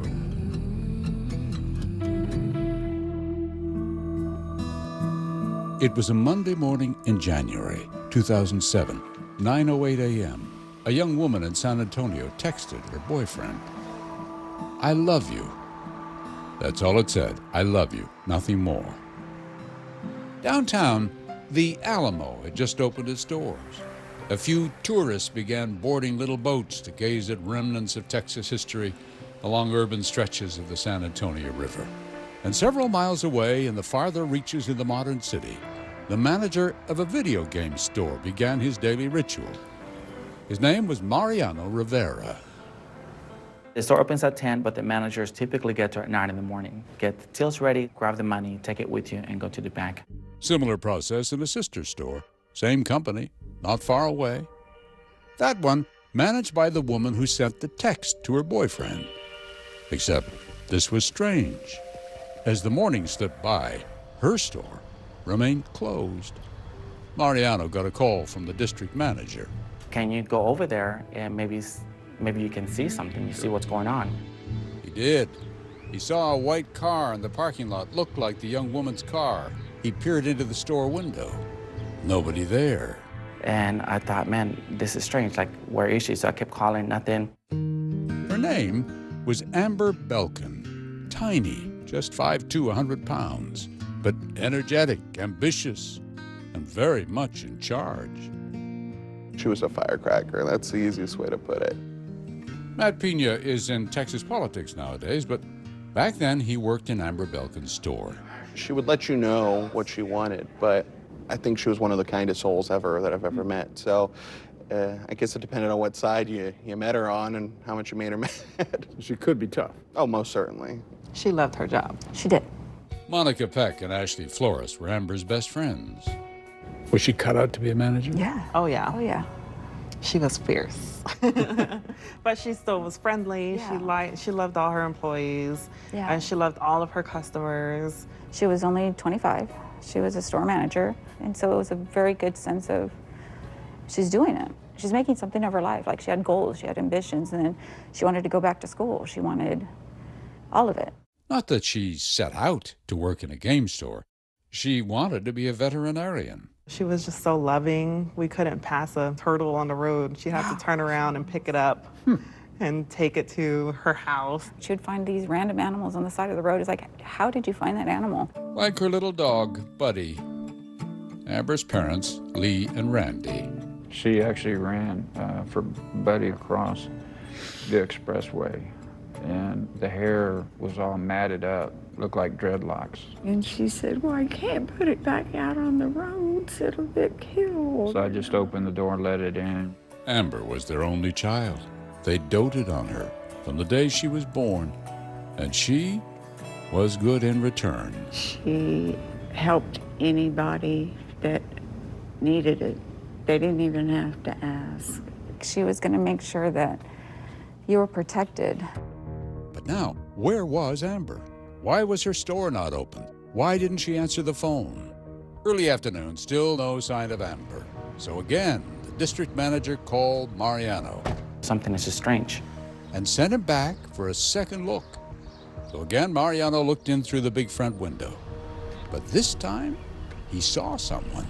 Amber's assistant manager, Brandon, just standing there behind the counter. I knock on the door, and so he lets me in, and I said, Brandon, have you seen Amber? He's like, no. He goes, but something is strange. There's money on the floor. There's just, it looks like there was some kind of struggle or something happened. Things got knocked over. My first thought was, where's Amber?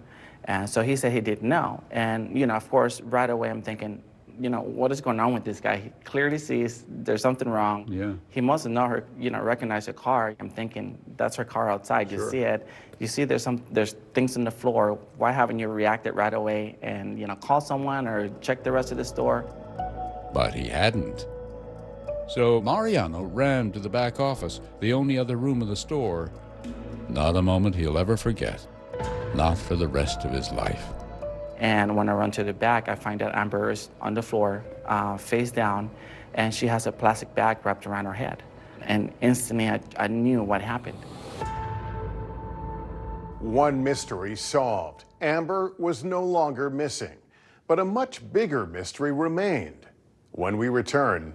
Most people that rob a store don't kill anybody. Maybe the robbery was just a cover for murder. He had the classic motive. It does kind of seem personal. When Dateline continues. Closer to the Gaza border. A story of resilience and hope. Please take care of yourself and each other. News lives in the now. It's coming at us every second from all over the world. We have a full team. News is more now than ever. Just outside of the Israeli military headquarters, they're asking that the hostages, demanding that the hostages be released. Now is raw. This tunnel just goes on and on and on. Now is real. This is it. We get to see democracy in action for the very first time in the 2024 race. Now is constant. Morning News Now, we're breaking news. NBC News special report. You gotta see this. The future is now. News for the generation of now is NBC News Now. You gotta see this. I'm Gotti Schwartz. We are following some breaking news. Severe storms continue to wreak havoc. The Supreme Court put a pause on a controversial immigration law. Protesters have redoubled their numbers right here at this makeshift barricade. The future of TikTok as we know it is at risk. Is this a ban or not? The craziest ride I have ever hitched. That is totality. Do you see yourselves in space? I could go to space. I feel great! Stay tuned now, weeknights at 8 Eastern, 5 Pacific on NBC News Now. Fire has grown leaps and bounds. You see behind me is typical. How you doing? Pretty bad. Kristen Welker hosts Meet the Press every Sunday on NBC. News lives in the now. It's coming at us every second from all over the world. We have a full team. News is more now than ever. Just outside of the Israeli military headquarters, they're asking that the hostages, demanding that the hostages be released. Now is raw. This tunnel just goes on and on and on. Now is real. This is it. We get to see democracy in action for the very first time in the 2024 race. Now is constant. Morning News Now, we're breaking news. NBC News special report. You gotta see this. The future is now. News for the generation of now is NBC News Now.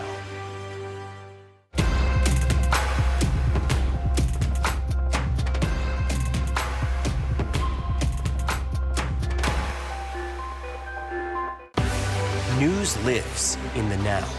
It's coming at us every second. News is more now than ever. Just outside of the Israeli military headquarters. Now is raw. This tunnel just goes on and on. Now is real. We get to see democracy in action for the very first time in the 2024 race. Now is constant. You gotta see this. Future is now. News for the generation of now is NBC News Now.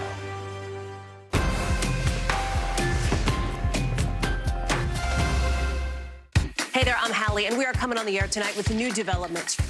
Let's talk about the implications on women's health and then the political fallout. Start with what this law actually will and won't do. Cruise officials will do almost anything they can to get it back open ASAP. So how S is the P? In other words, how soon will it be open? I could keep talking till the Eiffel Tower starts sparkling. Now you've laid down the gauntlet, so we have to continue to speak until it starts to sparkle. It's sparkling. It's happening. Lester Holt, America's most trusted TV news anchor.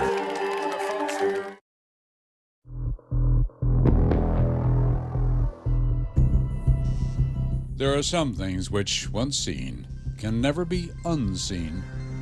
Amber Belkin sprawled in death in the back office of a video game store, her head wrapped in a plastic bag. Mariano Rivera dialed 911, his mind a horrified confusion. He stared at Amber's assistant manager, Brandon Beal. I was angry, I was upset, and then I'm looking at Brandon like, I don't understand, like, how did this happen? And, I don't want to blame anybody, but your first thought is, who is around? Who can you look at and say, maybe he had something to do with it? It's got to be a pretty shocking thing to discover. I mean, it's hard to describe. You just have a million emotions just running through, and you just don't know what to make of them. The police came, took one look, and called Raymond Raybob Roberts, then a detective with the San Antonio Police Department. It looks like a robbery gone bad. The store's in disarray. The clerk is found in the back office. She's dead. Try to get some information. Are there any witnesses? No, sir. So you tell them, hold the scene down, get the crime scene detectives out there. The news, indistinct, unconfirmed, spread through the Texas afternoon. Somebody dead in Amber's store. But most people did not know who, including Amber's father, as he headed over there. I jumped in my truck, and I called a friend of mine who is a defense attorney, and I said, I need you to call anybody that you can and see what you can find out. And I was just about there, and he called me, and he said, well, how far are you from there? And that's when he realized it wasn't that Amber found someone dead. They found her. And my knees just buckled, and my whole world just died right there. It's a pretty dreadful feeling, isn't it? It's the worst feeling in the world because you totally realize no one can fix this. Nobody can bring her back. Not for them, not for her friends. And then everything just stopped. Disbelief. Your earth shatters. I sat on the curb and cried. Everything around me was just a blur. Inside the store, Detective Roberts had a look around. There's a bunch of DVD games on the ground. Where the cash register was, right there by the front, the till's open, the drawers open, there's some change just kind of laying around. There's more DVDs on the ground in the back. Like somebody came in, ransacked it, and ransacked the place, took off, yeah. He went round to the back alley. Was this an escape route? Probably stacked all the games up here. Either had their car here in the alley or had it parked over there, put the boxes out here, picked them up, and took off. You wouldn't think robbing a game store would be worth killing somebody in the process. Well, you wouldn't think anybody would rob a game store. Normally during robberies, it's just a robbery. There's no murder. And this was certainly a robbery, given the mess and the empty safe. We checked the bank. There was no deposit made for that morning. There was $1,900 stolen, 3 or 4 big video games, PlayStations and PS3s, and DVD games. All that was taken. The haul totaled just under $6,000. Maybe the store surveillance cameras could tell the detective who took it. Except there's no surveillance video in the store. There's none in the strip center that the store's located in. There's no video anywhere. There was video at the Starbucks next door, but it only showed the front door. And that's it. You don't see anything. who would know that? Who would know it was the video game company's only store in San Antonio not equipped with cameras? Answer was obvious, thought the detective. An employee would know, just like an employee would know Amber hadn't taken the cash to the bank yet. Then Mariano told the detective about encountering Brandon, and that he couldn't understand why Brandon didn't look for Amber until he, Mariano, arrived. His first thought should have been, I think there might have been a robbery. Let me make sure, first of all, the robbers are not still in here and can hurt me, but also let me see where Amber is. Just what the detective was thinking. He talked to Amber's co-workers. They said she had issues with Brandon. They had never learned to work together yet, and it's just, when you have a guy like that who's not really the same type of attitude or mentality that the rest of us were, it causes some problems. Did she trust him? You know, I don't know. I think at some instances, with some things, no. Even Amber's parents said they knew she was dissatisfied with Brandon. Because she had written him up. She'd prepared a negative work review. She was going to turn it in that day. It's just his last chance, Mom. She said, I can't allow him to continue to make these mistakes. So, motive, opportunity, behavior that didn't seem innocent? I mean, he had the classic motive. He didn't want her to write him up. Yeah. He didn't want to get fired. They want to get fired, yeah. Well, this seemed like a personal crime, right?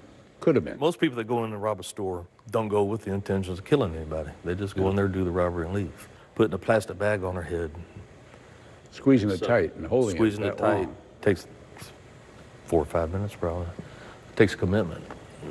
Yeah, no kidding. You know she's struggling. You know, she's just not laying there. That takes a while. So that takes, it does kind of seem personal. They had Brandon in the back seat of a patrol car. Detective went to talk to him. He tells me a story, and it's just not making any sense. So he had Brandon taken downtown and questioned by a colleague known for her special interviewing skills. She's a real good detective. She has a way with getting stuff out of people. About an hour later, I'm still at the scene. She calls me back and says, yeah, something's up with this guy.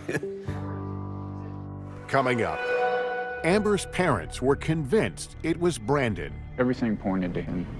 Would that explain what Amber's mom says she saw at the funeral? He put one of the GameStop tag holders that had their ID on it. He put one of those in her casket.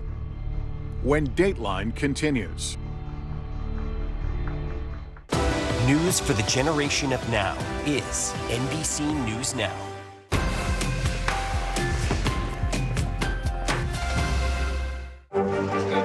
What is going to happen now? Going back and forth because Go ahead. Nice to see you.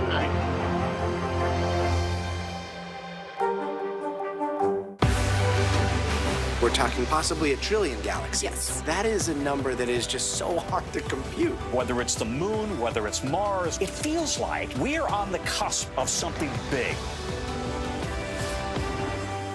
Closer to the Gaza border. A story of resilience and hope. Please take care of yourself and each other. Democracy is happening now. We have a lot to get to on this historic night. Things are happening here in Chicago.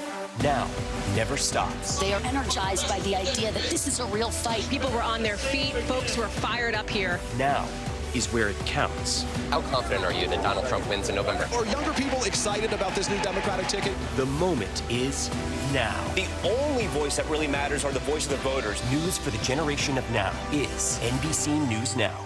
Fire has grown leaps and bounds. What you see behind me is typical. How you doing? Pretty bad. For the very latest on the 2024 election, get the NBC News app. your trusted source for the latest breaking news, analysis, on-the-ground reporting, and newsmaker interviews. Download the NBC News app now. NBC News Daily is #1 for afternoon news across all of television. I'm Morgan Radford. I'm Vicki Wynn. I'm Kate Snow. And I'm Sinclair Samwat. What's happening around the world? Israel's military is building up there along the border. And what matters here at home? New numbers are out today showing more encouraging signs for our economy. Let's zero in on exercise. We know we're supposed to be doing it. What does it do for our health? What needs to change for social media to be a safer place? NBC News Daily, weekdays from 12 to 4 on NBC News Now. Top story live from Paris. Top story live in Tel Aviv. We are here in Butler, Pennsylvania, covering breaking news. President Trump was speaking on the other side of the barn. Our reporters are spread out across the convention floor as this historic evening unfolds. Fans here at the Med-C Arena going wild for Team USA. I know it's been a long time coming. Yeah, gosh, it feels good. Every night, it's your news playlist. Top Story with Tom Llamas, streaming weeknights at 7 on NBC News Now. Get the latest updates on the 2024 election on the NBC News app.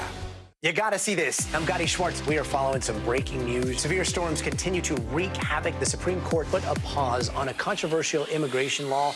Protesters have redoubled their numbers right here at this makeshift barricade. The future of TikTok as we know it is at risk. Is this a ban or not? The craziest ride I have ever hitched. That is totality. Do you see yourselves in space? I can go to space. How you feeling? I feel great. Stay tuned now, weeknights at 8 Eastern, 5 Pacific on NBC News Now. Get the latest updates on the 2024 election on the NBC News app.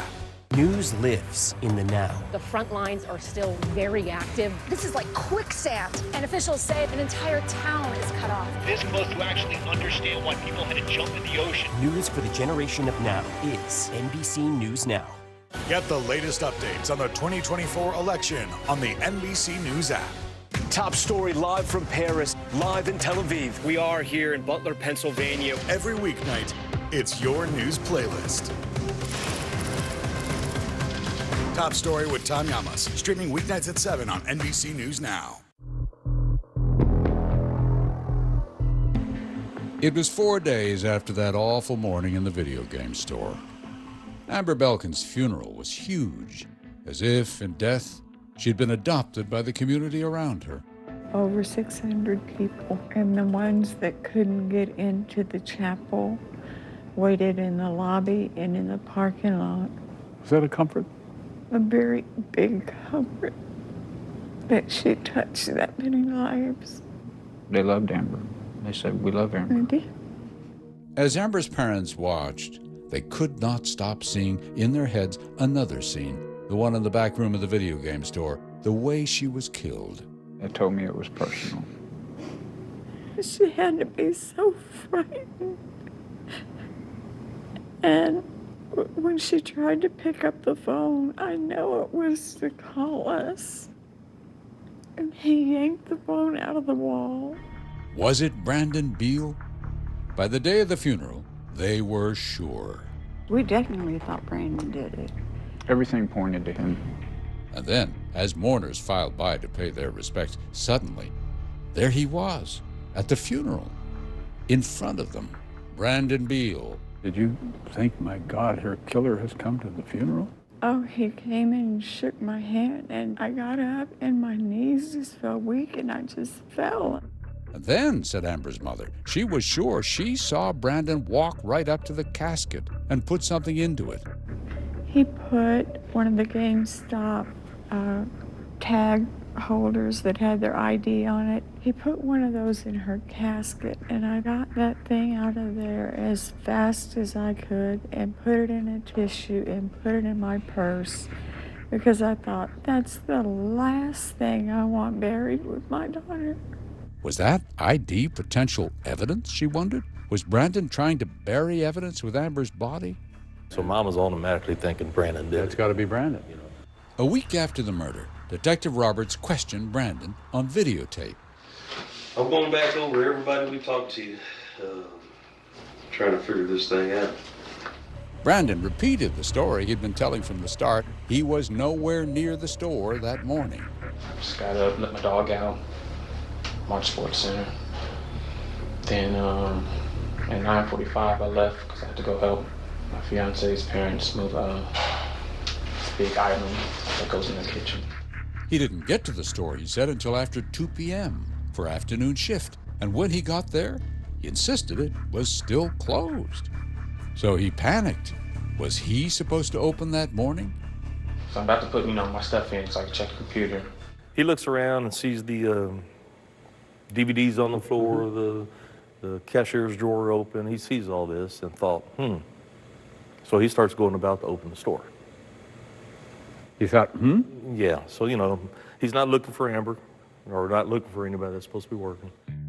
Brandon told Detective Roberts he had no idea Amber was in the store, no idea Amber intended to submit a negative work review about him that very day. Didn't notice her car in the parking lot, he said. Didn't think the obvious mess in the store meant they'd been robbed. Wait a minute, you saw the disarray. Yeah. If an employee saw the disarray... A normal person you would think would go in and start looking, something's up. Something's wrong here. Yeah. So Roberts got a search warrant for Brandon's house and car. Maybe they'd find some of the stolen DVDs and game consoles there. They did not. But there had to be something. For weeks, the detective looked for evidence on Brandon Beal. And Randy and Mama called me 24/7 every day, 2-3 times a day.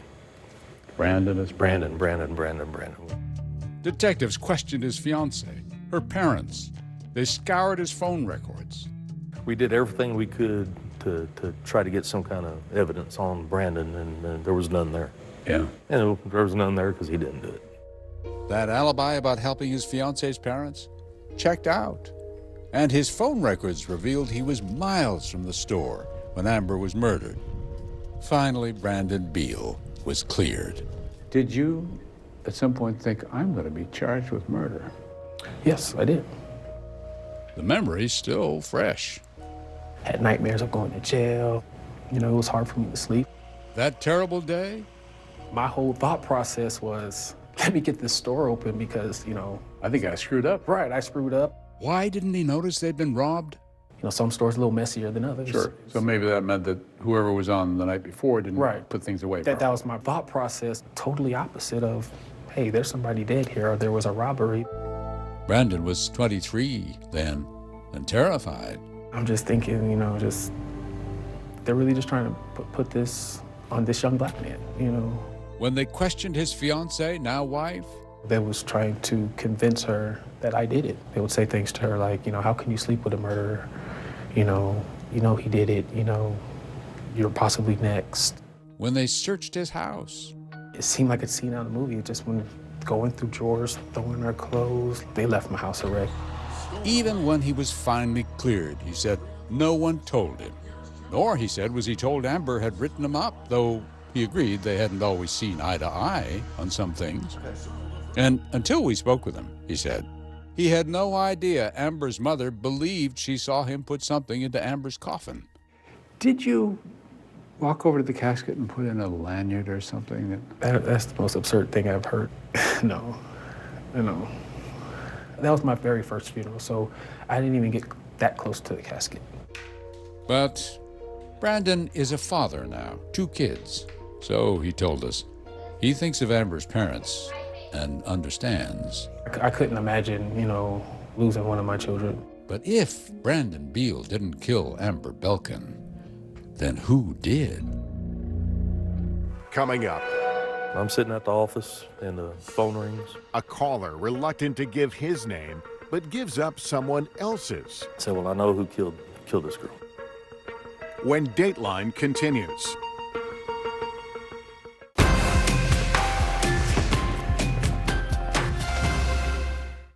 News for the generation of now is NBC News Now. Hey there, I'm Hallie, and we are coming on the air tonight with new developments. Let's talk about the implications on women's health and then the political fallout. Start with what this law actually will and won't do. Cruise officials will do almost anything they can to get it back open ASAP. So how S is the P? In other words, how soon will it be open? I could keep talking till the Eiffel Tower starts sparkling. Yeah, you've laid down the gauntlet, so we have to continue to speak until it starts to sparkle. It's sparkling. It's happening. Closer to the Gaza border. resilience, and hope. Please take care of yourself and each other. What's the message that you're trying to get out to young people? Know what is in the drug supply. We've got important news this hour about your money. Mental health, big picture, why is it so tough right now? News for the generation of now is NBC News Now. Kristen Welker hosts Meet the Press every Sunday on NBC. We're talking possibly a trillion galaxies. Yes. That is a number that is just so hard to compute. Whether it's the moon, whether it's Mars, it feels like we're on the cusp of something big. Still to come on the Channel 2 News. Well, the waters are certainly receding now. Still too close to call. Lester Holt reporting from Ground Zero, as it's being referred to. It is, in fact, a taste of freedom. The Haitian people know a little something about resiliency. What's the biggest risk right now? Some of the troops who have been proud. I want to welcome you to the first presidential debate. In fact, we've been told we can't go any farther. You with some resilient folks, let me get in.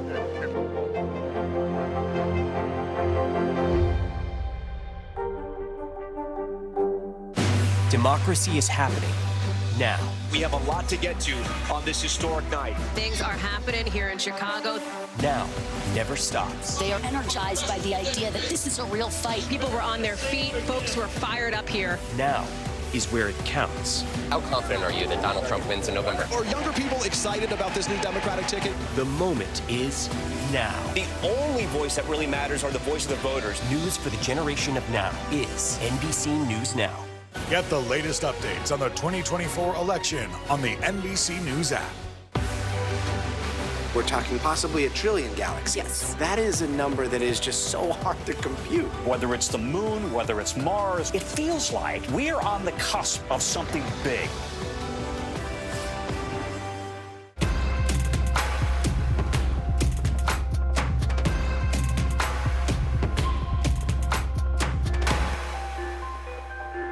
You gotta see this. I'm Gotti Schwartz. We are following some breaking news. Severe storms continue to wreak havoc. The Supreme Court put a pause on a controversial immigration law. Protesters have redoubled their numbers right here at this makeshift barricade. The future of TikTok as we know it is at risk. Is this a ban or not? The craziest ride I have ever hitched. That is totality. Do you see yourselves in space? I could go to space. I feel great! Stay tuned now, weeknights at 8 Eastern, 5 Pacific on NBC News Now. We're talking possibly a trillion galaxies. Yes. That is a number that is just so hard to compute. Whether it's the moon, whether it's Mars, it feels like we're on the cusp of something big. Top story live from Paris, live in Tel Aviv. We are here in Butler, Pennsylvania. Every weeknight, it's your news playlist. Top Story with Tom Yamas, streaming weeknights at 7 on NBC News Now. That Brandon Beal did not kill his boss Amber Belkin was very clear, which meant that Detective Ray Bob Roberts had a big problem. We had everything going against us. Didn't have witnesses, didn't have video, didn't have DNA, didn't have fingerprints, didn't have nothing. He went public then, had to. We held a big news conference with the parents, mom and dad, pleading for help. Crime Stoppers put up a lot of money. Nothing. I was hoping, money talks. 100 grand reward. 100 grand reward is a lot of money. Nothing. We put flyers up all over San Antonio. We wouldn't let it go. But as months went by without a single solid lead, Detective Roberts sank through frustration and into a kind of despair. This little girl, she looked like my baby, my girl. And she resembled my daughter, same build, same color of hair. Amber's favorite book as a baby was If You Give a Mouse a Cookie. I read that to my daughter a million times. You do this for an extended period of time. You try to distance yourself from it. Sure, you got it. And the worst mistake we can make is getting too close to it. Yeah. I got close to the family, mentally, physically, for the detective. Mm-hmm. If you do that every case, you're no good. You're no good. You're burned out. And then, about 7 months after Amber's murder, I'm sitting at the office and the phone rings. The caller claimed to know something. Okay, what's your name? Well, I don't want to tell you my name. Just call me Joe. Okay, Joe, what do you got? I said, well, I know who killed this girl. I said, okay, who? He said, a guy named Giovanni. I said, okay, what makes you think this guy did it? Well, he asked me if I wanted to do a robbery with him, you know, before. I said, oh, okay. Fascinating. He says, we used to both work for EB Games. I said, well, why did he want to do this robbery? Well, he wanted to do the robbery at this store because there's no cameras. Hang up with him, I call EB Games, yeah, both of them did work for EB Games. Yeah. So I'm thinking, finally got a break. The detective asked Joe to come in for a talk. Joe told him that at first he didn't think Giovanni's request was serious. And I just kind of blew it off. I didn't, you don't think your best friend's going to actually want to go do something. But after he heard about Amber, said Joe, it all clicked. Giovanni must have killed her. But how much stock could Roberts put in this guy, Joe, who initially wouldn't even give his full name? And who was this Giovanni, anyway? The detective checked for priors. There wasn't much. Had a record as a juvenile. Get his fingerprints, get the fingerprints that we lifted from the crime scene. There's hardly any that are legible. And none was a match. Now you're stuck as an investigator. This is all you got. You got this one witness, and you want to tie the suspect to the scene, but there's nothing to tie him. I mean, there's nothing. I have nothing to hit him on. But worth a try. He brought Giovanni in for an interview. Water, Coke? Oh, it'll do damage to my stomach right now without food. Of course, he denies it. I'm real comfortable thinking that you're responsible for this murder. That's crazy, sir. Was it crazy? No way to prove, really. And then a couple of days later, Detective Roberts brought the tipster, Joe, back in. And this time, Joe poured it all out, said Giovanni actually told him straight out that he killed someone. I just was in shock when he told me that. I was like, wow. I was scared too because I was in a car alone with him thinking I freaked out. Like, what's he gonna do to me? Now that was huge. If Joe was telling the truth. But just one guy's accusation, no idea how credible it might be, wasn't much to go on. Still, it was all they had. So I draft out an arrest warrant and I draft out a search warrant. Bring it to the magistrate. She reads it, says it's about time. Because this is in the news. This is a high-profile case for San Antonio. Rich white girl dies at work. People went crazy. It shouldn't have mattered, but people went crazy. They want justice. Yeah. Go get the search warrant signed. Go get the arrest warrant signed. It's my birthday. Oh, my. I said, man, it's the best birthday present ever. But then he got a call from his sergeant. He says, Ray Bob, I want you to keep your mouth shut. Don't say anything. I just want you to do what I'm telling you to do. He said, I need you to get that arrest warrant quashed. Wow. Giovanni would not be arrested after all. Just not enough evidence. The prosecutor had made it clear he didn't want to try him and fail in court. But the detective still had a warrant for Giovanni's DNA, so they went to his house, unannounced. He opens the door. I said, got a warrant for you. Didn't say search warrant, didn't say arrest warrant. And he sinks. And he turned back to his wife and says, I'm going with them. And he was defeated. He put his head down? Head down, shoulders sank down, and he put his hands behind his back. Like he was getting ready to be cuffed? Like he was getting ready to be handcuffed. He thought he was going to go to jail. That's certainly a tell. Oh, yeah. Giovanni gave them a DNA sample. But afterwards, he clammed up, wouldn't say a word. I was disgusted, so I had somebody else take him back home. But I called my friends in SWAT. I said, hey, keep an eye on this guy. And sure enough, just hours later, he got a call. SWAT calls me and says, hey, Ray Bob, he's loading everything up in a car. He's moving. They pulled Giovanni over, traffic stop, asked him, where was he headed? I'm going to Laredo. I'm getting the hell out of here. Giovanni was going to Laredo, Texas, along the Mexican border. Nothing Ray Bob could do about it. And the case went pretty much nowhere after that, for many months. Until there was a woman. She was terrified. And did she have a story to tell? Coming up, a young mother locked in with a killer. He just reached over the glove compartment and he put out the gun. And I said, please don't kill me. When Dateline continues. We're talking possibly 1 trillion galaxies. Yes. That is a number that is just so hard to compute. Whether it's the moon, whether it's Mars, it feels like we're on the cusp of something big. Top story live from Paris, live in Tel Aviv. We are here in Butler, Pennsylvania. Every weeknight, it's your news playlist.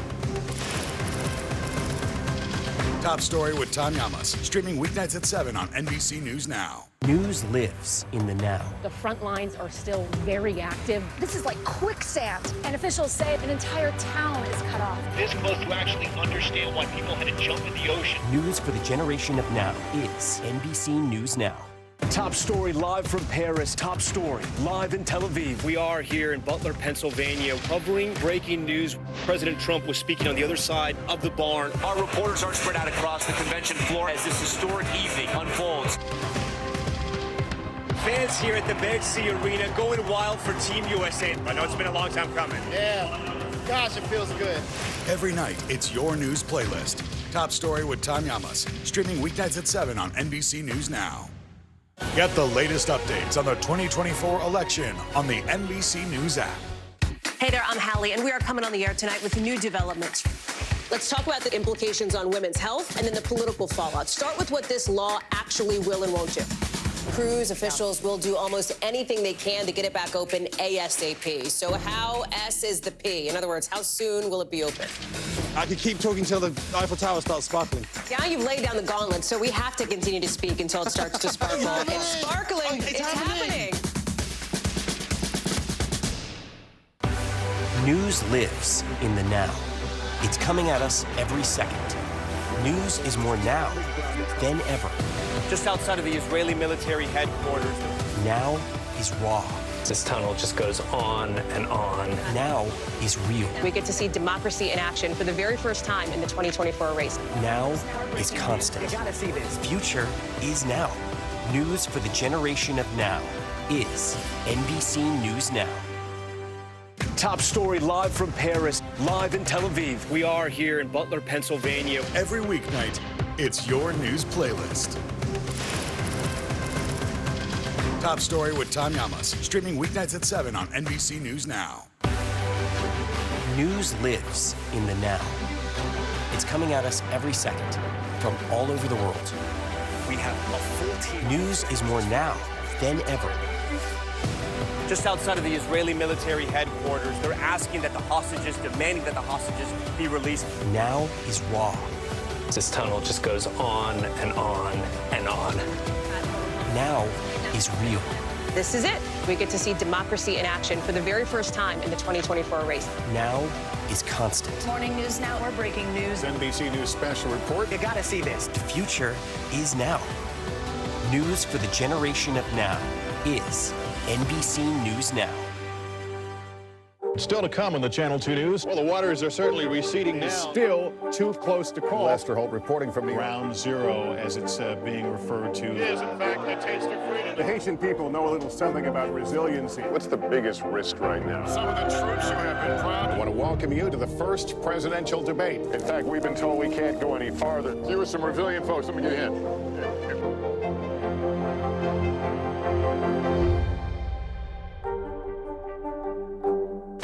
News for the generation of now is NBC News Now. Kristen Welker hosts Meet the Press every Sunday on NBC.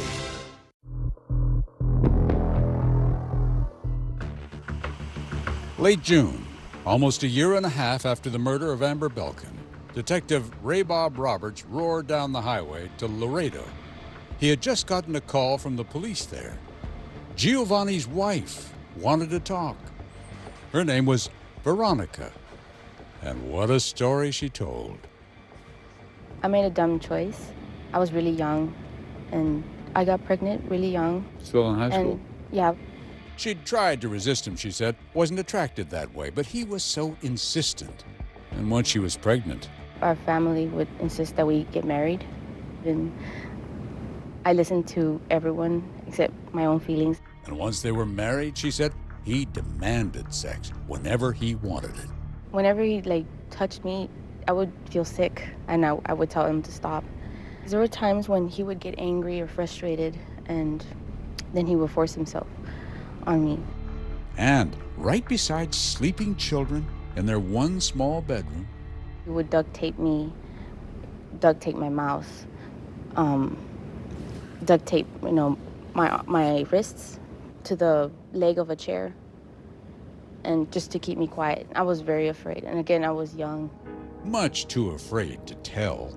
And while detectives search for more clues in Amber's death here... Then one day in late January 2007, as she watched TV, she saw the news of Amber's murder.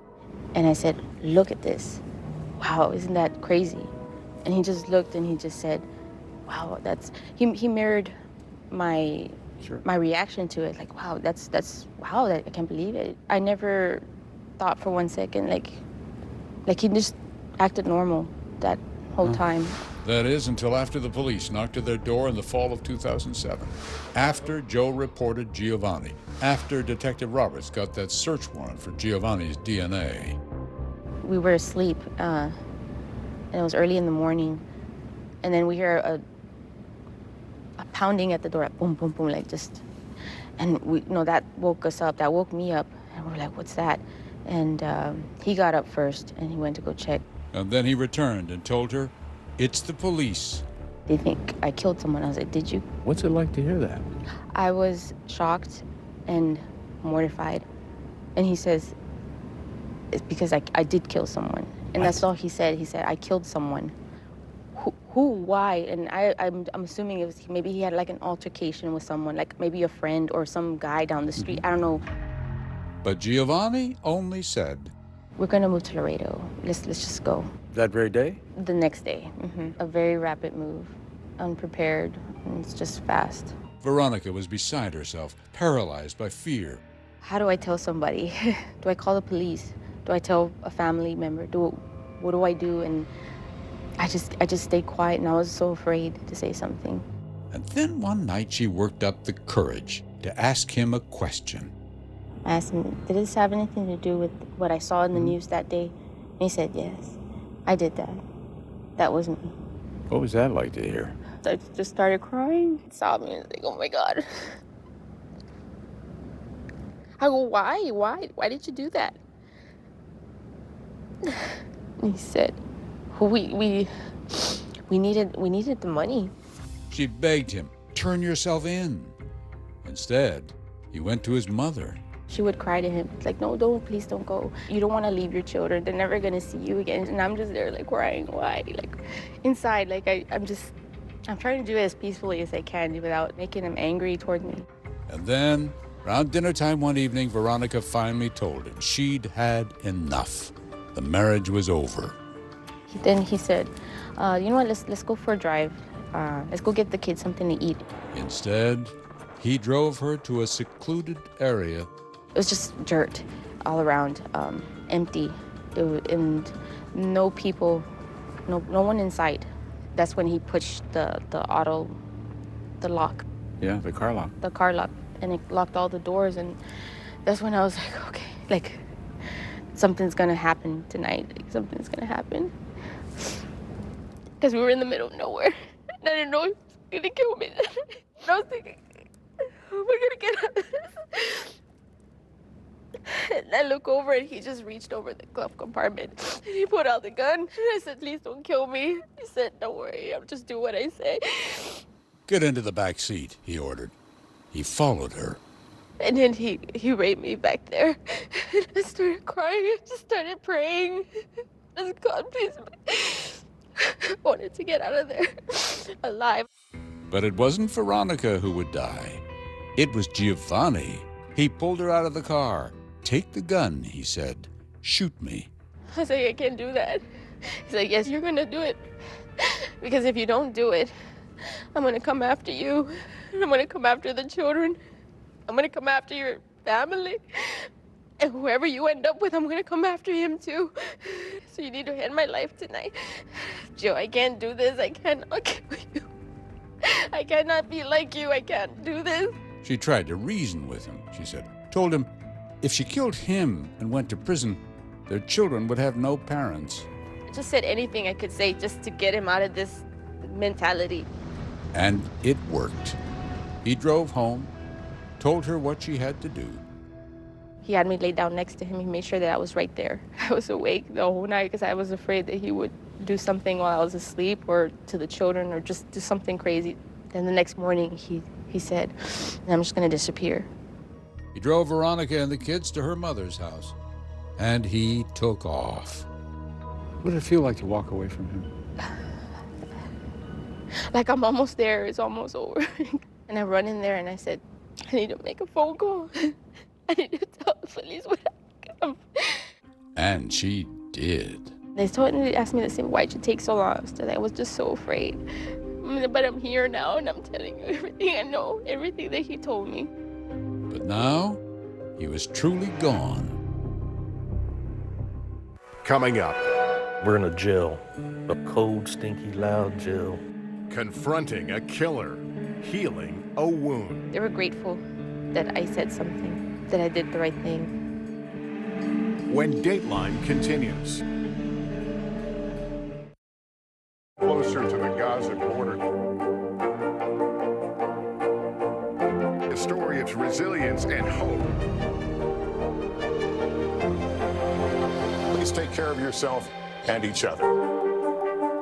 News lives in the now. The front lines are still very active. This is like quicksand, and officials say an entire town is cut off. This close to actually understand why people had to jump in the ocean. News for the generation of now is NBC News Now.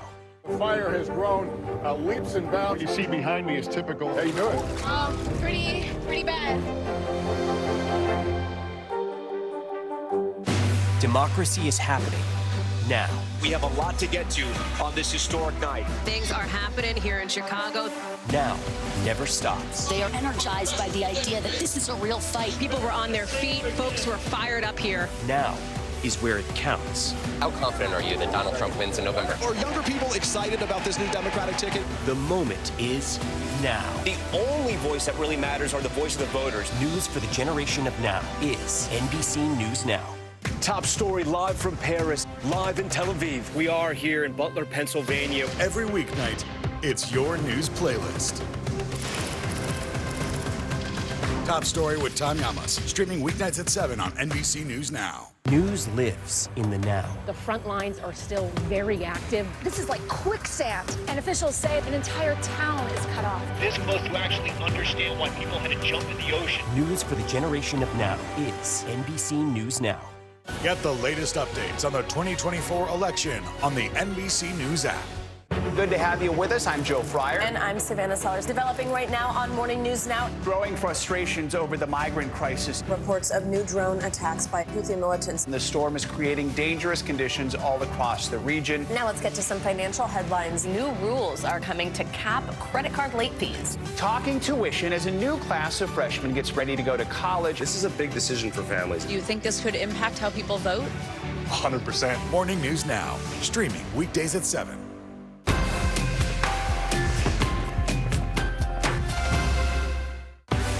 News lives in the now. It's coming at us every second. News is more now than ever. Just outside of the Israeli military headquarters. Now is raw. This tunnel just goes on and on. Now is real. We get to see democracy in action for the very first time in the 2024 race. Now is constant. You gotta see this. Future is now. News for the generation of now is NBC News Now. Hey there, I'm Hallie, and we are coming on the air tonight with new developments. Let's talk about the implications on women's health and then the political fallout. Start with what this law actually will and won't do. Cruise officials will do almost anything they can to get it back open ASAP. So how S is the P? In other words, how soon will it be open? I could keep talking till the Eiffel Tower starts sparkling.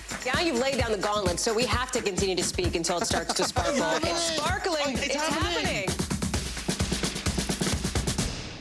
News lives in the now. The front lines are still very active. This is like quicksand, and officials say an entire town is cut off. This close to actually understand why people had to jump in the ocean. News for the generation of now is NBC News Now. For the very latest on the 2024 election, get the NBC News app. Your trusted source for the latest breaking news, analysis, on-the-ground reporting, and newsmaker interviews. Download the NBC News app now.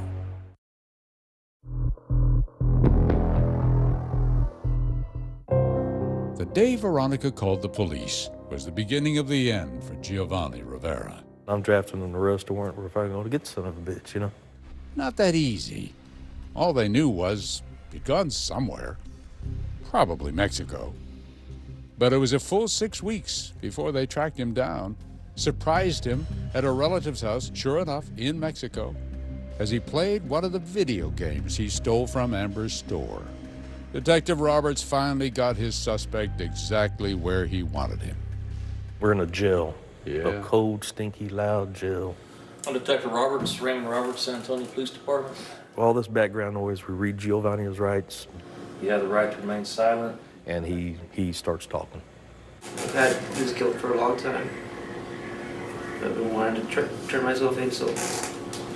But I always put the needs of others before me. Wait, put the needs of others before me? Really? He says, this past Christmas, he says, I need money. EB Games. He said, I want to do the one on San Pedro because there's no video. He drives there, he tells me, he says, I had tape and a knife. So what's the tape for? Tie him up. He claimed he didn't know it was tiny Amber Belkin running the store that day. In my heart, I think he knew. After all, Giovanni had worked for the game store company, knew who managed the stores, and he knew Amber. If he was going to pick somebody to rob, why wouldn't he pick this 5'2", 100-pound young woman instead of Brandon? Instead of Brandon, who's big and tough. Big guy. Instead of all these, he knew. When he got there, said Giovanni, She recognized me, and when I was in there, I asked for the money, and I tried to explain to her, look, I'm having some problems, and she said, just take the money. But then he claimed she reached for the phone, so he took her down, taped her wrists with duct tape, like he had often done to his wife. And then that's when she panicked and she wanted to scream, and I just covered her mouth and just saying, please don't scream like that. And now I'm based and I'm like saying that I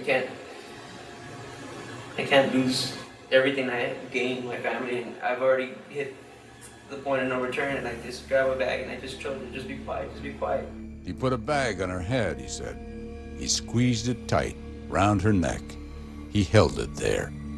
And when she stopped moving, I just heard her gurgling, and I didn't hear her screaming. I just stopped and I said, you know what? Okay. And I turned her around and I untied her. I said, are you okay? And she wasn't breathing. And I heard her gasp, but she didn't respond anymore. And that's when I left. I had already had the money, and I put the stuff that I wanted to pick up so I could sell. And I left out the back door. Giovanni's story would not be tested in court. He took a plea deal, murder, got life in prison, with parole possible beginning in the year 2038. At the sentencing, the Belkins finally confronted the killer of their only child, their darling daughter. Is it helpful to do that? It is. No, not for you. He sat back on the constable's desk, tapping his foot, just looking around. Like, you're wasting my time. It would have been beneficial if I had heard him say, I am really sorry. I am so sorry, Mr. and Miss Belkin. You know, Amber didn't deserve to die. I'm so sorry. What did he say? Nothing. But the Belkins did get an apology from someone else. Giovanni's now ex-wife, Veronica. Hi, Veronica. They met for the very first time when we shot this story. I've blamed myself for not saying something sooner, for waiting too long. And I always felt like they had maybe some anger towards me. But blame her? No. They knew she was a victim too. In fact, Giovanni pleaded guilty to sexually assaulting Veronica. They were really nice. They were grateful that I said something, that I did the right thing. We don't have any ill feelings at all. She's a wonderful girl. They are, they told us, broken, still, and always will be. And they cling now to Amber's best friends, Ashley and Monica. Her daughters, her adopted daughters, which are Amber's friends through thick and thin. They have each named daughters after Amber, and they hang on to memories like gold. It's like you have to put it in a box and then just keep it there for safekeeping, because that's what you have, and that's what you hold on to. It hurts. It hurts. Life will never be what it was with her. That's all for now. I'm Lester Holt. Thanks for joining us.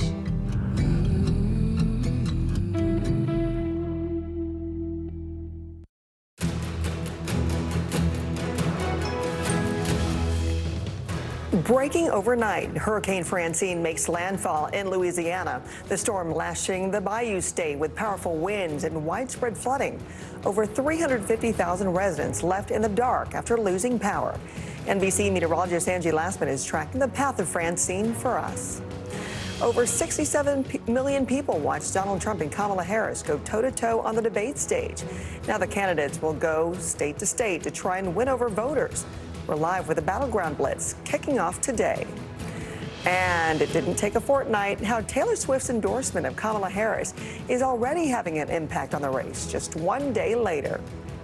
Taking history to new heights, Polaris Dawn officially reaches further into space than any manned mission since the Apollo program over 50 years ago. Now it's all eyes on the first ever civilian spacewalk. And a birthday bash, fit for a hero. How an Ohio town helped a World War II vet celebrate his 100th birthday. It's Thursday, September 12th. Early Today starts right now. Glad you're with me this morning. I'm Frances Rivera. Tropical storm Francine is still pounding parts of Louisiana at this hour. Heavy rain has flooded New Orleans, where a local official says the canals and pumps are overwhelmed. A local reporter caught this rescue on camera after a truck became submerged. Authorities are warning everyone in the area to stay off the roads. Nearly 400,000 power outages are being reported in Louisiana now, and the storm has caused a lot of damage after making landfall as a Category 2 hurricane. Here's NBC's Tom Yamas. Hurricane Francine lashing the Louisiana coast. The massive storm barreling into the New Orleans area and drenching surrounding communities. Take this storm seriously. It is a serious storm. The warm waters of the Gulf strengthening the powerful system. Wind gusts churning at 100 miles per hour. Dangerous storm surge slamming into the coast with pounding rain and flash flooding threatening many neighborhoods. I wasn't really taking it serious until now. I see it's really real. And besides dealing with the hurricane, first responders in New Orleans also putting out a fire in the Bywater district. You can see the firefighters actually inside that structure, the massive hole caused by the fire as the rain bands from Hurricane Francis come down on them. Gas stations shut down, flights canceled, businesses boarded up, and the National Guard on the move. A National Guard truck sliding off the road. No injuries were reported. The president approving a FEMA emergency declaration for the state. The time to evacuate has now passed. It is the time to go to ground and hunker down. Flood watches are in place for 9 million people from Louisiana to Florida. These are communities that still bear the scars of past hurricanes. They're once again bracing as another massive storm makes its move. I'm just praying and asking the Lord to protect us. And our thanks to Tom for that report. Now let's get an update on Francine from NBC meteorologist Angie Lassman. And Angie, how's it going? Good morning, Frances. Francine, now a tropical storm, and this is going to be kind of the trend that we'll see here over the next 24 hours of the system weakening, but those impacts remain, especially when it comes to the heavy rain that we're going to deal with. Winds up to 50 miles per hour right now, moving northeast at 14 miles per hour, but notice all of that rain draped across this region. As the system works its way to the north over the next day or so, we'll still see it likely maintain some sort of strength, maybe a tropical depression by later today. Early tomorrow morning, though, it'll be across parts of Mississippi. Notice all of the rain that we'll be watching to work through this area. We've got up to 5 inches in some spots. The flooding will still be a concern, and it'll be considerable across this region. Then it kind of stalls out across the southeast and keeps us wet over at least the next 2 days. There's the flood alerts, the latest for them. Notice the flash flood warning centered across New Orleans. That's something we'll watch through the day today, along with the potential, of course, for some of those stronger storms to to develop. We will have the chance to see a few tornadoes from Birmingham down to the coast for Panama City and Montgomery included in there, as well as some of those strong wind gusts. Francis. Okay, thanks so much, Angie. Let's turn now to the race for the White House. The candidates took a somber break away from the campaign trail. Vice President Harris and former President Trump shaking hands again one day after their debate as they attended a memorial marking the 23rd anniversary of the 9/11 attacks. Harris joined President Biden at several ceremonies honoring the victims. NBC's Bree Jackson joins us now. Good morning, Bree. That day of remembrance came on the heels of a fierce debate. What impact is that showdown having on the race? Good morning, Francis. So we know that the face-off in Philadelphia reached a lot of people. According to an estimate from Nielsen's, more than 57 million people tuned in. That's over 15 million more viewers than the Trump-Biden debate. Now, it's looking less likely that we will see a sequel to that showdown. Former President Trump says he feels like he won, so he's not sure he needs to do another debate. When a fighter has a bad fight, gets knocked out, or loses the fight, the first thing he says is, we want a rematch. So we won the debate according to every poll, every single poll. I think that, are we going to do a rematch? I just don't know. And it's safe to say that the Harris campaign also feels that they won. They posted they posted what they called their new campaign ad, and the video shows almost the entire debate, but it cuts away before Mr. Trump's closing thoughts. The Harris campaign is also fundraising off the post-debate endorsement they got from Taylor Swift. They quickly started selling friendship bracelets, which are already marked sold out on the website. More than 37,000, people visited the link Swift shared, encouraging people to register to vote. Now, the post had only been up about 15 hours when NBC News was given that total. Meanwhile, Vice President Harris, she's kicking off a 4-day swing state tour today in North Carolina. And former President Trump will speak in Arizona. Mr. Trump has scheduled a press conference in Los Angeles tomorrow, but the campaign has not said what he will be talking about. Okay, Bree Jackson for us. Bree, thank you. A possible government shutdown could happen at the end of this month. Speaker Mike Johnson was forced to delay a vote on a funding plan that would keep the government open through March. Johnson can only afford 4 Republican defectors. The speaker says he is pushing the vote to next week to shore up more support. But Democrats are telling him to scrap the plan. Speaker Johnson, scrap your plan. Don't just delay the vote. Find a better one that can pass in a bipartisan way. The bill includes an act that requires proof of citizenship to vote. Former President Trump has said if election security is not included, Republicans should not support this plan.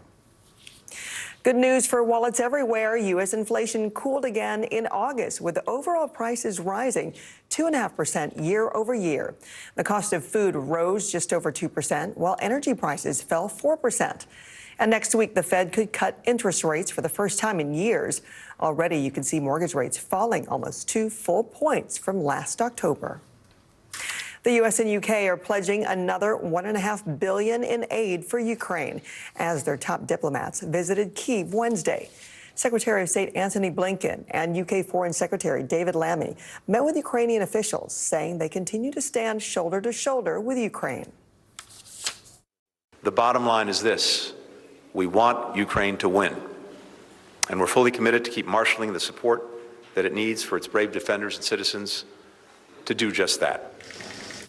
In a later meeting, Ukrainian President Zelensky once again pressed the U.S. to allow Ukraine to use Western long-range missiles to strike deeper inside Russia.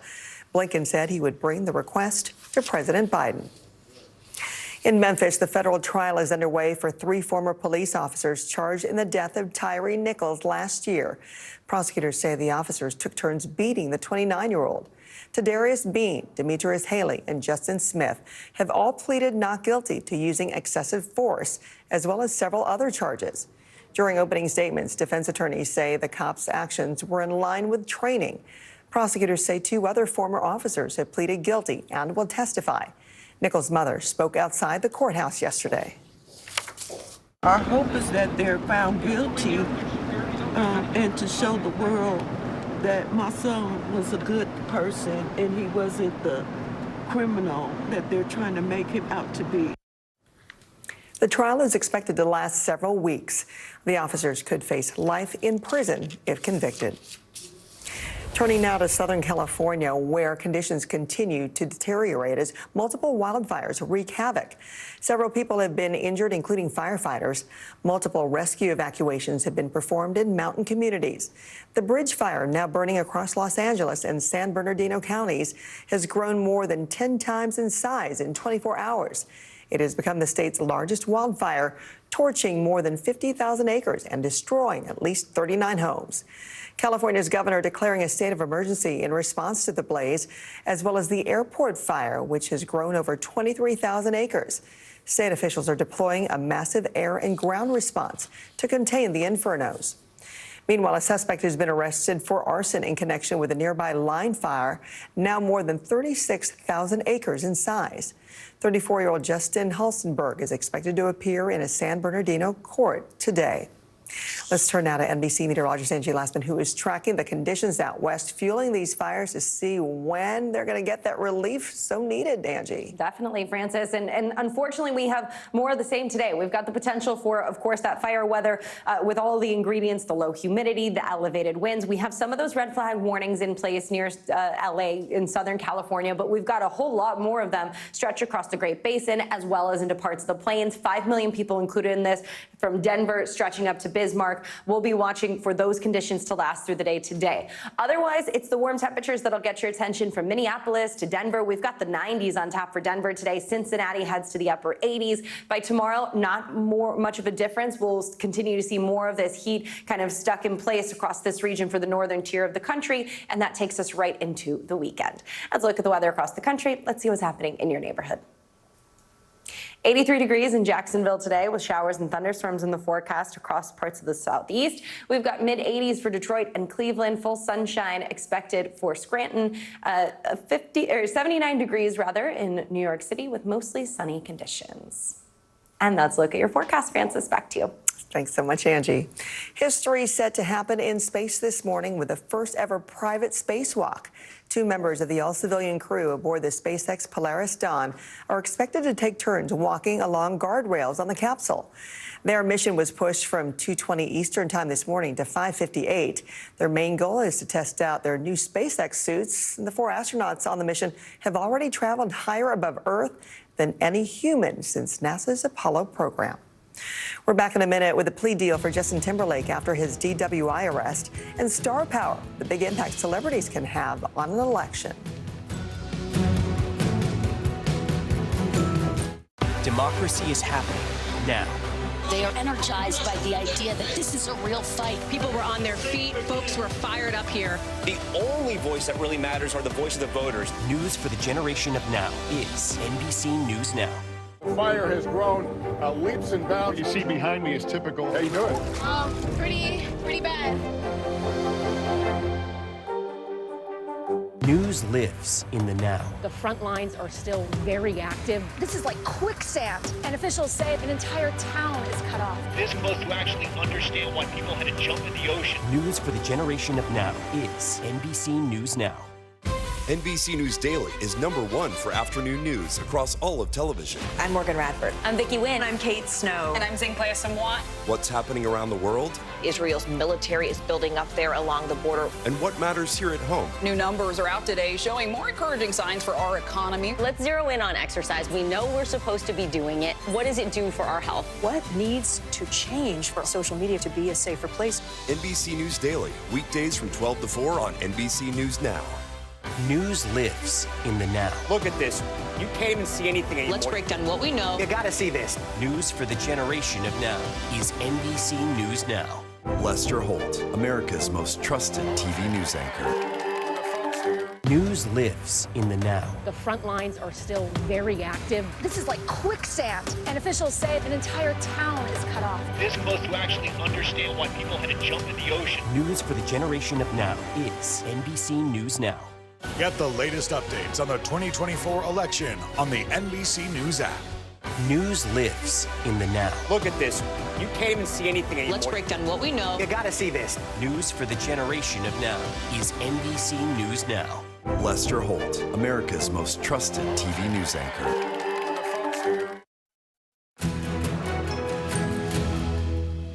After Tuesday's presidential debate ended, Taylor Swift gave Kamala Harris a surprise endorsement and a link on her Instagram to register to vote. More than 337,000 people have visited that link. But does this kind of celebrity support really sway voters? Here's Savannah Sellers.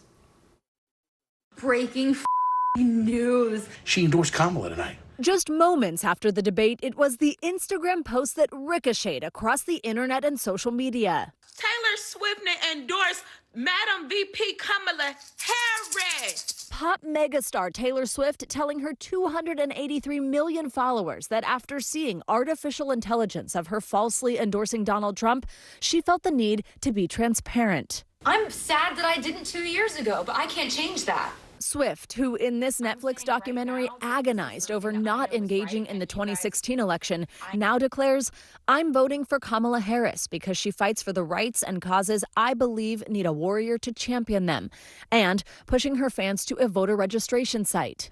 Let Trumpomania make America great again! Trump enjoys celebrity endorsements as well, Hulk Hogan and Kid Rock showing their support at the RNC. A recent Harvard study says when it comes to celebrities, evidence indicates that these voices are incredibly powerful, if not for candidate support, for boosting political engagement, an open question with young voters who may be encouraged by Swift. I'm just following my own truth, and that truth has led me to Barack Obama. Celebrities can also create momentum, like Oprah's endorsement of Barack Obama over Hillary Clinton, and George Clooney's op-ed encouraging President Biden to leave the race. Taylor Swift, now potentially the most influential childless cat lady of 2024. Our thanks to Savannah for that report. Justin Timberlake is due in a New York courtroom tomorrow after reaching a plea deal with prosecutors in his drunk driving case. Details of the deal were not immediately clear. NBC News has reached out to his lawyer. Timberlake was arrested for DWI while visiting the Hamptons in June. Surveillance video appearing to show his vehicle minutes before being pulled over. He was arraigned the day after his arrest, where he pleaded not guilty. Police in Nashville are praising Jon Bon Jovi after the rock legend helped a woman off the edge of a bridge on Tuesday. Security video shows Bon Jovi, who appeared to be on the bridge for a video shoot, approaching the woman and began talking to her. After about a minute, Bon Jovi helps the woman onto the bridge's walkway before embracing her in a hug. Nashville's police chief commended Bon Jovi in a statement on X, saying it takes all of us to help keep each other safe. Still to come, there's one WNBA record Caitlin Clark won't be claiming this season. Asia Wilson sets a new mark for scoring as she closes in on an even bigger achievement. She's working on it. Democracy is happening now. They are energized by the idea that this is a real fight. People were on their feet. Folks were fired up here. The only voice that really matters are the voice of the voters. News for the generation of now is NBC News Now. Closer to the Gaza border. The story of resilience and hope. Please take care of yourself and each other. Democracy is happening now. They are energized by the idea that this is a real fight. People were on their feet. Folks were fired up here. The only voice that really matters are the voice of the voters. News for the generation of now is NBC News Now. The fire has grown leaps and bounds. You see behind me is typical. How you doing? Pretty bad.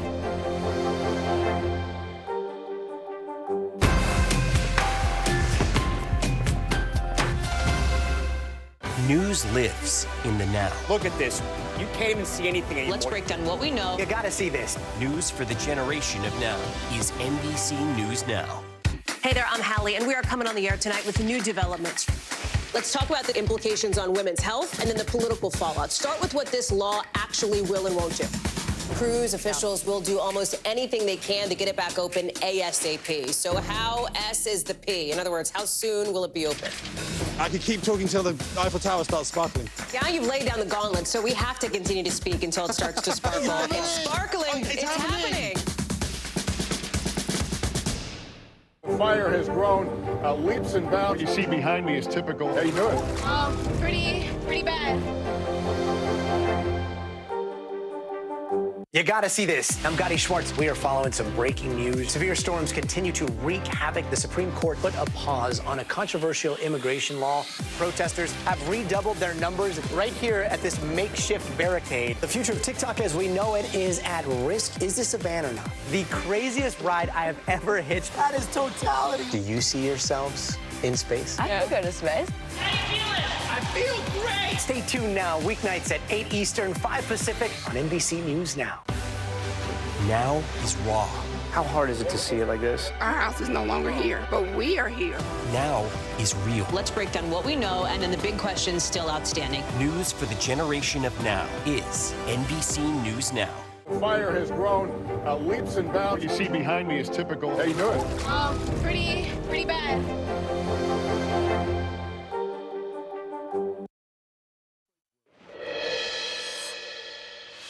She went 1 for 9 in one of the games from the free throw line against Las Vegas earlier this season. She's working on it. Wilson's been deadly in the mid-range here tonight. Early in the season, but really... It took just one half of hoops for Asia Wilson to make WNBA history Wednesday. The two-time MVP broke the league's record for scoring in a single season with that jumper against the Indiana Fever. She has the chance to become the first player to have a 1,000-point season. Her squad beat the Fever and fellow record setter Caitlin Clark 86-75. How fun are the two of them to watch the two of them? Just all these records that they keep busting down, and they'll keep doing so as they stay in the hardwood. They've just gotten started. We have so much more to watch from them, and I am sure they will not disappoint. All right, presidential politics doesn't seem to be a chief concern for the reigning Super Bowl champ. Patrick Mahomes told reporters on Wednesday that he won't endorse a candidate on the 2024 presidential election. It comes after former President Trump praised Mahomes' wife, Brittany, for her support. Mahomes said he believes his place is to inform people to get registered to vote. And of course, registering to vote. Great idea there from Patrick. We'll see what happens here as the election gets closer. And it's getting closer more than ever, so we will see what happens there. All right, coming up, why you want to keep your eyes at the sky tonight. If you live in the northern U.S., and a new group member is set to join the Black Eyed Peas, but there'll be something very different about them. NBC News Daily is #1 for afternoon news across all of television. I'm Morgan Radford. I'm Vicki Wynn. I'm Kate Snow. And I'm Zinklea Samwat. What's happening around the world? Israel's military is building up there along the border. And what matters here at home? New numbers are out today showing more encouraging signs for our economy. Let's zero in on exercise. We know we're supposed to be doing it. What does it do for our health? What needs to change for social media to be a safer place? NBC News Daily, weekdays from 12 to 4 on NBC News Now. Democracy is happening now. We have a lot to get to on this historic night. Things are happening here in Chicago.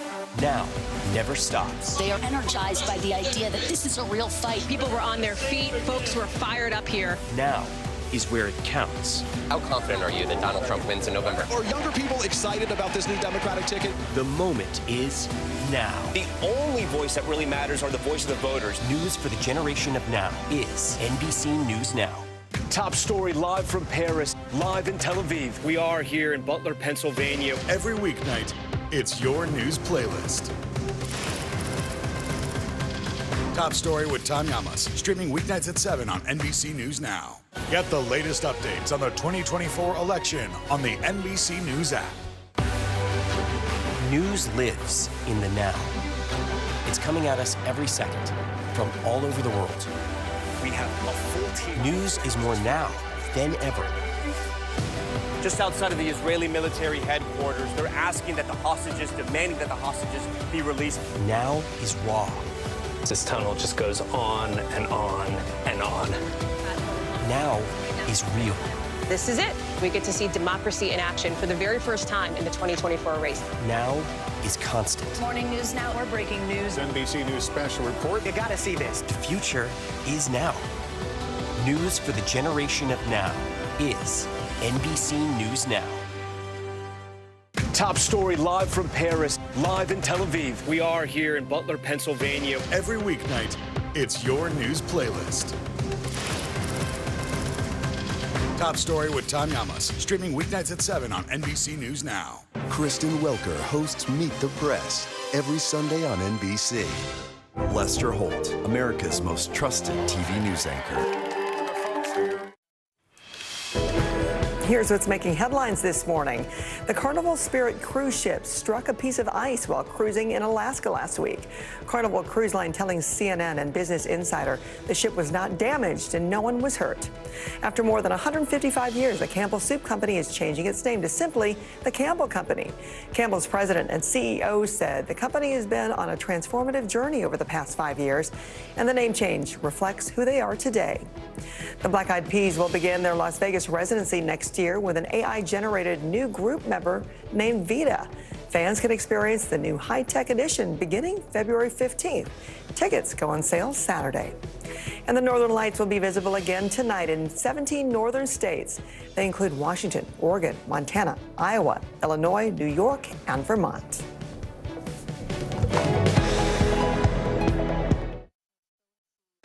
Democracy is happening now. We have a lot to get to on this historic night. Things are happening here in Chicago. Now never stops. They are energized by the idea that this is a real fight. People were on their feet. Folks were fired up here. Now is where it counts. How confident are you that Donald Trump wins in November? Are younger people excited about this new Democratic ticket? The moment is now. The only voice that really matters are the voice of the voters. News for the generation of now is NBC News Now.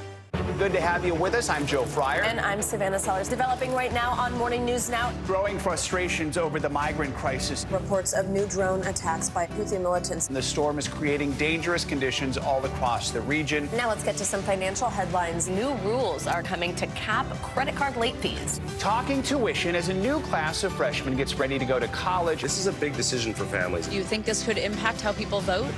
100%. Morning News Now, streaming weekdays at 7. Top story live from Paris. Top story live in Tel Aviv. We are here in Butler, Pennsylvania, covering breaking news. President Trump was speaking on the other side of the barn. Our reporters are spread out across the convention floor as this historic evening unfolds. Fans here at the Mercy Arena going wild for Team USA. I know it's been a long time coming. Yeah, gosh, it feels good. Every night, it's your news playlist. Top story with Tom Yamas, streaming weeknights at 7 on NBC News Now. What is going to happen now? Going back and forth because Go ahead, this is it, right?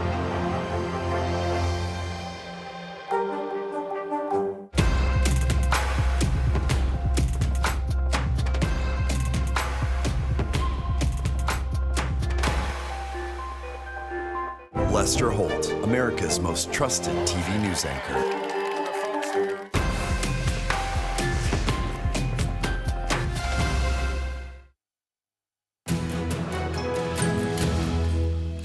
We are back with a very special birthday celebration in Ohio. The Butler County Veterans Affairs helping a World War II veteran celebrate a century in the world. Herbert Davis marking the milestone, surrounded by 5 generations, 3 sons, and a whole lot of love. Ashley Kirkland from our Cincinnati affiliate was there. For many people, a milestone birthday, whether it's 30, 40, or 50, is a big deal. But for 99-year-old World War II vet Herbert Davis turning 100, well, it feels about the same as any other day. it's one of 2 celebrations for Herbert, who says he doesn't know what all the fuss is about. Herbert J. Davis, on your 100th birthday. In these 100 years, Davis says life has been good to him. He enlisted in the Army Air Corps at 18 in 1943 and flew planes. I graduated from pilot training in April of 1945, and the war ended then in the next month in Europe, and of course in Japan it ended up in August, and it was good training, and I always wanted to fly, so I was lucky to be able to have the opportunity to do that. Davis met the love of his life in 1949. Oh, that's my Katie. He offered to take her for an airplane ride, and she wasn't too sure that she wanted to do that, but she said if she could take one of her nieces along, who was about her age, that she would go. And I guess he did okay. The 2 were married in 1950 at 26 and 22, and together they raised 3 sons, Jim, Bill, and Thomas. And they were married 66 years until Katie's death 7 years ago. She was the best. Yeah. We had a good life. Still, just a few hours shy of his 100th birthday, this spry fella is still active. 7 days a week. Yeah, earlier than I do. 3 days a week, Monday, Wednesday, and Friday, he drives himself to the gym, works out. He makes his own meals, does his own laundry, does his own grocery shopping. His key to a long, happy life? Oh, just stay active and be optimistic and be honest. That's the way to live. I want to be like him when I grow up. Our thanks to Ashley Curlin for that report. Thanks so much for watching early today. I'm Frances Rivera. Have a great Thursday. We made it towards the end of the week. Hope you join us back here again for Friday. Have a good one.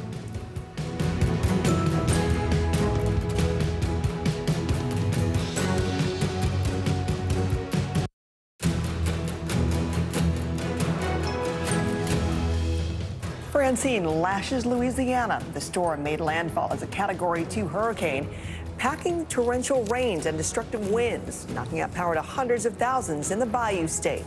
Our meteorologist Angie Lassman is tracking the path of the storm. Wildfires rage in the west. A fast-moving inferno rages across Southern California, destroying dozens of homes and forcing thousands to evacuate. How much ground firefighters were able to gain overnight? Barnstorming the swing states, Donald Trump and Kamala Harris set off on a battleground blitz as the dust settles in the wake of their debate. We're live in D.C. with whether we'll see a rematch. And a day after backing the Democratic nominee, Taylor Swift makes history at the VMAs. We'll have all the big moments from the MTV Awards. And talk about going overboard. We'll hear what life was like on that viral 9-month-long cruise around the world. It's Thursday, September 12th. Early today starts now.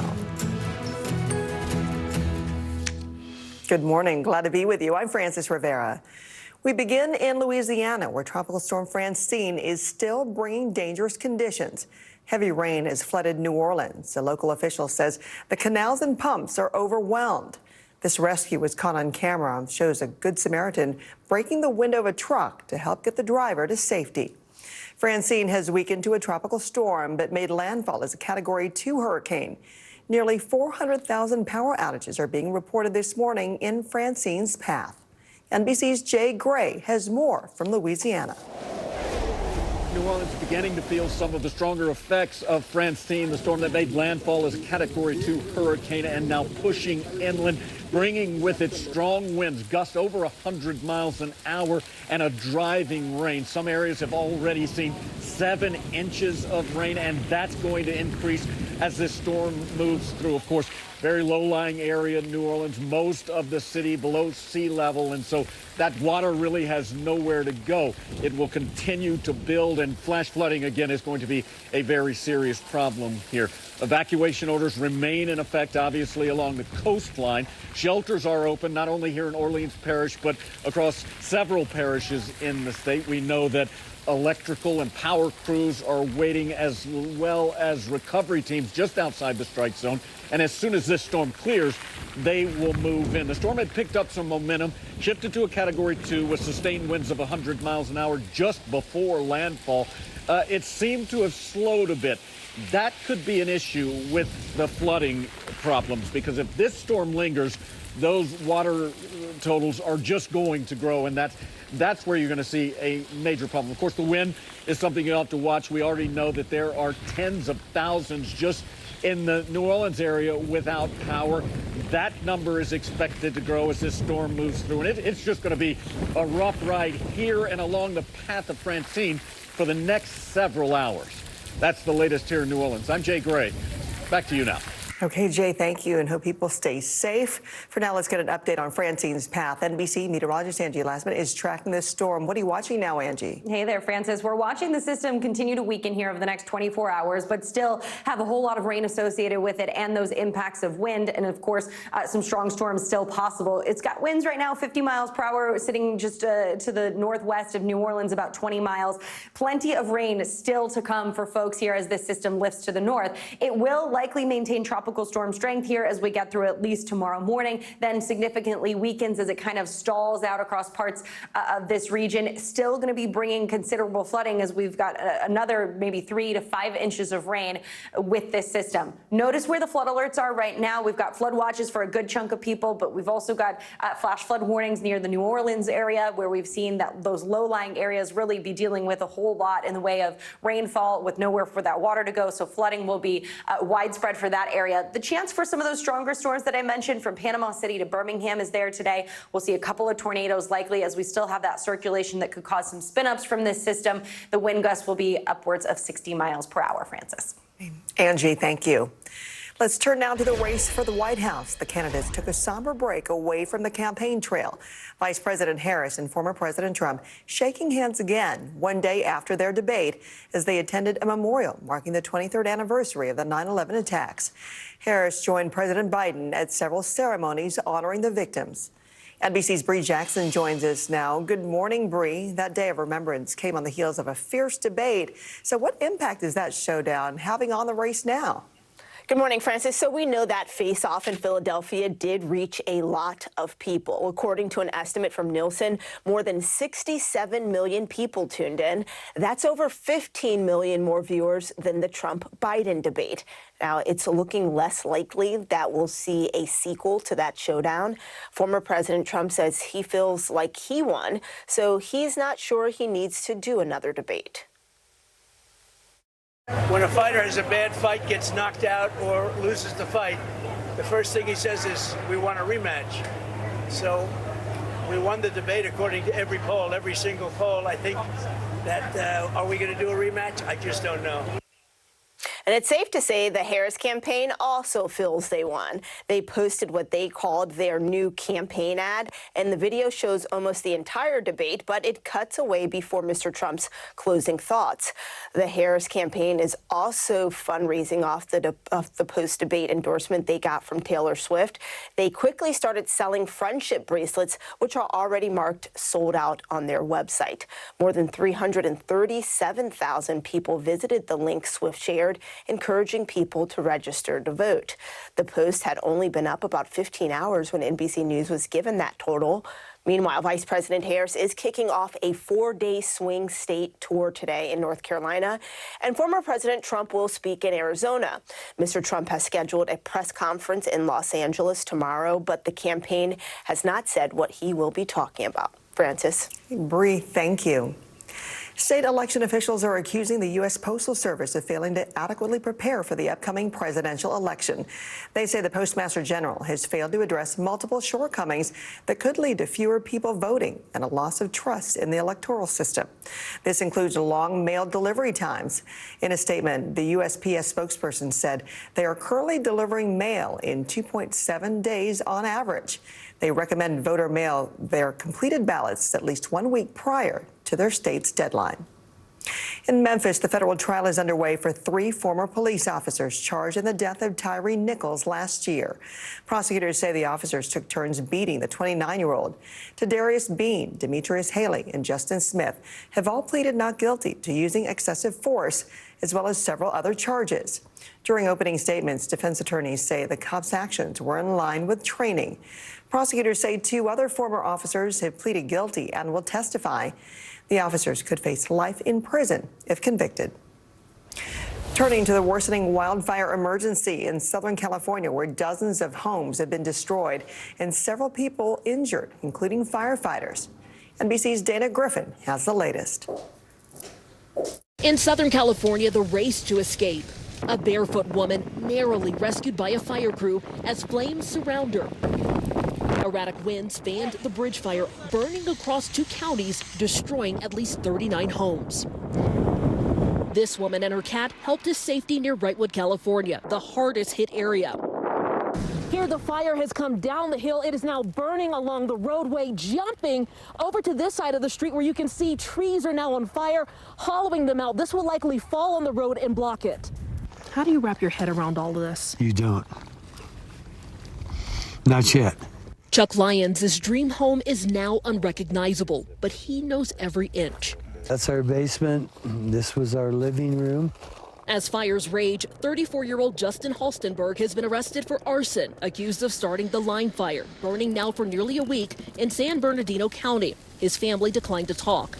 And the sheriff there says 2 people have been arrested for allegedly trying to burglarize evacuated homes in the fire zone. If you're going to be an opportunist in San Bernardino County and we catch you, you are going to jail. Air quality has plummeted as winds push smoke into Las Vegas. But as homes fall to the fire's forward march, some vow to stop it any way they can. I built that damn house right there. It's not mine, but I'm not going to let it burn. Dana Griffin, NBC News, Wrightwood, California. Right, now let's turn back to Angie, who's tracking the fire danger. Hi again, Angie. Hi there, Francis. We've still got some of these warnings up across a good chunk of the country, specifically most of it across the Great Basin, but we do have those red flag warnings, of course, near LA County. Those will stay in effect through the day today, along with all of these 5 million people from Denver to Rapid City, Bismarck, North Platte, all included as we have the conditions set for the critical fire here levels. We'll watch for the low humidity and the winds to be an issue across that region. Meanwhile, it's the temperatures for Minneapolis. 86 degrees. We're running way above normal for this time of year across the northern tier of the country. That goes for tomorrow, too. Back to the 80s we go in Detroit, Pittsburgh, and New York City. We end up kind of more of the same here as we roll into the weekend. Temperatures topping out into the mid-80s for New York and ending up into the upper 70s by the time we start our next work week. Let's look at the weather across the country. Let's see what's happening in your neighborhood.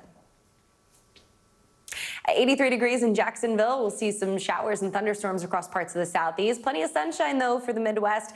87 degrees in Chicago. Green Bay, full sunshine with a high of 87 as well. Mid-80s with cloudy skies expected in Louisville today. And that's a look at your forecast, Francis. Back to you. Thanks so much, Angie. History is set to happen in space this morning with a first ever private spacewalk. 2 members of the all-civilian crew aboard the SpaceX Polaris Dawn are expected to take turns walking along guardrails on their capsule. Their mission was pushed from 2:20 Eastern Time this morning to 5:58. Their main goal is to test out their new SpaceX suits. The 4 astronauts on the mission have already traveled higher above Earth than any human since NASA's Apollo program. Early today is Back in a Minute with the good news in the fight against inflation, and Justin Timberlake takes a step toward putting his summer DWI arrest in the rearview mirror. News for the generation of now is NBC News Now. Get the latest updates on the 2024 election on the NBC News app. News lives in the now. Look at this. You can't even see anything anymore. Let's break down what we know. You gotta see this. News for the generation of now is NBC News Now. Lester Holt, America's most trusted TV news anchor. For the very latest on the 2024 election, get the NBC News app. Your trusted source for the latest breaking news, analysis, on-the-ground reporting, and newsmaker interviews. Download the NBC News app now. News lives in the now. It's coming at us every second from all over the world. We have a full team. News is more now than ever. Just outside of the Israeli military headquarters, they're asking that the hostages, demanding that the hostages be released. Now is raw. This tunnel just goes on and on and on. Now is real.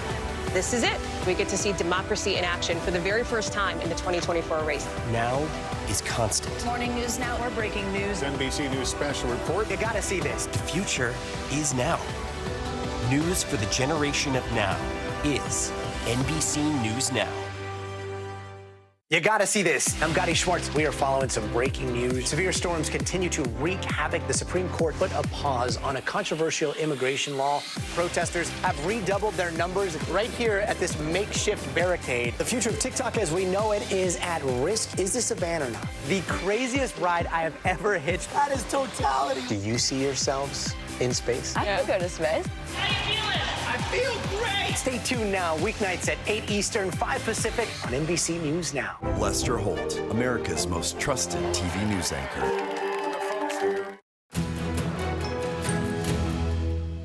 Some good news for everyone fed up with rising prices. Inflation fell to its lowest level in over 3 years last month.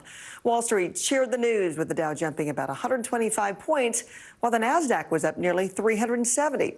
And we'll get another read on inflation in just a few hours. CNBC's Arabella Gamede joins us with a preview. Hey, Arabella, good morning. I went to an event that she did yesterday. Yeah, good morning, Francis. So some pertinent issues actually that you've just pointed towards there. And that's really, yes, that CPI print yesterday did point to the lowest figure ultimately. 2.5% is that ultimate figure then for CPI versus the 2.9% previously. Let's remember that the Federal Reserve wants the figure to be as close to 2% as possible. It ultimately gives them a clear sign that they will indeed begin cutting interest rates at the very least by 25 basis points. The market is still vacillating as to whether 25 or 50 basis points will be the mark that is put forward by the Federal Reserve next week as they decide that interest rate. But it was also the core, which was also very interesting to look at, because core inflation, which means it takes out stuff like energy as well as the volatile stuff, then kind of just said, well, actually there may just be a small indentation in this number, and that may be a little bit of cause for concern. And the other side, you spoke about the market having gone up. Let's actually not forget that there was also news out of NVIDIA speaking about the demand picture looking fairly well as well for AI chips, meaning that the semiconductors actually managed to move higher. We saw NVIDIA actually manage to gain quite significantly in the share price too. So overall, a better picture there. Mortgage prices overall as well in the U.S. have actually dropped down to significantly low levels, and that is before the Fed has even cut.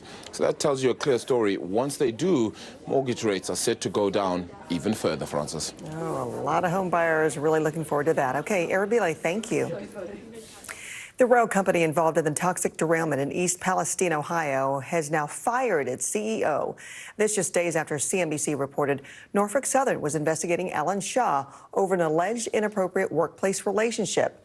Norfolk Southern's board unanimously ousted Shaw after finding he violated company policy by having a consensual relationship with another executive who was also fired. Shaw has served as CEO since May of 2022, steering the company's response to the February 2023 Ohio derailment. Justin Timberlake is due in a New York courtroom tomorrow after reaching a plea deal with prosecutors in his drunk driving case. Details of the deal were not immediately clear. NBC News has reached out to his lawyer. Timberlake was arrested for a DWI while visiting the Hamptons in June. Surveillance video appearing to show his vehicle minutes before being pulled over. He was arraigned the day after his arrest, where he pleaded not guilty. So to come your favorite artist is now a Best New Artist. Chapo Roan takes home a Moon Person and ignites the VMAs with Midwest medieval flair.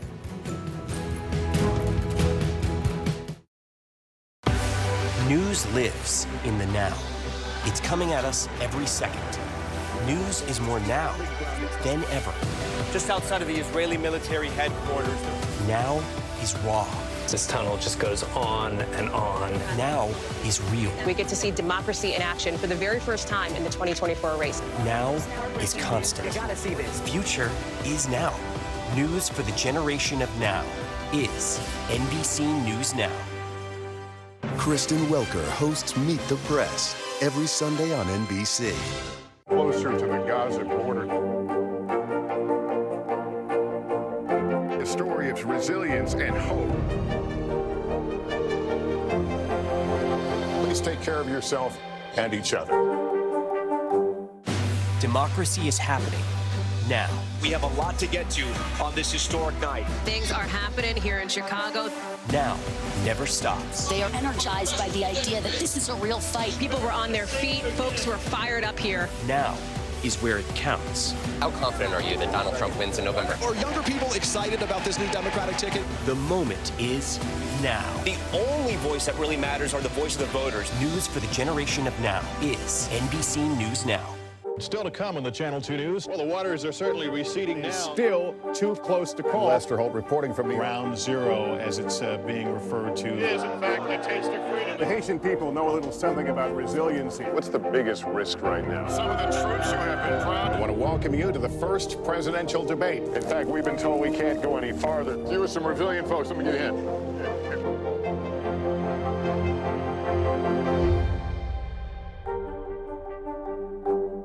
Hey there, I'm Hallie, and we are coming on the air tonight with new developments.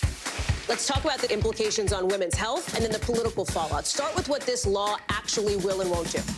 Cruise officials will do almost anything they can to get it back open ASAP. So how S is the P? In other words, how soon will it be open? I could keep talking till the Eiffel Tower starts sparkling. Now you've laid down the gauntlet, so we have to continue to speak until it starts to sparkle. It's sparkling. It's happening.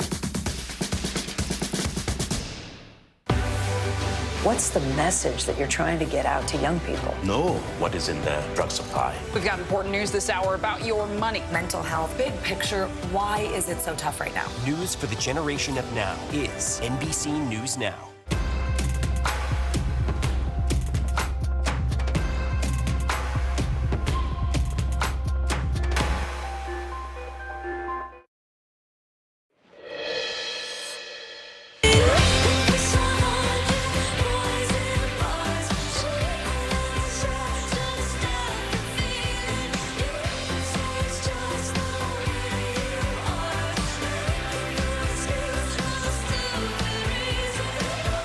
All of our songs are so catchy. That's Chappell Roan, who went medieval in last night's VMAs. The up-and-coming star taking home the Moon Person for Best New Artist and dedicating the award to her LGBTQ fans. Earlier in the night, Katy Perry was presented with a Video Vanguard Award, performing a medley of her biggest hits.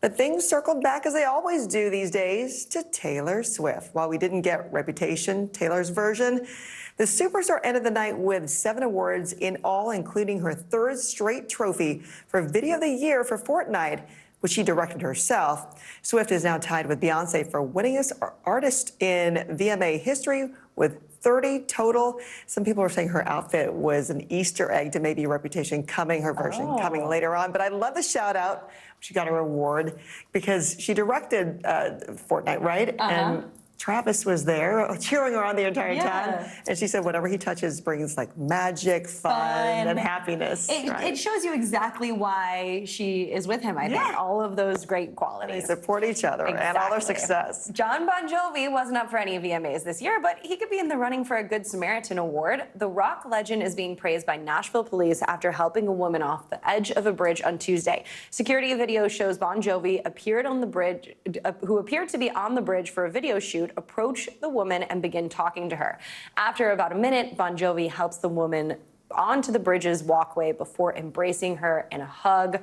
Of course, in the right place at the right time. We're so glad that she's okay. And what a story for John Bon Jovi to be there in your moment of need. So many people say that artists, change their lives or life-changing. In this case, really, literally for that woman. Definitely. All right, when we come back, Jordan Childs breaks her silence over losing her Olympic medal.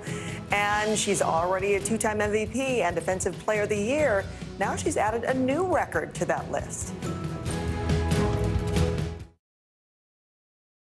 Democracy is happening now. We have a lot to get to on this historic night. Things are happening here in Chicago. Now never stops. They are energized by the idea that this is a real fight. People were on their feet. Folks were fired up here. Now is where it counts. How confident are you that Donald Trump wins in November? Are younger people excited about this new Democratic ticket? The moment is now. The only voice that really matters are the voice of the voters. News for the generation of now is NBC News Now. Good to have you with us. I'm Joe Fryer. And I'm Savannah Sellers. Developing right now on Morning News Now. Growing frustrations over the migrant crisis. Reports of new drone attacks by Houthi militants. The storm is creating dangerous conditions all across the region. Now let's get to some financial headlines. New rules are coming to cap credit card late fees. Talking tuition as a new class of freshmen gets ready to go to college. This is a big decision for families. Do you think this could impact how people vote? 100%. Morning News Now, streaming weekdays at 7. News lives in the now. Look at this. You can't even see anything anymore. Let's break down what we know. You gotta see this. News for the generation of now is NBC News Now. Good to have you with us. I'm Joe Fryer. And I'm Savannah Sellers. Developing right now on Morning News Now. Growing frustrations over the migrant crisis. Reports of new drone attacks by Houthi militants. The storm is creating dangerous conditions all across the region. Now let's get to some financial headlines. New rules are coming to cap credit card late fees. Talking tuition as a new class of freshmen gets ready to go to college. This is a big decision for families. Do you think this could impact how people vote? 100%. Morning News Now, streaming weekdays at 7. Now is raw. How hard is it to see it like this? Our house is no longer here, but we are here. Now is real. Let's break down what we know and then the big questions still outstanding. News for the generation of now is NBC News Now. Hey there, I'm Hallie, and we are coming on the air tonight with new developments. Let's talk about the implications on women's health and then the political fallout. Start with what this law actually will and won't do. Cruise officials will do almost anything they can to get it back open ASAP. So how S is the P? In other words, how soon will it be open? I could keep talking till the Eiffel Tower starts sparkling. Now you've laid down the gauntlet, so we have to continue to speak until it starts to sparkle. It's sparkling. It's happening. Lester Holt, America's most trusted TV news anchor. Here's what's making headlines this morning. Stellantis plans to invest more than $406 million to develop a platform that can be shared for both electric and hybrid vehicles. The maker of Dodge, Chrysler, Jeep, and Ram said the improvements are happening at 3 plants in Michigan. It was Jordan Child's first public comments, and she was stripped of the bronze medal as she appeared to have rightfully won. The 23-year-old gymnast spoke at the Forbes Power Women's Summit in New York City, saying at this rate, it's not really about the medal, it's about my peace and my justice. Aces Asia Wilson is going down in history, recording the most points ever in a single WNBA season. She broke the record while putting up 27 points in their 86-75 win over the Fever. Her total stands at 956 this season.